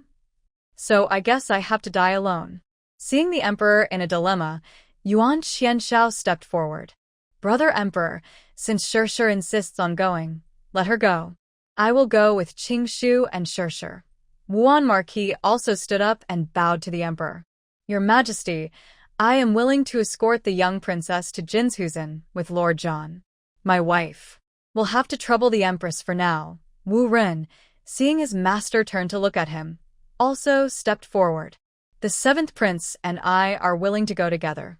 Although the empress didn't want them to go, she knew how important this was. Just as she was about to nod, she saw a head pop out at the palace door. I want to go too. I want to go to Jinzhusen. I can protect Shi too. The empress was furious. What can you do if you go? Just stay quietly in the palace. Going will only cause more trouble. Seeing the eighth prince still causing trouble, the empress waved her hand. Nanny, cover the eighth prince's mouth and take him out. Stop causing trouble here. If he really has nothing to do, let him go outside and help the common people repair houses. Better than him wasting his energy all day. That night, Yi Qingshu and the others were kept in the palace. Elder Qian Shao looked at the worried person standing in the imperial garden and gently embraced them. Don't worry. If there is real danger, I will risk my life to save you and your daughter. I'm not that beastly person. I won't watch you and your daughter be in danger and run away alone. If anyone tries to hurt you, they would have to step over my dead body. Yi Qingshu hugged his waist and buried her head in his chest. Infine. I trust you. Although she's small, she is a sensible child.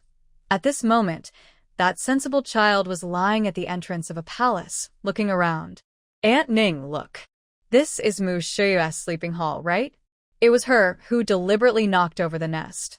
I hurt my hand. Although the emperor's wife already scolded her, the emperor said we shouldn't cause trouble now. He told me to wait a little longer, and he will avenge us. But I can't wait anymore. My revenge. I want to take it myself. Ning smiled and held Shi Yi in the shadows. All right, little princess, how do you want to take revenge? Servant girl will help you. Shi Ye's eyes twinkled, and she chuckled. No need for Aunt Ning to do anything. Later, the two of us will climb a tree, and I will handle the rest. Shi Yi then went to a well behind Mu Shiyue's palace and reached out to grab something. Come on now, I give you a chance for revenge. Do you want it? Don't worry. After I finish my revenge, I will send you to have a good pregnancy. Hearing about having a good pregnancy, Shi Ye's anger flared up. She looked up at the sky and rolled her eyes. A palace maid, bleeding and crying, knelt on the ground. Benefactor, I am willing. As long as you let me out of this well, I will do anything you ask. Me? I won't let you do anything. As long as you get your revenge, that's enough. But you must not hurt anyone or cause trouble. If you do, you'll be cursed with bad luck, and won't have a good pregnancy. The maid nodded, thanked Shiyi again, and then rushed toward Mu Shiyi's palace. Aunt Ning, let's follow behind. Ning looked around. Follow. Follow whom? And little princess, were you talking to someone just now? Oh, right. I forgot. Aunt Ning can't see. That palace maid just went that way. After turning a few corners, Shiyi was lying on top of someone's roof. Hee, is she practicing martial arts with someone? Looks like she and the Wang family girl are not very good at it. The crying. Really sad. Ning smiled as she picked up the little girl and turned to run. She was about to go to Mu Shiyi's sleeping hall, but this little ancestor somehow led her to the Empress Dowager's chamber. This little girl is really quite petty. Nyong Ning, don't go. I want to look again, just one more look, just one more. Ning looked at the girl struggling in her arms and felt her brow twitch. Little princess, do you want to stay in the carriage all the way to Jinju Town tomorrow? No, I won't. I didn't bring a feather duster into the palace. Madam didn't bring one, but she has a soft sword with her. Ning continued, seeing her drooping face. Not long ago, the little princess said she wanted to practice with a whip. Madam has had one made for you, but it hasn't been given to you yet. During dinner, I heard the lady ask someone to pack things up and bring the whip along to teach the little princess on the way. Shiyi stopped struggling and shrank her head. Forget it. Whips hurt when they hit. Let's go see Mu Shiyi's now. She definitely won't fight with others. Come on, let's go. Before they reached Mu Shiyi's chamber, they heard her loud, piercing screams from afar. Don't come near. I tell you, I am a princess. Don't come closer. I'm the princess. Didn't I already have someone throw you into the well? How did you get out? Help. Someone help. Why are you just standing there? Hurry up and get this thing out of here. The palace servants looked at each other, unsure of who to remove. In Shiyi's eyes, the ghostly spirit of the palace maid hung upside down at the door, watching Mu Shiyi's curled up and talking non-stop. Sixth princess, I died a terrible death. I just didn't bring back the fruit you liked, and you had someone throw me into the well. But that's not my fault. The kitchen didn't prepare it that day. Why am I the one who gets blamed in the end?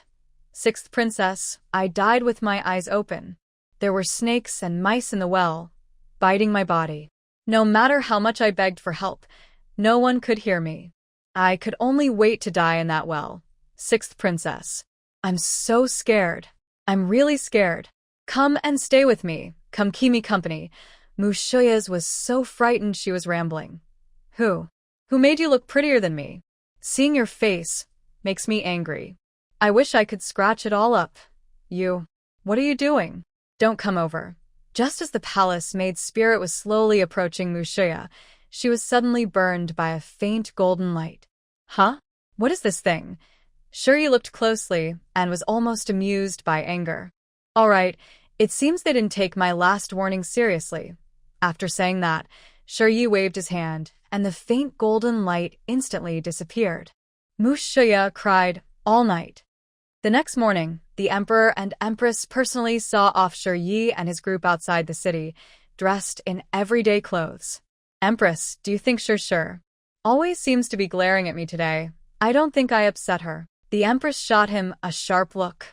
I remember telling you not to give Shir candies. She's still teething. The emperor, trying to please her, held up 2 fingers. Just 2 pieces, just 2 tiny candies, smaller than a fingernail. From here to Jinju Town, the carriage will take at least 3 days. Eating some candies on the way might make her feel better. Yuan Qianshao turned to the emperor. Brother emperor and sister empress, let's just see them off here. We're leaving now. The emperor and empress nodded. Just as they finished reminding him, they saw a small head peek out of the carriage window. Prince Father, are we going to pass by the Gua Temple later? Yes, we will. What's the matter, dear daughter? Let's go. It won't take long. Father, hold me, and we'll visit the Ancestral Hall from last time. Shiyi looked angry. Nest, I have a few words to scold, the emperor. Fortunately, it wasn't me who made her upset. Empress, what do you think? Did our ancestors get bored and cause trouble for that little ancestor? See? She's about to be scolded. I don't pity them at all. Ever since I found out their past actions caused Lan Songho's trouble, I don't feel sorry for them. Let Shir scold them. Scold her hard. She did things I wouldn't dare to do, and I should thank her. By the way, Fulai, do you have the feather duster? If you do, go get it for the young princess. Remember to remind me to have a small feather duster made for the young princess when we go back. It will be more convenient for her to carry it when she gives instructions. Fulai felt a headache coming on. Your Majesty, a feather duster. We really didn't bring one this time. Woo-woo. Who would bring a feather duster to see someone off? Useless thing. The Emperor glared at someone and looked around. Quickly, he picked up a stone from the ground and handed it to Shi. You're going to give a speech soon, right? Here, take this. It's just the right size. Shi. The Empress looked at the Emperor, opening her mouth but not speaking. You really are your father's good son. Your father and your Mu ancestors would be so disappointed in you. Don't worry, Uncle Emperor. If they don't listen, I will use this to hit them. Last time I scolded them, they didn't remember a thing. All right, Uncle Emperor and Annie Emperor, go back now. We're done here. Yes, Uncle Emperor. Take your time fixing the academy. I'm worried I won't make it back in time for class. I love studying. Everyone. Half an hour later, Shi kicked open the door of the royal ancestral hall with a stone in hand. Stand still. Why are you running? Our home has been taken over by me. Where can you run to now? Tell me, who was protecting Mu Shuang last night? Oh, it's you. Mu Shuang looks like your granddaughter, right? Then Mulan Song isn't your grandson?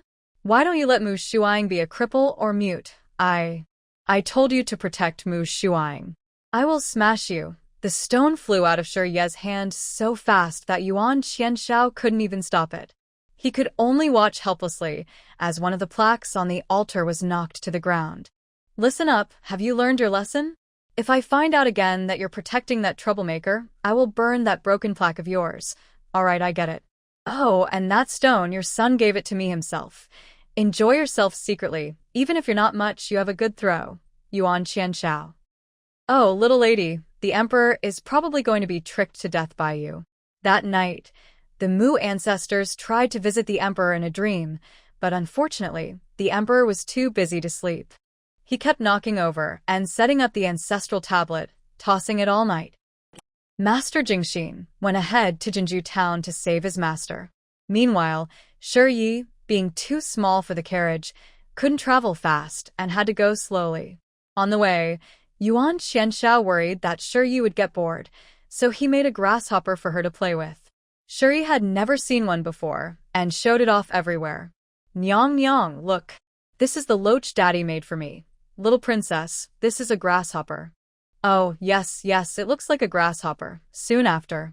Beauty brother, look. This is the loach the prince daddy made for me. Wu Run, standing behind Mulan Song, try not to laugh. Little princess, this is a grasshopper. Oh, yes, it looks like a grasshopper. Grasshopper, grasshopper, grasshopper.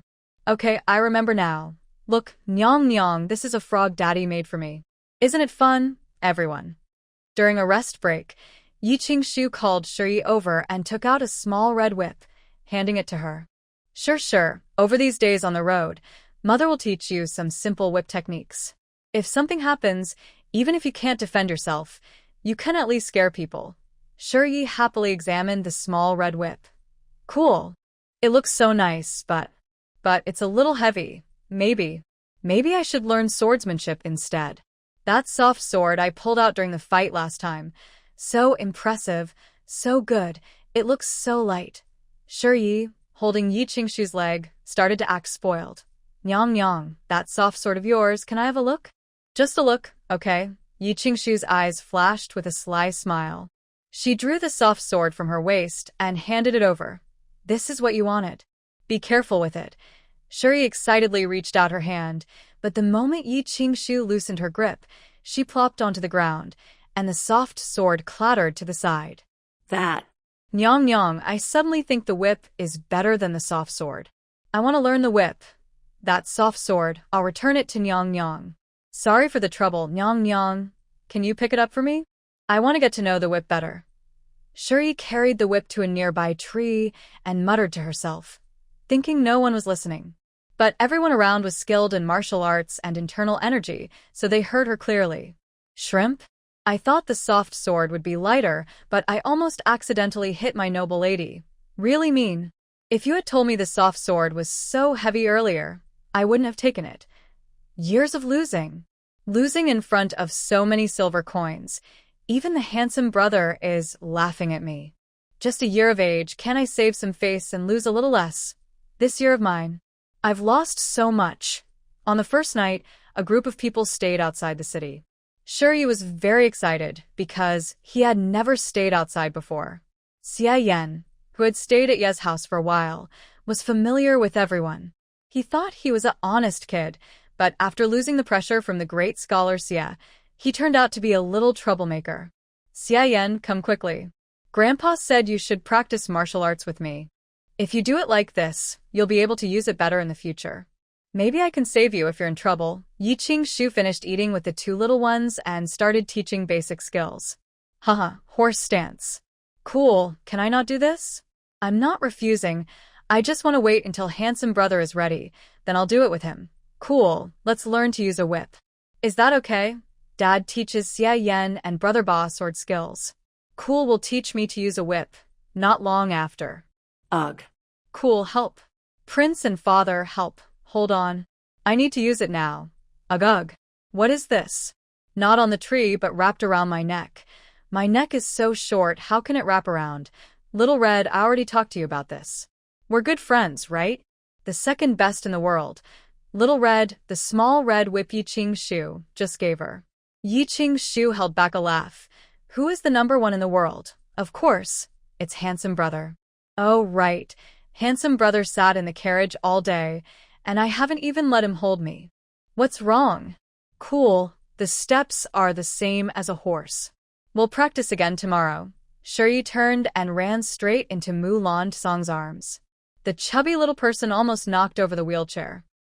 The next day, just as everyone was about to set out, a beggar suddenly appeared from the side. Look back, it's me. Boo-hoo. I finally found you. If I can't find you again, I will starve to death. Just as she was about to get into the carriage, Shuri turned around, her eyes wide and sharp like a bell. Poor king. Don't run away. Stand still. I won't let you go. The young girl rushed forward like a cannonball, hitting and kicking the young beggar, while shouting at him. You tricked me. You used fake papers, and it didn't work. One day, I will make you all come down and be reborn, and you will serve me as the poor king, let you wear rags, go hungry, and have no water to drink. How can you be so bad? How can you cheat children? I will never forgive you. Shuri was so angry that she kept struggling until Ning hugged her tightly. Her small hands and legs kept waving in the air. Aunt Ning, put me down. I want to hit him. If I don't hit him, I won't feel better. Yi Qing-shu held Shuri in her arms and kept comforting her. Be good. Just tell me how he bullied you. You don't need to fight. Mom will handle him. Shuri sniffled and sobbed, thinking about the other person's identity. Okay. I can't kill him. Boo-hoo. He's a bad guy. But I can't hit him. Killing a divine being would bring backlash. The young beggar knelt on the ground, crying sadly. Little ancestor, it's not my fault. It was them. I really didn't do anything wrong. I was just helping out running errands. I just went up there not long ago and they tricked me and pushed me down. Little ancestor, I've thought it over. From now on, I will be your person. If you want to fight back, take me with you. Our hatred is unbreakable. Boo-hoo. They tricked me into coming down to deliver things, but after arriving in the human world and having my divine powers sealed by the laws of heaven, those people didn't care about me anymore. If I hadn't run quickly and found the little ancestor, I would have died here. My hundreds of years of cultivation almost went to waste. Accept me? No way. Go back. When I return someday, I will settle accounts with all of you. They asked me to come down and deliver something to you, but they won't let me go back. I can't go up by myself. Maybe you, young master, could take the trouble and send me up? Shuri waved his small fists. Send you up? I'd rather send you down. If I can't go up, then I'll stay here, as a poor king. I'll just stay here. Serve you right. Serves me right. The young beggar looked at Shuri with pity. Then, What do I have to do for you to accept me? No matter what, I won't accept you. I have principles, Sure Yi replied. What are your principles? My principle is, depends on my mood. When I see you, I feel bad, so I don't want to accept you. Seeing Sure Yi and his group turn to leave, the young beggar shouted loudly, Little ancestor, I am. What nonsense rules? Not even letting me speak and they can restrict me? Why don't they restrict that little ancestor instead? No, little ancestor, please give me another chance. Listen to me. I am a disciple of the old man who is most badly tricked by you.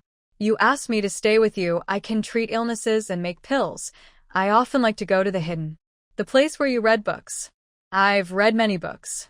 If you don't understand something, you can ask me. I know everything. If you keep me close, I will be useful. From now on, you will be my ancestor, my most dear ancestor. I will respect you. Trust me, boo-hoo. Trust me just once. Sure Ye's eyes rolled. I remember you. You're that old man's follower. One time, I sneaked into the medicine garden and it was you who told on me. You call Gu Ming. Yes, that's me. Sorry, little ancestor. You remember me. Can you heal? Yes. Gu Ming puffed out his chest proudly. Back then, I flew. I went up because I used my medical skills to save many people. That's how I managed to fly up. So, little ancestor, if you keep me, I'll be useful. All right then. Sure Yi nodded, as if granting a favor. Lian, I think I like him. Keep him. Is that okay? Take him to Jinju town. He can save silver. He doesn't need to use moon silver. Just give him some food, and he won't be hungry. Yi Qingshu saw that Yi accepted the person and nodded. Since you always say you'll accept him, then follow along. Go to the back with the town's divine doctor and the carriage. Prince, please ask your guards to find him a set of clothes to wear. Gu Ming gratefully thanked Sure Yi, sobbing. Finally no longer has to die below. Finally no need to redo the cultivation. When they remember me in the future, they will surely bring me back. Sure Yi turned back before getting on the carriage and shouted, That poor king, last time I sent you that medicine pill. I want 20 of them in 2 days. One less, and I'll send you down to guard the door. Gu Ming stepped off the carriage suddenly, falling to the ground. Little ancestor, those are all made with divine herbs. Very good herbs. We don't have any. Then I don't care.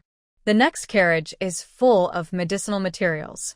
You look at the table yourself. Is it for making pills or for guarding the door? Gu Ming clenched his teeth. I can practice. I can practice, but only with half the medicinal power. If more. I can only go down to guard the door. Deal. Sure Yi sat happily in the carriage, smiling all over her face.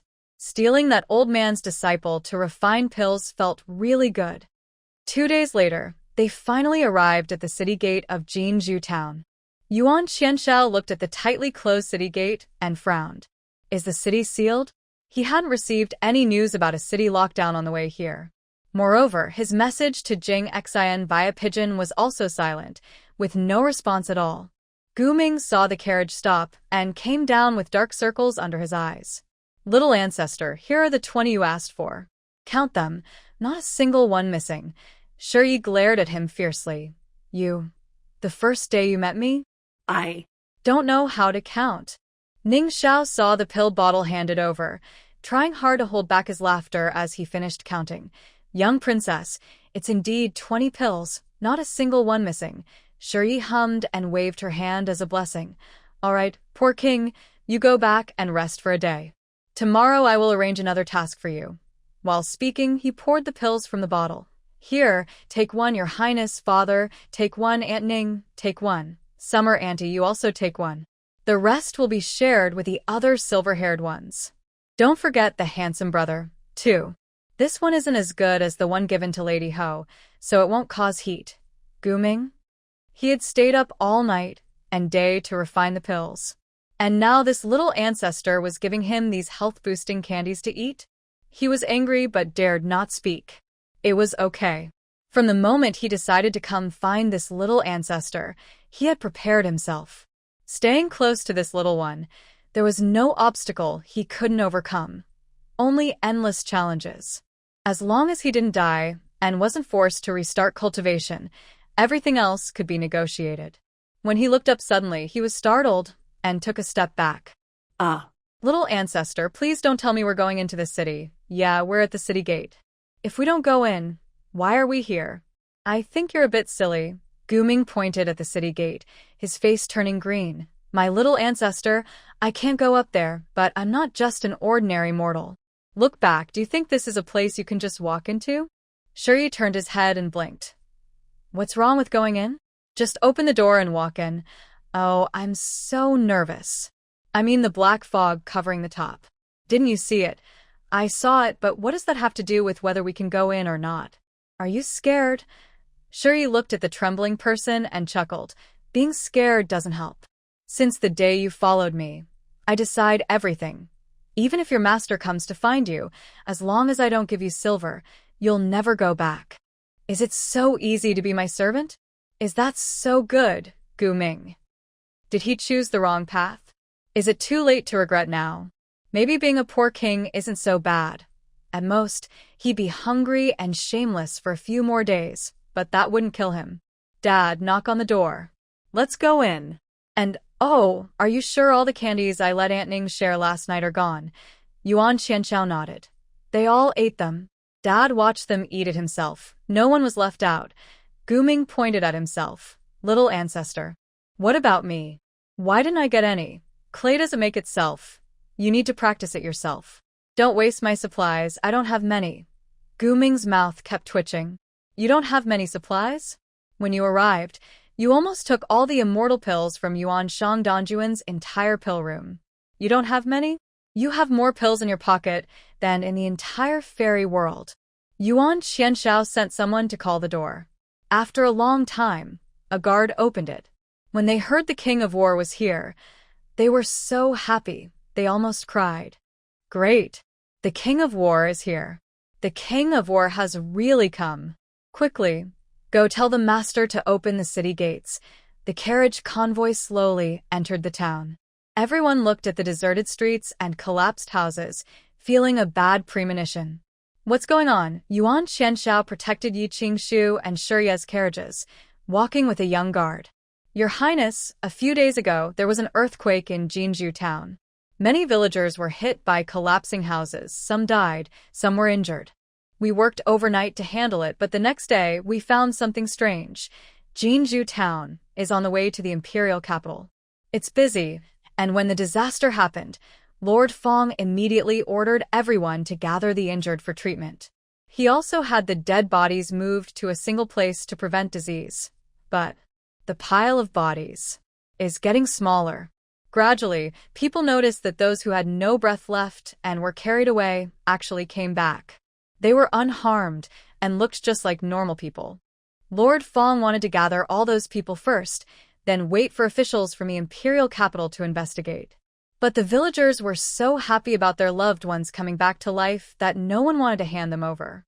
Even normal villagers became very aggressive. Lord Fong had no choice but to forcefully lock those people in the government office and have guards watch over them. Some other villagers who showed no signs of abnormality were gathered in the east part of the city for observation. Yuan Qianxiao frowned. Master Jingxin didn't come. He arrived the day after Lord Fong gathered everyone. Now he's reciting scriptures in the government office. Otherwise, those abnormal villagers would have lost control long ago. But even so, there are frequent incidents of violence. The most serious one seems to be Master Jingxin's master. The carriage quickly arrived at the government office. Yuan Qianxiao personally carried Shuriya inside, unwilling to let her walk even a little. As soon as they entered the main hall, everyone saw Jingxin sitting cross-legged in the center, muttering to himself. Around him, the common people tied to the ground were crying and shouting loudly. Among them, an old man in dirty clothes was shouting the loudest. Shuriya struggled to get down and ran to the old man, slapping him on his bald head. From the sound, it was clear she had no strength left. Jingxin was shocked and stared wide-eyed. Just as he was about to say something, he saw Shuriya slap the old man again. What's wrong? Does mud not obey? Everyone. Little ancestor, that is my master. Wow, look at this. In this whole room, there are only you two bald guys. He's not like your protector. Could I be like him? After saying this, Shurya turned around and pointed at the old man, starting to scold him. You. What's the use of you? Weren't you supposed to help? Instead, you cause trouble. Is this how your protector teaches you? You're so old. Why can't you make silver worry-free? Look, I have to teach you your manners. Look at you, wasting away. After saying this, Shurya pulled out a small red whip from her waist. Ugh. So cold. Save me. Now I'm tangled up in the paper again. Yi Qingshu stepped forward to take the whip away and quietly put it aside. Just as she was about to speak, she saw Shurya jump high and start hitting the old monk's head. Everyone wanted to stop her, but Jingxin held them back. Don't look. My master's eyes don't seem so red anymore. He seems to be regaining some clarity. Let the little ancestor slap him a few more times. Don't worry, I actually feel pretty good seeing this old man get beaten. Everyone. After being hit for a while, the old monk's eyes gradually focused. Who are you?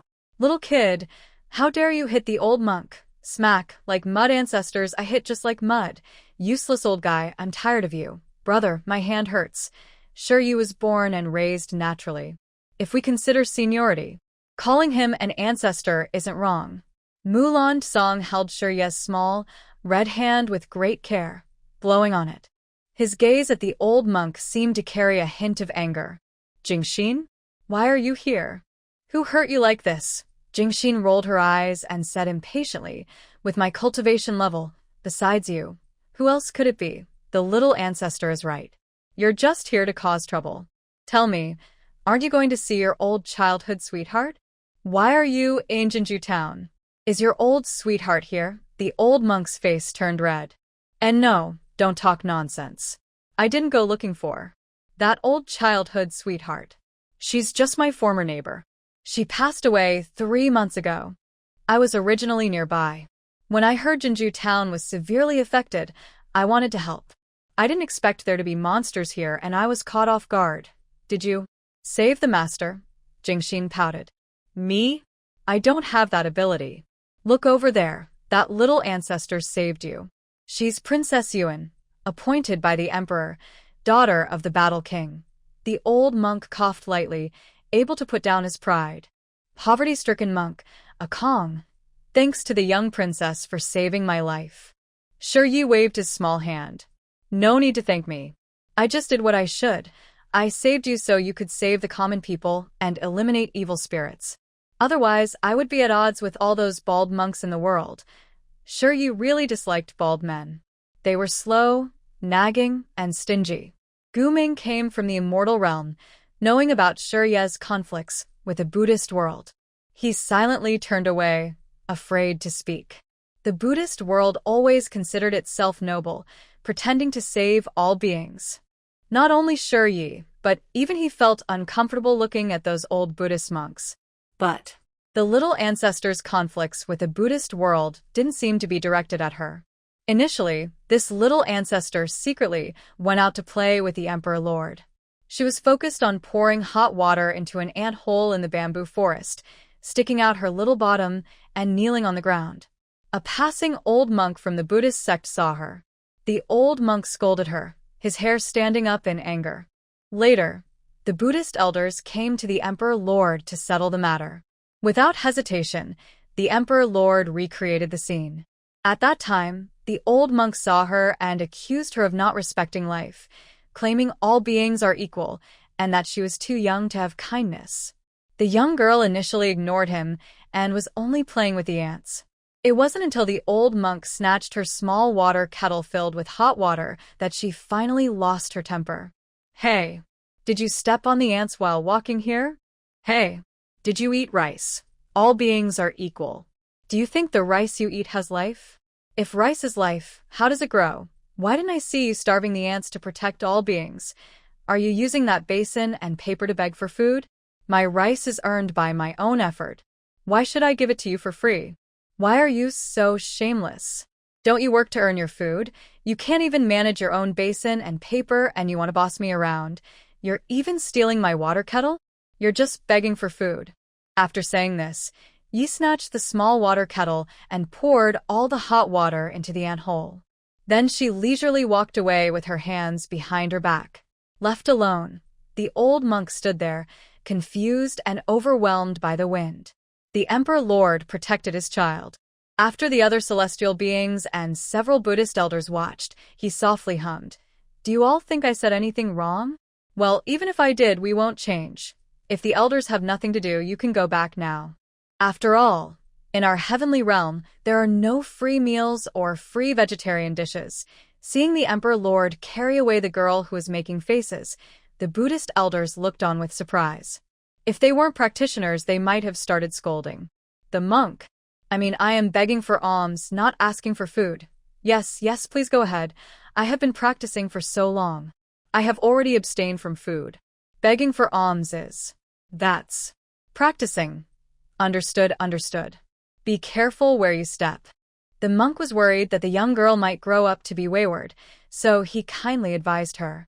Yes, yes, turn to the left. Oh yes, turn left now. Safe travels, no need to see you off. The elders in the Buddhist world were unsure whether to stay or leave, feeling like they might be hanged right at the gate of heaven. The young ancestor held a grudge, which later led him to go alone into the Buddhist realm to cause trouble and tear up scriptures. Shuri looked at Jing Xian, who was covered in dark energy, and sighed as he walked over. He slapped him twice on the head. Hey, young ancestor, be gentle, be gentle. Even though you're young, you have quite a strong hand. Shuri gave him another hard slap. Stop talking. Why are you crying out? Your shouting isn't as loud as the table being knocked over. Ding xin. All right, you two, put those pills into the nearby well, pour water in, and make them drink it all up. Jing Xian took the pills and asked confusedly, Young ancestor, why not just slap them once? They're not even fully conscious now. It's hard to feed them water. Shuri stomped his foot angrily. You want to tire me out? Do you think this is about harming the ancestor? Do you believe I'd punish you with lightning? Oh. Those pills. Carefully hold the table with both hands. Be careful. There are only a few grains, but they're more precious than my life. Ding xin. Yuan Xianshao, who had been standing quietly to the side, squinted at someone. Master Fong, you should know that some words can be deadly if spoken out loud.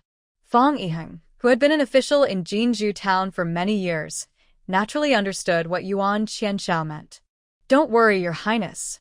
Today's events are all thanks to Master Jing Xian.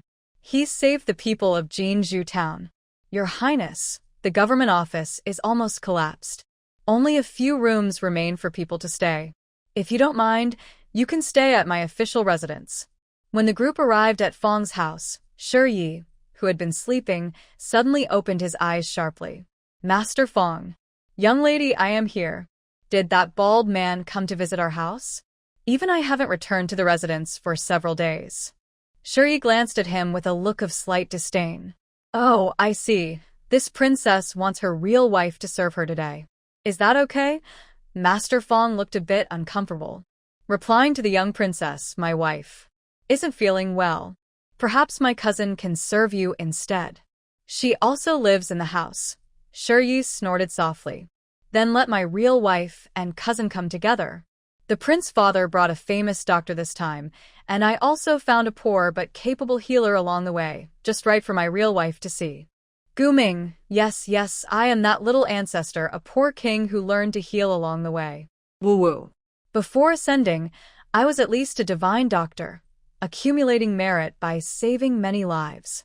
That's why I ascended to become an immortal after dying unexpectedly. I thought my hardships were over and good days were coming. But, boo-woo, the good days didn't last long, and I became a poor king. Master Fong couldn't refuse, and he was the most willing to agree. Although he wasn't in the imperial capital, he had heard about Shuri. Her mother was the future war queen, and she was getting married in less than 3 months. She was officially titled a first-rank princess by the emperor, with land and income. Moreover, the 7th prince and Marquis Wuan had come along. These people all pampered the young princess, and he couldn't afford to offend them. Yes, thank you, young princess. I will have someone bring my wife out. While waiting in the main hall, a beautifully dressed woman led a lively girl of about 7 or 8 years old into the room. Greetings, Prince, future princess consort, 7th prince, and young princess. The girl also bowed, but her eyes kept darting around, sneaking glances at everyone. And the woman's gaze seemed to secretly cling to Yuan Qianshao, making Yi Qingshu feel annoyed inside. Is that her, Master Feng's cousin? Replying to the young princess, yes, I am Master Feng's cousin. I lost my husband a few years ago, and luckily my cousin took us in, giving my mother and me a place to stay. My name is Qiao Wan, I am 24 years old. Stop, Shiyi waved her small hand. I don't want to hear about that. What I want to say is, your eyes look like they want to fall out of your head, staring so hard at Lord Yuan's father. Your eyeballs are about to pop out. Zhou Wan's face turned pale as she knelt on the ground, continuously kowtowing. Commoner. I have never seen so many noble people before. I am a bit. Shiyi snorted in dissatisfaction. You only look at the prince's father, so that means only the prince's father is noble. We all look like cheap silver, so cheap that we can't even buy a little of it. Master Feng broke out in cold sweat. Just as he was about to scold Zhou Wan, he saw 2 figures walk into the door. Young lady, this is my wife, Madame Yu, and her son Fengzhe, who is 9 years old this year. Yixuan, you should also meet the noble guest. Madame Yu looked nearly 30, kneeling with her son in a perfect posture, her head always lowered. Her kneeling stance was much more proper than before. Madam, please get up. Yi Qingshu was already confirmed as the future Queen of War. Among the people here, only she and Shiyi were women, so naturally she took the lead now. I heard that Madam is not feeling well. We brought a royal doctor this time, who can check on you. Shiyi frowned, her small eyes flickering between Zhou Wan and Yu Yixuan. Is it cold? Is Emperor Uncle very stingy? Yi Qingshu was stunned. The Emperor is very kind. He cares about the people and never mistreats them. When he took the throne, he reduced taxes. How could he be stingy? Moreover, she paid countless taxes to the treasury every year. How could the Emperor be stingy? Oh, I see. I thought Emperor Uncle was very stingy and didn't even give Feng de Silver a salary. Shiyi then pointed at Yu Yixuan and Fengzhe with her chubby little finger. Look, Madame Yu and this brother's clothes are patched up and they are not as good as the clothes our servants wear. I was mistaken about the Emperor. I am a good kid who admits mistakes and will go back to apologize. Master Feng broke out in more cold sweats, looking at Yu Yixuan with dissatisfaction. Madam, I know you are not feeling well and want to save some silver for your husband, but you should also take good care of yourself. Once this disaster is over and everything returns to normal, remember to make a few more sets of clothes for yourself and Zhir so you don't embarrass the noble guests. Madame Yu lowered her head in response, not even glancing at her husband. Her eyes, when she looked at her son, held a faint warmth, like a still lake. Does mud look like it's blind? Sure you wanted to say something, but Yi Qingshu quickly covered her mouth. The young princess is tired. Let's take her to our place first. Qiao Wan looked at Yushir with disdain and turned to lead the way, acting as if she were the lady of the house. Ning Xiao watched Qiao Wan and couldn't help but sneer inwardly. This reckless girl, doesn't she know that the young princess dislikes people like her the most? Just wait and see. As the young princess said, she won't get good results. When they reached the room, Shiyi hugged Yi Qingshu's neck and pouted. It's cold. That girl Qiao or whatever, she clearly likes the prince, so why isn't she worried at all? Yes, the prince is very kind. We shouldn't let others steal him away. Yuan Qianshao was helping the mother and daughter organize their things in the room. Since the emperor arranged their marriage, he had been personally taking care of everything whenever they had a need. Hearing Shiyi's words, Yuan Qianshao felt a flicker of hope. He had never heard Yi Qingshu say she liked him before. But Sure, mother told you. Anyone who can be taken away isn't worth worrying about. If someone truly cares for you, no matter what happens, they won't change their feelings or be confused by outside influences. Yuan Qianshao was startled. He immediately raised his hand. Qingshu, I swear, Only you and Sure are in my heart. In this life and the next, only you and your mother. I'm not blind, and I've grown wiser. I won't be fooled by those rotten fish and shrimp outside. If I ever do anything to hurt you or your mother in this life, let me die a horrible death with no proper body left. Let me. Yi Qingshu quickly covered Shurya's mouth as she was about to speak, walking over and saying, "What nonsense. I didn't say I don't trust you. From now on, no more swearing." Shuryi looked at the two affectionately, then tiptoed out. "Cold. I'm going for a walk." Shuryi went outside, looked around, and with Ning Xiao, headed in a certain direction until they heard voices coming from a nearby courtyard. "You Yixuan, you're dressed like this to meet a noble today. Are you doing it on purpose? I am not angry with you just because you pushed Wanner down several times and made things difficult for her, causing her to become the housekeeper. Do you really hate me that much? Go, quickly take Shur to change into nice clothes. During dinner tonight, you must serve well, especially the young princess. You must not offend her, understand?" Mrs. Yu sat on a stone bench in the courtyard, her voice calm and flat, as if she had long lost all hope in the man in front of her. "I haven't and I can't change." "Can't? What do you mean you can't? You're the head lady of the house. Don't you even have decent clothes?" Mrs. Yu turned and went inside, grabbing all her dresses and throwing them on the ground. "Since you say I have some, then pick one. Whatever you choose, I will wear it to serve the noble guest tonight." Fang Yihun looked at the clothes on the ground and showed a surprised look. "You only have these few clothes? How is that possible?" Next to him, Qiaowan was standing delicately, pretending to wipe non-existent tears. "Cousin, you really can't blame me. In the past year, my housekeeper has never mistreated my sister-in-law. All the good things were sent to her courtyard first. Yes. Wah. It's because my sister-in-law disliked the style and fabric of the clothes I sent, threw them all away. I am really innocent. She's lying." Yi, with short legs, was about to rush in, but Ning Xiao quickly held her waist and covered her mouth.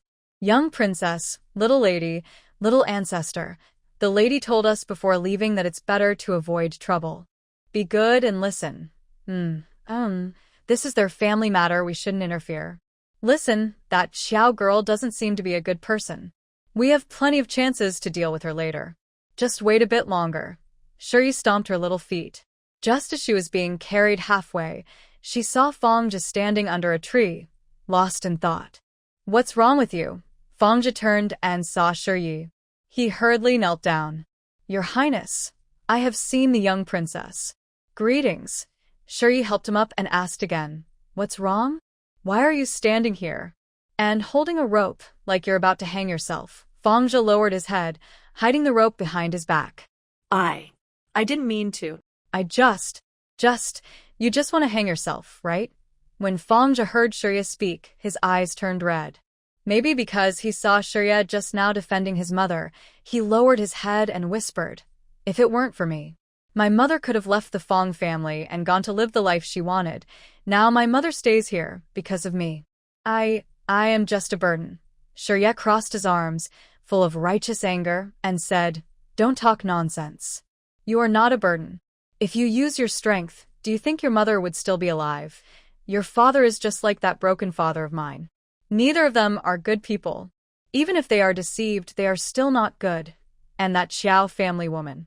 She's not worth a silver." Yet she looked at me. Ning comforted Fangja a few words, then picked up Shurya again. The little girl, still leaning on his shoulder, continued to comfort him. "Don't worry, I won't make trouble every day. Wait for the princess to cry, and I'll help you vent. The princess will cry, but I promise I will keep my word." Shurya, exhausted from walking all morning, went back and fell asleep immediately. He only woke up at dinner time in the evening. When he opened his eyes, he saw Xia Yan sitting by the window with his knees hugged, looking like a scolded child. "Wow, you scared me. What are you doing here?" Xia Yan looked up at Shurya with a grievance, his eyes red. "Little princess, sob. Since it got dark, I've been able to see some things, and I can hear them talking to me." Sniff. I'm so scared. I ran as hard as I could, and I found out they don't dare come into your room. Little princess, don't worry. I've been sitting on the footstool the whole time. I didn't tarnish your reputation. Really, Aunt Ning has been in the room too. I've been very honest. Please, little princess, don't chase me away. I'm really scared to death. Sob. Shurya, acting like an adult, reached out and patted his head. Snore, snore. Nothing to be afraid of. After saying that, he put on his shoes, went outside, and opened the door. He pointed at the entrance and asked, "Can you always see those evil spirits?" Xia Yan shook his head. Not always. Before, I could only hear them occasionally, just 1 or 2 words. But here in Jinju Town, I can see them as soon as it gets dark. I can see them following me and planning to eat me. Sniff. I haven't taken a bath today, and I'm dirty. Maybe they don't like me, so they haven't eaten me yet. Shuri curled his lips and said, "If that's the case, then let all the silver in Jiejijin smell bad." Ning, auntie, are you bored? Ning smiled as she dressed Shuri and Xia Yan in cloaks, then took them to the front hall for a meal. Jiejijin also has the ladies' business. The lady should go see if there's anything helpful. Prince Wang and Marquis have gone out to check the disaster situation. The 7th prince also took Warren to the government office to help Master Jingxin. The lady said that if the young princess wakes up, she can eat first, no need to wait for them. When Shuri arrived at the front hall, Qiao Wan and Yu Yixuan were already waiting there with their children. Qiao Wan saw Shuri walking over eagerly. After bowing, she wanted to hold Shuri's hand but was slapped aside by Ning. How bold! What are you, that you dare touch the young princess? Qiao Wan knelt on the ground, her face turning pale and red alternately. Commoner. The commoner just wants to serve the young princess, that's why. Disobedient. Step aside. Shuri looked at Qiao Wan and her daughter's angry expressions, then sat happily in a chair. Lady, you little brother, come sit and eat together. There are so many dishes, I can't eat them all alone. Ning, Annie, Xia Yan, you two also sit and eat. Ning checked each dish for poison before handing Shuri her special chopsticks and bowl. I've already eaten, but young Master Xia has been waiting for the young princess to wake up before eating. Yu Yixuan and Fangzhe hesitated to move at first. Only after Shuri asked them to sit did they dare to do so. Xiaowan didn't get Shuri's permission to sit, so she could only stand aside and set the dishes. Even her daughter could only watch from the side. Young princess, try this. The commoner asked the small kitchen to specially prepare fish. It's very fresh, and this meat, the cooks in the mansion made it especially for the young princess. No spice at all, you can eat with confidence. Our main kitchen in the mansion collapsed. Only a small kitchen is left usable. Sorry for the inconvenience, young princess. By the way, young princess, don't worry. The commoner has already sent food to the prince. You just eat as much as you like. Shuri put down her spoon and looked up at her. Mud, you're not from a noble family, are you? Qiao Wan's face showed a hint of embarrassment. Young princess, I am just a commoner. I am not from a noble family, but I am not from a small household either. Shuri snorted. You're not the legitimate daughter of your family, right? Yes. I am not the legitimate daughter. I have an older brother and an older sister.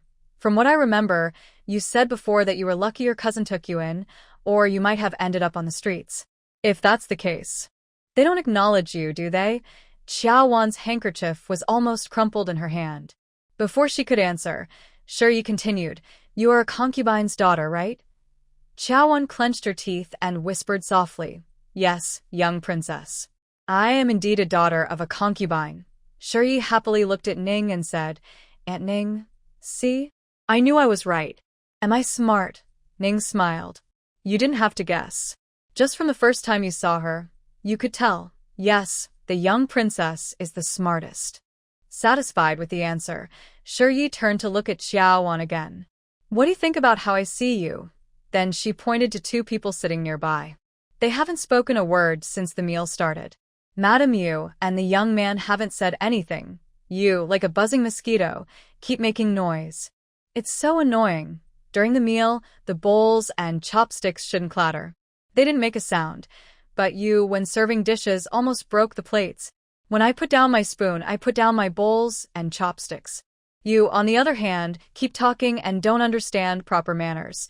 Someone like you can't possibly come from a noble family. You're probably from a small household. Shiryu was naturally a person without many rules. She usually didn't pay much attention to etiquette when eating, even sitting cross-legged and eating messily at the mansion. Yi Qing-shu had taught her manners, but she never restricted her child's nature. As long as she didn't embarrass herself in important occasions, she could be herself on ordinary days. So Shiryu deliberately ate with proper etiquette just to make Qiaowan look bad. Seeing Qiaowan's face, as if she wanted to hide in a hole, Shiryu felt pleased but had no intention of letting her go easily. Did you just say you delivered food to my father, the Lord? Yes, I already delivered it. Qiaowan thought Shiryu would praise her, but in the next moment. Did you send rice? Then. Master Jingxin sent rice. No. My handsome brother, the 7th prince, did he send rice? No.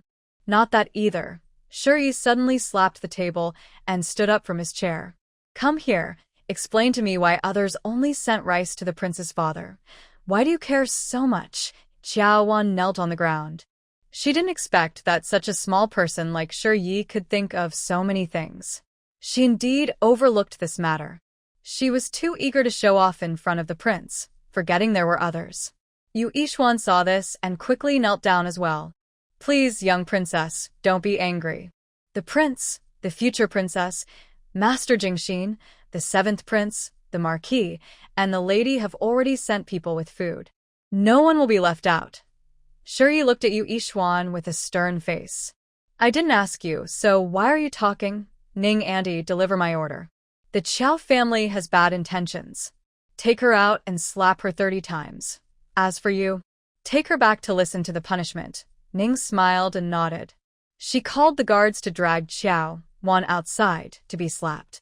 The sound was so loud that even Yu Yixuan felt it hurt.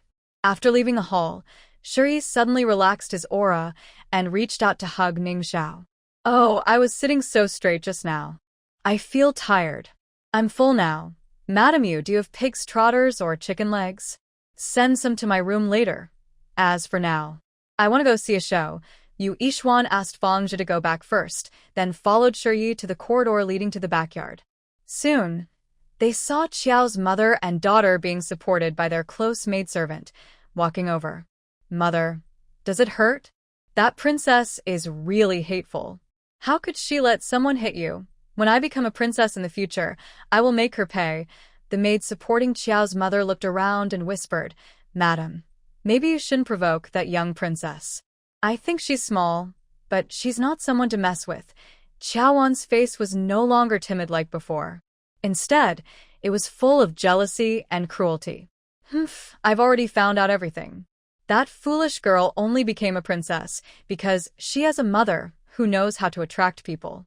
She just divorced and immediately got involved with the war prince, even married into his family with someone else's child. How shameless. If the war prince likes her, then why can't I? I'm not ugly, I have a good figure, and my mother has carefully taught me about household matters. As long as the war prince enters my room, I might even become his wife. The maid frowned and said, Madam, didn't you say before that you wanted to be Lady Fang's main wife? And the war prince. Maybe you should think about it again. Qiaowan rolled her eyes. What's there to think about? Do I need to think? A prince and a county official, look at the war prince and look at my cousin. If there had been a better choice back then, who would have chosen him? Only the silly Yu Yixuan would foolishly stay here. Isn't she reluctant to leave? Then I'll return my cousin to her. This lady is going to live a life of prominence with her daughter. Watching the three walk away, Shiryu looked at Yu Yixuan and asked, What do you think? Yu Yixuan looked at Shiryu with gratitude. Thank you, young princess. I understand what you mean, but whether he divorces or separates, he won't let me take Shir away. Although Yuanxia is a progressive country, only the future princess has divorced with her child. I am the legitimate daughter of the Prime Minister of Yuqing, with an older brother. From a young age, my family hired palace maids to teach me manners. When I was young, I didn't understand my parents' hardships. I just thought every day I had to wake up early to learn all kinds of boring things. So later, when I met Fang Yiheng, I ran away with him. That was the last regret of my life. Unfortunately, life doesn't give you a second chance. If it did, I would never let myself become like this. I've thought about going back, but first I have a child.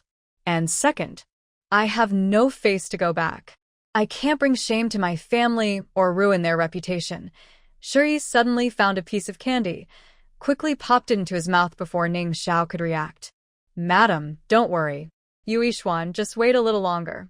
Things will turn around. Yu Yixuan was stunned. Young princess, why do you say that while nibbling on her lips? Shuyi led her back and said, Of course I saw. As the princess, I naturally know more about it. Isn't it quite amazing? I also find it very amazing, ha ha ha ha. Madam, listen to me. You wait a few more days. Your parents haven't given up on you. They are on their way to find you now. As for your weak body, it doesn't matter. I picked up a poor king along the way. He's good at treating illnesses. I'll ask him to come and check on you soon. When they reached the room, Shuyi sat down heavily in a chair, losing all her previous grace. Aunt Ning, has the poor king come back? If he has, ask him to come quickly and check on the lady, and also hurry up with my chicken leg. I'm starving. After a while, Yu Yixuan looked at Shuyi, who was eating her chicken leg with a face covered in oil, and was very surprised. Nink. Miss Ning, should we ask the prince and princess to come back and see the young princess? These days, Jinju town has been very strange, many weird things happening. The young princess. Don't let anything take over her again, Ning smiled. Xie. Xie Yan stood behind Shuyi, shrinking his neck as he watched the black mist outside. The upper body? No, that's not good. Although those things outside are scary, the one inside, gnawing on a chicken leg, is the real boss. Yes, he has realized the truth now. Clinging tightly to this little ancestor's leg is the right choice. Woo-woo. Grandfather really is the biological grandfather. He regrets it. He shouldn't have told grandma and grandfather secretly about hiding silver and buying paintings before leaving. He also doesn't know how grandfather is now, whether he's been beaten badly, since his grandmother is quite skilled. Guming finished checking Yu Yixuan's pulse and said, This lady's pulse is subtle and astringent, her complexion dull, and no obvious symptoms. Speak plainly, Guming.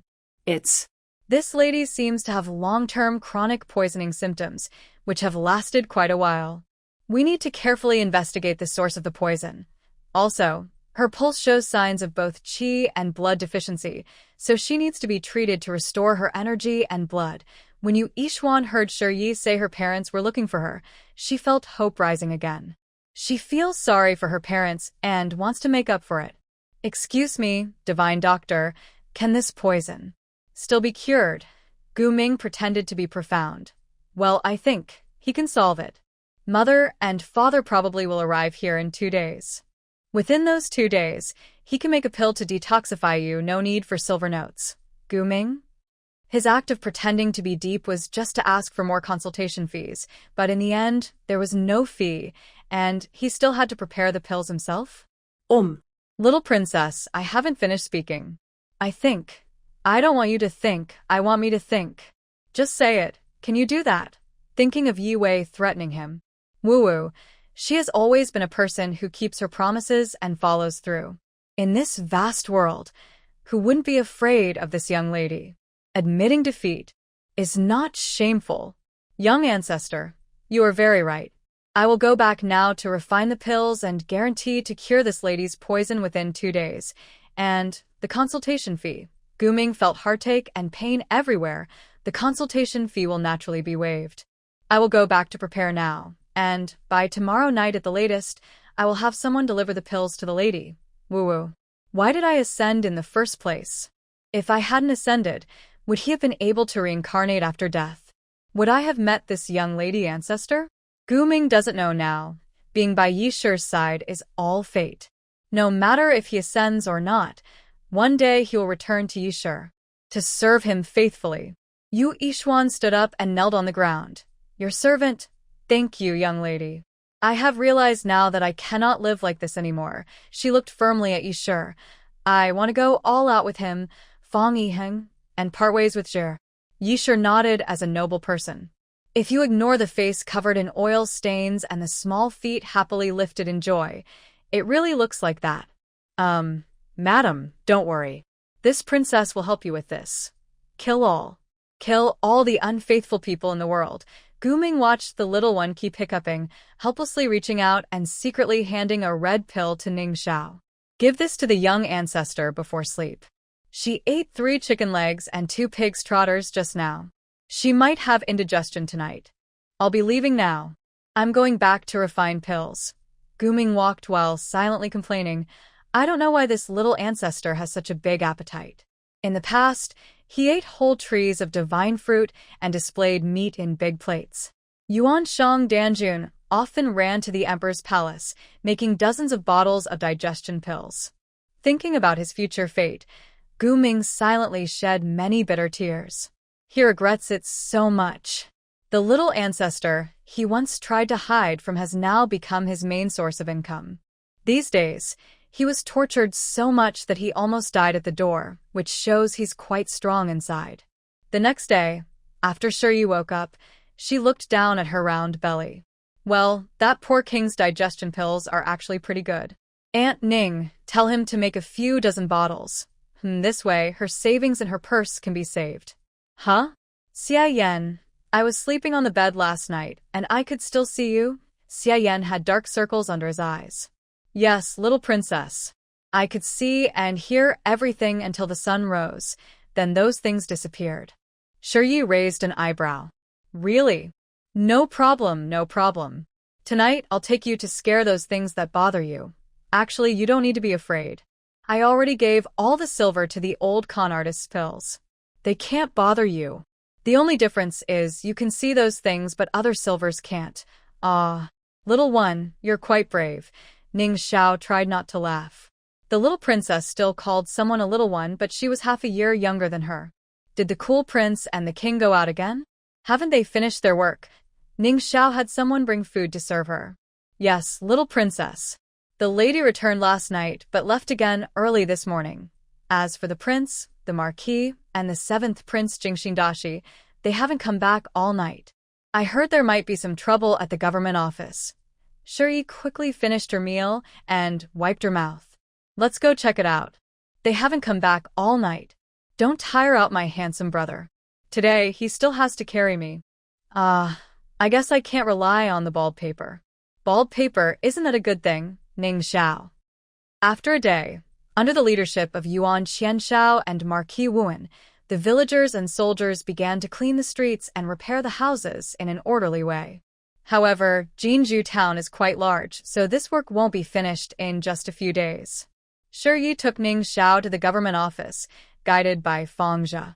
As they walked, her eyes started to turn red. They are all hurt. It's so sad. Aunt Ning, do I have enough silver to buy porridge for them?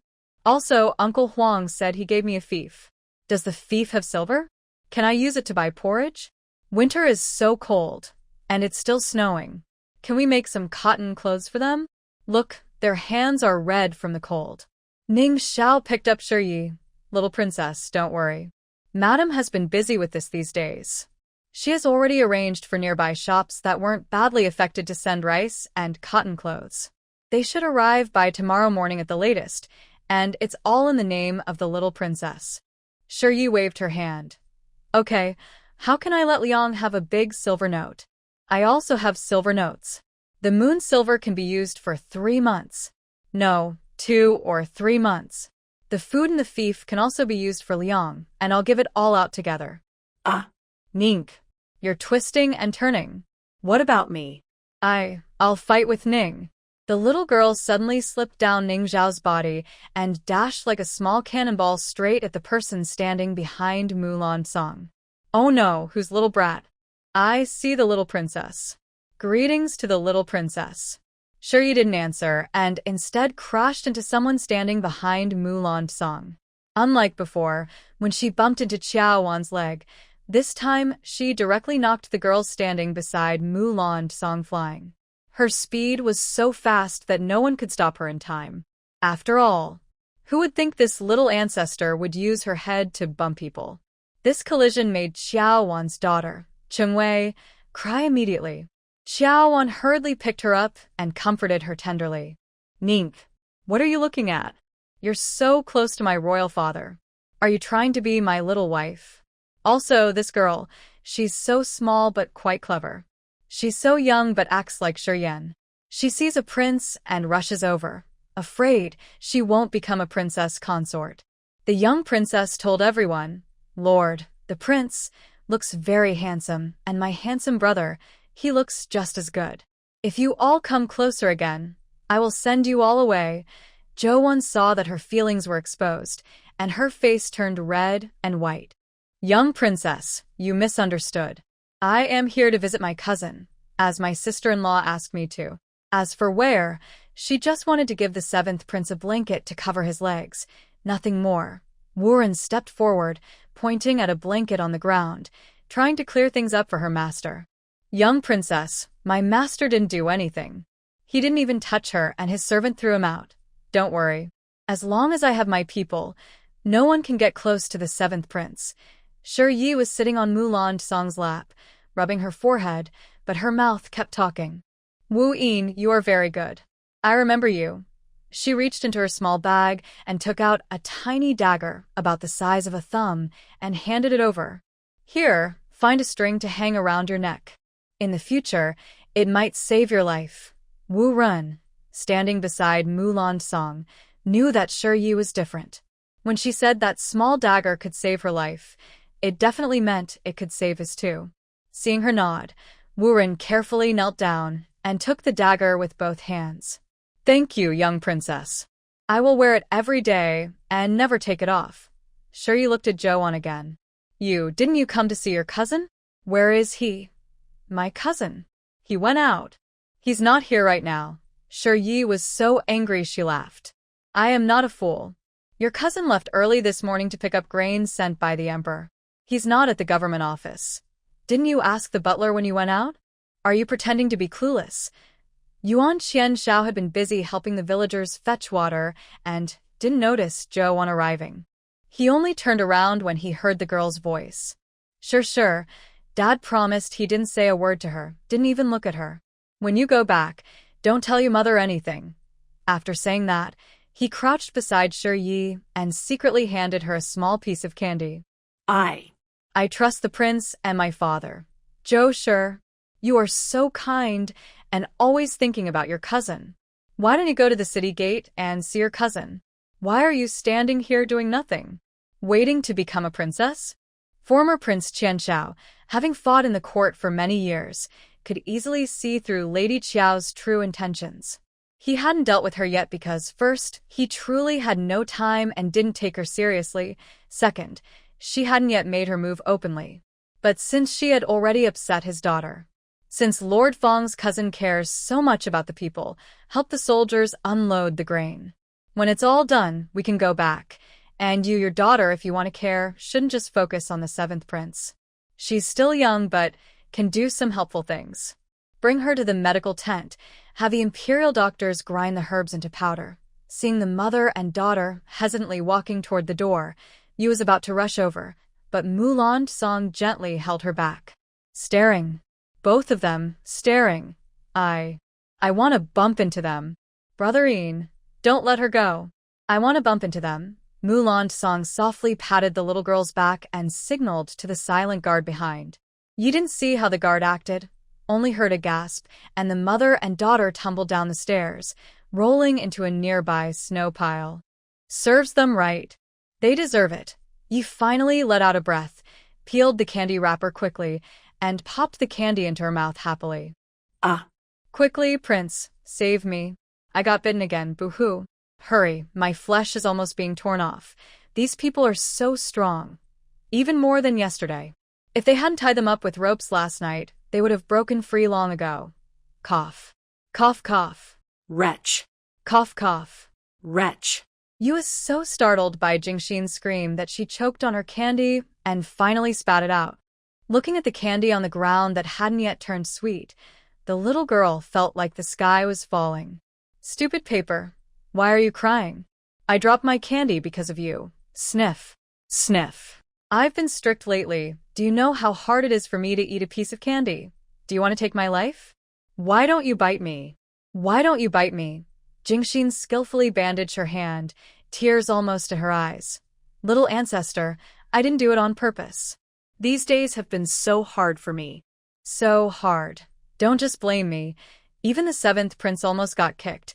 If only I could knock them all out, their stubborn mouths wouldn't be able to keep talking. If I don't knock them out, besides the prince and his personal guard Lin Yu and the 3 unarmed men, people like us who can't fight at all just can't get through to them. Woo-woo. This is too hard, so hard. So many people, when will it end? Sure you didn't hear anything else. Only Mulan Song almost got kicked. Brother Ian, are you hurt? Where are you hurt? I have some medicine and a poor king. Hurry up and tell me. Let me see. Mulan Song shook his head, indicating he wasn't hurt, but sure you didn't believe him, and checked him thoroughly. Ding Xin.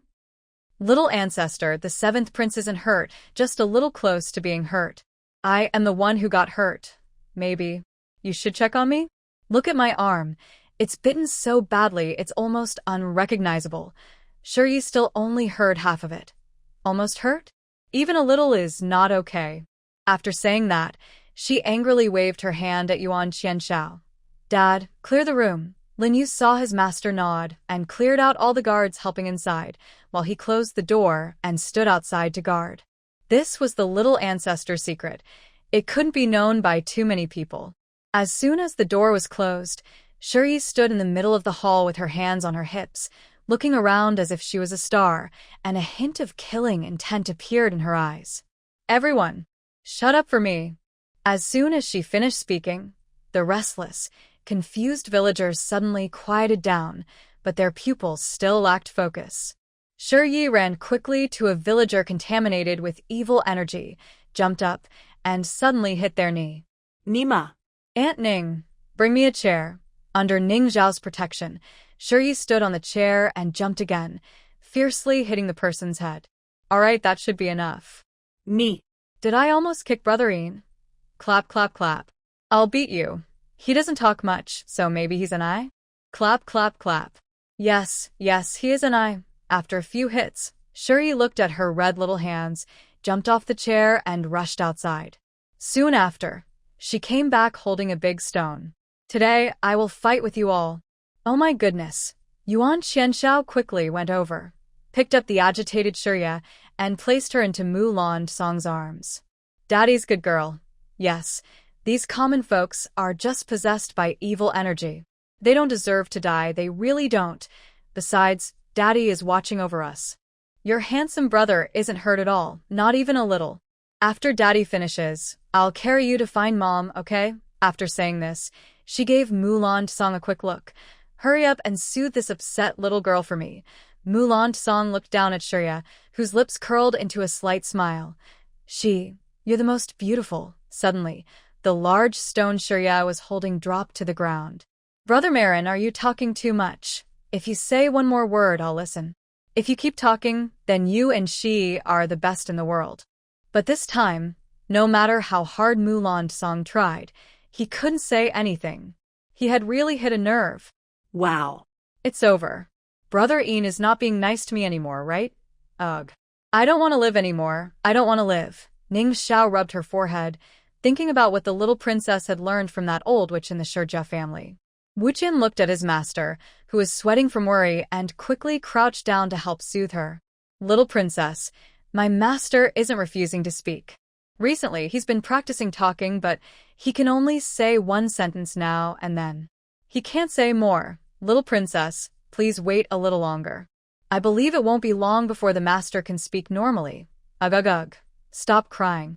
I heard there's a nearby town that hasn't been badly affected. They already have shops open. The town produces a kind of fruit, very red and sweet.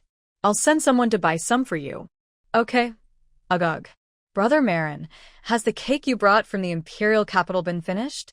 I'll buy more for you. I'll pay. Ugh ugh ugh. I don't like it. How about some candy? Yes, everyone. Buying candy is fine, but first you need to chew it properly. Can you tell me how it tastes? Why are you all looking at the table? Hurry up and let the silver outside come in to water the well. Right, Brother Ian, when will you send someone to buy for me? Now? Right now? Can you come back before dark? No, Blade. Subordinate. I will send someone now.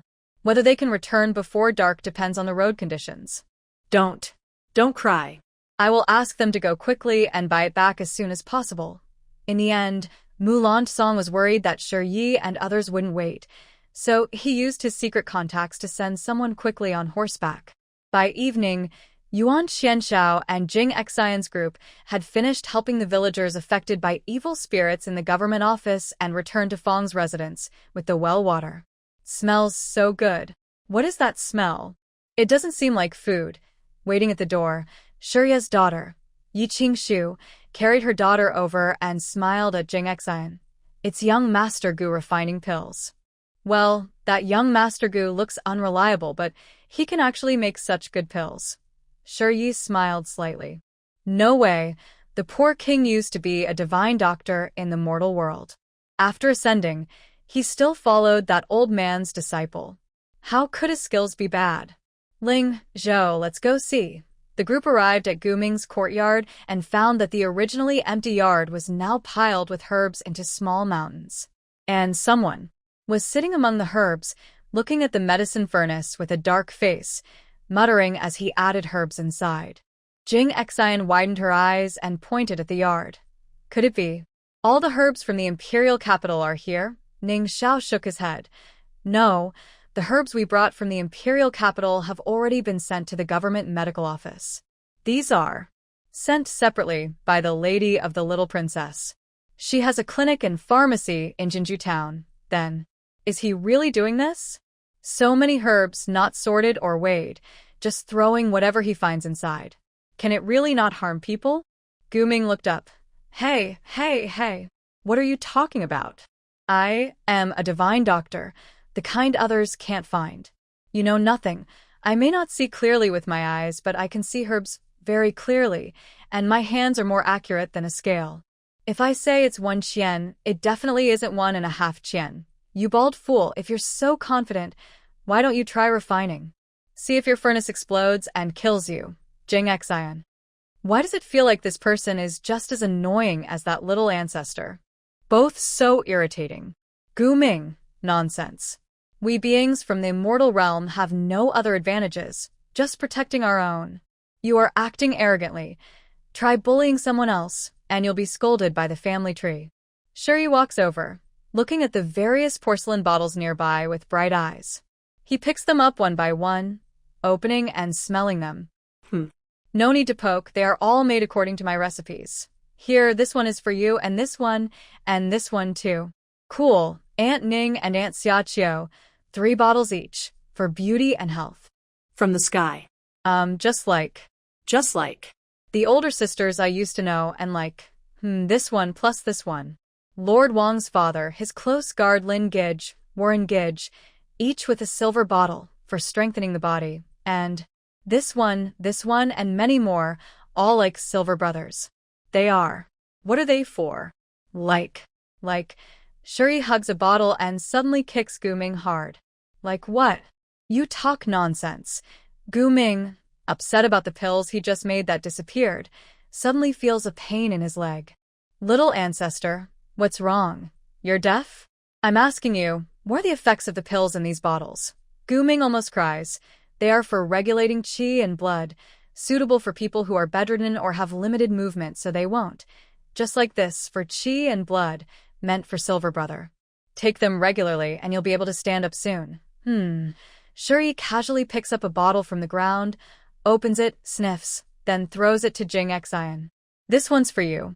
You look so weak, walking makes you pant. You're just like silver, losing silver even more. Jing Xian. Little ancestor, I just want to ask. You don't have medical skills. How do you know what's inside just by smelling? Shuri pinches her waist. Why do you care so much? If you want, give it back to me. I originally thought giving you these was a waste, but I was worried you'd cause trouble for Lord Wang and his father, so I didn't bother.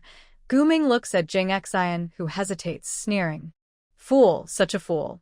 Why does this little ancestor know what's inside just by smelling? Haha, this little ancestor has been in the heavens for thousands of years, eating almost all the medicinal pills from Yuanshang Danjun like candies, making Yuanshang Danjun cry. So, guess how she can tell what's inside just by smelling? Yi glanced at Guming. told him to focus on refining pills, then turned to leave, ignoring Jing Xian's worried face. You ungrateful old fool, getting benefits and acting innocent. As expected, beggars are always ungrateful. The monks in the Buddhist world. That night, at midnight, Shiyi secretly went to Guming's room with Xia Yan after everyone was asleep. He suddenly kicked the door open with a loud bang. Who? Master, is that you? Have you finally remembered me and come to take me back? Boo-hoo. I really. Stop dreaming. I'm just a little girl here. Guming was stunned. He closed his eyes and lay back down with a bang, still waving his hands in the air. Master, you should go back. Since I've already followed the little ancestor, I belong to him now. Although you used to be my master, it's really not right to deceive the little ancestor. Even I can't stand it. Master, you should leave. From now on, forget about me as your disciple.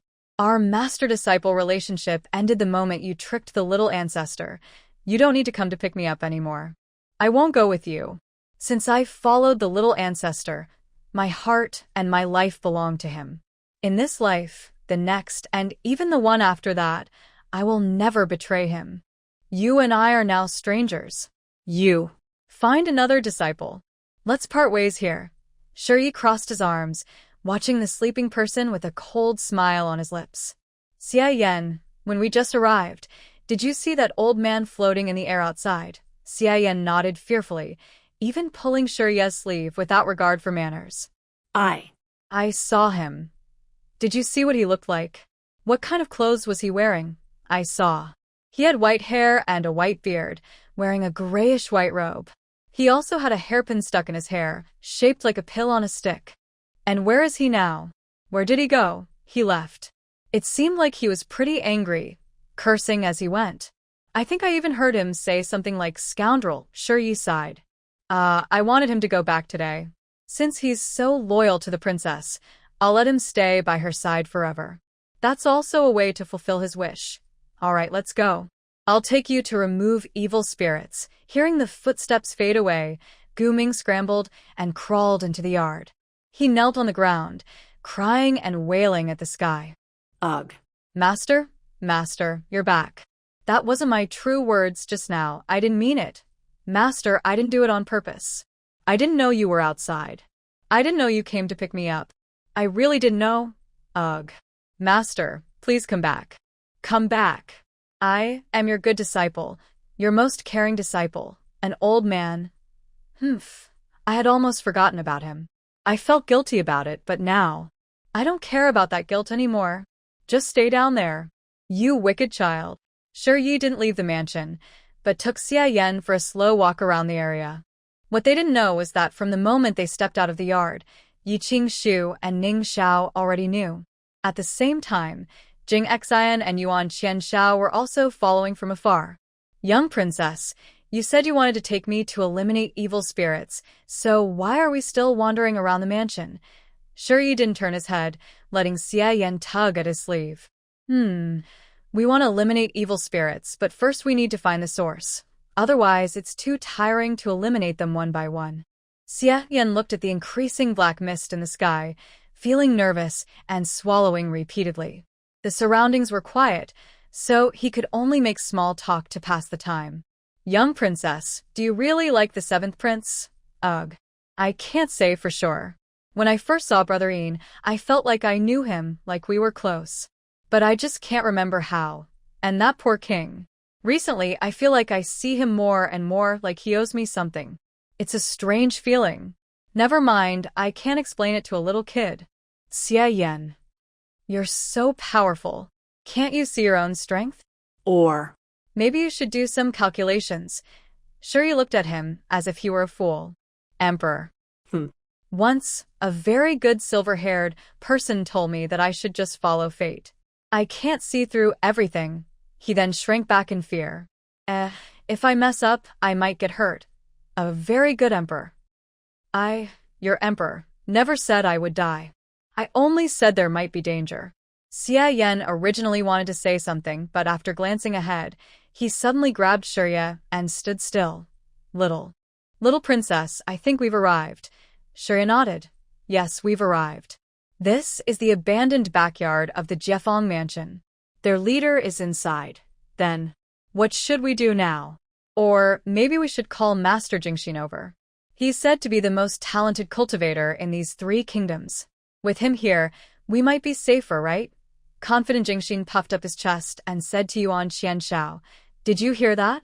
I am the most talented cultivator in these 3 kingdoms. In the future, don't keep calling me an old bald man. Show me some respect." Yuan Qianshao replied. "So what? I still got hit on the head by your daughter's slap. That little ancestor. I don't even know where she learned her skills." She's not even a person." Jingxin suddenly felt a chill on his neck and turned to see Yi Qingshu's cold gaze. I didn't mean that. I mean, the little ancestor is amazing. She's not human. She's a god. Is that better? Jingxin thought. These 2 are about to spoil that little ancestor to the sky. Not only them, but the emperor too. For that little girl, he's willing to forget his ancestors. God knows, ever since she found the ancestral hall, he's often heard the ancestors of the Mu family crying loudly. Did you say that the bald paper is the most talented cultivator in these 3 kingdoms, Jingxin? I'm shocked, aren't you? Wow, even someone like him is the most talented? The others are just tiny shrimps, Jingxin. Don't bother looking for that bald paper. It's useless. All he does is cry. He can't even produce a tiny shrimp. Just come with me into the mansion. Xia Yan looked miserable. I'm useless too. I'm not even as good as Master Jingxin. I don't know anything. You don't need to know. Just stay with the princess. Otherwise, I'll scold you for being useless. It's so boring. Not the little princess. Before Xia Yan finished speaking, Shurya suddenly kicked open the shaky wooden door of the backyard and pulled Xia Yan inside. No, little princess, sobi. There are many evil spirits inside. Did you hear? They're whispering and laughing at us. There's also that pavilion around it, dark beyond belief, like there's a big creature there. Maybe we should just leave. Master Jingxin may not be very useful, but if he's here, at least he can help boost our courage, right? Shuri stood in the courtyard, hands on his hips, loudly scolding the pavilion. Damn it, just like you, damn it. Who did I say was useless just now? Useless? Clearly, it's you. You're just a little kid who can't see clearly. Useless, Jingxin. And are you blind? I am the princess, beautiful and charming. Do you think I'm some little girl you can ignore? If your eyes are so useless, just gouge them out. Jingxin. You all are so brave, like you can trap the king of hell himself? Come on, I'm right here. Smell me. Doesn't it smell good? Come and try, let's see what you've got. Come on, smell me. Not long ago, I even met some of your friends. They said I smell nice too. Seeing the black mist swirling from all directions, Xia Yan hugged his head and squatted on the ground. Woo-woo. I don't smell good. The young princess doesn't smell good either. We just took a wrong turn. Woo-woo. You all should stop laughing. Your laughter is so scary, even scarier than a ghost's. It's making me want to cry. Watching the black fog get closer and closer, Xia Yan clenched his teeth and suddenly stood up, hugging Shi from behind. Although Shi's round little belly prevented him from fully wrapping his arms around, he still tried to put his hands together. No, you can't eat the young princess. If you have to eat someone, eat me first. My grandfather said, help others, and you'll be repaid. I was saved by the young princess, so it's okay to return the favor. Xia Yan closed his eyes tightly and kept muttering, I won't die, I won't die. Last time, I almost lost my soul, and the young princess still called me back from the underworld. I believe I can do it again this time. Yes, I believe in the young princess. She definitely won't abandon me. Then he opened his eyes and looked at Shi. Young princess, by the way, when you go to the underworld this time, remember to ask me what 7 plus 7 is. I already told my grandfather 6 plus 6, but I haven't learned 7 plus 7 yet. Sniff. Come on, everyone, charge at me. I'm not afraid of you. I have the little princess, I won't die. Shi blinked her beautiful eyes and said, well, you see, Evil spirits feed on souls. If they catch you, I might not be able to save you. But don't worry, since you love studying so much, if you happen to die today, I will burn your textbooks for you. Though by then, you probably won't see anything. That's okay, consider it fulfilling your last wish. Xia Yan. Just as Yi Qingshu was about to rush forward, Jing Xian grabbed her. Wait, don't go. Your daughter. She's not ordinary. Hey. Don't be in such a hurry. Put away your sword. I'm telling the truth. Our little ancestor will be fine. You can't see it, but I can. The golden light surrounding that little ancestor is so bright it almost blinds me. Rest assured, if that little ancestor is in danger, I promise I'll be the first to rush in. Yuan Qianshao, though unable to see, was tense and on high alert. What are you rushing in for? You can't even control the common folk affected by evil spirits. Do you want to rush forward and offer yourself as a sacrifice to the real evil spirits? Jing Xian. Jing Xian had no time to argue with Yuan Qianshao. She was focused entirely on Shi, her eyes full of envy. When will I have such golden light like the little ancestor? Even if I trained my whole life, I couldn't achieve that. Maybe. Hey? Prince, what do you think? Anyway, my master isn't much use. What if I leave my sect and acknowledge the little ancestor as my master? Yuan Qianshao. Yevingshu. Huh? Why aren't you all moving? Move. Or maybe you should go call your leader. I have something to say. The evil spirits, who had been secretly resenting not getting a share, watched as the evil spirit in front of them vanished into nothingness after touching the girl. Suddenly they felt. Sometimes running away slowly isn't so bad. The black mist in the pavilion heard Ye's words and slowly drifted over, but stopped some distance away. You. Who are you? Why are you meddling? The voice sounded like a broken drum, and honestly, it wasn't as pleasant as Ye's voice when she was commanding the table. Me? Meddling?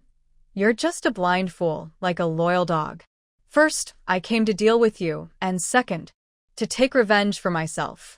Think you can offend this young lady and get away with it? Dream on. Even our ancestors' graves have been dug up for your family. The largest black mist chuckled eerily, making people's hearts feel uneasy. You little brat, you want to dig up my family's ancestors' graves? You smell really good. Since you've come to me personally, I'll keep your soul here. Don't go back. Yi Qingshu and Yuan Qianshao had already stepped forward, but in the next moment, the scene in the courtyard was not as fierce as they expected. It was even somewhat simple.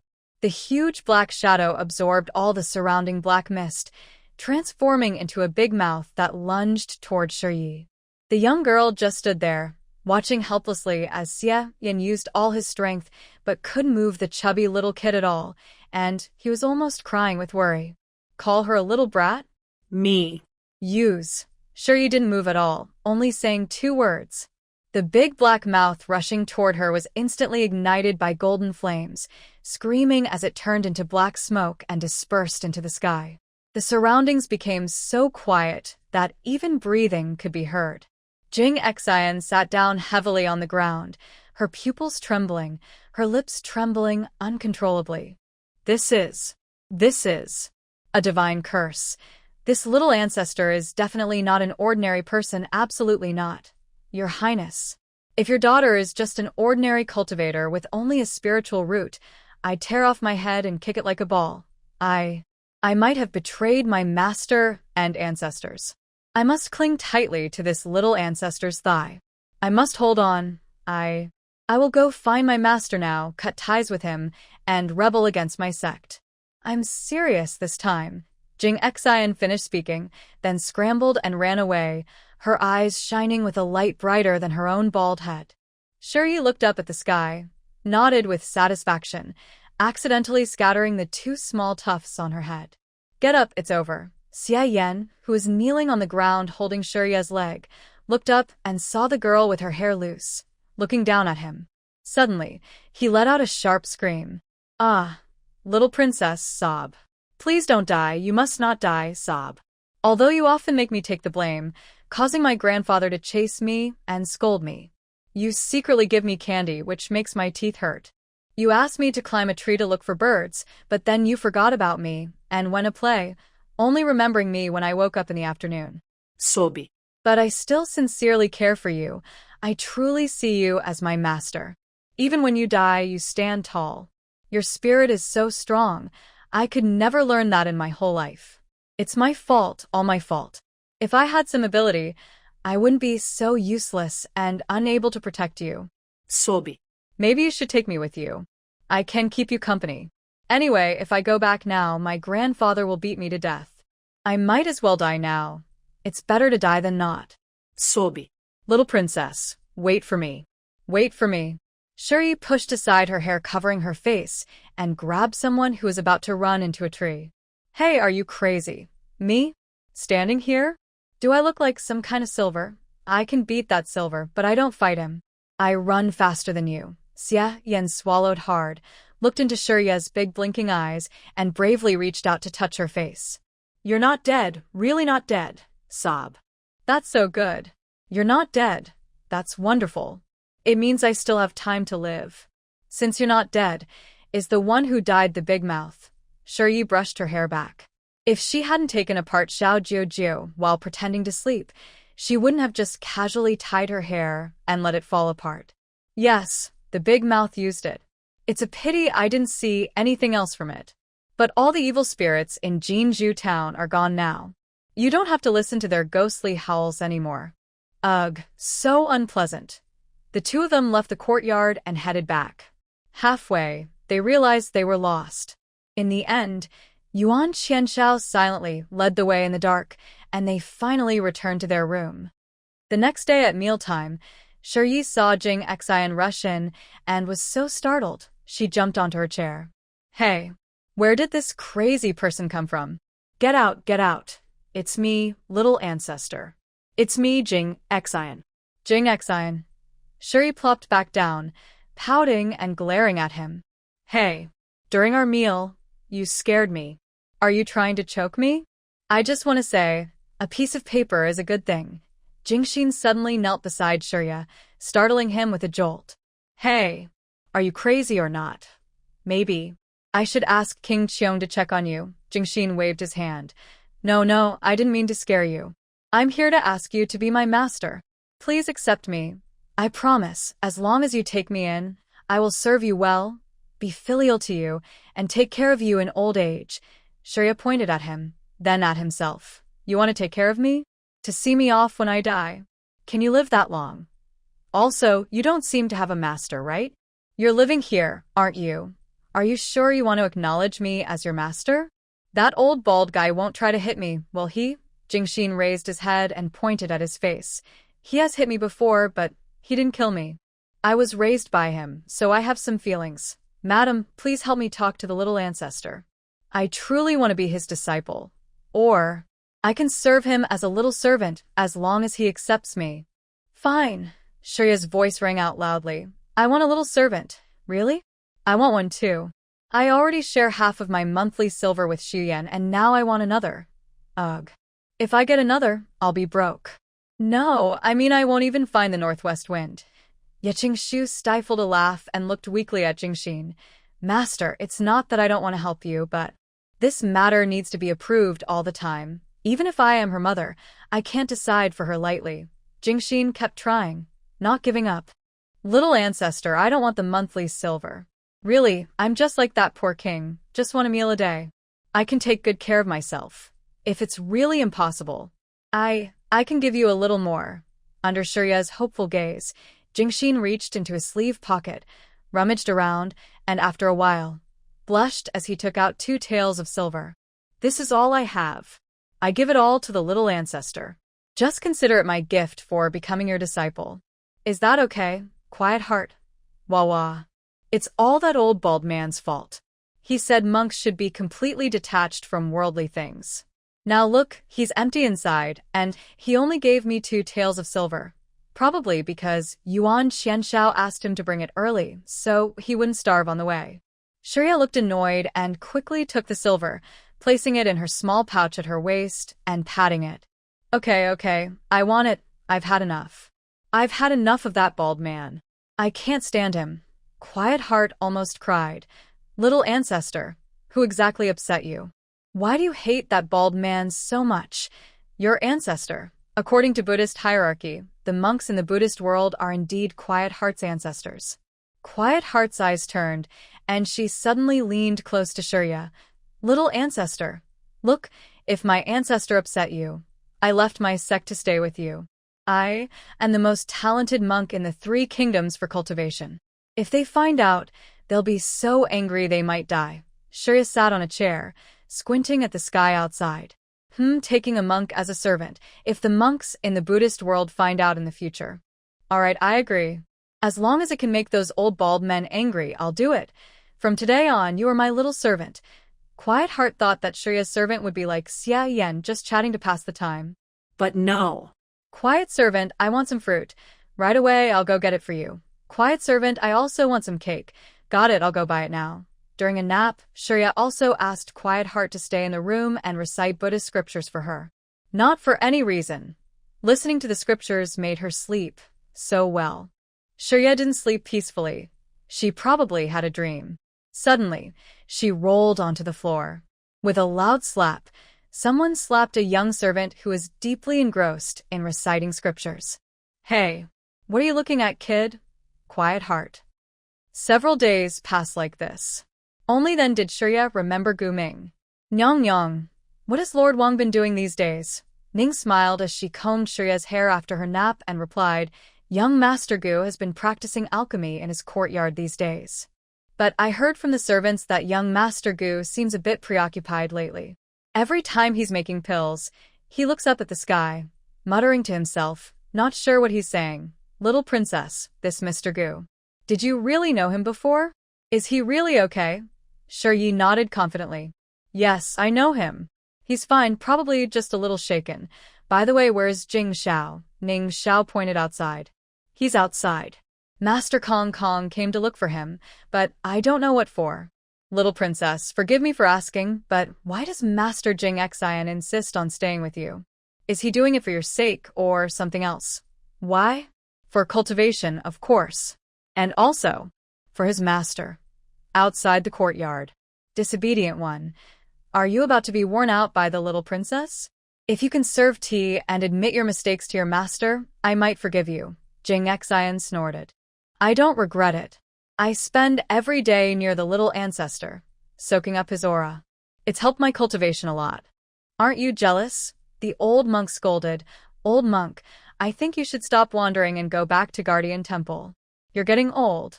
If I leave now, there won't be a head monk there. Luo Kong kicked him lightly. You scoundrel, are you serious? Are you really going to make that little ancestor your master? Jing Xian waved his hand. No, no, no. You're still my master. I haven't taken the little ancestor as my master. That's more like it. You have a conscience. Well, I wanted to, but the little ancestor didn't accept me as a disciple. He only took me as a servant. Jing Xian looked proud. You don't know? I had to beg him for that. Others don't have this luck. Aren't you jealous? Do you envy me? Luo Kong gasped. Fine, fine. I got you for nothing. I want to stay at Guardian Temple. Anyway, the situation in Jinju Town is almost settled, and I don't need to stay. After the heaven sacrifice ceremony, I'll go back. Then you can leave too. You've wanted to leave for a long time anyway. Seeing Luo Kong turn to leave, Jing Xian chased after him and shouted, Old man, where will you stay? If you really miss me, stay in my little bamboo house on the back mountain. Don't come down the mountain unless it's necessary. Better not come down for 3 years. No matter who looks for you, don't go. Hey, I'm talking to you. Did you hear me? Luo Kong paused, looked back deeply at the child he had raised since he was young. Fine. I get it. I'll stay in your little bamboo house. She refused to come down the mountain, saying she would die if she did. She didn't want you to keep bothering her. Watching the disappearing figure, Jingxin relaxed his face and said softly, Old man, you must listen and behave. Listening carefully to the conversation outside, Jingxin sighed and turned to Ning Xiao. Aunt Ning, is there anything fun happening these days? You've been busy with that bald paper and haven't paid attention to anything else. There's nothing really fun, but some things are quite annoying. Jingxin's eyes widened. Annoying? Who's annoyed? Who's upset? Come on, tell me. I want to hear the gossip. Jingxin loved gossip. Back in the heavenly realm, she knew everything about everyone in the 6 realms and 8 wastelands. Ning Xiao looked worried. It's the Jiang family. They are the ones causing trouble. The lady of the Jiang family is upset. Oh, young lady, don't worry. I think the lady isn't really angry, but the prince is very upset. Jingxin casually picked up a flower vase and hugged it. Tell me, what did the Jiang family do this time? She dared to bully me and I will punish her. Ning Xiao tried to take the vase back but failed, so she explained everything from the beginning. It was the night after we returned from the government office. The Jiang family had secretly sneaked into the prince's courtyard through a hidden passage, with the help of some servants from the Fong family. No, young lady, listen to me first. The prince's courtyard is guards. When she sneaked in, she was quickly caught and controlled, but that Jiang lady is shameless. She tore her clothes and claimed the prince was inappropriate with her, then tried to run into the water to drown herself. This caused a big fuss. Her maid quickly spread the story and many people found out. At that time, the lady hadn't returned yet. Madame Yu went to handle the matter. I heard Madame Yu slapped her twice and wanted to throw her into the pond, but Lord Fong stopped her. Madame Yu was so angry she slapped Lord Fong, and he said he wanted to divorce her. It's been a day now, and Lord Fong has been hinting openly and secretly that the prince should marry the Jiang family girl. The prince originally wanted to kill the person directly, but since he and his wife were about to get married in 2 months, he couldn't ignore his wife's reputation. So, he ordered someone to watch over the woman named Xiao and sent people to investigate her background. The wife said she believed the prince, but he seemed unhappy. Shi stood up, holding a large vase that was only slightly smaller than him, and walked out. No need to investigate. I already know. Today, Madame Yu's parents and brother would arrive. There would be a good show. Shi decided to go and expose her shame. Aunt Ning, don't bother me. I will handle this myself. Humph. She wants to be the lady of this house? She's dreaming. Gu Ming wanted to tell Shi that the poison on Madame Yu had been cured, but as soon as he reached the courtyard gate, he saw the young girl angrily hugging a big flower vase, wobbling as she walked out muttering to herself. Is she really a young lady? No way. Indeed, although people in the heavenly realm didn't know her exact background, her skills showed she was definitely not an easy person. Sure enough, as soon as the young girl entered the main hall, she saw an old woman crying while holding Madame Yu. Nearby, an elderly man and a young couple were also secretly wiping tears. Mother, since we found my sister, we have a long way to go. Sit down and talk, said the young girl, kneeling and bowing to them. Father, mother, I was foolish back then. I ran away from home and married a beast. I hurt your feelings. Seeing her tearfully unable to speak, the young man hurried forward to help her up. Sister, it's okay. Father, mother, and brother don't blame you. We're just worried about how you're doing outside, whether you've been bullied. Brother and parents have never given up looking for you. We thought if you were doing well, we wouldn't come. But the messenger who came told us, his eyes reddened with anger, hiding his hatred. Father, mother, and brother came today to seek justice for you. They want him to know you have family who cares, and you're not someone anyone can bully. Good job. Shi, holding the vase, entered and looked at the man.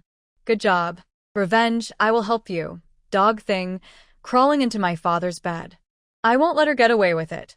Everyone stared in shock at Shi's angry face. It was only Yu Yixuan who reacted first. Mother, father, older brother, sister-in-law, this is Princess Yuan. She came to Jinzhuzen with the Battle King and the future princess to help with the disaster relief. The chronic poison in my daughter's body was also cured by the divine doctor. Thanks to the young princess, the 4 of them exchanged glances and knelt down together. Thank you, young princess, for saving my daughter. I have some family savings in Yuqing, and I am willing to give everything I own as a thank you gift. Shirya walked to the main seat and looked at the old man on the ground. Use this money wisely. Whether you use silver paper or do good deeds, it's all thanks to your kindness and virtue in daily life that you found your daughter. Everyone, get up and sit down. After speaking, he looked at the young man with a hint of curiosity in his eyes. Ning auntie, is the prince and Wu Yang at the residence? Ning smiled and shook her head. Replying to the young princess, the prince and his wife are not at the residence right now. The prince went to check the progress of the house repairs, and the lady went to the porridge stall. Shurya placed the vase on the ground beside his feet and waved his small hand. Bring that Qiao family woman here for me. Gu Ming, who was watching the scene out of curiosity, silently stood beside Shurya, his eyes full of excitement. Since this little ancestor came into the world, the heavens have been as quiet as water, with no meaning at all. The celestial beings are bored and wandering around, sighing all day. Especially his master, Yuan Shang Danjun. He thought that old man had gone mad, talking to himself from time to time. Should I go ask the emperor to bring the little ancestor back? No, I can't. I've managed to keep some pills, but as soon as the little ancestor returns, she'll eat them all again. But I really miss seeing that little ancestor. No, she only eats expensive pills. She chooses the most expensive ones, and I can't afford that. Well, I wonder how the little ancestor is doing in the human world. She's so small, maybe she's being bullied. Forget it. The little ancestor was tricked away once. If she's brought back, it'll be hard to trick her again in the future. While Gu Ming was reminiscing with a mixture of laughter and tears, the Qiao family woman was brought in. Although she hadn't been punished, her torn clothes showed she hadn't had a good few days. When she entered, she didn't see anyone else clearly, only saw Shurya sitting above, and immediately knew something was wrong. She knew from the start that Shurya didn't like her from the first day she arrived in Jinzhusen. She sat on the ground, crying loudly as if she had suffered a great wrong, hoping everyone would hear her. Xie? The way she ran away? Isn't that something she did? Woo. Little princess, it's the prince. Nyang, cover her mouth. I told you to stop crying. That was all left over from my play. Shuri looked at the young man next to her, whose mouth was covered, and pointed at him. You look up. Do you recognize him? Wow, your eyes are so wide. Of course I recognize him. Come here, Silver. Call him over for the princess. Today, I want him to see what kind of person wants to divorce and remarry. Soon Lord Fong arrived. Seeing Xiao Wan with her mouth covered and on the ground, he felt a pang of sympathy. I have seen the young princess. This is about the prince and Wanner. I think you should not get involved. If something happens to Wanner and it gets out, the people might say the future princess is jealous and ruthless. Shut up. Do you think my cousin, who is sleeping with someone, is something good? Now, I want you to see what kind of thing this snake is. Ning smiled. A heart as cold as a snake. Exactly, just like a snake's heart, right? I forgot to introduce. These two are Madame Yu's parents and brother-in-law from Yuqing. Qiao Shi from Yuqing Surprise? Unexpected. Do you feel like smashing your head against something now? Originally looking upset, Qiao Shi's face turned pale when she saw the man sitting above her. She even forgot to whimper. Tao, what's going on? Do you know that woman? Yu Tao looked at the woman in front of him with a frown. Not only do I know her, but your mother should also recognize her. She used to be a maid in our Yu family's flower house.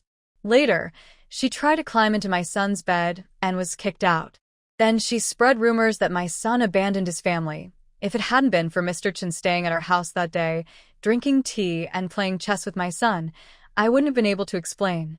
The old woman squinted and looked at Xiao Wan, then sharply knocked her cane on the ground. So it was her. How could she be here? She is your son-in-law's cousin. Now, the head of the Fong family is in her hands, and she treats Lady Yu and her grandchildren very harshly. As for her son-in-law, Fong Dayan, he pretends to be blind. Fong Yiheng looked at Yu Yishuan with a cold snort and said, You family, you just don't want me to marry Wanner, so you hire people to act? And you even colluded with the young princess. Don't blame me for not warning you. The young princess is still young. If you spoil her, the prince and the future princess won't forgive you. She rolled her eyes dramatically. See that? That's what I said, he's blind. Blind in the eyes and the heart. He's blind everywhere. The old master of the Yu family saw Fong Yiheng's attitude and immediately became angry. He stood up quickly and slapped him, causing she to shrink her neck and hiss. Is it you? The one who tricked my daughter into running away with you? Since she followed you and even had a son with you, why don't you treat her well? We lied to you and even colluded with the young princess to deceive you. How dare you, Fong, with so much wealth, plan all this? Go ahead and find out. There's no one in Yuqing who doesn't know the Yu family, Yuqing. Yu family? The richest Yu family? Fong Yiheng stared intently at Yu Yishuan. Are you from the Yu family in Yuqing? Aren't you from Anqing? Yu family's head looked expressionless. I never said I was from Anqing. I only met you in Anqing because I was visiting my maternal grandfather there. Fong Yiheng, I have made up my mind. I will take Zhi and leave you. Hearing the words, leave you, Fong Yiheng's mind suddenly became chaotic. Yishuan, I know you're angry with me. I was wrong. I promise. She looked at Fong Yiheng and tugged at Ning Zhao's sleeve. See that? He's just like his terrible father. The words he says are the same. Oh, how similar they are. Then she mockingly looked at someone who was repenting. Hey, Fong Dan, don't you want to hear about your good cousin?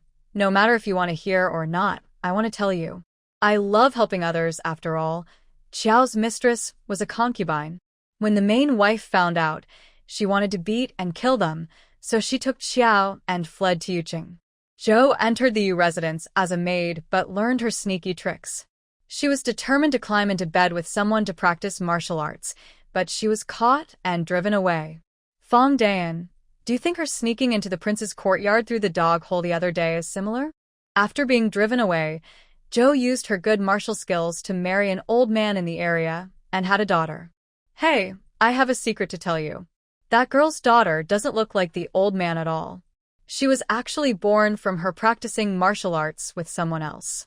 Later, her secret was discovered by the old man, and he divorced her. He was so angry, he lost his temper. With nowhere to go, she remembered her cold and dying mother's words about her resentful cousin. All right, I've finished talking. Now, you can take off the rag from Zhou's mouth. Zhou, no longer restrained, scrambled to the ground at Fong Yiheng's feet. Cousin, please believe me. I didn't do it. I really didn't. It was the little princess who lied. They colluded with the little princess. Yes, that's right, it must be true. Ning squinted and said, Zhou, have you thought carefully? If you falsely accuse the princess, you could lose your head. Zhou looked at Fong Yiheng, crying helplessly. Cousin, whether the little princess is telling the truth or not, think about what I told you that day. Please, you must save me. You have to save me. I don't want to go back to the cold room. It's too cold there, and there are mice. If I go back, I'll die. Cousin. Shiryu rolled his eyes. Do you think, as long as your cousin can become a concubine or a side consort in the prince's residence, he can whisper sweet nothings to the prince and get a promotion? Fong Dan, maybe I do care a little about the common people, but I care more about my official career, isn't that right? But do I really think my cousin can get into the prince's residence? Am I fooling myself? At this moment, Mulan Song was pushed in by Wu Ren, holding a stack of papers, which he handed to Shiryu. Shiye? Let me read. Mulan Kang note that. Shiye? I can read, you know. Wu Ren looked at his master's embarrassed face, took the stack of papers back, and threw them to Fong Yiheng. This record only contains the crimes committed by the Qiao family. Just her poisoning Madame Yu is enough to send her to court for investigation. As for Lord Fong, it is true that he has worked hard over the years to benefit the people of Jinju Town. It is also true that he accepted gifts from passing wealthy merchants. So, if there is no mistake, he will be imprisoned and exiled along with Qiao.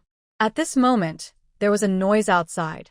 Someone was talking, and the eager Shirya was the first to run out quickly. He saw Yuan Qianshao carrying some pastries behind Yi Qingshu, acting like a servant, with no sign of being a prince. Qingshu, if you believe in me, I only have you in my heart. I really have nothing to do with that Qiao family. Can you stop being angry? I'm not angry. Then why have you ignored me these past days? I came to see you, but you didn't even give me a look. I didn't see the prince. Yuan Qianshao heard the laughter and turned to look.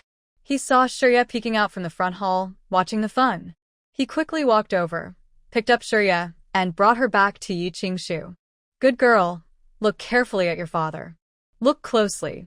Does your father's heart only have your mother in it? Tell your mother everything you see. Shirya stared at Yuan Qianshao for a moment. Ba Sio. Seeing Yi Qingshu's eyes darken, she turned and left. Yuan Qianshao almost dropped the girl in shock. Lian, don't elbow me. The prince really has more than just you in his heart. Yuan Qianshao. And us. Besides Lian, the prince also has us in his heart sometimes. Seeing Yi Qingshu slow down her steps, Shirya suddenly patted someone's shoulder. Hurry up and coax her. Lian is waiting for you. Right before leaving, we should deal with that troublemaker in the house. Yuan Qianshao's mind was full of Yi Qingshu. Don't worry, father has already found the evidence and sent it to the capital by fast horse. We should have results soon. Lin Yu, have someone lock up Feng Yiheng and Qiao family. Wait for the emperor's orders. As for why he didn't handle it himself, his brother's methods are much harsher. This way, he can also protect Qingshu's reputation. He doesn't mind, but Qingshu must not be hurt in any way. Indeed, when the emperor received the urgent message from 800 miles away, he was so angry that his eyes nearly popped out. That dog named Fong is trying to kill me, isn't he? Qian Shao finally found the Yi family, and after much effort, they agreed to marry him happily. Even the empress has been smiling at me these days and let me stay overnight. If it's because of that broken cousin of his messing up Qian Shao and the Yi family, I will wipe out his entire clan. Years ago, when Qian Shao couldn't find the Yi family, he was too busy to bother me. But ever since he found them and knew they got married, he wanted to stay in the palace. When I was reviewing these documents, he would sit beside me drinking and chatting. During those 2 years, I spent more time with him than with the empress. I never want to live through such days again. If anyone tries to ruin Qian Shao and Yi, making them unhappy all the time, they will be my enemies. Feel I prepare an imperial decree. Qiao is scheming, poisoning her sister-in-law, and trying to frame the war king, damaging his reputation. She will be banished. Feng Yiheng accepted bribes, mistreated his wife, and will be dismissed from his official position. He and Qiao will be exiled together. His wife, Yu, is allowed to divorce, and all crimes Qiao committed over the years will be made public. As long as I live, no one is allowed to ruin Qian Shao and Yi. Go, deliver the imperial decree quickly to Jinju town. Women are hard to please. If Yi is unhappy and refuses to marry, I will be kicked out of Fengyi Palace by the Empress again. Grandpa Fu looked at the Emperor, who kept rubbing his forehead with worry, and asked, Your Majesty hasn't been resting well these days? Should I call the Imperial Doctor to check your pulse for peace? Or I can bring you a calming soup to help you relax. Maybe it will help. If you keep going like this, your body won't last. Upon hearing about the calming soup, the Emperor quickly waved his hand. No need for the doctor or the soup. I won't drink it. I wish I could not sleep at all. Now, as soon as I fall asleep, those old folks will be crying and scolding me in my ears, complaining about how miserable their lives are and how they still get scolded after they die. They call me an unfilial descendant. It's been so long and they still haven't moved to a new place. I won't move. The bad things they did caused my son to suffer retribution, and I still have to move for them. They really have such beautiful thoughts. I have been emperor for many years. Even in war, I never destroy cities or harm innocent civilians who are unarmed. Afterward, I make sure to comfort their families and ensure they have enough food and clothing. But those old men? One generation leaves problems for the next. Since I ascended the throne, I haven't finished dealing with the mess they left behind. If I weren't afraid of being impeached by officials, I would have dug up the Mu family ancestors' graves. Grandpa Fu, frightened, knelt on the ground. Oh, Your Majesty, you can't say such things. If our ancestors hear you, they might not forgive you. The Emperor angrily slapped the dragon desk. Let them hear. They already won't forgive me now. I might as well just give up. They cry and wail in my ears every day, making it impossible for me to sleep. Do they want me to die early and join them? I won't do what they want. I want to live a long life and make them furious. When I die, I won't be buried with them. I find that embarrassing. I want to find a beautiful place with good feng shui to be buried with the Empress, somewhere no one can find. Let them stay in that cold imperial tomb. Grandpa Fu looked at the childish expression of the Emperor, wanting to laugh but not daring to. Your Majesty, this isn't a good way. You can't stay awake forever. Maybe we should move the ancestors' graves somewhere else, just to give ourselves some peace. No moving. The Emperor clenched his teeth. I won't move them. I can hold on. When the time comes, I will come back. When I come back, I will send someone to the Ancestral Hall to vent my anger. By the way, did the feather duster I ordered for sure get finished? They will be back in about 5 days. When they arrive, I will go personally to pick them up and head straight to the Ancestral Hall. The ancestors of the Mu family didn't know what was coming. They had no idea that their words had been recorded word for word by their clever descendant, waiting for revenge. 2 days later, Mrs. Chiao and Fong Yiheng were exiled. All of Fong's family property was donated by Yu Yishuan to the common people and the charity hall. On the day Shi Yi and his group returned to the imperial capital, she gratefully knelt in thanks. Then she took Fong Zhe and returned to her parents' house with her husband and sister-in-law. On the way back, every time Yuan Qianshao suggested resting, Shi Yi refused. Father, I want to return to the imperial capital quickly. Prince Qianshao looked at Shi Yi, who was sleepy, and comforted him. The problem in Jinshuzen has been solved. We don't need to rush back. We can rest more on the way. However, Shi Yi kept waving his little hands and said, No, I'm in a hurry. I still want to go back and watch the fun. Under Shi Yi's urging, the carriage sped all the way, arriving at the outskirts of the imperial city half a day earlier than expected. As soon as they reached the city limits, they saw the Emperor and Empress, who had received news early, dressed in plain clothes, standing there with a few guards. Your Majesty, I have seen. Before he finished speaking, everyone saw the Emperor eagerly run to the carriage. Shir is Uncle Emperor. You've had a hard journey. Uncle Emperor has a gift for you. When Shi Yi heard about a gift, he quickly crawled out of the carriage. What kind of gift? Let me see. It doesn't look valuable. I don't want it. The Emperor, like presenting a treasure, took out a gift from behind and handed it to the little girl. Shi Yi. Chicken. Feather duster paper? Is this really a beautiful feather duster paper? Wow, it's really pretty. This is much better than the feather duster paper I was about to beat with. The Emperor looked proud. Of course. I drew the design myself and supervised their work every day. Look at this handle, it's made of gold, with shiny gems you like most embedded on it. I made sure they rounded the edges so it won't hurt your hand. And this feather, it's not a chicken feather. It's peacock feather. I personally picked the prettiest ones, trimmed and fixed onto it. It's very sturdy. Plus, this dragon pattern is for the royal use. Anyone who sees it will be afraid. It can be used to punish corrupt officials or traitors. But let's agree. Don't use it to hit me. Shi Yi loved the feather duster with a dragon pattern so much that his eyes sparkled. Really nice. This feather duster is so good. Thank you, Uncle Emperor. I really like it. Gong gong. It doesn't look good. The vassal state only brought one peacock as tribute, and they keep it as a treasure. To find the most beautiful feathers, the Emperor almost plucked the peacock bald. Shi Yi blinked and looked at Yi Qingshu beside him, who looked confused. If I hold this feather duster, can I still hit myself? The Emperor cleared his throat and said, That Lady Yi is your mother. Should she be punished? Or should she be punished properly? Seeing that Yi was unhappy, the Emperor quickly picked up the little girl. Come on, don't be upset. Uncle Emperor will take you to punish someone.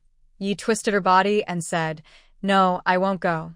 I still want to go back and watch the fun. That useless father, will be in big trouble in a couple of days. I can't miss it.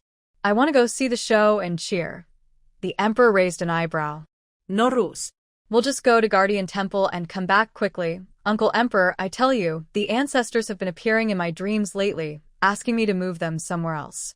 They don't want you to find them. They even said bad things about you. Ye's eyes widened, and she pointed her peacock feather duster forward. Go. To Guardian Temple, those old folks actually dared to hide behind the scenes. Just wait and see how I deal with them. Behind, Guming paused. He didn't know who the ancestors were, but he still lit a candle for them in his heart. Good luck. The Empress watched the Emperor, who was walking quickly as if he could fly straight to Guardian Temple. She sighed.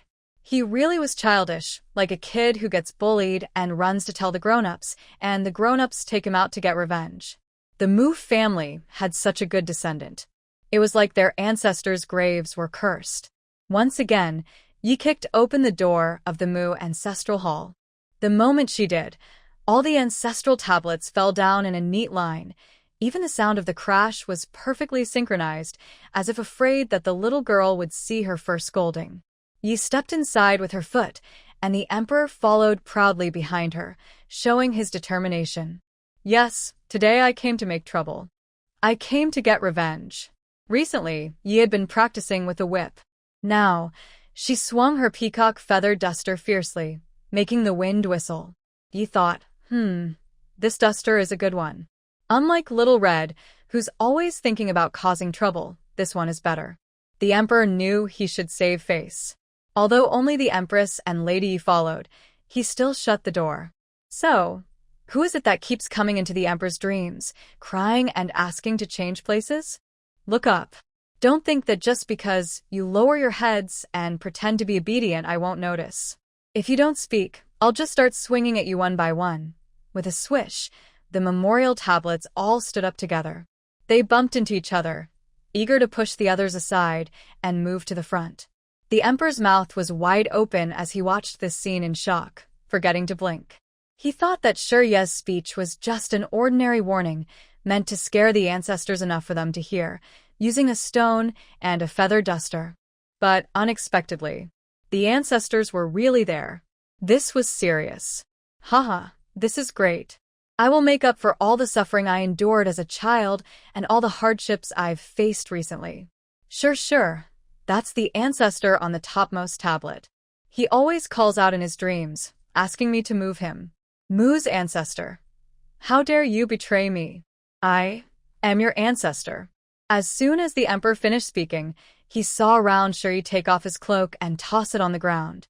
He grabbed a duster, rolled up his sleeves, and rushed forward. He climbed onto the altar, grabbed the top tablet, and started hitting it hard. You told me to hide. You told me to ignore your words, and now you don't learn your lesson. Shut up. Why are you crying out? The Emperor is so kind and generous. Look at your big eyes. Do you see how you've been tortured? You're all black and blue.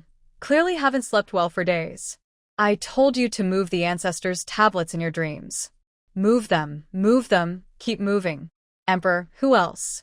The Emperor looked around, proud and confident, pointing at the second tablet in the top row, and the second one in the second row.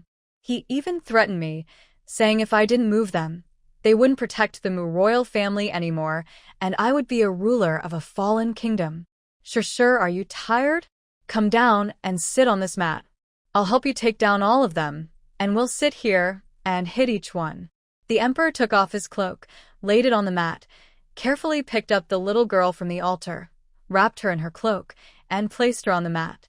Then, he rolled up his sleeves, took all the ancestors' tablets, and arranged them neatly on the ground, making sure the little girl could reach out and grab them easily, with space to swing the feather duster. Mues ancestor? Second row. First. Second. Second one. First. Second.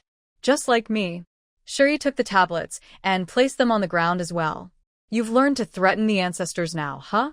You've got quite the courage. Let Uncle Emperor be the ruler of a fallen country. That little princess still thinks she's important, but I've become a princess of a fallen nation.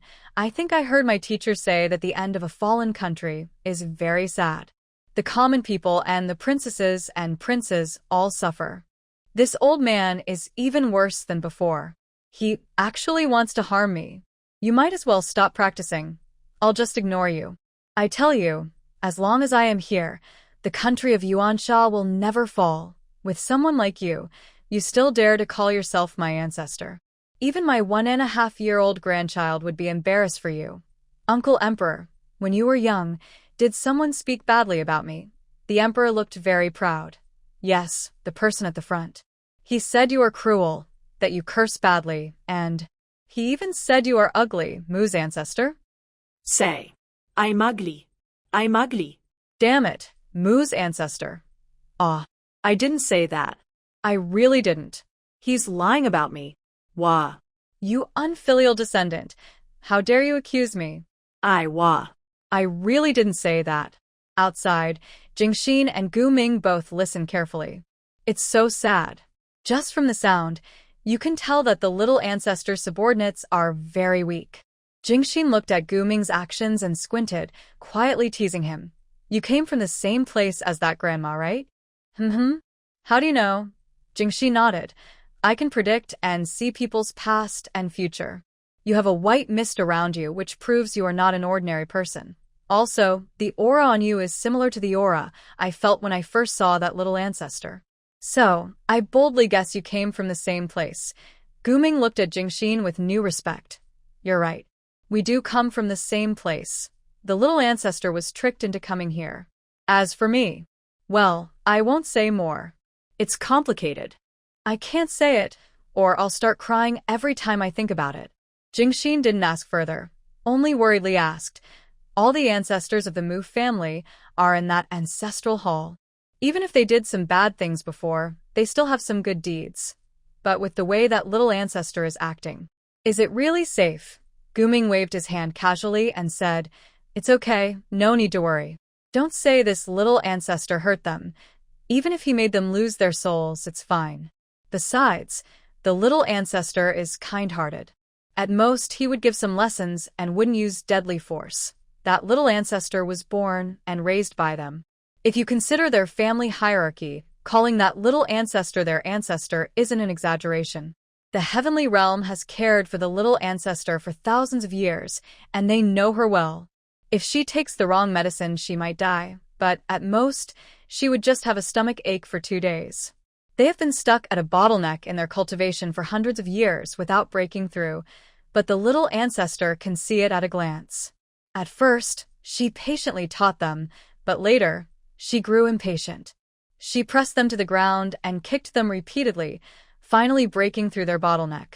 Later, anyone who reached a bottleneck would choose to retreat and not come out until they broke through, fearing to meet that kind-hearted little ancestor. Although she was straightforward, it was better to let it go. Life was more important. After about half an hour, Emperor Ming was carried out by the beaming young master. Before reaching the door, he turned back and threatened. Kids, if you dare enter the Emperor Uncle's dream again, I will come back and punish you. Every 3 days, I will punish you once. As soon as the door was closed, the scattered memorial tablets inside started to tilt and topple over one after another, then stood up and fell again. I made you have that cursed child. I made you have him. I will fight you to the death. I let you pass the throne to that ungrateful wolf. That brat actually let that little ancestor come to avenge him. I only said a few words to him, and I am his ancestor. How can I not speak for him? Exactly, your son even took out a piece of paper from his sleeve, clearly writing down everything we said, afraid he would forget. That little ancestor couldn't read, so she sat on the ground and read it aloud. The father shouted, Did I want to die with you? The memorial tablet at the bottom sobbed, Stop. Stop hitting him. Back then, whether in literature or martial arts, he had the best talent. If I don't pass the throne to him, should I pass it to a fool? Sniff. I haven't been much better than you all. Didn't you see? That little ancestor beat me the hardest. I never said that little ancestor was ugly. We went together in the dream, and you all heard what I said. I didn't call that little ancestor ugly. It was that kid who lied. Sniff. You all know everything, so why didn't you speak up for me just now? You know I was wrongfully accused. When that little ancestor heard me say she was ugly, her eyes turned red. She swung that feather duster so hard it made a whistling sound, almost hitting me to death. We've trained together for so many years. Why didn't you speak up for me just now? No one said a word for me. You just watched her hit me. You're supposed to be my ancestors. I'm so heartbroken. One ancestor's tablet flickered nervously. I thought since she hit you, she wouldn't hit us. But she didn't spare any of us. I don't even know where that little ancestor came from. She has no sense of resistance at all. Her strikes are really fierce. Every hit hits the soul, but she doesn't destroy us. It just hurts so badly, so painfully. She's really fierce. Tai didn't care what the Mu family ancestors behind him thought. If she dared to cause trouble again, she would hit her back. It's cold. Uncle Huang gave me a peacock feather duster, and it's very useful. I used so much force to hit, but it didn't break. Kong, it's shiny and golden, reflecting in the sunlight. Yeching Shu covered Tai's mouth. Be good, Tai. Don't say outside that you hit the Mu family ancestors several times in the Royal Ancestral Hall. If the officials find out, they'll even bury your memorials. But the Emperor waved his hand. It's fine. With me here, no one dares to say anything. Those are my Mu family ancestors, not those old fools. I agree with you. No one dares to say anything. It's okay. I will give orders. From now on, you can come whenever you want. The Royal Ancestral Hall of the Guardian Temple will always be open to you, and that peacock feather duster, it's okay if it gets broken. If it does, Uncle Huang will make a new one. Tai will grow up someday. Uncle Huang promised you that every year he will make a new duster for you. We can dust whoever we want. Old Deng, he just learned this from Tai. These two words perfectly describe those old guys who always cause trouble for him. The Empress looked at the Emperor, who was walking down the mountain with his head held high, and said to Yeching Shu, "Don't worry about him. It has nothing to do with the country's fate. He truly cares about Shishir. He has always wanted a daughter who is as beautiful, gentle, and smart as Shishir, but no one in the palace has given birth to such a girl." At that moment, Shi suddenly shouted, "Hurry up. The gossip from the Shi family is coming. I need to find the best spot to watch." In a private room with the best view at a tea house in the imperial capital, Shi sat on a chair with her little bottom sticking out, leaning forward to look down with the Emperor. "Emperor Uncle, aren't you going back to the palace?" The Emperor didn't turn his head. No, Rus. Besides attending court and listening to the old ministers argue, I haven't been out to see gossip for a long time. Emperor Uncle, let me tell you, he used to love gossip very much. When he was a prince, he often took your Emperor Mother to climb walls and watch the fun. Honestly, I know everything happening in this imperial city. Shi clicked her tongue. That might not be true. Emperor Uncle, do you know that the son of the Minister of War is getting married? Yes, I do. Old Dong personally asked me about it. The bride is the daughter of the Minister of Rights. She was lost when she was young, and was only found a few months ago. She's had a tough life and is quite pitiful. Ha, pity? No way. A lost daughter is hard to find again, especially when her mother, the wife of the Minister of Rights, personally threw her away. Now this girl is a fake or a spy. The Emperor turned around in shock.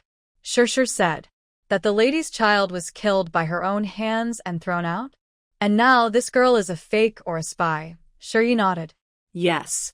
The lady thought she was pregnant with a boy, but when the baby was born, it was a girl. Her husband already preferred his little concubine.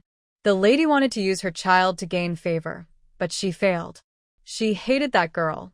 To make her husband pity her, she strangled the baby girl before she was a month old and threw her away, claiming she was stolen. And then, karma came back. She never managed to have children again, but that little concubine kept having more and more. The young concubine and children were safely kept in a separate courtyard arranged by the official. As her eldest son grew older, she felt threatened and found a fake to marry into a noble family. Once her eldest son inherited the estate, she dared not be bullied anymore. TSK, Uncle Emperor, look at that concubine. She's quite beautiful. Although her voice was silenced by the lady of the house, she still managed to attract the official, who often stayed in the separate courtyard for more than half the month. That lady. She's quite fierce. That spy is not simple. She's very clever.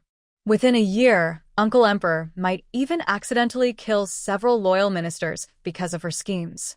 Hey, where is Uncle Emperor going? Aren't you going to watch? The Emperor left without looking back, saying, "You see, I have matters to attend to, so I will return to the palace with the Empress. Xiao Yi shook her head and tilted it from side to side, blocking the entire window. Finally, it's crowded here. The place is so tight I almost fell down. I have nowhere to watch. Yi Qingshu looked helpless. Shi Yi, how do you know about that official's wife? Have you seen her? Shi Yi nodded. Yes, I have. Liang also saw her. We saw her together. Liang, do you remember? Seeing Yi Qingshu shake her head, Shi Yi gritted her teeth and said, That's right. On the way to the shop, Liang was holding me, and I secretly ate some candy. A girl told on us. She looked just like her. She looks just like the official's wife. Let her tell on us. I want her to tell. The family's affairs are not your concern. Why are you bothering with my candy? So annoying. Everyone. Gu Ming stifled a laugh. This really was something that little ancestor could do. If she had a grudge she couldn't settle immediately, she would remember it and take her revenge someday. The official's wife was also unlucky. With that little ancestor's personality, even if she knew she did something bad, she wouldn't care as long as it didn't involve her. But, perhaps that lady only did one good deed in her life, and that was what got her remembered. While thinking this, Shi Yi suddenly stood up from her chair, startling Yi Qingshu, who quickly picked her up. Liang, look here. Yi Qingshu held Shi Yi and looked outside. It was Wang Shi and Shi Yuan. Who else could it be? They saw Wang Shi holding Shi Yuan, blocked on the road by Shi Hongda, who looked furious. Wang Shiman, where have you taken my daughter these days? Mother is ill, and you are not at the mansion to take care of her, nor did you return to your family. Tell me. Do you have someone outside?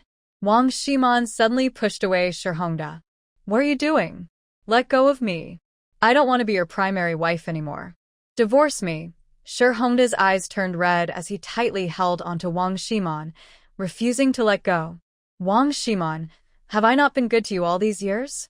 Just because I was dismissed from my official position and lost my money, you want to run away? Over these years, I focused all my attention on you and Yuan. I ignored Qingshu and Shi. Do you think this is right? From Wang Shiman's appearance, it was clear she hadn't been doing well lately.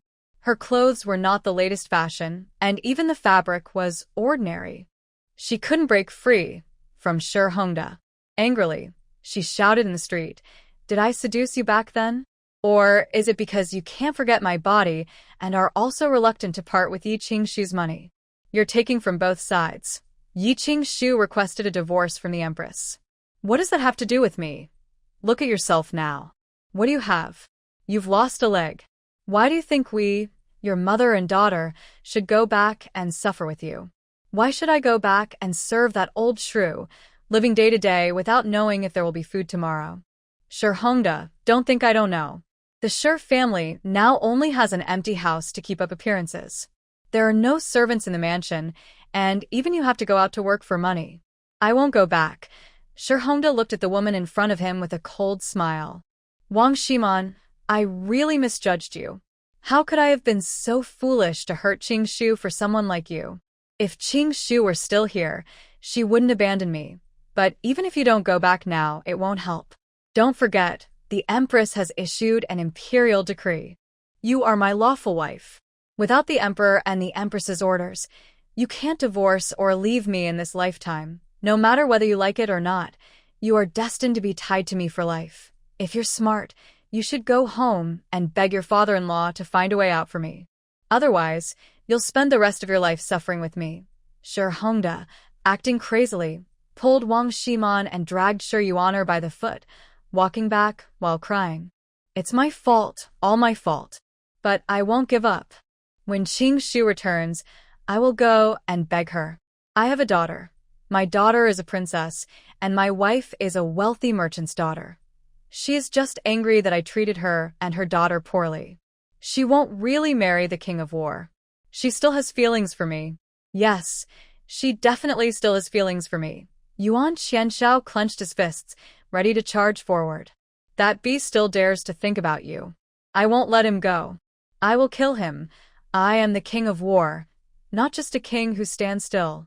If I don't show my power, he'll think I'm easy to bully. Yi Qingshu quickly grabbed him. Prince, no.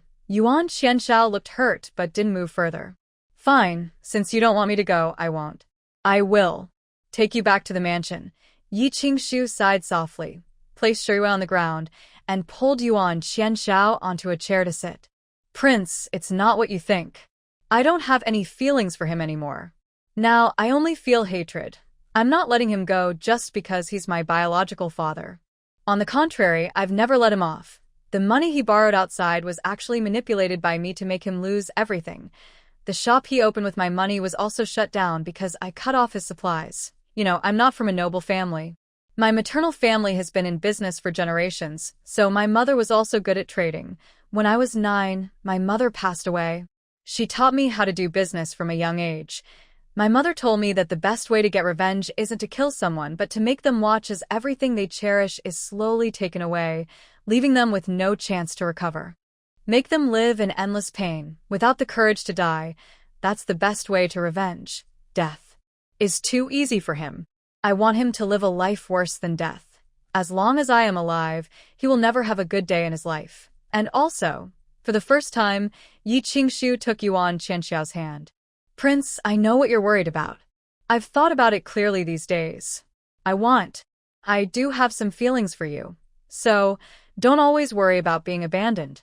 As long as you don't do anything to hurt me, the divorce paper sealed with the jade seal will never be used in this lifetime.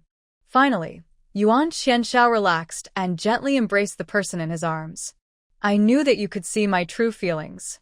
I know that one day you will accept me. Even if it's just a little, that's okay. A little is already good. Time is short now, but I have a whole lifetime ahead. I am confident I will make you fall in love with me. I will never betray you. I promise. I swear on my life.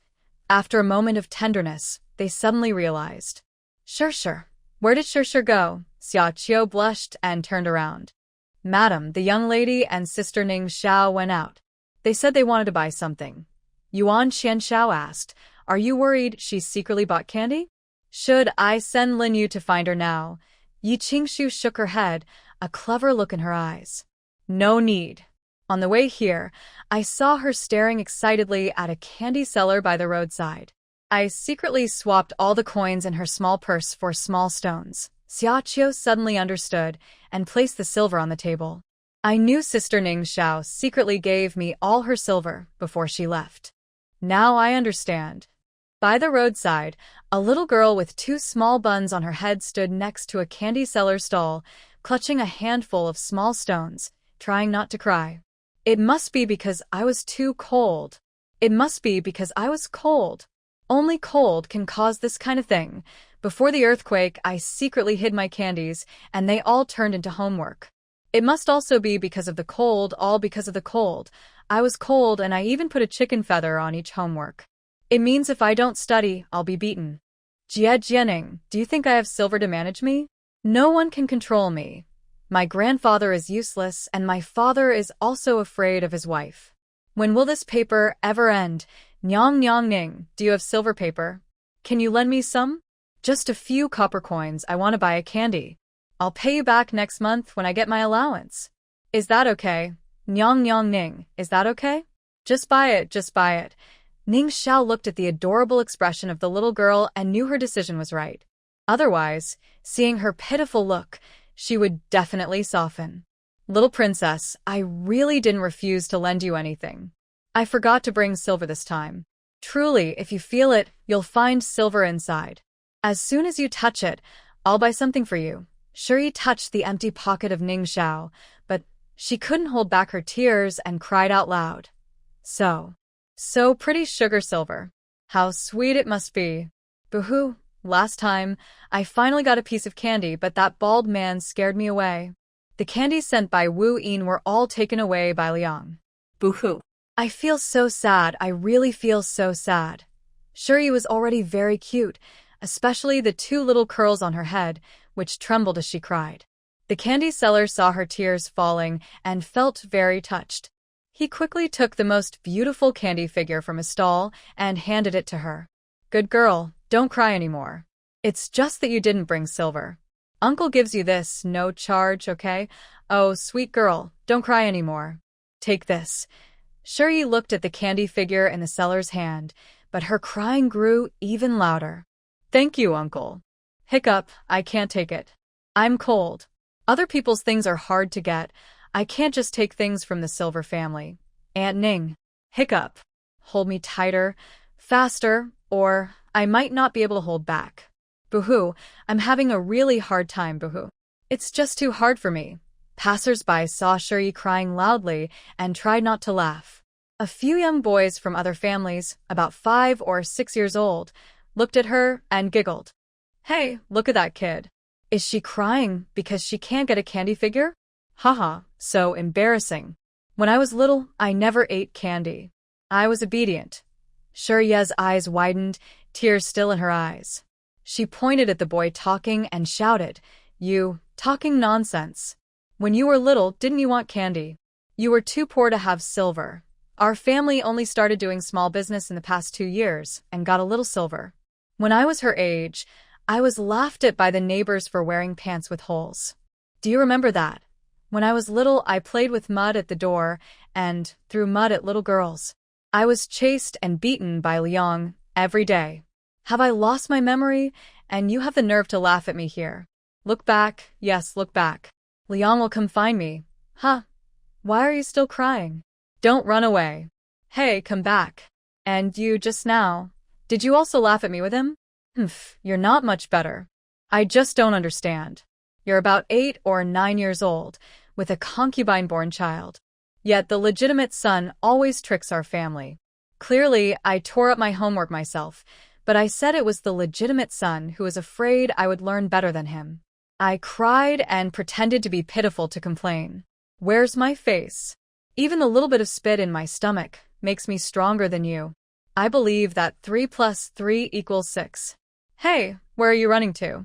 You're cold, and I still have many things to say. Hey. If I talk to you, you'll probably get into trouble. You'll get into trouble. Shuri watched as the children who had just laughed at him ran away. He curled his lips and said, Laugh at me? I'm so big, they can't really make fun of me. Then he turned back to Ning Xiao, still crying softly, Sugar Silver, my sweet silver, Ning Xiao. After crying for a while, Shuri suddenly looked up, tears still on his face. I feel bad, so no one should bother me. Aunt Ning, did you see that man in green clothes over there looking around? I saw him, little princess. Go over and buy something from that stall near him. Pretend to buy something.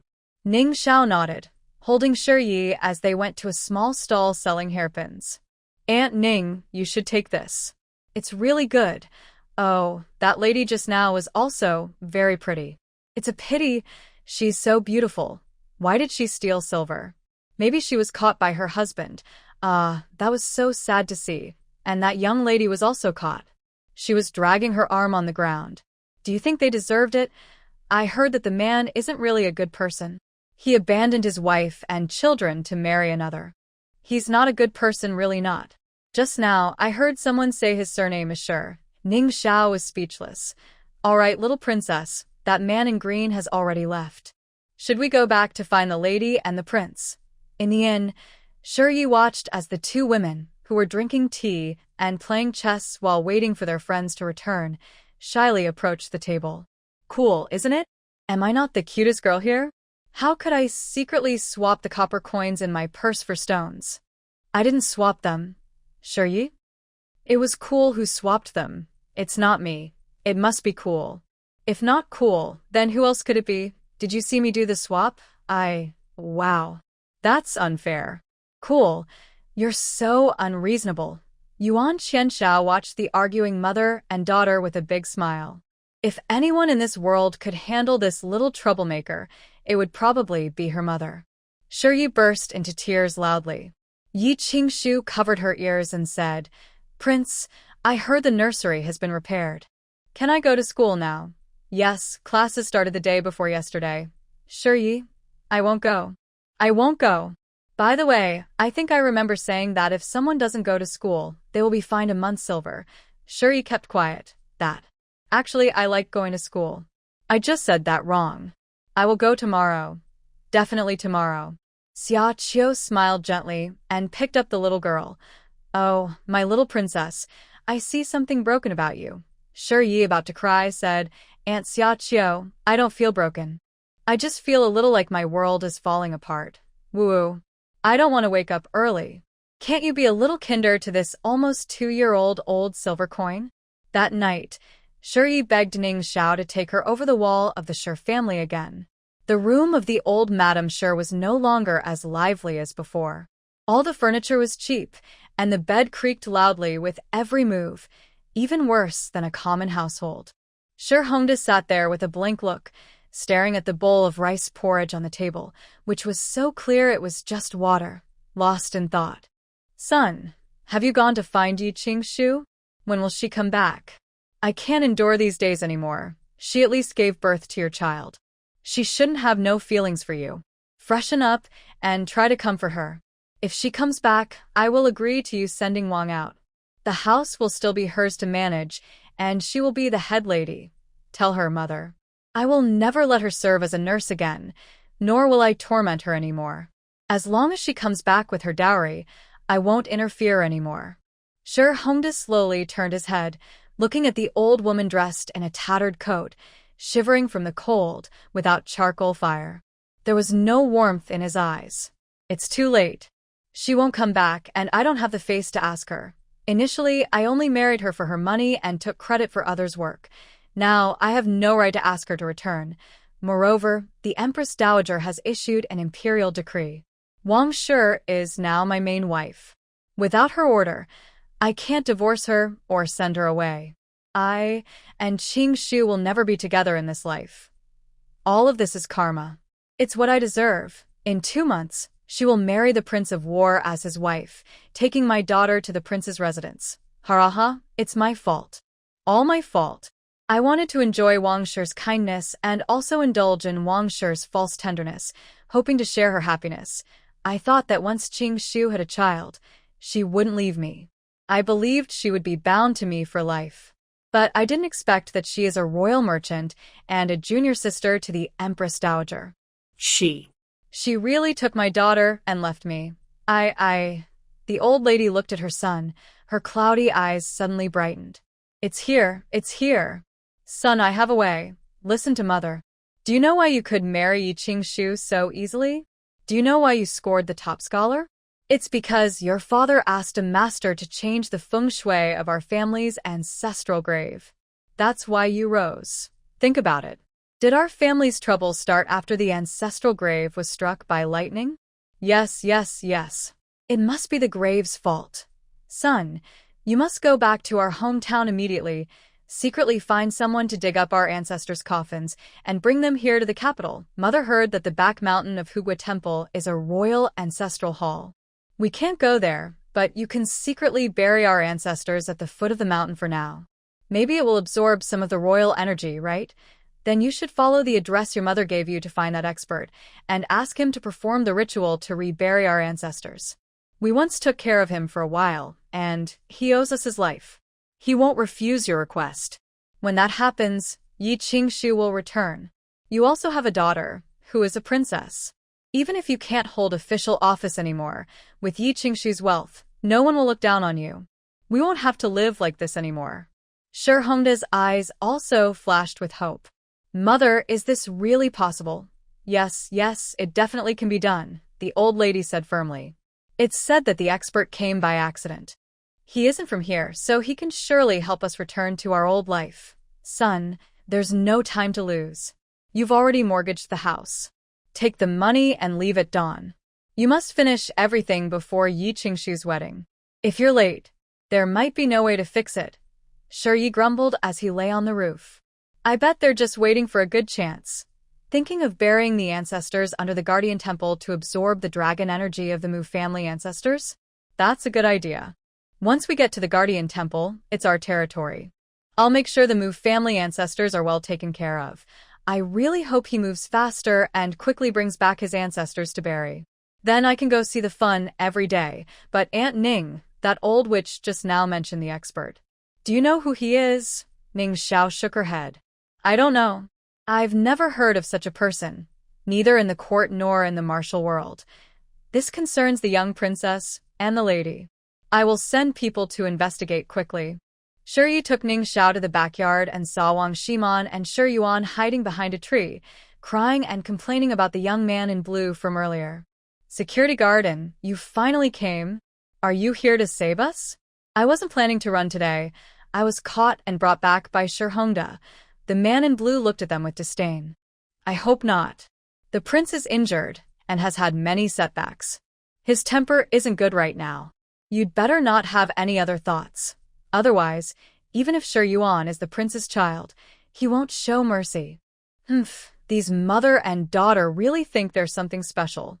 If Lord Wang weren't badly injured in the fire and needed someone to care for him, these two useless fools would have long been better off not alive.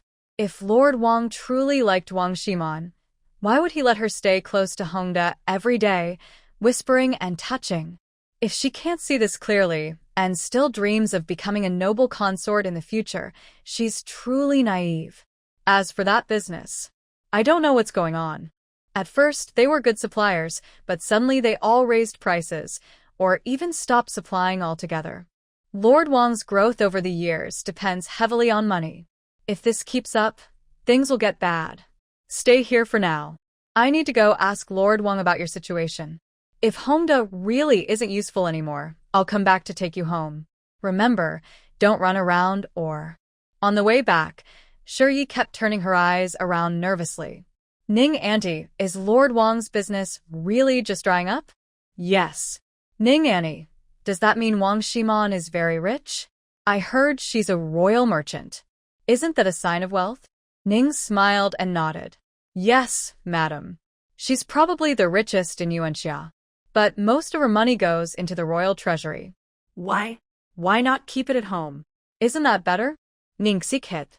Because only when the treasury has money can the people live well. When there's a disaster or war, the emperor can use the money to help or fight. Only then can the country be safe. Shi blinked her pretty eyes. So, Wang Shiman's good deeds come from this. No wonder. I understand now, huh? Little princess, what do you understand? Nothing. Let's go back quickly. Of course, she knows how to accumulate good deeds to restore her divine power and defeat those old liars in the sky to rebuild her strength. The next morning, Shi was woken up by Yi Qingshu. Be good, wake up. Today, mother is taking you to school. Shi squinted her eyes and let herself be fussed over. After breakfast, she looked back at the warm bed in her room, clutching her small fists tightly. I swear, I won't stay up late again. Yi Qingshu knew she had gone out with Ning Xiao last night and tried not to laugh. She asked, "You're serious? What if you stay up late again in the future?" Spicy. I swear again, Yi Qingshu. During break time at school, Xiaoju saw Yi and Xie Yan playing in the courtyard and called them to the back garden. Young princess, the teacher heard you went out with Master Jingxin this time. Is that true? Young princess is so impressive. The teacher also heard you learned to use a whip. Oh, at such a young age, you're really something. How's your whip training? The teacher can't even use a whip. You sure? Whip. The little red thing that wraps around the neck? Haha, thank you, teacher. Thank you for your busy schedule and for personally hurting me. Seeing the girl with her head drooping, Xiaoju pulled Xie Yan aside. What's wrong with the young princess? The prince said she's a very obedient girl, and I've always praised her. Xie Yan looked at his grandfather speechlessly, realizing for the first time what it means to be flattered to the point of being hit. Grandpa, before the young princess masters her whip, it's better not to mention it. She's been scared of the whip these days. But the emperor gave the young princess a very beautiful feather duster. She swings it very well. Huh? Grandpa, what's wrong with your neck? It looks like a cat scratched it. When did we have a wild cat in our house? Wild cat. Scratched? Seeing his grandfather bend down, Xie Yan slowly stepped back and turned to run. Grandpa, I know I was wrong. I won't dare to complain to Grandma anymore. I won't tell her you hide your private money in my room anymore. Even if she finds me, I'll pretend I didn't see. Also, I won't tell her you hide those paintings and calligraphy in a vase. Or in the beams. Or in the...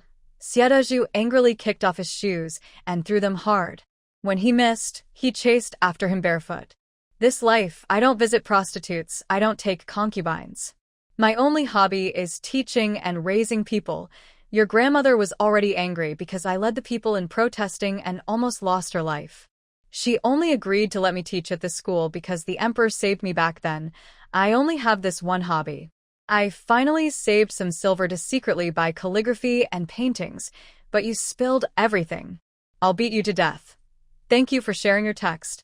Here is the corrected and simplified version. Xia Yan ran while holding his head and hiding. It's not really my fault. My grandmother knew you secretly bought things long ago. But you kept buying more and more, and that made her angry. Go check the storeroom. There are so many things. Grandmother isn't blind. How could she not see? Why did you get scolded last year? You remember? It's because after you bought calligraphy and paintings, you hid them in the storeroom, wrapped in your grandmother's best clothes. If you ask me, your grandmother's scolding was too light. She should have used a feather duster to hit you like a little princess. You, Xia Dafu grabbed him. You little brat, you're so bold. Haven't seen you in a few days? Your wings are stronger now. Xia Yan was lifted into the air and kept struggling. Woo-woo. Little princess, please save me. Little princess, come save me. I'm going to get a punishment. A young girl ran out of the room holding some pastries. Master, quick. Let go of his wings. His wings are hurt and he can't right now. Just hit him with a stick. Yes, hit him with a stick. If he's lying down, he can still do his lessons. Xia Yan. Woo-woo. Little princess, why did you pull me back in Jinju town? I wish I had just run into a wall and died then. In the end, Xia Yan didn't really get punished because the new year was coming soon. The emperor and empress would leave the palace to go to the guardian temple to honor their ancestors. After that, they would visit the soldiers who sacrificed their lives for Yuanxia. This was a tradition every year. The year after the emperor took the throne, he ordered the royal treasury to give compensation to the families of the soldiers who died for Yuanxia. He also had memorial tablets made for the fallen soldiers at the Guardian Temple, with eternal lamps lit in their honor. This time, the emperor specifically asked the academy to take students to pay respects to the fallen soldiers. He wanted them to understand that even if they couldn't serve Yuanxia in the future, they shouldn't become traitors. On the day of the ancestor worship, the emperor strode into the royal ancestral hall. He had been king for many years. Whenever he entered the royal shrine, he felt a sense of pressure, worried that he might be blamed by his ancestors if he did something wrong. He was very careful during the rituals. But today, he walked in with his head held high, no longer feeling cautious. He even relaxed his body and felt comfortable. Before entering, he deliberately looked back and felt even more at ease when he saw Shiyi standing at the front of the kindergarten. Having a strong backing feels really good. What kind of days did I have in the past few years? The ancestors of the Mu family are now angry just thinking about the rebellious son, the emperor. When they saw him and the empress come in, the ancestral tablets all turned around suddenly, with their backs facing the two of them. One of the high officials, who was standing at the front outside the ancestral hall and had sharp eyes, was startled. Cough, cough, don't worry, master. It's just a sore throat. I just have a bit of an itch in my throat, and I feel like I want to cough. Shuria's voice was very soft, so soft that only the closest Xiadafu could hear her. But this didn't stop her from wanting the right people to hear her. Suddenly, the ancestral tablets all turned back as if the previous scene was just a hallucination, and nothing had happened. The ancestors of the Mu family. Damn, isn't today the ancestor worship day? Why is that little ancestor also here? This rebellious son must be doing it on purpose. He definitely is. The officials. Did I see things? I must have woken up too early and saw things. Yes, that's it. I must have been mistaken. The emperor proudly looked at the empress and began the ancestor worship ceremony. Throughout, he looked very proud. After offering incense, the emperor knelt on a mat. Unlike usual, he didn't recite the prepared words from the Ministry of Rites, but instead, "Ancestors, I am here to see you again, haraha. I know you're probably scolding me right now, but it's okay. I can't hear you anyway." The empress. Luckily, the officials outside can't hear him. Otherwise, tomorrow the Emperor would probably be scolded to death by those old officials. The Empress quietly nudged someone gently under her wide sleeve, but the person was completely immersed and didn't notice at all. I told you, I am a wise and talented person born from the heavens. Why am I just a person who can't walk or speak? It turns out it's because of your influence. If it weren't for your constant talking, I wouldn't have thought of this place. I even specifically checked the documents from the founding of Yuanxia Kingdom until now. The ancestors are really impressive. How bravely they founded the country, how they fought bravely in battles, even what kind of horses they rode, what weapons they used on enemies, and how many times they stabbed them. All written very clearly. As for the city slaughter, not mentioning the soldiers' burial of the dead or compensating the families of the fallen soldiers, you only write the nice parts. Ancestors, how can you be so shameless? If I hadn't found some clues in unofficial histories that matched what people often say, I might have thought you were innocent. People often say that the virtue light on you is very weak, even weaker than some generals' virtue lights. I can't see it, but I believe it. Master Jingxin also mentioned last year that the fate of Yuanxia country is already declining. I believe your faint virtue lights can no longer protect Yuanxia, but it's okay. As long as I am emperor, I will protect the people of Yuanxia and won't let them suffer in war and hardship. I will work hard to make Yuanxia the strongest of the three kingdoms. One day, I will unify the three kingdoms and bring peace to the world. From then on, there will be no more wars and the people will live happily. Ancestors, please stay in this ancestral hall and reflect on your mistakes. I will make sure you see this day come. I will make you proud of me. Empress, let's go. No more talking to these old folks. I can't hear them anyway. The Empress was helped up by the Emperor. Just as they were about to turn away, she looked back at the ancestral tablets of the Mu family with a fierce look in her eyes. Ancestors, if you don't want to protect my son, I won't force you. But if you want my son to carry your sins, don't even think about it. As a mother, I just want my son to be well.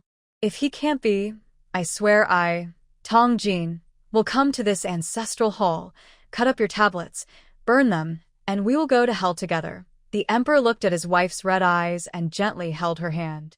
Jeaner, don't worry. If Lan Song can't get better, I will personally cut down these tablets. The door of the royal ancestral hall was closed from the outside. The Emperor and Empress couldn't hear anything, but Shi, standing nearby, heard everything clearly. What? What is this? I am their ancestor. How can they, a married couple, want to cut and burn our tablets? Disobedient. Disobedient. This is unfilial. They will face retribution. One unnoticed ancestor hesitated and said, Actually, we did make mistakes. But back then, we didn't know we would cause trouble for future generations. If we had known, we would have done things differently. Could there have been other ways back then? If not, we would have died. It would have been innocent people from our Yuanxia country who suffered. You burned the city, because after the city fell, the rebels disguised as civilians hid in their homes. But no one wanted to reveal where they were. If this continues, they might fight back in the future, and innocent soldiers of Yuanxia would be the ones to die. And me. During that battle, the enemy was so mean. After losing, they were afraid I would chase them, so they poured oil on the fallen soldiers and set them on fire. They all turned to black ash. I was kneeling there, digging and digging. In the end, I could only bring back the soil to bury them. I was worried their families couldn't accept it, so I didn't tell them. I also made sure their military pay was sent home on time, thinking about the future. I thought I could carry this guilt myself, but I didn't expect it to affect Lan Song. If that little ancestor hadn't mentioned it, I really wouldn't have known. Forget it. Forget it. We've caused trouble for their son. Just scold us a little. If I were him, I'd scold us too. Shi sighed as he listened to the voices inside. A golden light flickered from his hand into the sky above the ancestral hall. He transmitted his voice. Everyone, focus on your cultivation. When you reach great success, you can naturally protect future generations. Always fighting and arguing here. When will we ever cultivate enough virtue? I'm not even 2 years old, and I already have to go to school and get tired of it. Right. Also, in a few days, some silver might be buried at the foot of the mountain. Everyone, make sure to treat it well. Give it a good welcome. Shuri followed behind Master Xia as they slowly headed toward the front hall of the Guardian Temple. No one saw the golden light above the ancestral hall suddenly shine brightly when the little girl turned around, illuminating the entire hall. The ancestors of the Mu family sensed the same aura from the golden light as that of the little ancestor. They were all shocked. Is this left by the little ancestor? Don't say it. Your son is really lucky. Finding such a treasure. Why didn't I have such good luck back then? From now on, we'll listen to that little ancestor. Focus on your cultivation. Even though we come from bandits, we should work hard for the future generations. The founding ancestor also spoke. Did you hear what that little ancestor just said? Starting today, each of us will take turns going down the mountain to check 3 times a day.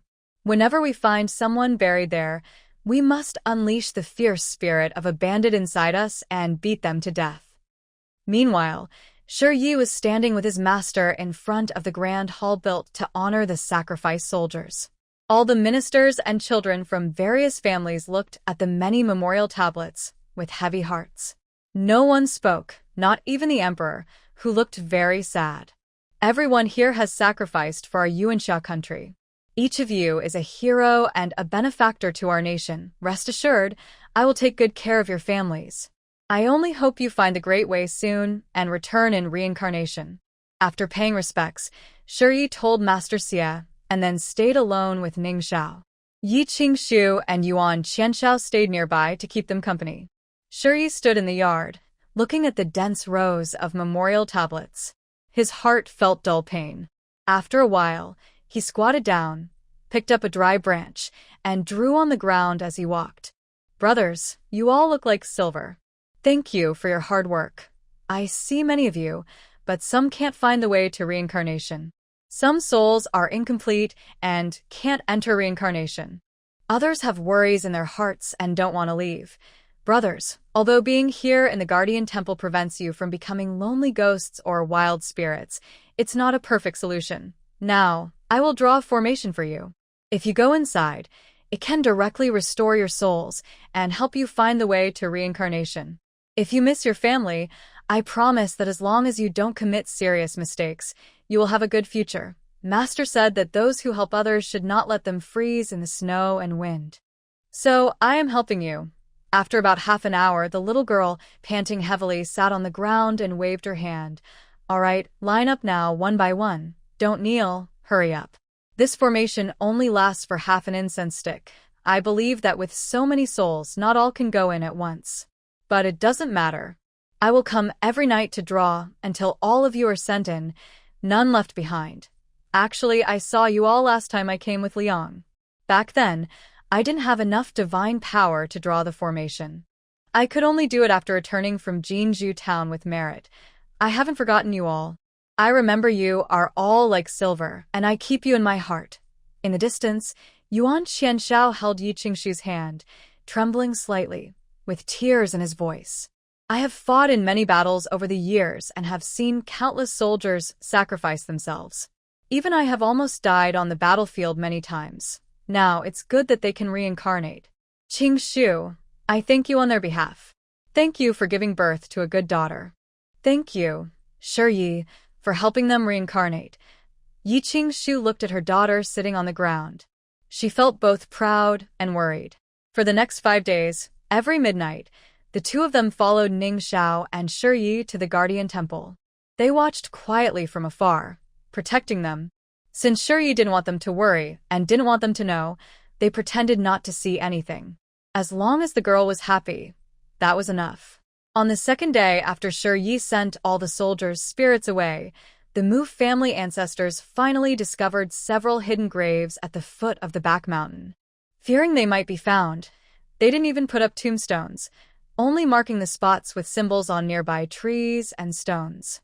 All the Mu ancestors gathered and whispered among themselves from a distance. Do you think this family is the one the little ancestor mentioned, the one that makes us suffer? I think so. Look at them. It's been so long since they died, but they haven't reincarnated. They still have faint black aura on them. I don't know what it is, but it's definitely not good. Exactly.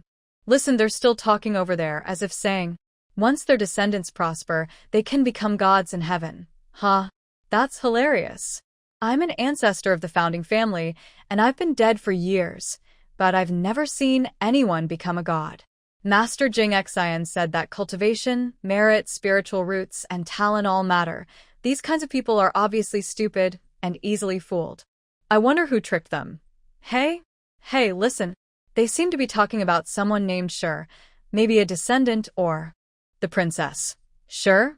Princess. The founding ancestor was stunned, then slapped his thigh.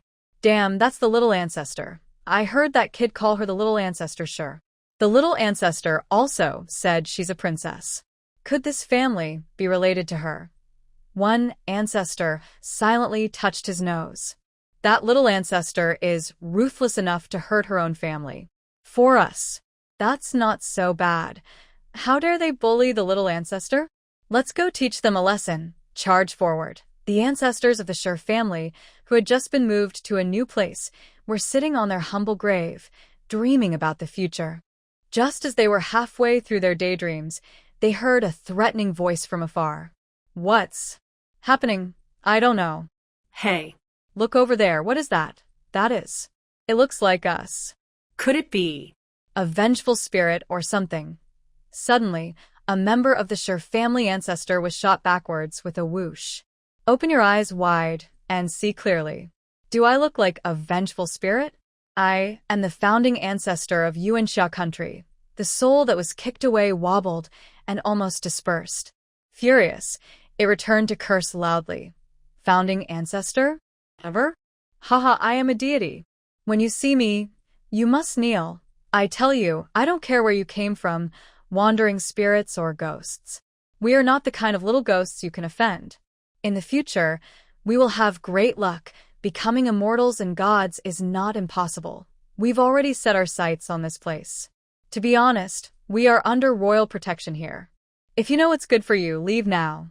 Otherwise, when my descendants bring back experts, they will make your souls fly away and your spirits vanish. The ancestor of the Mu family was so angry he laughed. He pointed at his nose and directed his words at the spirits of past emperors. He said he would make me disperse and vanish. Yes, we all heard him. He also said that they are here with royal protection. The founding ancestor of the Yuanxia country was furious. I will protect them? I wouldn't even protect a dog if I had to. Everyone attack now. Let's see if they can withstand some blows. The ancestor of the Mu family was originally a mountain bandit, with a rough, rebellious spirit passed down through generations. Even after each emperor took off their yellow robes, their fierce attitude remained unchanged. The current emperor looks more normal, but he is not truly peaceful either. The Shur family had no successful ancestors for dozens of generations. Only Shur Hongda, who was saved by a powerful person his father rescued, managed to turn his luck around. His father also died early as a result. But any evil or crooked path was no secret to Shur Yi. From the moment Shur Yi was rescued from the mountain by Yi Qingshu, the stolen luck of the Shur family was completely destroyed. Listen, everyone, speak nicely. Don't come any closer, please. Ah, how dare you hit us? You're really brave now. That's right. We are people of importance, blessed by the ancestors of the Mu family. You. Oh, do you believe me? If you dare to hurt us again, the ancestors of the Mu family will definitely make you pay. The founding ancestor was so angry, he almost laughed. Fine, let the Mu ancestors come. But before they arrive, I might just peel your skin off first. Half an hour later, the Mu ancestors clapped their hands in satisfaction and slowly headed back home. Well, after all these years, I finally get to stretch my legs and relax. It feels great. Yes, this family is really hateful. I always feel they're hiding something bad. Since the young master has spoken, from today on, we'll split into pairs and pick 3 meals a day to tease them. Just looking at them makes me mad. Old master, I feel that those little pests will have a bad ending if they mess with the young master. A few days later in the afternoon, Shiryu was sitting in her small study, facing away from the door, secretly doing something. Young princess, I've found some clues about what you asked me to check. Ning Xiao entered the room and saw Shiryu turn around, startled. Young princess, what's all over your hands and face? I'll go get some water to wash up, she said. Let's clean ourselves properly. But the girl shook her head like a rattle. No, I won't wash. I want to keep it. It's to make them angry. Ning Auntie, did you just find out something about that shrimp? Is it about that high-ranking person? Ning Auntie, tell me, I'm listening. Oh, and call King Cheong over too, so he can hear. Since Shiryu had sent the spirits of all the sacrificed soldiers of the Guardian Temple to reincarnation, she felt her divine power returning little by little. Even a small amount made the girl happy for a long time. Ning Xiao knew Shiryu couldn't read, so after Mumu arrived, she took the initiative to open the secret report and explained. Young princess, we've found the high-ranking person that Grandma Shi mentioned. We even split our forces into 2 groups and went to the old Shi family's home to investigate. It is said that he fell from the sky and landed at the gate of the Shi family's yard, almost dead. Old Master Shi, also known as Shi Hongda's father, saved him. Actually, Shi Hongda's father didn't plan to save him at first. But seeing his fine clothes, he decided to take a chance and asked a local village doctor to give him some soup. Surprisingly, by chance, they managed to save him. That expert said his surname was Chun. Half a month later, the villagers heard that the Shi family had taken out all their silver and money to renovate their ancestral tombs, selling almost everything they could. Because the Shi family was the poorest in the area, often eating just a few grains of rice boiled into porridge, many villagers knew about this. The family was laughed at for a long time, called lazy and only relying on their ancestors. After repairing the tombs, the expert left. But about a month after he left, the Shi family seemed to be blessed by good luck, encountering all kinds of fortunate events. Old Master Shi went to the mountain to pick wild vegetables and often found ginseng and other herbs. Though not very old, these herbs could be sold for some money. Sometimes when they went out, they even found copper coins. In such a poor village, finding copper coins so often was as rare as rain falling from the sky. Later, old Master Shi sent Shi Hongda to a nearby town to study. The slow and dull boy suddenly seemed to open his mind. In just 1 year, he learned what others took 3 years to learn, earning him the reputation of a genius. He lived like this year after year. Until the 3rd day after Shi Hongda left for the imperial city to prepare for the imperial exam, his father was found dead at their ancestral grave. It was said he died tragically, as if drained of all life. At that time, old lady Shi didn't tell anyone. She only asked some relatives to bury her husband quickly at the ancestral grave and gave each of them some money, telling them not to tell anyone. Even Shi Hongda only learned about this after passing the top exam. Oh, and there was one more strange thing. People heard that next door to the Shi family was a family running a small shop in town. They weren't rich, but they had some savings. They could even buy meat for their children once a month. Their children were very smart, almost able to remember everything from a young age, so they were sent to school early. By the way, that school was the one Shi Hong later attended. The 2 of them are about the same age, but ever since that expert left, the Shi family's life has improved. Meanwhile, the neighbor's family hasn't fared well. Their man was falsely accused of murder in town, and was eventually found to have committed suicide in prison. His clever son also became mentally slow after that. His mother died from illness. The villagers say they were all upset, but I think all these things are connected to the Shi family and that expert. Otherwise, how could such coincidences happen? For now, that's all we've found out. As for that expert, our people are following him. He's said to have gone south, but we don't know exactly where. Ning Xiao finished speaking and looked at the 2 people who were standing still.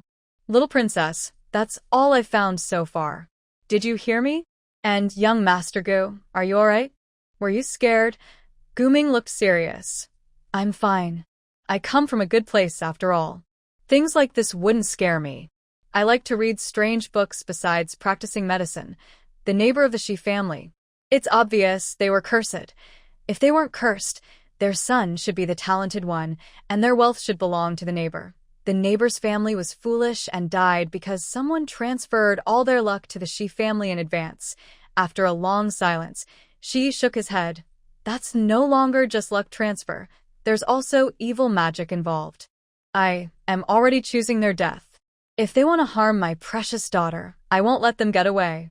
Even if there's karma, it depends on whether that karma dares to come. Even if it does, that's fine. At worst, I'll set up a formation to catch a few old con artists to block them. Guming looked at Shia's scheming face and knew someone was definitely going to be unlucky. He decided that he wouldn't leave the courtyard these days and just focus on refining pills. Less trouble is better than more. Who are you trying to kill? Who dared to offend my daughter? Shi just turned around and heard his mother's surprised cry. Shi, what's all over your face and hands? The little girl covered her face and ran away. Yi Qingshu quickly caught her and lifted her up. Her little legs kicked in the air nonstop. No, I want to wipe it off. You can't wipe it off. Yi Qingshu held the small girl in her arms. Okay, I won't wipe it off. I just want to see what it is, to check if there's any poison. Not everything can be put on your face. You're a young girl. What if you ruin your face? Shuri lowered his hand and shook his head. It's not poison. I stole some cool lip balm. I used it to make the marks. Yi Qingshu looked confused. She squinted at the lip balm box on the ground. Yuan Qianshao quickly took the girl into his arms. Don't be upset. She's still so young. As for the lip balm, I know who made it. Leave this to me. I promise I'll handle it. Xia Qiu stood nearby, sighing. The young princess really knows how to pick. That was the lady's most treasured box of lip balm. She usually didn't use it unless it was for an important banquet. The reason was that the person who made this lip balm only made 20 boxes a year, and each had a unique color. No one else could make it, so it was very hard to buy. Even the lady only had 2 boxes. Many times, the lady wanted to work with her, but she always refused. Yuan Qianshao looked at Shuri's small face with curiosity and asked, Sweet daughter, tell Dad what you've drawn on your face? Shuri proudly raised her chubby hand and pointed to her hand back. Daddy, look. This one looks like a little bunny, this one like a little bear, and this one like a little lion. There's also a little flower, a bamboo paper, and many more I haven't drawn yet. Then, why did you draw these on yourself? Hearing this, Shuri looked upset. It's not because of the teacher. A few days ago, he brought 2 stamps to the academy. He said whoever did their homework well and studied hard would get a stamp on their work. Kids could also stamp their hands. Girls got little flowers, boys got little bamboo papers. Haha, almost everyone in the preschool has several stamps. Even the slowest kid, Hao Bin, got one yesterday. It made his dad happy. He showed it off at the school gate, so proud. Don't I deserve one too? If not, I'll stamp myself. I just wanted Brother Mayin to make me a little flower, but he gave me a whole box of stamps with all kinds of patterns. So pretty. Tomorrow I will go to the kindergarten. I am going just like this. I am angry at them because they always show off and say I have no money. With these, I can not only vent my anger, but also make money. Just wait and see. I am very capable. Everyone. A few days later, Yi Qingshu and Yuan Qianshao were invited to the school by Master Xia. Master Xia led them to stand outside the corridor, pointing at Shurya sitting on a stone bench and shaking his head, and at the children lining up in front, who looked very lively. Look at this. This little princess's tricks really catch me off guard. A few days ago, I made 2 small stamps to motivate the children to study. Whoever performs well gets a stamp. But the little princess didn't get any. I know children are competitive. I wanted to find a reason to give her a stamp, but before I could, look at this. 1 copper coin stamp return, and she's still doing business here. I wanted to stop her, but she said she only stamps during breaks, not in class. She even kindly gave me a little mouse stamp. Today is the 4th day. The children are waiting here every day to get their stamps. My 2 stamps are useless now, and they laugh at me for not having the little princess's style. It's really, Yi Qingshu. It's simply a genius at business. Master Xia. Yuan Qianshao. Cough, don't worry, sir. This is my fault. I will give you an explanation. I will confiscate all her stamps when I go back, I promise. Master Xie, if your smile wasn't so high up, I might believe you. At this moment, the emperor, dressed casually and accompanied by Fugu Gonggong, came to the school to see if there was anything that needed fixing. As soon as he entered, he saw Shirya shouting and his son helping to stamp on the side. Anyone else want a stamp? 1 copper coin stamp return. It looks better than the official paper. The princess charges money, and the prince personally stamps. A copper coin can't buy a lantern or candy, but it can buy a family heirloom. Mother Mud and Father Mud both smile happily. A happy life, a perfect family. Just as the 3 scholars were about to go and pay their respects, they saw the emperor wave his hand and walk over to sit beside Yi. He looked curious and asked, Yi, what are you doing? Emperor uncle, Yi is earning silver. Do you want to buy some? It's a good deal. 1 copper coin for 1 stamp. Emperor uncle is the best emperor in the world. Buy 1, get 1 free. The emperor was pleased by Ye's flattery.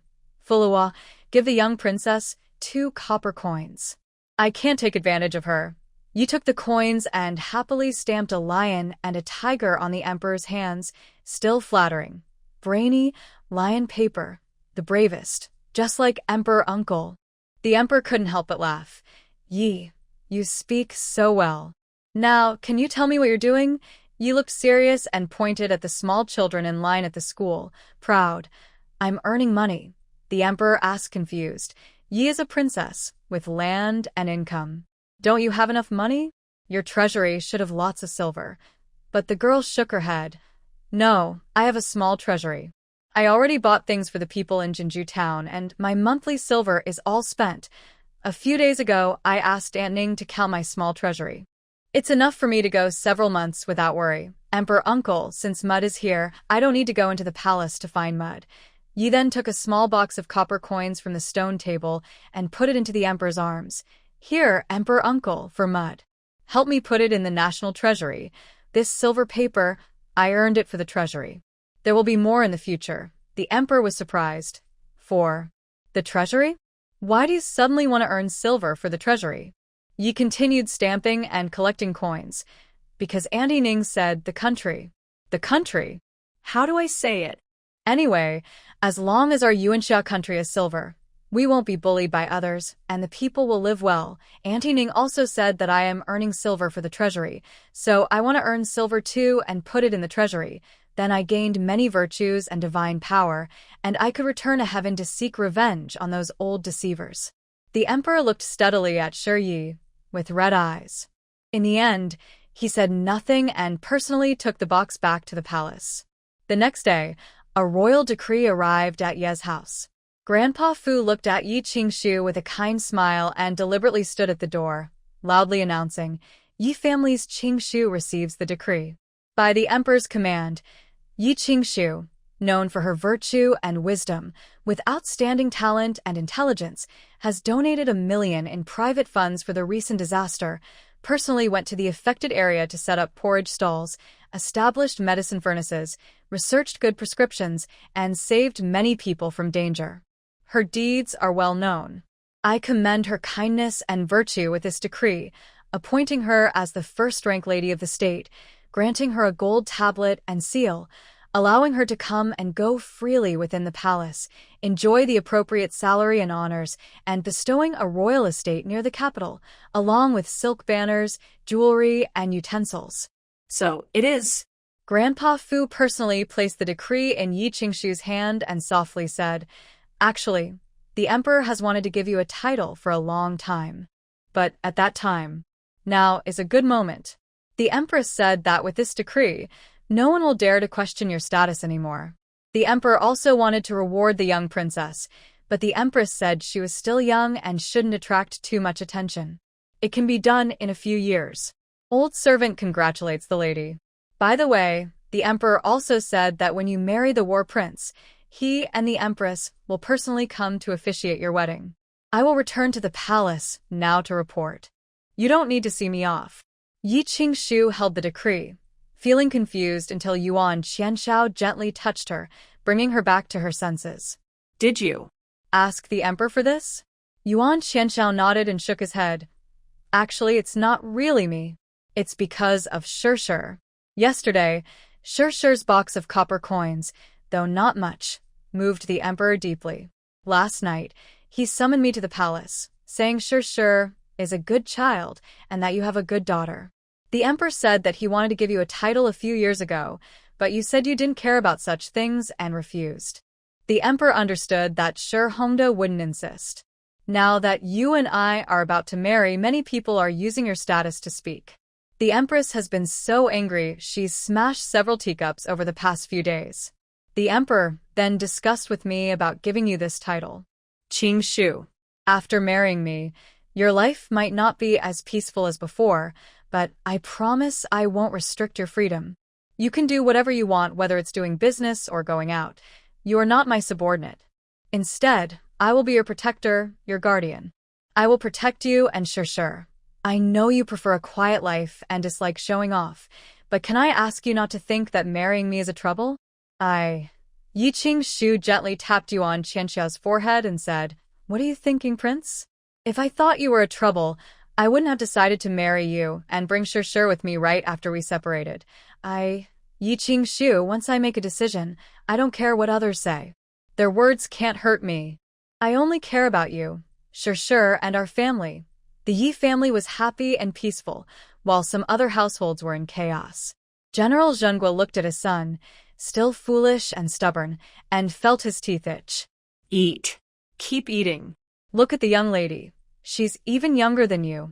She has the brains to earn money and donate to the treasury. And you? You're in kindergarten, so why are you so far behind? Why are you so different? She has already earned her mother's title of first-class lady of the state. And you? Your mother is still a second-class lady. Can't you go out and earn a first-class title for your mother? Seeing his son not lifting his head, General Zhengguo angrily grabbed a stick and hit the table. Stop eating. No more eating. Your brain isn't working well. Be diligent. Go study now. If you don't understand the math lessons the teacher left today, you won't get dinner tonight. Look at him. I really don't know who he looks like. Who does he resemble? The lady of the general's household shot him a glance. Who do you think he looks like? Anyway, he doesn't look like me at all. I've been good at math since I was a child. Unlike someone else, who has been beaten by his father since he was little and still can't understand the family accounts. Honestly, even the shops at our house and the Prince of Huainan's house make so much profit each month. That's all thanks to Qing Shu teaching us how to run the business. I really don't understand why you're so jealous here. Move aside, don't block the way. I want to pick some things to send to Qing Shu to congratulate her on finally turning her luck around. You can keep being jealous here. General Zhengguo lowered his head, feeling scolded so much that he thought he could dig out a big house. Is it because I envy them for getting a title? Or because I envy them for having a good daughter? Their daughter is soft and sweet. As for our children, never mind, let's not talk about it. Meanwhile, the Prince of Huainan was also in his study, sighing while looking at someone's homework. Madam, we're childhood friends, so come here. Look, was my homework like this back then? The way I write characters, I feel like I recognize them, but also feel like I don't. And this page, I told him to circle the parts he didn't understand. Then I would teach him tonight. Haha. He drew a whole page full of circles for me. He's truly my good big son. My good big son. The princess of Huainan chuckled quietly beside him, saying, "Just be content. At least your son knows his own name. Unlike you back then, when he was that age, you didn't even recognize your own name." The next day, during the school break, when Yujing and Haobin sat in the courtyard looking gloomy, sighing and sighing, Shuri strolled over with a playful brow, swinging leisurely. "You too, tired of the competition?" When Yujing and Haobin looked at the little girl with bright eyes, pulling her to sit on a stone bench, one on each side. "Little princess, can we talk to you? We mean, about your seal. Before we go to school, can we borrow it? We want to earn some silver and donate to the national treasury." Yi waved her little hand. "It's not that I'm stingy and won't lend it to you. Honestly, I haven't got it anymore. I took it back. All of it." Seeing the two boys looking so dejected, Yi tilted her head and thought for a moment. "Actually, without the seal, we can still make money. As long as we have something to sell, we can earn silver." The two kids suddenly brightened up.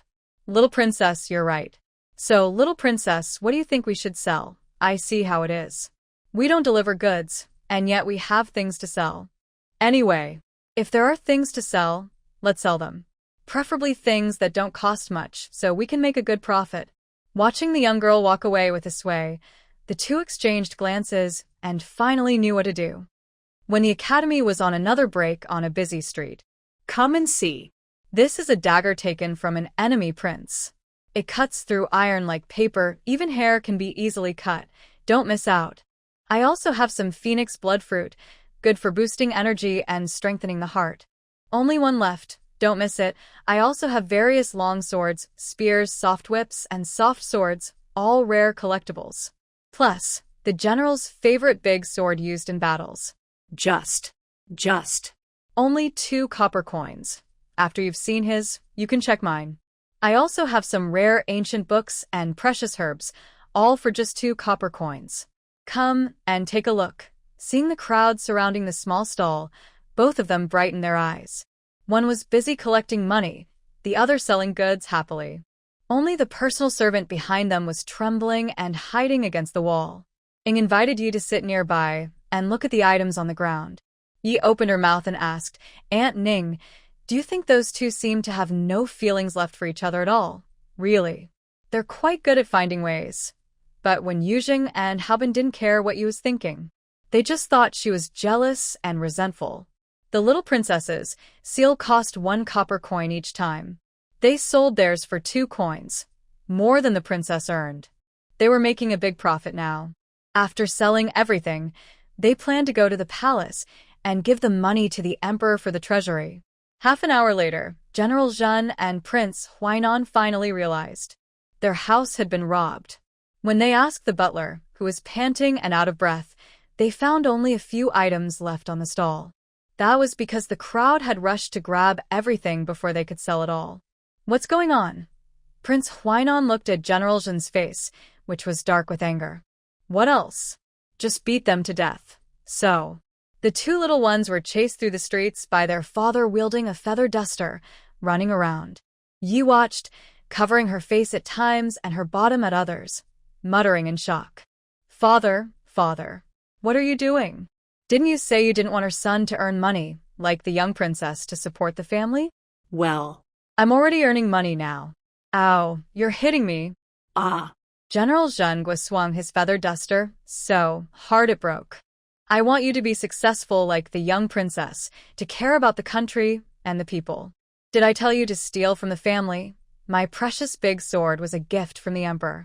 I fought in many battles with it and saved your life countless times. And now you sell it for just 2 coins. Tell me, who did you sell it to? I paid good money to buy it back 100 times over. You didn't just sell my sword.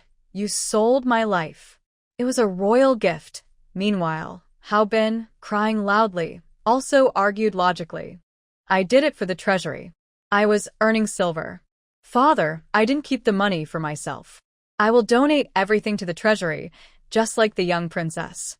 Not a single coin will be kept. King Huainan, frustrated, snatched the guard's sword and said, You idiot! Do you even know what you sold? Are you trying to risk your father's life? I only sold some good herbs. You said, Father, that herbs are for saving lives. It doesn't matter who eats them. Jinyu and I took the tokens and sneaked into the storeroom before you woke up, just to surprise you. Do you know how many trips we made carrying those things? We dragged them over silk fabric. The fabric tore in one place because of the long journey. King Huainan slowly turned around and looked at the tattered brocade on the ground. His vision blurred, and everything went black. Do you know that was a gift from the Empress for your mother? She treasured it so much she wouldn't even make clothes from it, and those precious herbs, if you had sold them to a doctor or a clinic, that would be fine. But you sold them to common people. Most of those herbs are poisonous. If not handled properly, they could kill someone. As soon as she finished speaking, the princess of Huainan hurried over, gasping for breath, supported by her maid. Prince, why are you holding a sword? Are you trying to kill him? He's your son. The Prince of Huainan threw the unsheathed sword back to the guard and silently picked up the feather duster he had just dropped. He stole my token and sold all the most precious herbs from the storeroom to the common people for 2 copper coins each. Most of those herbs are poisonous, and without proper treatment from a doctor, they could be deadly. Look over there on the ground. Those herbs and rare books. He dragged them over with your shiny silk. The princess of Huainan's face turned pale with anger. No longer acting protective, she snatched the feather duster from the prince and swung it at him. You little rascal. I knew your eyes were darting around these past few days. Up to no good. How dare you? Why didn't you sell me for 2 copper coins too? You're so clever at scheming, but you're just a fool with a quick idea. Because of your busybody actions, you've caused me so much trouble. Come back here. Don't run away. Hurry up and go to the palace to ask around. See who bought those poisonous herbs at high prices. Whatever they paid, give it to them. We can't let anyone get hurt. General Jinghua, holding his son, came over and looked at the Prince of Huainan.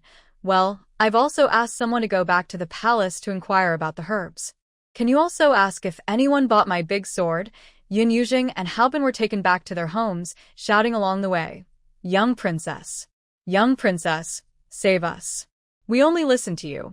You told us to find herbs that didn't cost much. Sure, you blinked. I told them to find some rice or something cheap, but they went looking for expensive stuff. Why don't they learn to weave small baskets or make little lanterns to sell? Look at what they're selling, things that look like they came from the palace. Who doesn't need to use them once? Their parents spent a lot, but they earned even more. Look at their dad. He's still grinning wide. Watching the 2 crying and being taken away, Shiryi continued strolling with his hands behind his back. Those 2 are so stupid. When they go back, they'll probably get beaten. On the first day, I set up my stall. On the second day, I burned things. On the third day, I built a small grave. But I think I am quite kind. I will go and burn offerings for them. I won't burn the seal of the master for them. They keep showing off and laughing at me for not having one. I'm really kind-hearted.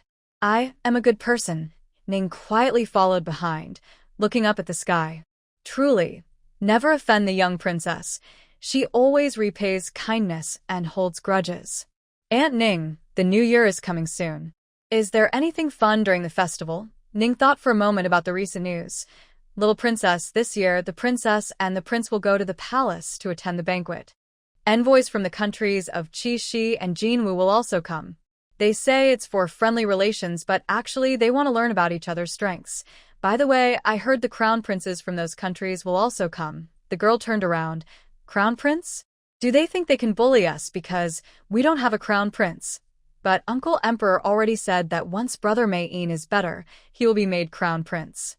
Then those old guys won't oppose it. Aunt Ning, how old are those crown princes? Are they older than me? Ning was speechless. You're not even 2 years old. Even if you're small, you can't be younger than them. What's the use of holding a crown prince who can't speak? Little princess, the crown prince of Qi Shi, Nanzeiyu, is 6 years old. The crown prince of Jinwu, Fu Xingyi, is about the same age as the 7th prince, both 10 years old. They are said to be rare geniuses, young but not to be underestimated. Also, King Wenchuan has submitted a petition to the emperor, saying he was seriously injured and needs to return to the imperial city for treatment. The emperor has agreed, so he will probably attend the banquet. I also found out that King Wenchuan might have connections with one of these 2 countries. He may have come prepared. Yi Qingshu once said that we shouldn't treat the young princess as an ordinary child. So, whatever she wants to know, I won't hide anything. Shiryi blinked her beautiful eyes. The emperor still hasn't made a crown prince because those old guys keep nagging every day. I remember it well. As for those crown princes from other countries, if they come to the feast honestly, that's fine. But if they have bad intentions, I will bully them to death. Aunt Ning, it's still early. Let's go to Hugua Temple. The Sure family members should already be buried there. Before that expert arrives, I want to go and cause some trouble first. Lately, I've been feeling that Lord Wang's father is acting strange, but I can't quite put my finger on what's wrong. Half an hour later, the ancestor of the Mu family respectfully brought Shiryi to the foot of the mountain. Little ancestor, we're almost there. Don't worry, since they arrived, we haven't let them go for a day. We've been beating them 3 times a day, and they're really beaten up. Shuri looked at the trembling, alert spirits around him and nodded happily. It looks like they're getting a good beating. But I want to see more. Can you beat them again so I can watch? That would be great. The founding ancestor waved his hand. It's not a problem. We're happy to beat them. Every day, we're eager to come and fight, worried they might be living too well. After all, practicing cultivation is pretty boring. If it weren't for this little ancestor, they'd just stay in the ancestral hall and wouldn't even be able to leave the house. Charge! The founding ancestor led the charge down the mountain, showing a fierce attitude that clearly wasn't friendly.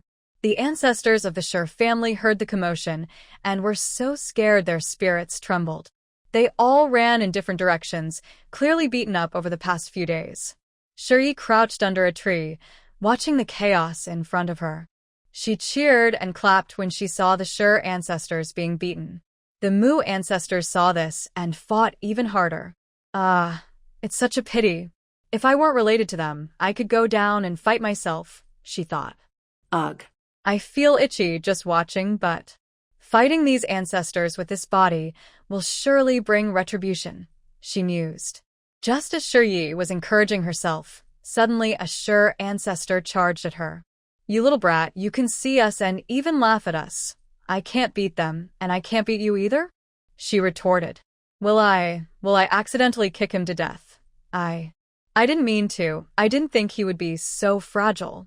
It's over. This is divine punishment, and it's finally coming for me. Sniff. Hold me dicht. Let's go back to the palace and wait for the punishment. Everyone hit the rest hard. I don't want to be the only one unlucky. Seeing the young girl happily come and then cry as she leaves, the ancestors of the Mu family were all stunned. That little ancestor. Did she really kick her own ancestor to death? Seems like it. What do you mean, seems like? I saw her kick once, and then the soul just disappeared. What should we do? Will the little ancestor be okay? Killing an ancestor, whether in the human world or elsewhere, is unforgivable and will bring divine punishment or karma. I hope she's fine. But from that kick, she didn't seem to want to hurt us before. Yeah. The little ancestor is really kind. She can even kill her own ancestor, but shows mercy to us. Let's go. Those scoundrels caused the little ancestor to face divine punishment. We should beat them to death in revenge. And so, a new chase began again. After returning to the mansion, Shuri went straight to someone's courtyard and kicked the door open with a loud bang. Poor king. I have a question for you. Gu Ming, who was inside refining medicine, shivered in fright. The fire in the stove immediately went out. Little ancestor, ask away. As long as I know, I promise I won't hide anything. At that moment, countless questions raced through Gu Ming's mind. What should I ask? This little ancestor can see everything. What could she possibly want to ask me? No. Has she been bullied recently? Is she just here to set a trap for me? How should I answer?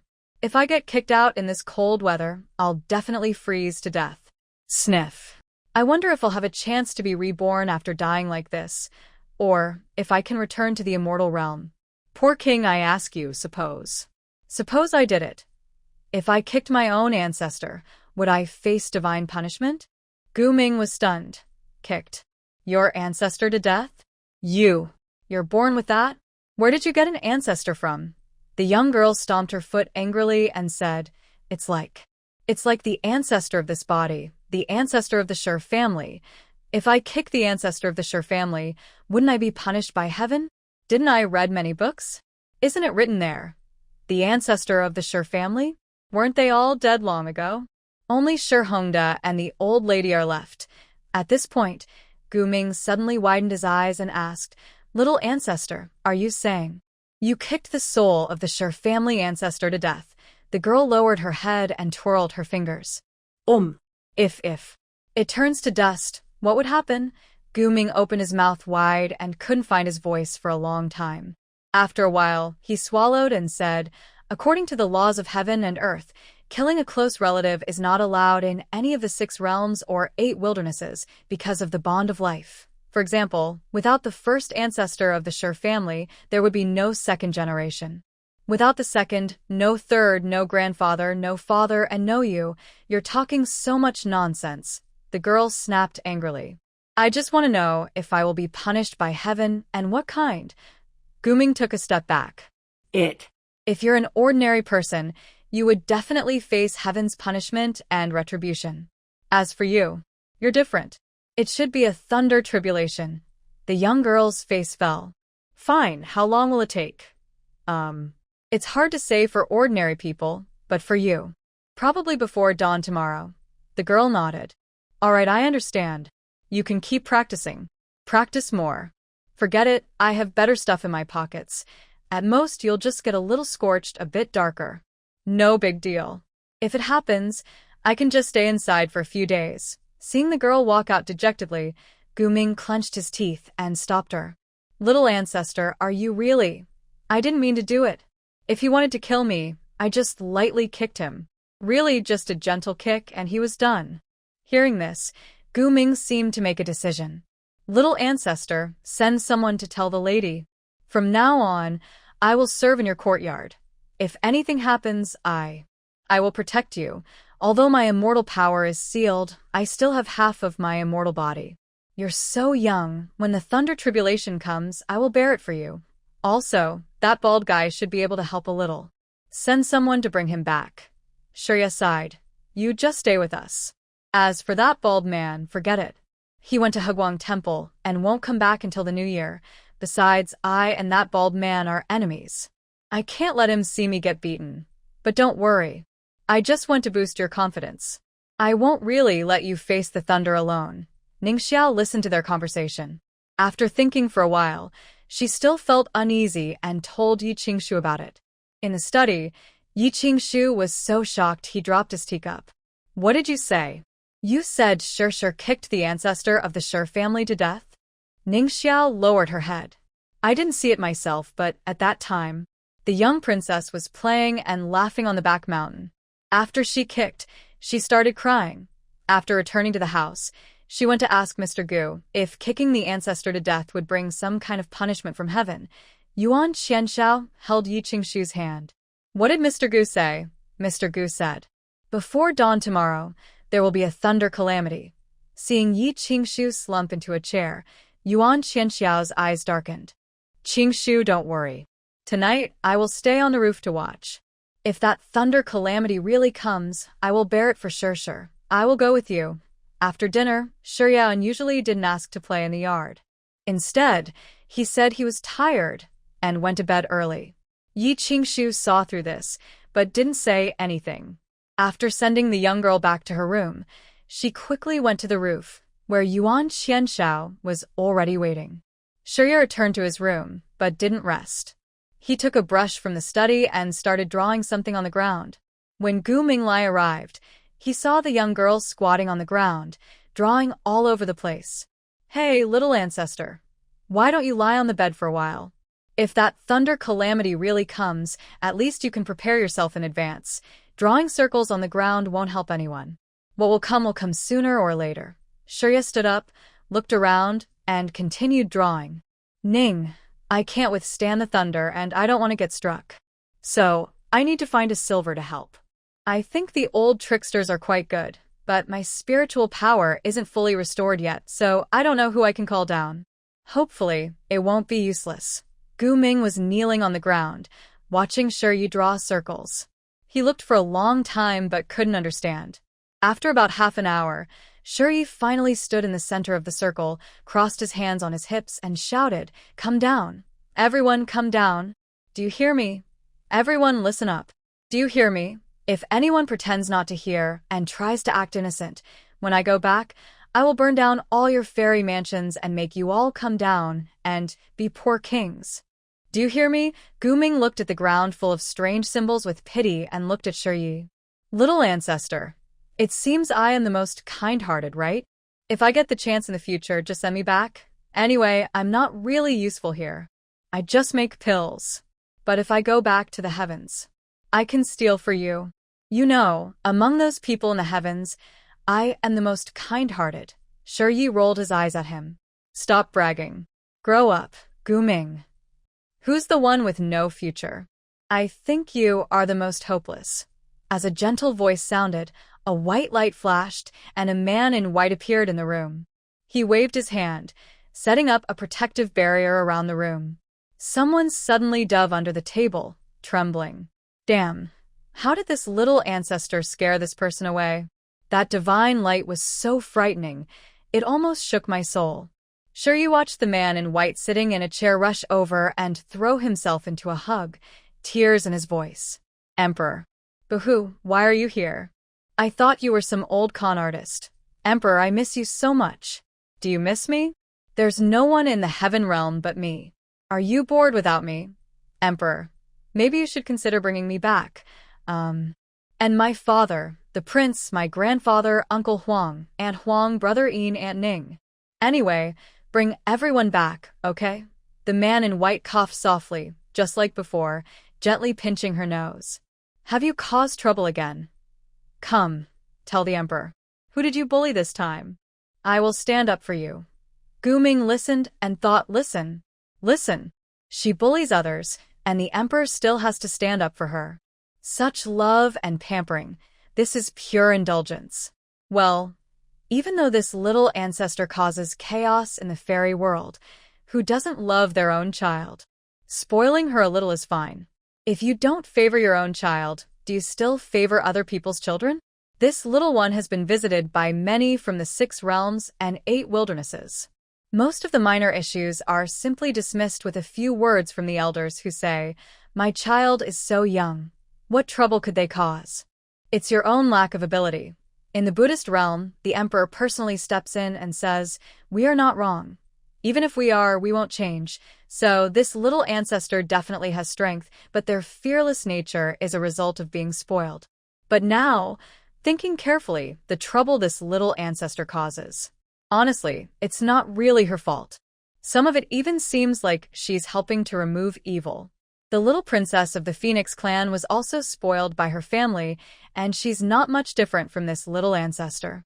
However, that princess can transform at will, flap her wings to scare people, and even openly call the little ancestor a freak who won't grow up. Can the little ancestor stand that? Haha. The result was that the little ancestor suddenly shone with divine light, forcing the princess to reveal her true form. The little ancestor rode her in the sky for 3 days and nights. Whenever they flew too slowly, she plucked her phoenix feathers. When they finally landed, the princess's colorful feathers were all pulled out. The Phoenix clan was furious and called the emperor to scold them, saying they neglected to discipline the princess and allowed her to bully others. If she didn't change her ways, the emperor would personally send her back to reincarnation for rebirth. The emperor has the most profound and unfathomable divine power in the 6 realms and 8 wildernesses. Seeing that he was protecting her, the Phoenix clan could only make the princess apologize and warn her to stay away from the little ancestor in the future. Shuri buried his head in the white-clad man's chest, his voice muffled. I caused trouble, I caused trouble anyway. Emperor, can you stay here and keep me company? I don't want you to leave. Actually, I miss you, Emperor. The young girl, tense all day, finally relaxed completely when she saw the white-clad man. Without saying much, she fell into a deep sleep. The man in white looked at the little one in his arms with affection and shook his head. Then he glanced under the table and said, "You tell me what happened." Guming was so scared, he didn't dare come out. He stammered, It's this. This little ancestor kicked her ancestor to death. No, it's the ancestor of this body. She kicked her ancestor to death. She was afraid of divine punishment, so she thought of asking someone to help her block the lightning tribulation. Unexpectedly, she called you down instead. The man in white chuckled softly, stood up, and gently laid her on the bed, covering her with a blanket. Take good care of her. If she safely passes this life, I will promote your immortal rank by 1 level, but if anything happens to her in this world, you won't need to go back. Guming trembled as he nodded in response. Seeing the emperor's body gradually turn transparent, he mustered his courage and asked, "Your Majesty, about the young ancestor's lightning tribulation. It's fine." After the emperor left, Ming crawled out from under the table. He had been so frightened in that short moment that his back was soaked with sweat. It was too terrifying. The Emperor's pressure was overwhelming. The young ancestor was even more frightening. I thought she would just shout a few words, but she actually called the Emperor down. On the roof, Yi Qingshu occasionally looked up at the sky, always ready to rush out and save her daughter if needed. Yuan Qianshao stood nearby, his eyes never leaving the sky. But in his eyes, besides worry, there was also hope. Qingshu, do you think there's a chance the lightning tribulation might not come? What I mean is, if it weren't for Shi Hongda's daughter, would the tribulation still happen? Yi Qingshu didn't turn her head. Sometimes I really wish Shi Hongda had nothing to do with us. Just my own daughter. Huh? No, wait, Yuan Qianshao, what do you mean by what you just said? Are you implying I've been unfaithful? Yuan Qianshao saw her glance and quickly waved his hands. No, I didn't mean that. I was just making an analogy. Just an analogy. Don't be mad, okay? Just my silly words. Yuan Qianshao, you're not right. Tell me, is there something you're hiding from me? No. I promise I haven't. Seeing that Yi Qingshu stopped talking, Yuan Qianshao tugged at her sleeve again. Qingshu, just suppose I did something wrong to you in the past. Could you forgive me? The two of them sat on the roof all night, each lost in their own thoughts. By morning, they had not seen the thunder calamity they expected. After parting ways, Yi Qingshu looked toward Yuan Qianshao's departure. She said, Xia Qiu, send someone to check on the prince's affairs over the past few years and also check on me. Xia Qiu was surprised. Yes, I will send someone to investigate. But checking on the prince is one thing. I've also noticed he seems a bit strange lately. Why do you want to check on yourself, madam? Yi Qingshu shook her head. I don't know. I just feel that there are things he's hesitant to say, and they seem to be related to me. Besides, last night's thunder calamity didn't come. Xia Qiu was alarmed. Madam, do you mean? Yi Qingshu took a deep breath. I'm not sure either, but it's better to check. The next morning, Shi Yi woke up suddenly and sat up quickly. He looked down at his small arms and legs. Did I get struck? Are they all black and burnt? Am I still the same chubby, white and plump little one? Wah. Emperor, you're so kind. After doing good deeds, you get hurt. I want to learn from you. No need to thank me. Keep your achievements hidden. Hearing Shi Ye's crying, Ming, who was lying at the table, suddenly woke up. Little ancestor, what's wrong? Did you have a nightmare after waking up? Wah. I'm just too touched. The Emperor helped me withstand the thunder calamity, and I haven't even thanked him yet. Shi Yi sniffled and sobbed. If I hadn't been struck, that's such a big favor. I must repay him generously. But I haven't even done that yet, and he's already hurt. Wah. I only have 2 copper coins left. I'll give them all to him. Ming was speechless. Little ancestor, wait a moment before crying. There's something you might have misunderstood. It's about the thunder calamity. It didn't come last night at all. The Emperor saw you sleeping, put you on the bed, and then left. He even told me not to go back. Wah. Shouldn't I be the one crying? What did you say? Shi Yi was so shocked he forgot to cry. Tears still hung on his face. It didn't come? Yes. When the Emperor left last night, I asked him specifically. He said it was fine, and then he left.